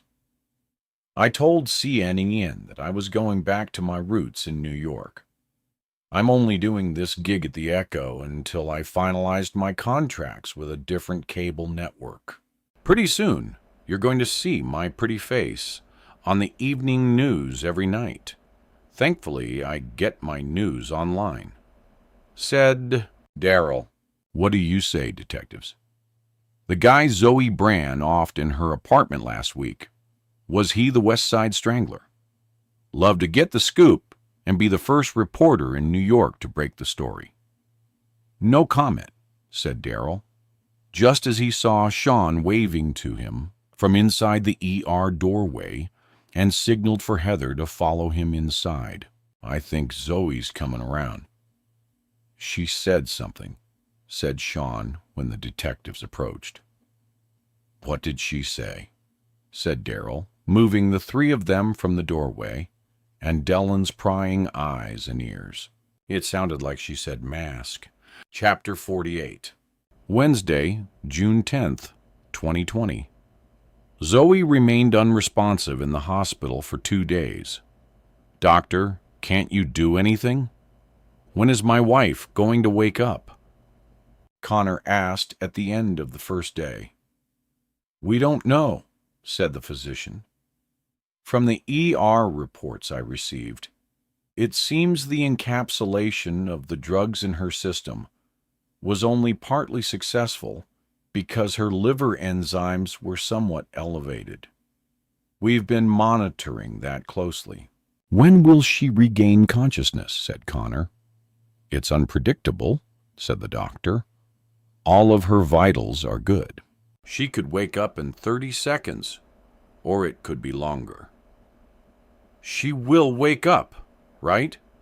Said Connor, alarm in his voice. I'll check back in later today, said the doctor. She's in otherwise good health. Hang in there. This is a time game. An hour later, Sean managed to sneak by security and into Zoe's room and asked Connor the same questions. She will wake up, won't she? They're not saying, Connor replied. I believe she will. So is one of the strongest people I know. Sean smiled weakly and looked over at his friend, motionless in the bed. She's a force of nature. Taking her hand, Sean talked softly, encouraging Zoe to wake up. After a brief visit, Sean left for work, and by 9 p.m., with no discernible change in Zoe's condition, one of the nurses suggested Connor go home and get some sleep. You're no good to her if you get sick, said the kindly nurse. When she wakes up, she's going to need a lot of support. Go home and get some rest. We'll call if there's any change. Connor nodded. He had much to do. The two detectives had already grilled him on his whereabouts on the afternoon Zoe took the overdose of pills. They had asked him several times why he had left her alone on Monday, when she had been violently attacked only a few days before. Look, detective, Connor had replied, indignant. I'm in the middle of a huge FBI undercover operation that's coming to a head. When my wife was attacked, I asked for some time off. Getting that time required a lot of extra work on the part of my team, so my cover wasn't blown. I had to go into the office for 15 minutes and sign off on something. But then you went out shopping, said Heather, studying him. We had no food in the house, said Connor. I didn't realize how depressed my wife was. If I had, I wouldn't have left her. I only saw the email she sent to me that day a few minutes ago." "What email?" asked Daryl. Connor pulled out his iPhone and opened his Gmail account. "She sent this after I left for my office on Monday. I didn't see it until today. I usually check my personal Gmail more frequently, but with everything that was going on, I didn't look until this morning." He handed his phone to Daryl. An email had been sent from Zoe to her husband at 2:10 p.m. on the same day Zoe had overdosed. There were only 2 words in the email. "I'm sorry." "Don't delete that email, Mr. Brandt," said Daryl. "It may become material." When Connor got home that night, exhaustion overcame him. He would have loved nothing better than to take a shower and go to bed, but he needed to find that missing phone first. For the next 4 hours, he ripped the place apart, searching every inch of the apartment. At 2 a.m., completely spent, he sat on a stool in the kitchen, digging through one last drawer. "Where the hell did you put that goddamn phone? I was only gone for a few hours, and no one else came in or out. It was definitely in my bag when I left." Zoe left the apartment unconscious on a stretcher. "The phone has got to be here somewhere. Where the hell is it?" Thursday, June 11th, 2020. Because of the pandemic, each hospital had created their own set of safety protocols. Regency Memorial allowed only immediate family, and no more than 2 at a time. Police were allowed in with proper PPE. Masquerading as her brother, Sean once again got past the hospital gatekeepers. When he arrived late that afternoon, Connor was already there sitting next to her bed. "I'll stay with her for a while before heading to work," said Sean. "Why don't you go home? You look exhausted." Connor protested, but finally agreed, saying he'd be back in a few hours. After Connor left, Sean chattered on as cheerfully as possible about all the things happening at the newly opened Villa Luna. "The reopening has been one disaster after the next," said Sean. "Trust me, running a restaurant outside is a whole different ballgame. Miranda's hair is falling out in big red clumps, and there have been several accidents with people bringing food in and out of the same front door. We totally need you back. So you really have to wake up." "Okay." Zoe's eyelids flickered. "Zoe," said Sean, leaning closer. "It's Sean. Can you hear me?" Her eyelids moved again, but there was still no response. Disappointed, he sat back in his chair, tears filling his eyes. "Please wake up." "Zoe, I really miss you." Almost as if his will had a telekinetic effect. Zoe's eyelids fluttered again and slowly opened. She blinked several times, and Sean let out a squeal. "Zoe, can you hear me?" "What? Oh my God, you can hear me?" said Sean, smiling. "You're in the hospital." "What? You took all that Ambient.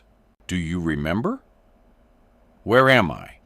said Zoe, her eyes circling the room. "Regency Memorial Hospital," said Sean again. "Why?" "You took some pills. Don't move. I'm gonna get the doctor," said Sean as he bolted from the room.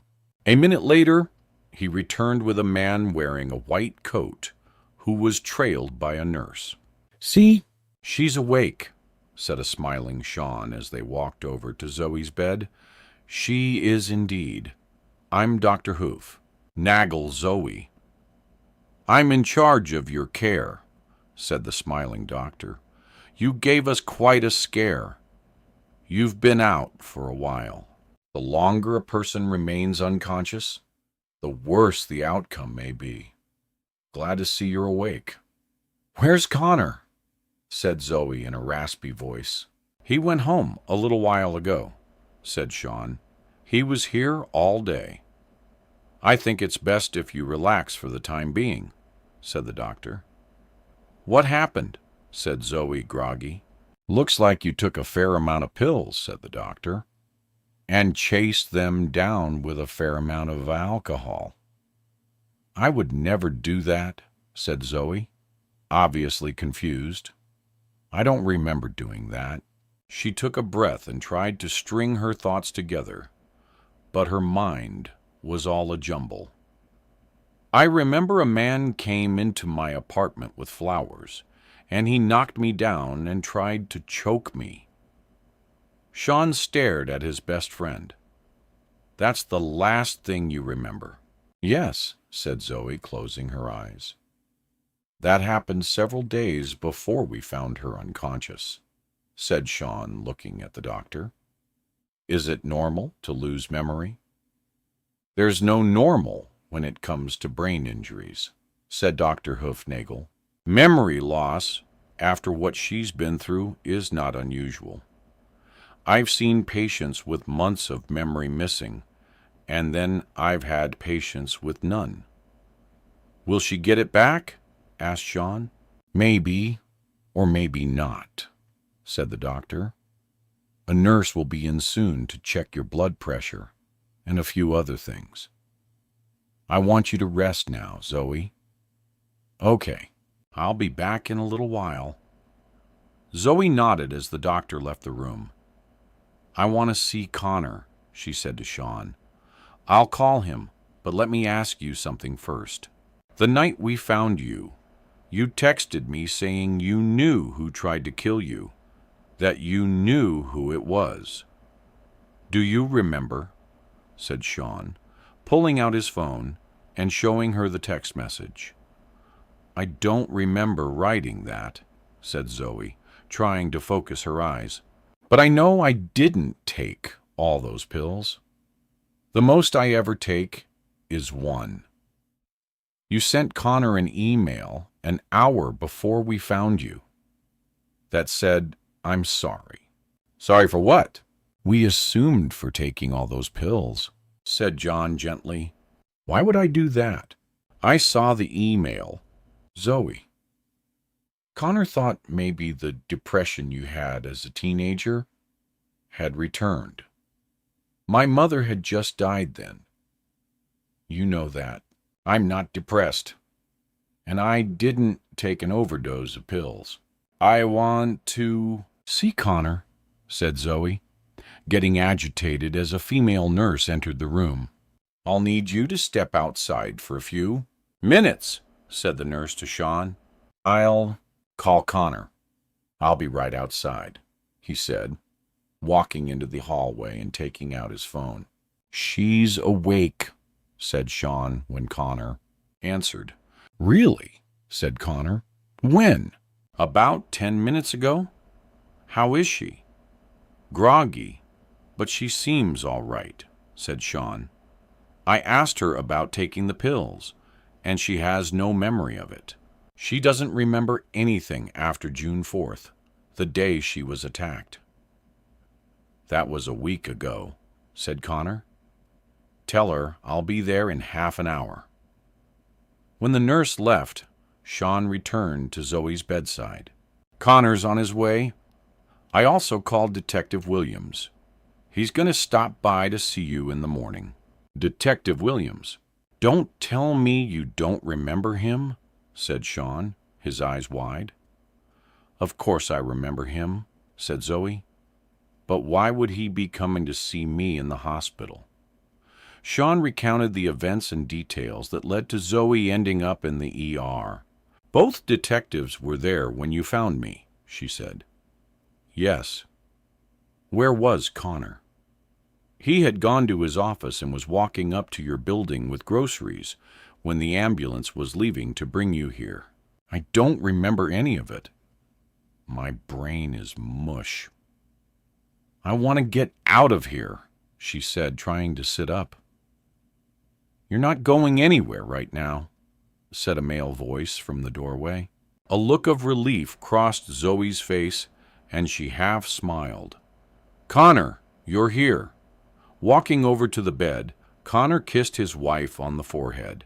We almost lost you, he said, gently brushing a lock of hair off of her face. How do you feel? I have a headache, said Zoe. Why did you take all those pills? Said Connor. I didn't, she said. Why would I do that? You were so anxious and depressed the days after you were attacked, said Connor. I should have paid more attention to it given your history. But I would never do that. I see you've had a chance to visit your wife. I'm afraid I need time with my patient right now, said Dr. Hoof Nangle as he entered the room. We have to run a few more tests. Then, most importantly, she needs rest. Why don't you come back in the morning, but not together? The hospital is only allowing one visitor at a time now because of CO. Can I have a private word with you, doctor? Said Connor. Dr. Hoof Nagel nodded, and the two men went out into the hallway. A hospital social worker contacted me and said that because this was a suicide attempt, Regency Memorial won't release Zoe to go home. Is that true? That's correct. It's our standard protocol. When someone is a potential risk to themselves, our policy is to release them into a psychiatric care facility for a week or so for observation. They will evaluate and make the recommendation of when and if it's safe for the patient to return home. It's for her own protection. Is that really necessary? Said Connor. Second suicide attempts are extremely common, said the doctor. People who try it once often do it again. We don't want that to happen, do we? In front of his computer in his bedroom, Greg Harmon let out a yelp. Yes, nailed it. Sweet. Why do you always have to scream? Said. A more annoyed than usual Gabriella, sitting on the living room sofa, thumbing through a copy of Vogue, gritting her teeth, she took a deep, exasperated breath. Are you kidding? I just outbid Muddy Man 45 for 5,000 soccer jerseys coming in from Beijing, said a grinning Greg, now standing in the living room doorway. I'm going to make a killing on those. Wait and see, Gabby. Wait and see? Then we're going to have more boxes stacked up in the apartment, said Gabriella, looking around at all the bags and packages. Do you know what a hoarder is, Greg? This is exactly what a hoarder does. There's useless junk everywhere. I can't breathe in here. The boxes stink. When are you getting rid of all this crap? I demand to know. I've got to play the game, Gabby. I need to hold on to the merchandise for a while, and then strike when the market is just right, he said. Bored with the conversation, she flipped the pages of her magazine, stopping at an ad for a new perfume. Pulling back the scent strip flap, she leaned over and sniffed, making a mental note to buy it for herself the next time she was in Bloomingdale's. Checking the time on her phone, she stood and began to pace. Why hasn't he texted me? It's been too many days. Something is wrong. She reached for the burner phone in her bag and checked for messages. There were none. Gabby shouted her husband from the bedroom.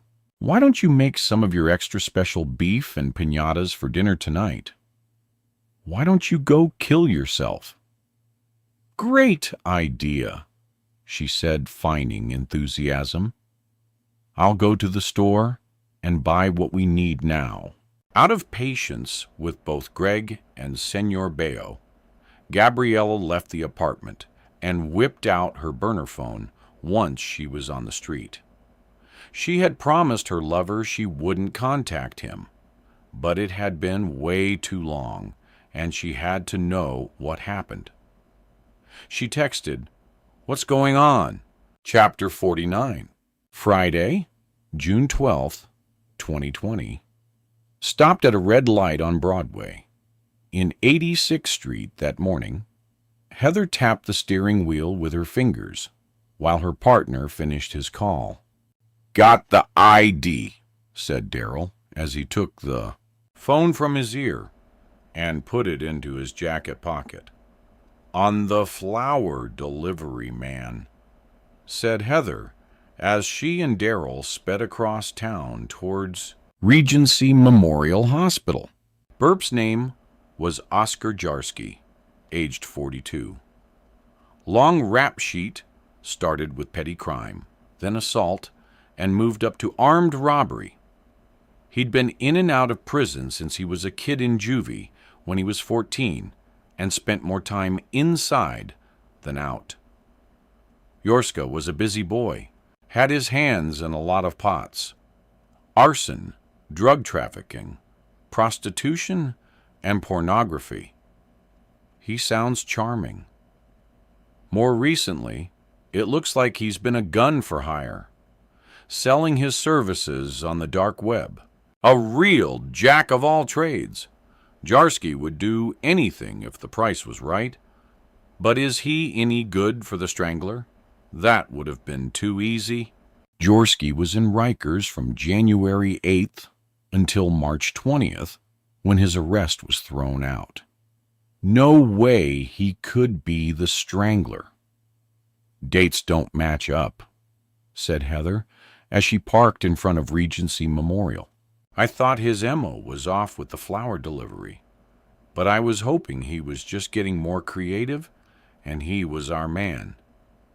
Unfortunately, our killer is still out there, and in 3 days he'll be on the move again."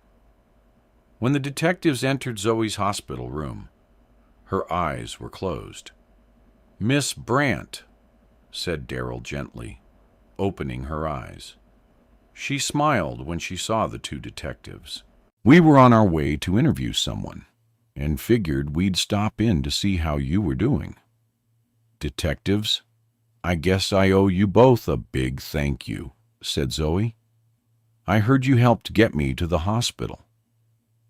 "Glad we got you here in time," said Darrell. "How are you feeling?"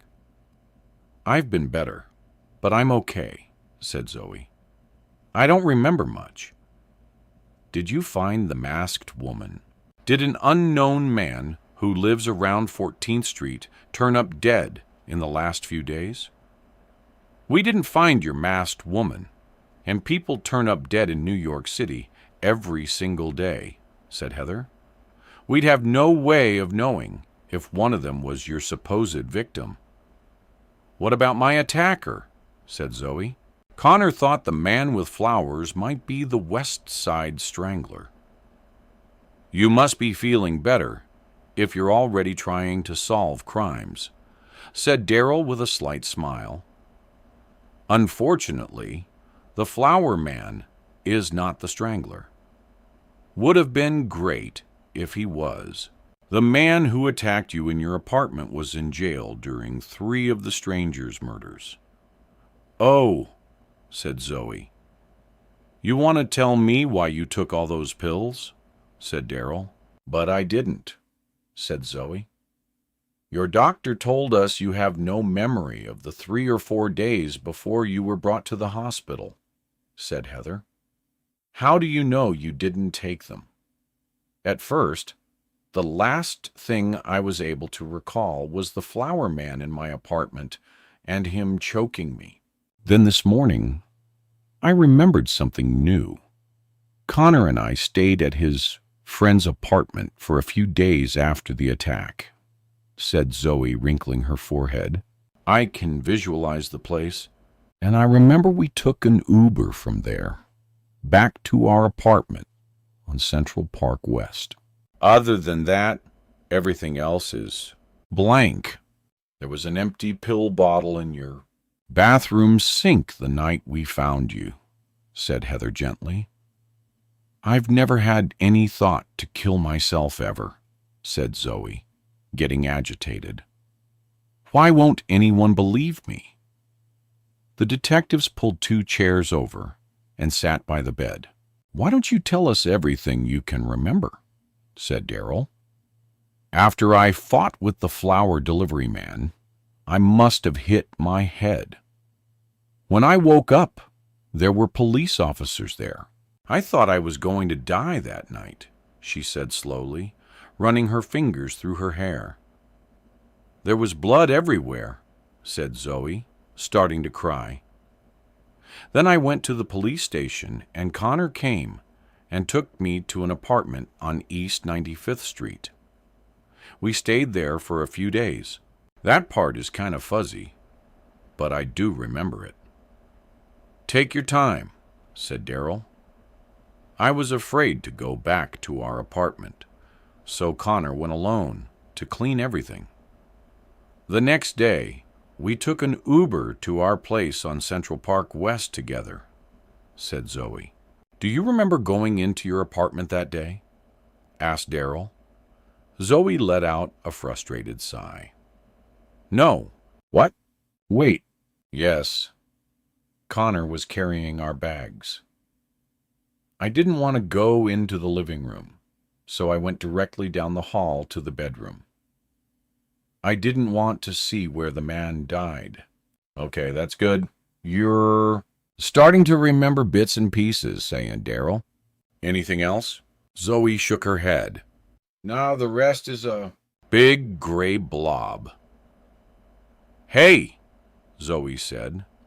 I'm a masked Sean, standing in the doorway holding a large potted plant with a get-well blue ribbon around its base. How are you feeling, Mr. Mallister? Said Darryl. I thought the hospital wasn't letting people in. I have my ways, said Sean, his eyes crinkling as he walked into the room. As long as you're here, we've got a few questions for you, too. The detectives turned back to Zoe while Sean placed the heavy plant on the nightstand. The evening you overdosed, you sent Sean a text saying you knew who tried to kill you, said Heather. What exactly did you mean by that? I don't remember. I've been trying, said Zoe. But it won't come. Retrace your steps after you got back to your apartment, said Darryl. You went into your bedroom. I think I got into my bed when we got home. I was tired, said Zoe, looking out the window. Connor offered to make me a bourbon so I could take a nap. He had to go somewhere. To his office, said Darryl. Yes, that's right. He had to sign something, she said with a smile. I heard him leave, and I wanted to go to sleep, so I took Ambient. Then you did take the pills, said Heather, glancing over at her partner. Zoe's face scrunched up as she searched for an answer. I did, but only one. There was only one pill left in my nightstand. That's all I took. She closed her eyes and spoke slowly. Connor's dirty shirts were piled at the foot of our bed. I noticed some of them were from Theron Company, and it made me think of the masked woman. I drank my bourbon and went into his closet because I wanted to do a load of laundry. You took Ambien, had a bourbon, and then decided to do laundry, said Heather, squinting. Damn. Guess I was a little drunk, said Zoe. Laundry seemed like a good idea at the time. Then what happened? Said Darryl. Zoe rubbed her eyes. I don't know. It's a blank. Do you remember calling Sean? No. Wait. Wait. I was in Connor's closet straightening his clothes, and I found a face mask. It was navy with a white shirt and red tie emblem, like the one you saw on the masked woman with your binoculars, said Sean, his eyes wide. So he nodded. Yes, I remember looking at the mask, and I started feeling really woozy. Then the room started to spin, which was weird because I'd had bourbon with Ambient plenty of times, and that never happened before. Looks like there's a party going on here, said a half-smiling Connor standing in the doorway. Good morning, detectives. We're just wrapping up. Anything else you can recall, Miss Brandt? Said Darrell. Do you remember vomiting into the toilet? Asked Heather. No, said Zoe, rubbing her temples. Did I? Detectives, I appreciate your concern, but my wife is supposed to rest. Can we pick this up at a later date? Said Connor, walking over to Zoe's bed. We've got another appointment now, anyway. We'll check in with you tomorrow, said Darrell, waving as he and Heather left the room. The plant was so pretty, said Zoe, looking at Sean. Everyone at the restaurant chipped in. We all miss you. What were you talking about with the police? Said Connor to his wife. They were trying to help me remember what happened. Did they?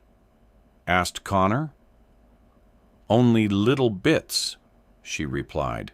It's mainly all a big jumbled mess in my head. Nothing concrete, said Connor, looking down and checking his phone. Seeing him holding his phone jolted her memory. An image of the Android phone she found in her husband's overnight bag flashed in her mind. Zoe, did you remember anything else when you were talking with the police? No, nothing, she said quickly, confused by what she had just recalled. But you told me, said Sean. So he shot her friend a look that stopped him in mid-sentence. That was all, said Zoe. I was hoping you might remember going through my work bag, said Connor. I'm missing a few important items. Why would I go through your work bag? Connor pulled a face. You've done it before. I don't remember anything, said Zoe, looking over at Sean, signaling with her eyes for him to stay quiet. Connor looked down at his phone. Just got an email from work. I've got to go into the office for a few hours. Things are heating up on my case. I'll be back this afternoon. I've got to go too.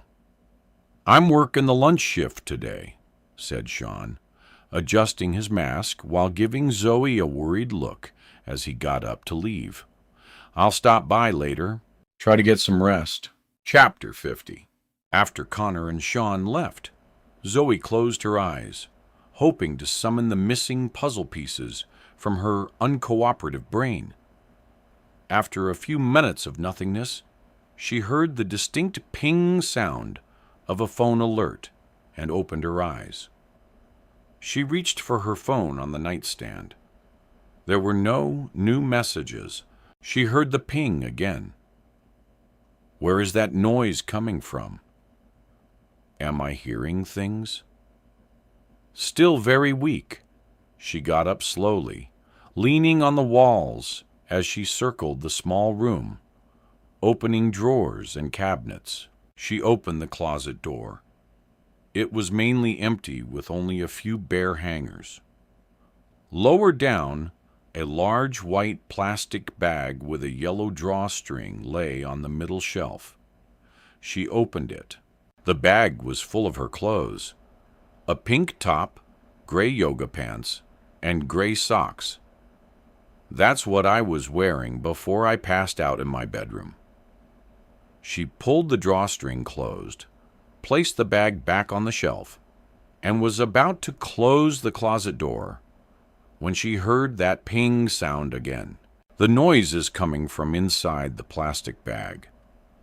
Taking the bag over to the bed, she dumped the contents out. That's when she noticed something was inside the zippered pocket of her pants.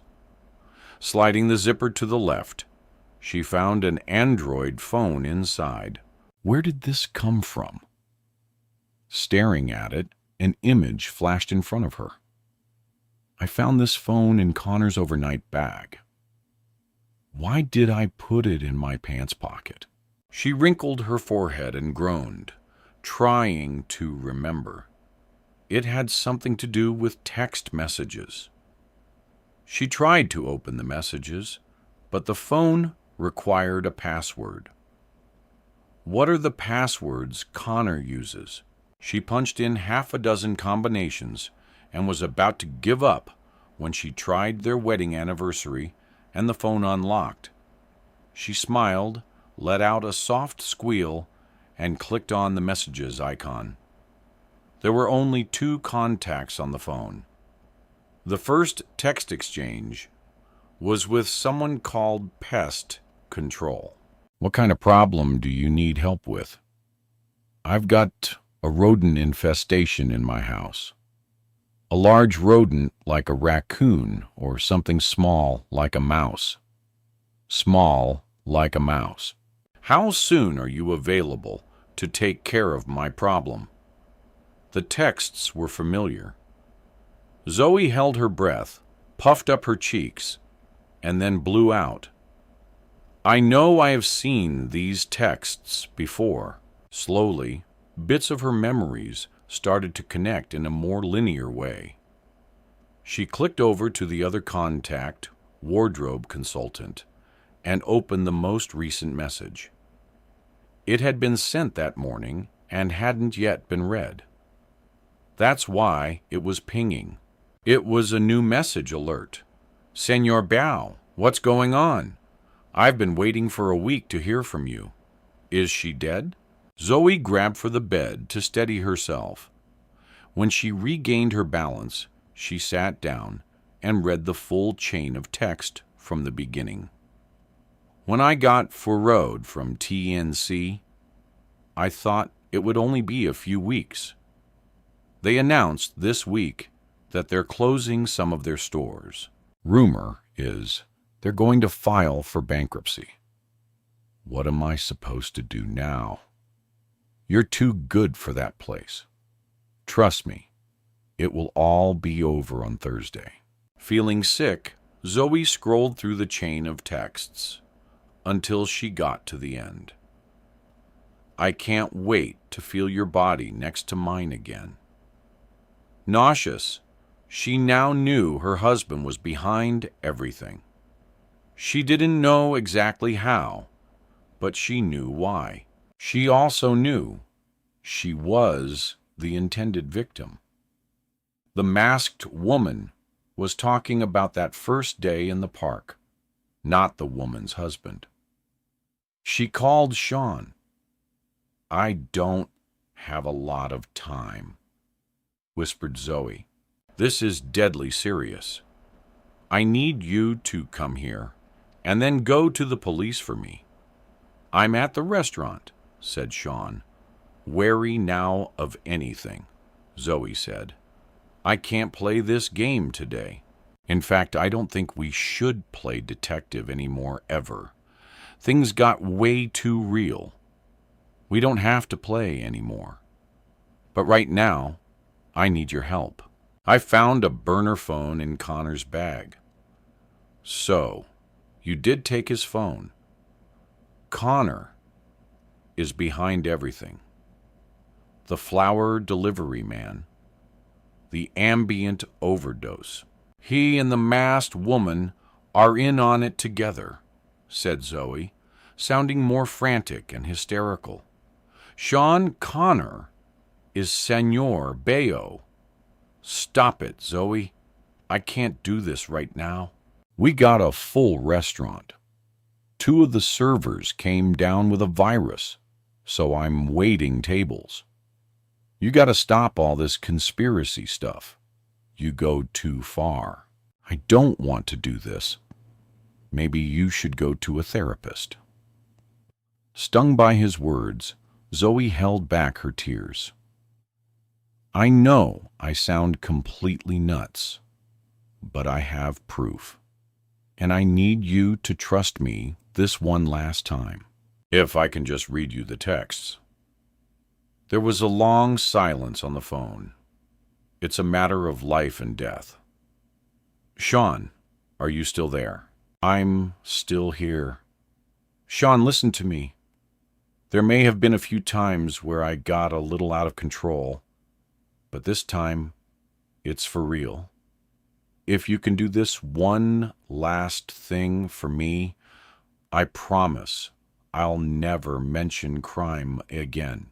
They're sending me off to the Cherry Ridge Mental Hospital in Mahapic for observation soon. You have to come here before they do. Get Connor's phone and take it to Detective Williams." There was silence on the phone. "Sean, are you there?" Chapter 51. At the 24th Precinct, Daryl and Heather briefed the Strangler Task Force on their latest intelligence. "We're back at square one, people.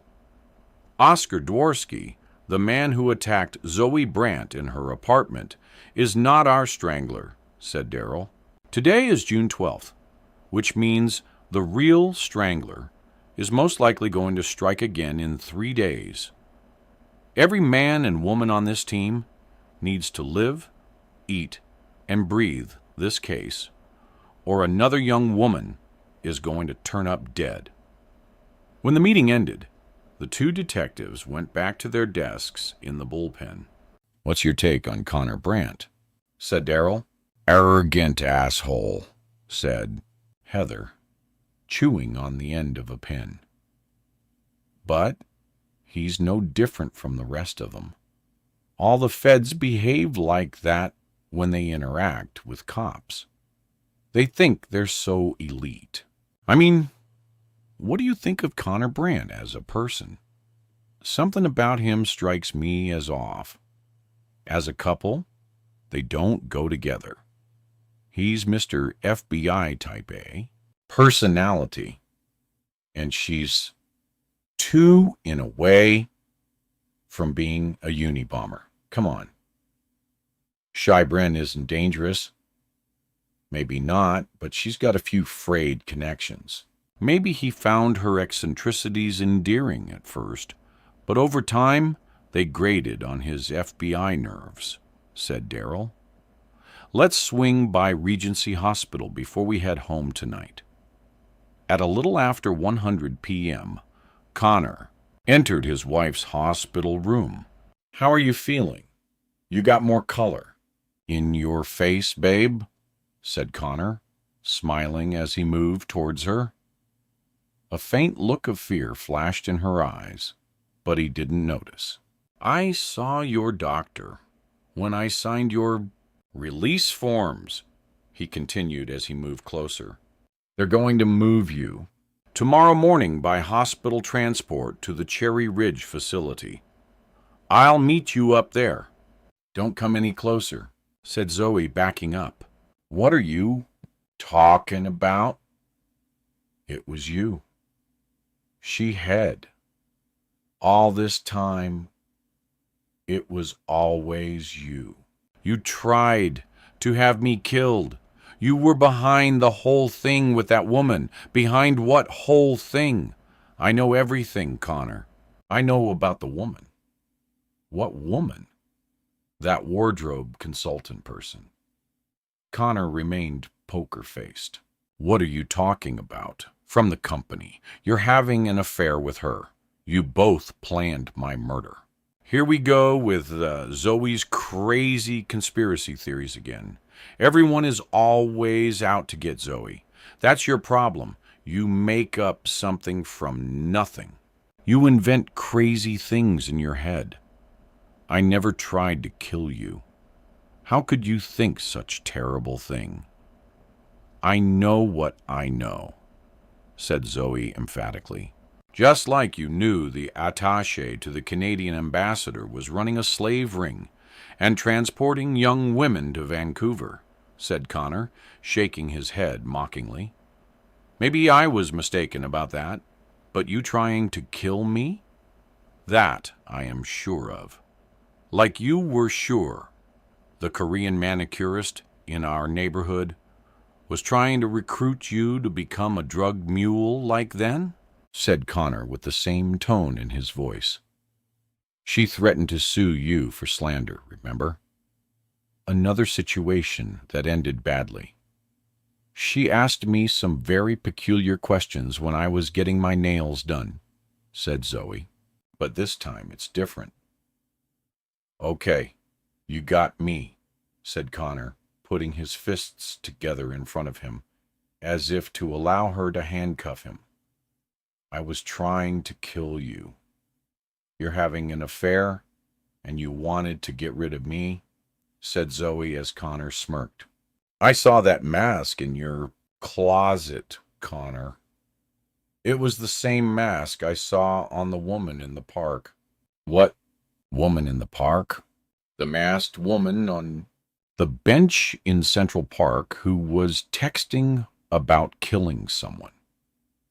I read her texts with my binoculars from our window. She had on a mask with a shirt and tie on it. I found the same mask in your closet. It was FBI issued. I work for the FBI. Why wouldn't I have an FBI issued mask? But she doesn't." "How did she get the mask, Connor?" "I don't know who you're talking about. I saw all the text messages. I know everything. I've had enough of your crazy accusations for 1 week. My whole life has been turned upside down by you. You're getting really tiresome. I'm going home now. You're not going to get away with this." She said, "Get away with another delusional plot you cooked up from nothing right before you were admitted to a mental hospital." "It's not cooked up from nothing. Don't you get it?" said Connor, starting to lose his cool. "No one's going to believe anything you say. You've got a history of making up stories and nearly getting arrested. Even Sean's had enough and thinks you might be crazy. You tried to kill yourself, and now you're accusing your husband, a decorated federal officer, of trying to murder you based on a fantasy. Can you spell paranoid?" "I know the truth now, Connor, and I know you're nuts," he said with a sneer as he walked to the door of her room. "See you tomorrow, babe. I'll meet you at the loony bin.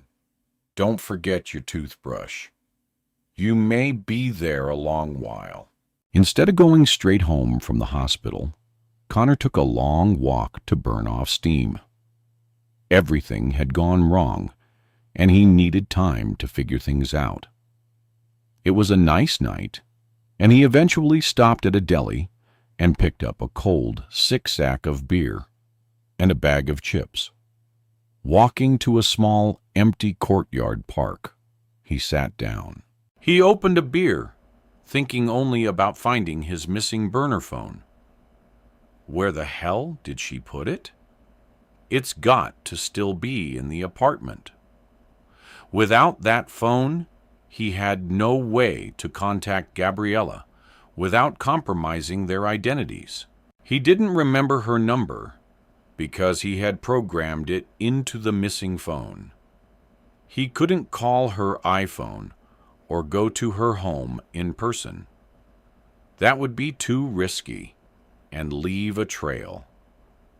Taking another sip of beer, he worried what Gabby might do when she didn't hear from him.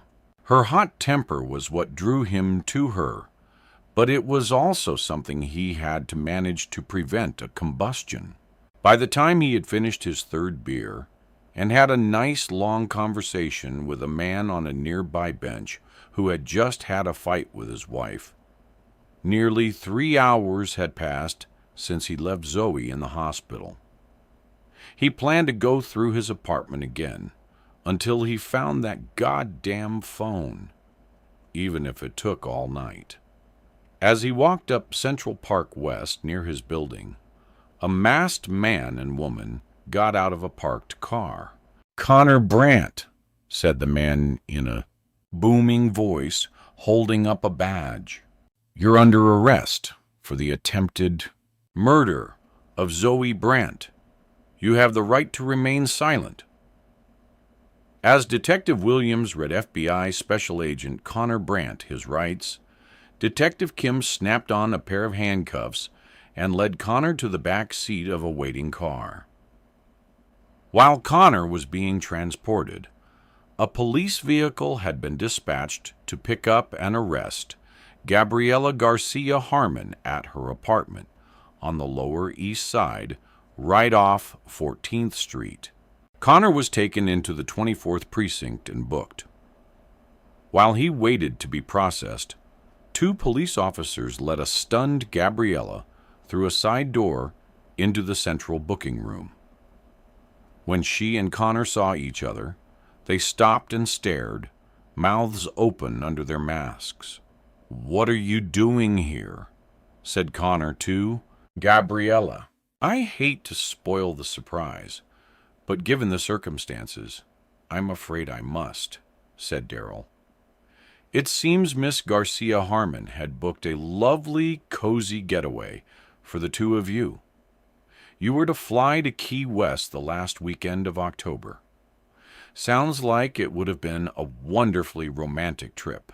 Miss Garcia Harmon sent you some pictures and photos of the plane tickets and hotel reservations this afternoon, along with a little love note.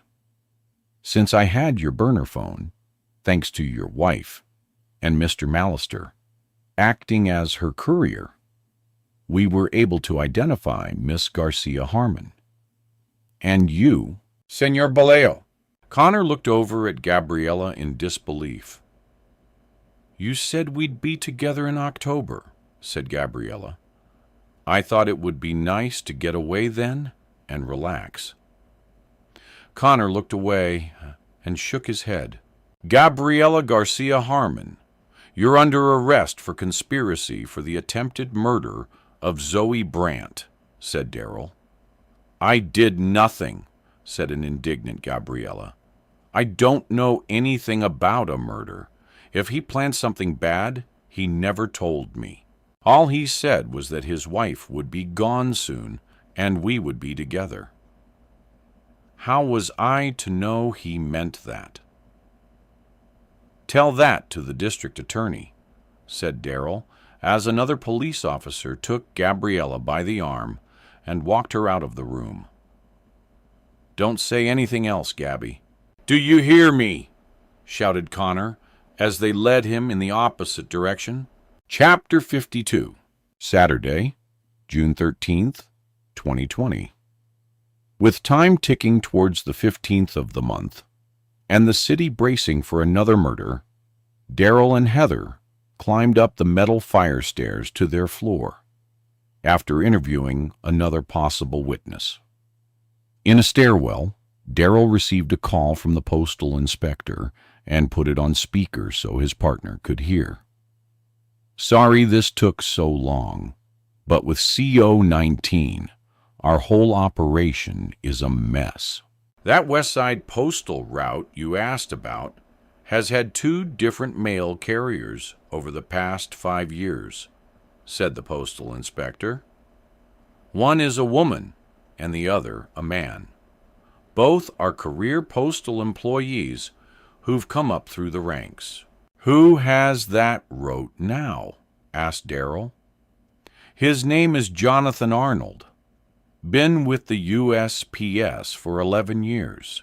Solid record, good reviews, no problems or complaints, said the postal inspector. He started working for us in the Bronx and was there for 5 years. He moved to another route in Atoria for 4.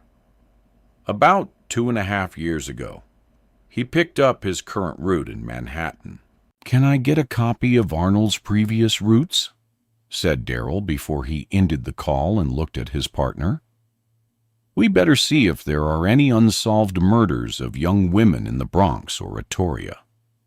This guy may have been practicing his skills a long time ago, and no one put two and two together.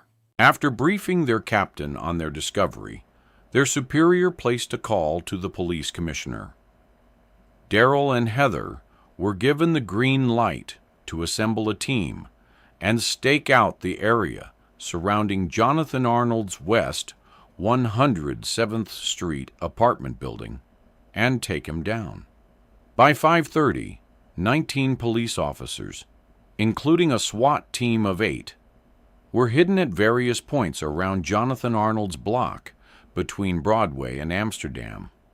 Not wanting to create a scene in the USPS mail sorting facility where Arnold worked, the police opted to arrest him at home for better containment and less chance of civilian exposure. The detectives monitored the entire operation from a vacant first floor art studio across the street from Arnold's building. A spokesperson from the Postal Service said that Arnold usually punched out and returned his mail vehicle between 5:30 and 5:45.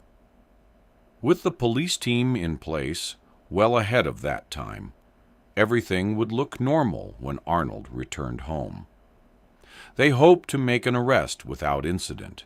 At 6:30 p.m., after stopping at an Italian deli to pick up a meatball hero, Jonathan Arnold walked cheerfully down Broadway towards 107th Street.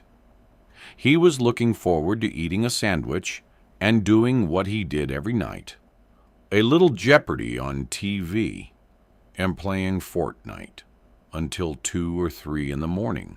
That had been his daily schedule for years.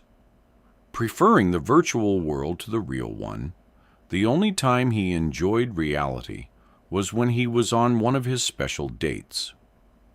Approaching 107th Street, he daydreamed about his upcoming date in 2 days with Marissa Robinson, a dark-haired beauty who lived in one of his apartment buildings on 99th Street.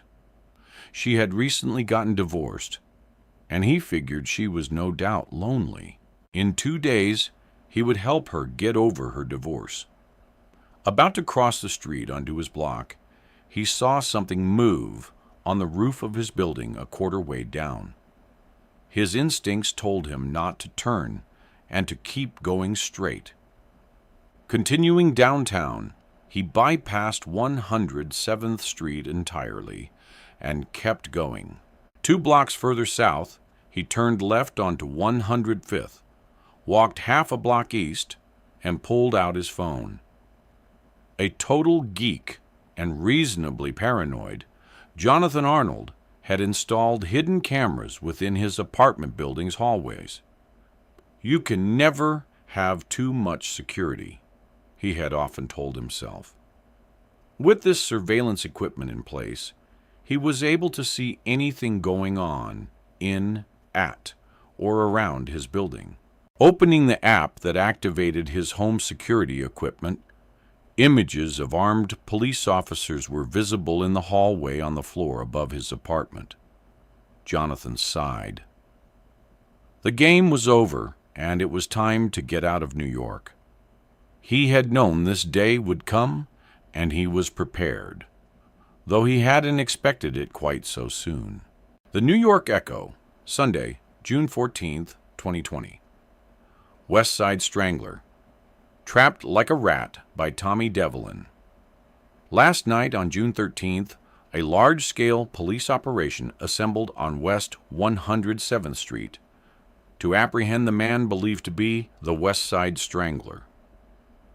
With the SWAT team in place, the elusive Strangler, now identified as Jonathan Arnold, a 39-year-old postal worker, never materialized. According to a police spokesperson, an examination of the contents of Arnold's apartment confirmed he was their man. After dodging the cops staked out at his apartment, Jonathan Arnold sat on a stoop several blocks away, pulled his mask off, and ate his meatball hero. Wiping his mouth with his sleeve, he deposited the empty bag in a nearby trash can. Jonathan Arnold killed, but he didn't litter.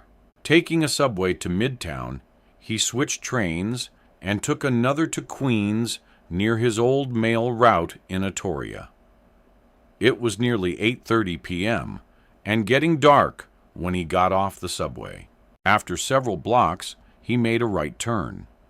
Down on the left were several rows of locked garages. The key to one of them was always kept in his breast pocket. Thrusting it into the lock of storage unit number 17, he pushed open the metal door and flipped on the single bare bulb that hung from the ceiling. The room was musty, and the stench of mildew quickly crept into his nostrils. It reminded him of his mother's house, which he found oddly comforting. Renting the unit after she died to store her things, the little garage had become his escape hatch if he ever had to get out of town fast. That day had come, and he was ready. A large military-style green and beige duffel bag sat on top of his mother's old wooden dresser in the corner. The bag held a week's worth of clothes, toiletries, energy bars, bottles of water, a guidebook for Atlanta, Georgia, a burner phone, a fake driver's license, maps, and a bus schedule. A locked waterproof metal box held a wallet full of cash. Opening the box, he let out a relieved breath. All the money was still there. Noticing his class of '99 high school yearbook on a chair, he picked it up and opened it. Yellowed newspaper clippings about several old murders in New York City were sandwiched between the pages. One about a girl who went missing in the Bronx, and another about 2 girls found dead in Atoria. In the back of the book were more recent articles clipped from the New York Echo. He unfolded one and smiled. It was a picture of Lisa Ang. Such pretty long hair, he thought. 6 other articles, including one about the teacher strangled in Central Park, fell to the floor. He had been out for a late walk that night and spotted the obviously intoxicated woman going into the park alone. She had expired in his hands within minutes. Hardly worth the effort, he thought. After that night, he swore off unplanned dates, ready to start a new life in Atlanta. He placed a few last items into the duffel. I've had a taste of the Big Apple, but now my mouth is watering for a sweet Georgia peach. As he zipped the bag up, the storage unit door flew open with a bang, slamming against the concrete wall. 7 policemen in riot gear with guns drawn barreled into the small space. "Hands where we can see them, Arnold," shouted one of the officers as 2 other cops grabbed Jonathan's arms. "Detectives, we've got 'em," yelled another officer at the door, as Darrell Williams and Heather Kim raced into the unit. Walking over to Arnold, as 2 police officers handcuffed the killer, Darrell stood within inches of Jonathan's face and stared into his cruel eyes. "Jonathan Arnold, you're under arrest for the murder of Lisa Ang, Carly Faircloth, Nicole Barrett, Rosie Florio, Michelle Rothberg, Katie Tierney, and probably Karina Kubak," said Darrell in a booming voice. "You're a piece of crap, and you're going to spend the rest of your life in maximum security." "I don't know what you're talking about. I'm just a mailman going on vacation," said Jonathan. "You've got nothing on me. I'll admit you gave us a run for our money, but then you got sloppy, made a mistake, and now you're going down." "I don't make mistakes," said Jonathan with a smirk. "You got lucky. When you didn't show up at your apartment today, I did a down and dirty deep dive into your financial records on my phone. said Heather. That's when I discovered this lovely little storage unit in Atoria. You leased this place under a fake name, said Darrell, but you put it on automatic bill pay to come out of your deceased mother's bank account. That wasn't very smart. Once I got into all of your financial records, said Heather, I saw these strange monthly payments and pulled on the thread. And look what we found, the West Side Strangler. Took you long enough, said Jonathan with a smarmy smile. Shut up, you pathetic weasel, said Heather, grabbing his arm and leading him out the door. You have the right to remain silent. Anything you say can and will be used against you in a court of law. You have the right to an attorney, and you're definitely going to need one. Chapter 53. Tuesday, June 30th, 2020. Several weeks after Connor Brandt was arrested, Zoe went back to work at Villa Duna, managing the outdoor afternoon and evening shifts. Miranda had been very supportive when she learned from Sean what Zoe had been through. Even cranky Juliet Pastnak, after she heard what had happened, apologized for everything and put her mean girl away. She even offered to fill in temporarily until Zoe was physically and emotionally ready to go back to work. The outdoor restaurant seating was going well, even though their business was less than half of what it had been. While Miranda had planned on closing for the winter, Sean did some research and had convinced her to invest in extra high-end, efficient heat lamps that would enable them to keep the restaurant open on all but the most bitter cold days. Cafes in Paris stay open all winter, he said. We can do the same. Not long after Zoe returned to work at the restaurant, she received a call from Detectives Williams and Kim, asking for a meeting with her and Sean. Waiting for the detectives to arrive at Zoe's apartment that morning, the two friends speculated on what the meeting was all about. Maybe we're going to get a commendation, said Sean. I doubt it, said Zoe. I think they want to update us on the case. The doorman buzzed from the lobby. When Zoe opened the front door for the two detectives, she could tell Darrell Williams was smiling at her, even though he was wearing a mask.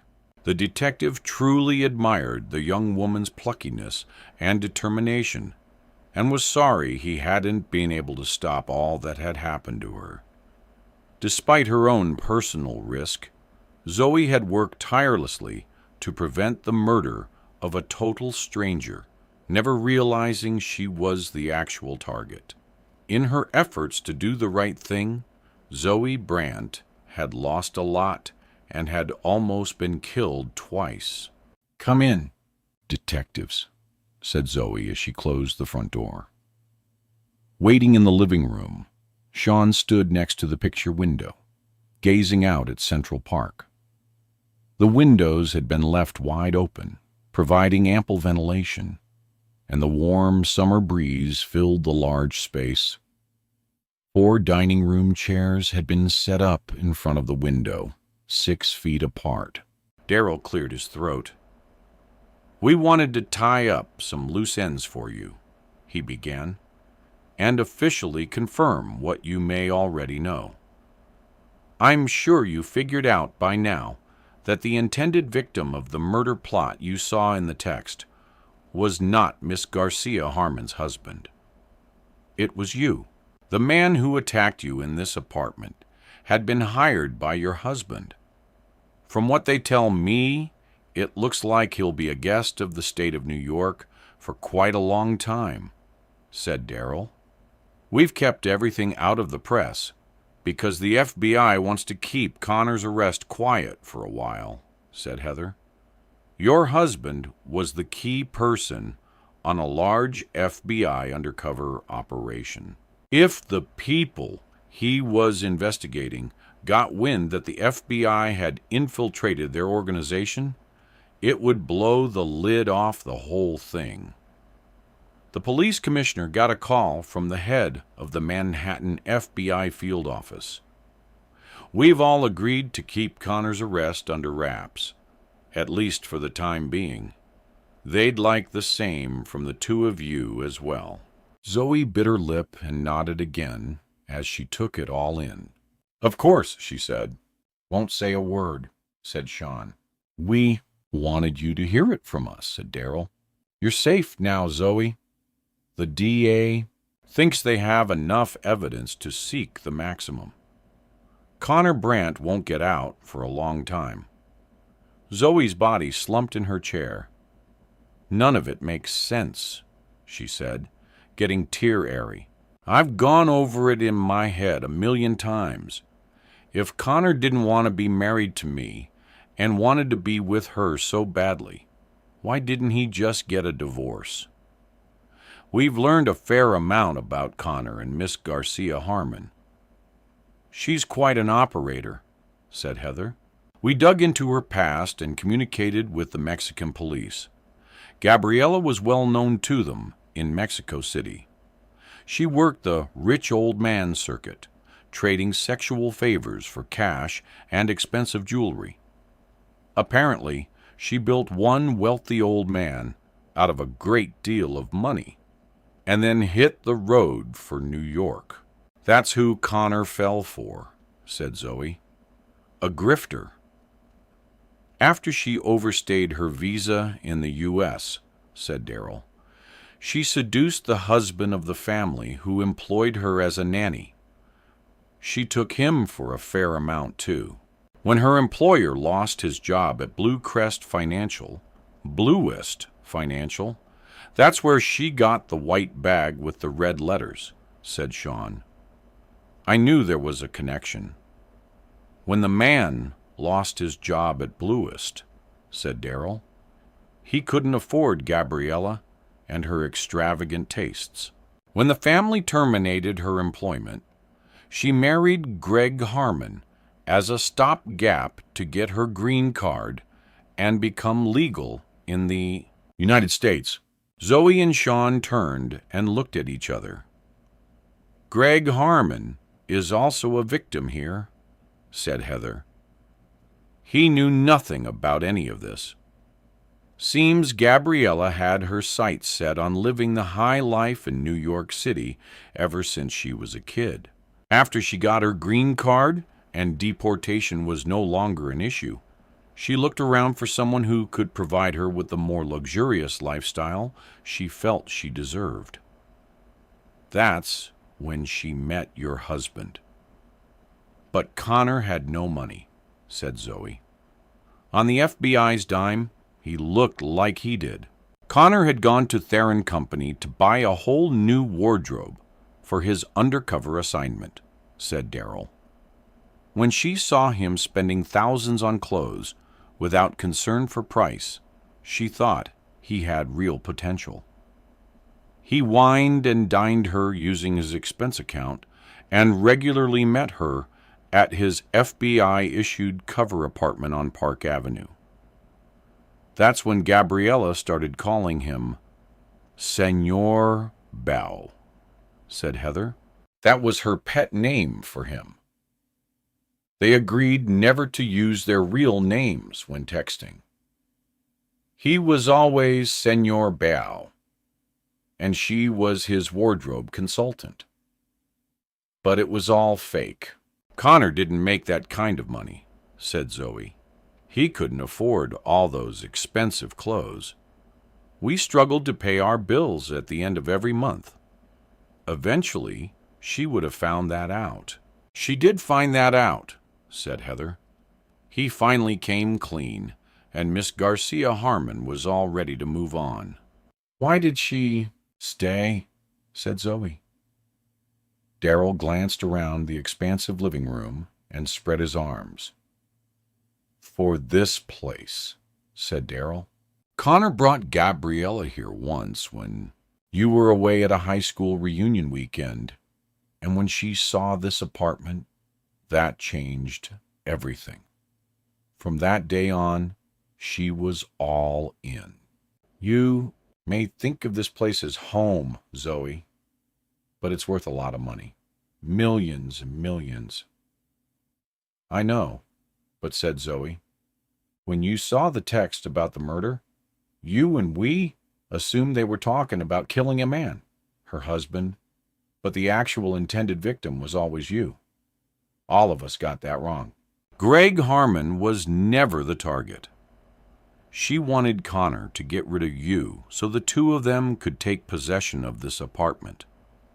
I still don't understand, said Zoe, because the apartment belonged to you before you got married. If you and Connor divorced, he'd have no claim to it, and that didn't sit well with Gabby. She wanted your apartment lock, stock, and barrel. He wanted her, and was willing to do whatever she asked. She's like that black widow spider that eats their mates, said John. We believe Gabby was the one who cooked up the whole idea and pushed her husband to do it. Regardless, he went along with it and arranged the whole thing. When you killed the man he hired to murder you, Connor had to take matters into his own hands or risk losing Gabriella.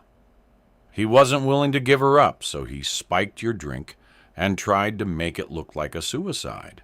He made sure that both he and Gabriella had no communication and solid alibis for their whereabouts that day in case it ever came back to bite them. From our reports, it seems that Gabriella flirted with every shopkeeper in Manhattan that afternoon.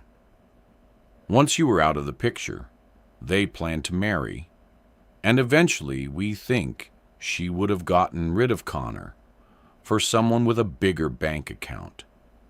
By then, she'd be the owner of your apartment on Central Park West. Why did Gabriella sit out there across the street? Said John, looking out the window at the park bench. Wasn't that a little risky, sitting right near your murder victim's home? We asked her that. Apparently, she wanted to get to know the neighborhood, said Heather. According to police reports, ever since they cooked up the idea, she'd been sitting on that bench in the park for months. Whenever she had free time, she'd go there and dream about her new life in her multi-million-dollar apartment overlooking the park. Occasionally, she'd bring her husband Greg with her, a sick joke only she knew about. Poor guy had no clue he was being used. He was with her on the day you saw them with your binoculars, so her husband was never in danger, said Zoe. Nope. The text you saw that day was referring to the attack on you, said Darrell. From what Miss Harmon disclosed in her plea deal, she was going to divorce her husband. He had nothing of value. She already had her green card and figured she might get a little financial settlement if she divorced him. Once you were out of the way, and Connor became the sole owner of this apartment, she would dump husband number 1 and marry husband number 2 and his luxury co-op. Let me ask you something, said Zoe later as she walked the detectives to the front door. Did you believe me when I reported this whole thing, or did you think I was crazy? In the beginning, there were a lot of holes in your story. I'll admit I had my doubts, said Darrell. But there was an honesty about you that told me you were telling the truth. I owe you an apology. I thought you were completely nuts, said Heather. Turns out I was wrong, and I'm glad my partner had more faith in you than I did. If you ever need anything, call me. said Darrell just before he and Heather left. "And Zoe, stay away from crime scenes, you hear?" Back in the living room, Zoe and Sean sat opposite each other by the window. "From now on, I have full veto power on any man you go out with," said Sean. "Clearly, you're a terrible judge of character. I won't be seeing any one for a long time. Maybe never. I'm swearing off men for a long while. And we're done playing detective. Those days are over, right?" said Sean, staring at his friend. "This whole thing got way too dangerous." "I agree." "We're totally finished," said Zoe, getting up and looking out the window. Reaching for the binoculars on a nearby table, she held them up to her eyes and looked down on the street below while fiddling with the focus controls. It was definitely too real. "After everything that happened, I promise I am so over it. I will never ever do that." "Wait, what? Holy, oh my God. Sean, you're not going to believe what I see right now. There's this hulking bald man in a blue sweatshirt. He looks German. He's walking a black poodle with a red collar. He's following this platinum blonde woman who is talking on her phone. She has no idea he's behind her. I think I see a knife sticking out of his sleeve." And this concludes A Text Before Dying by McGarvey Black, narrated by Gail Shalon.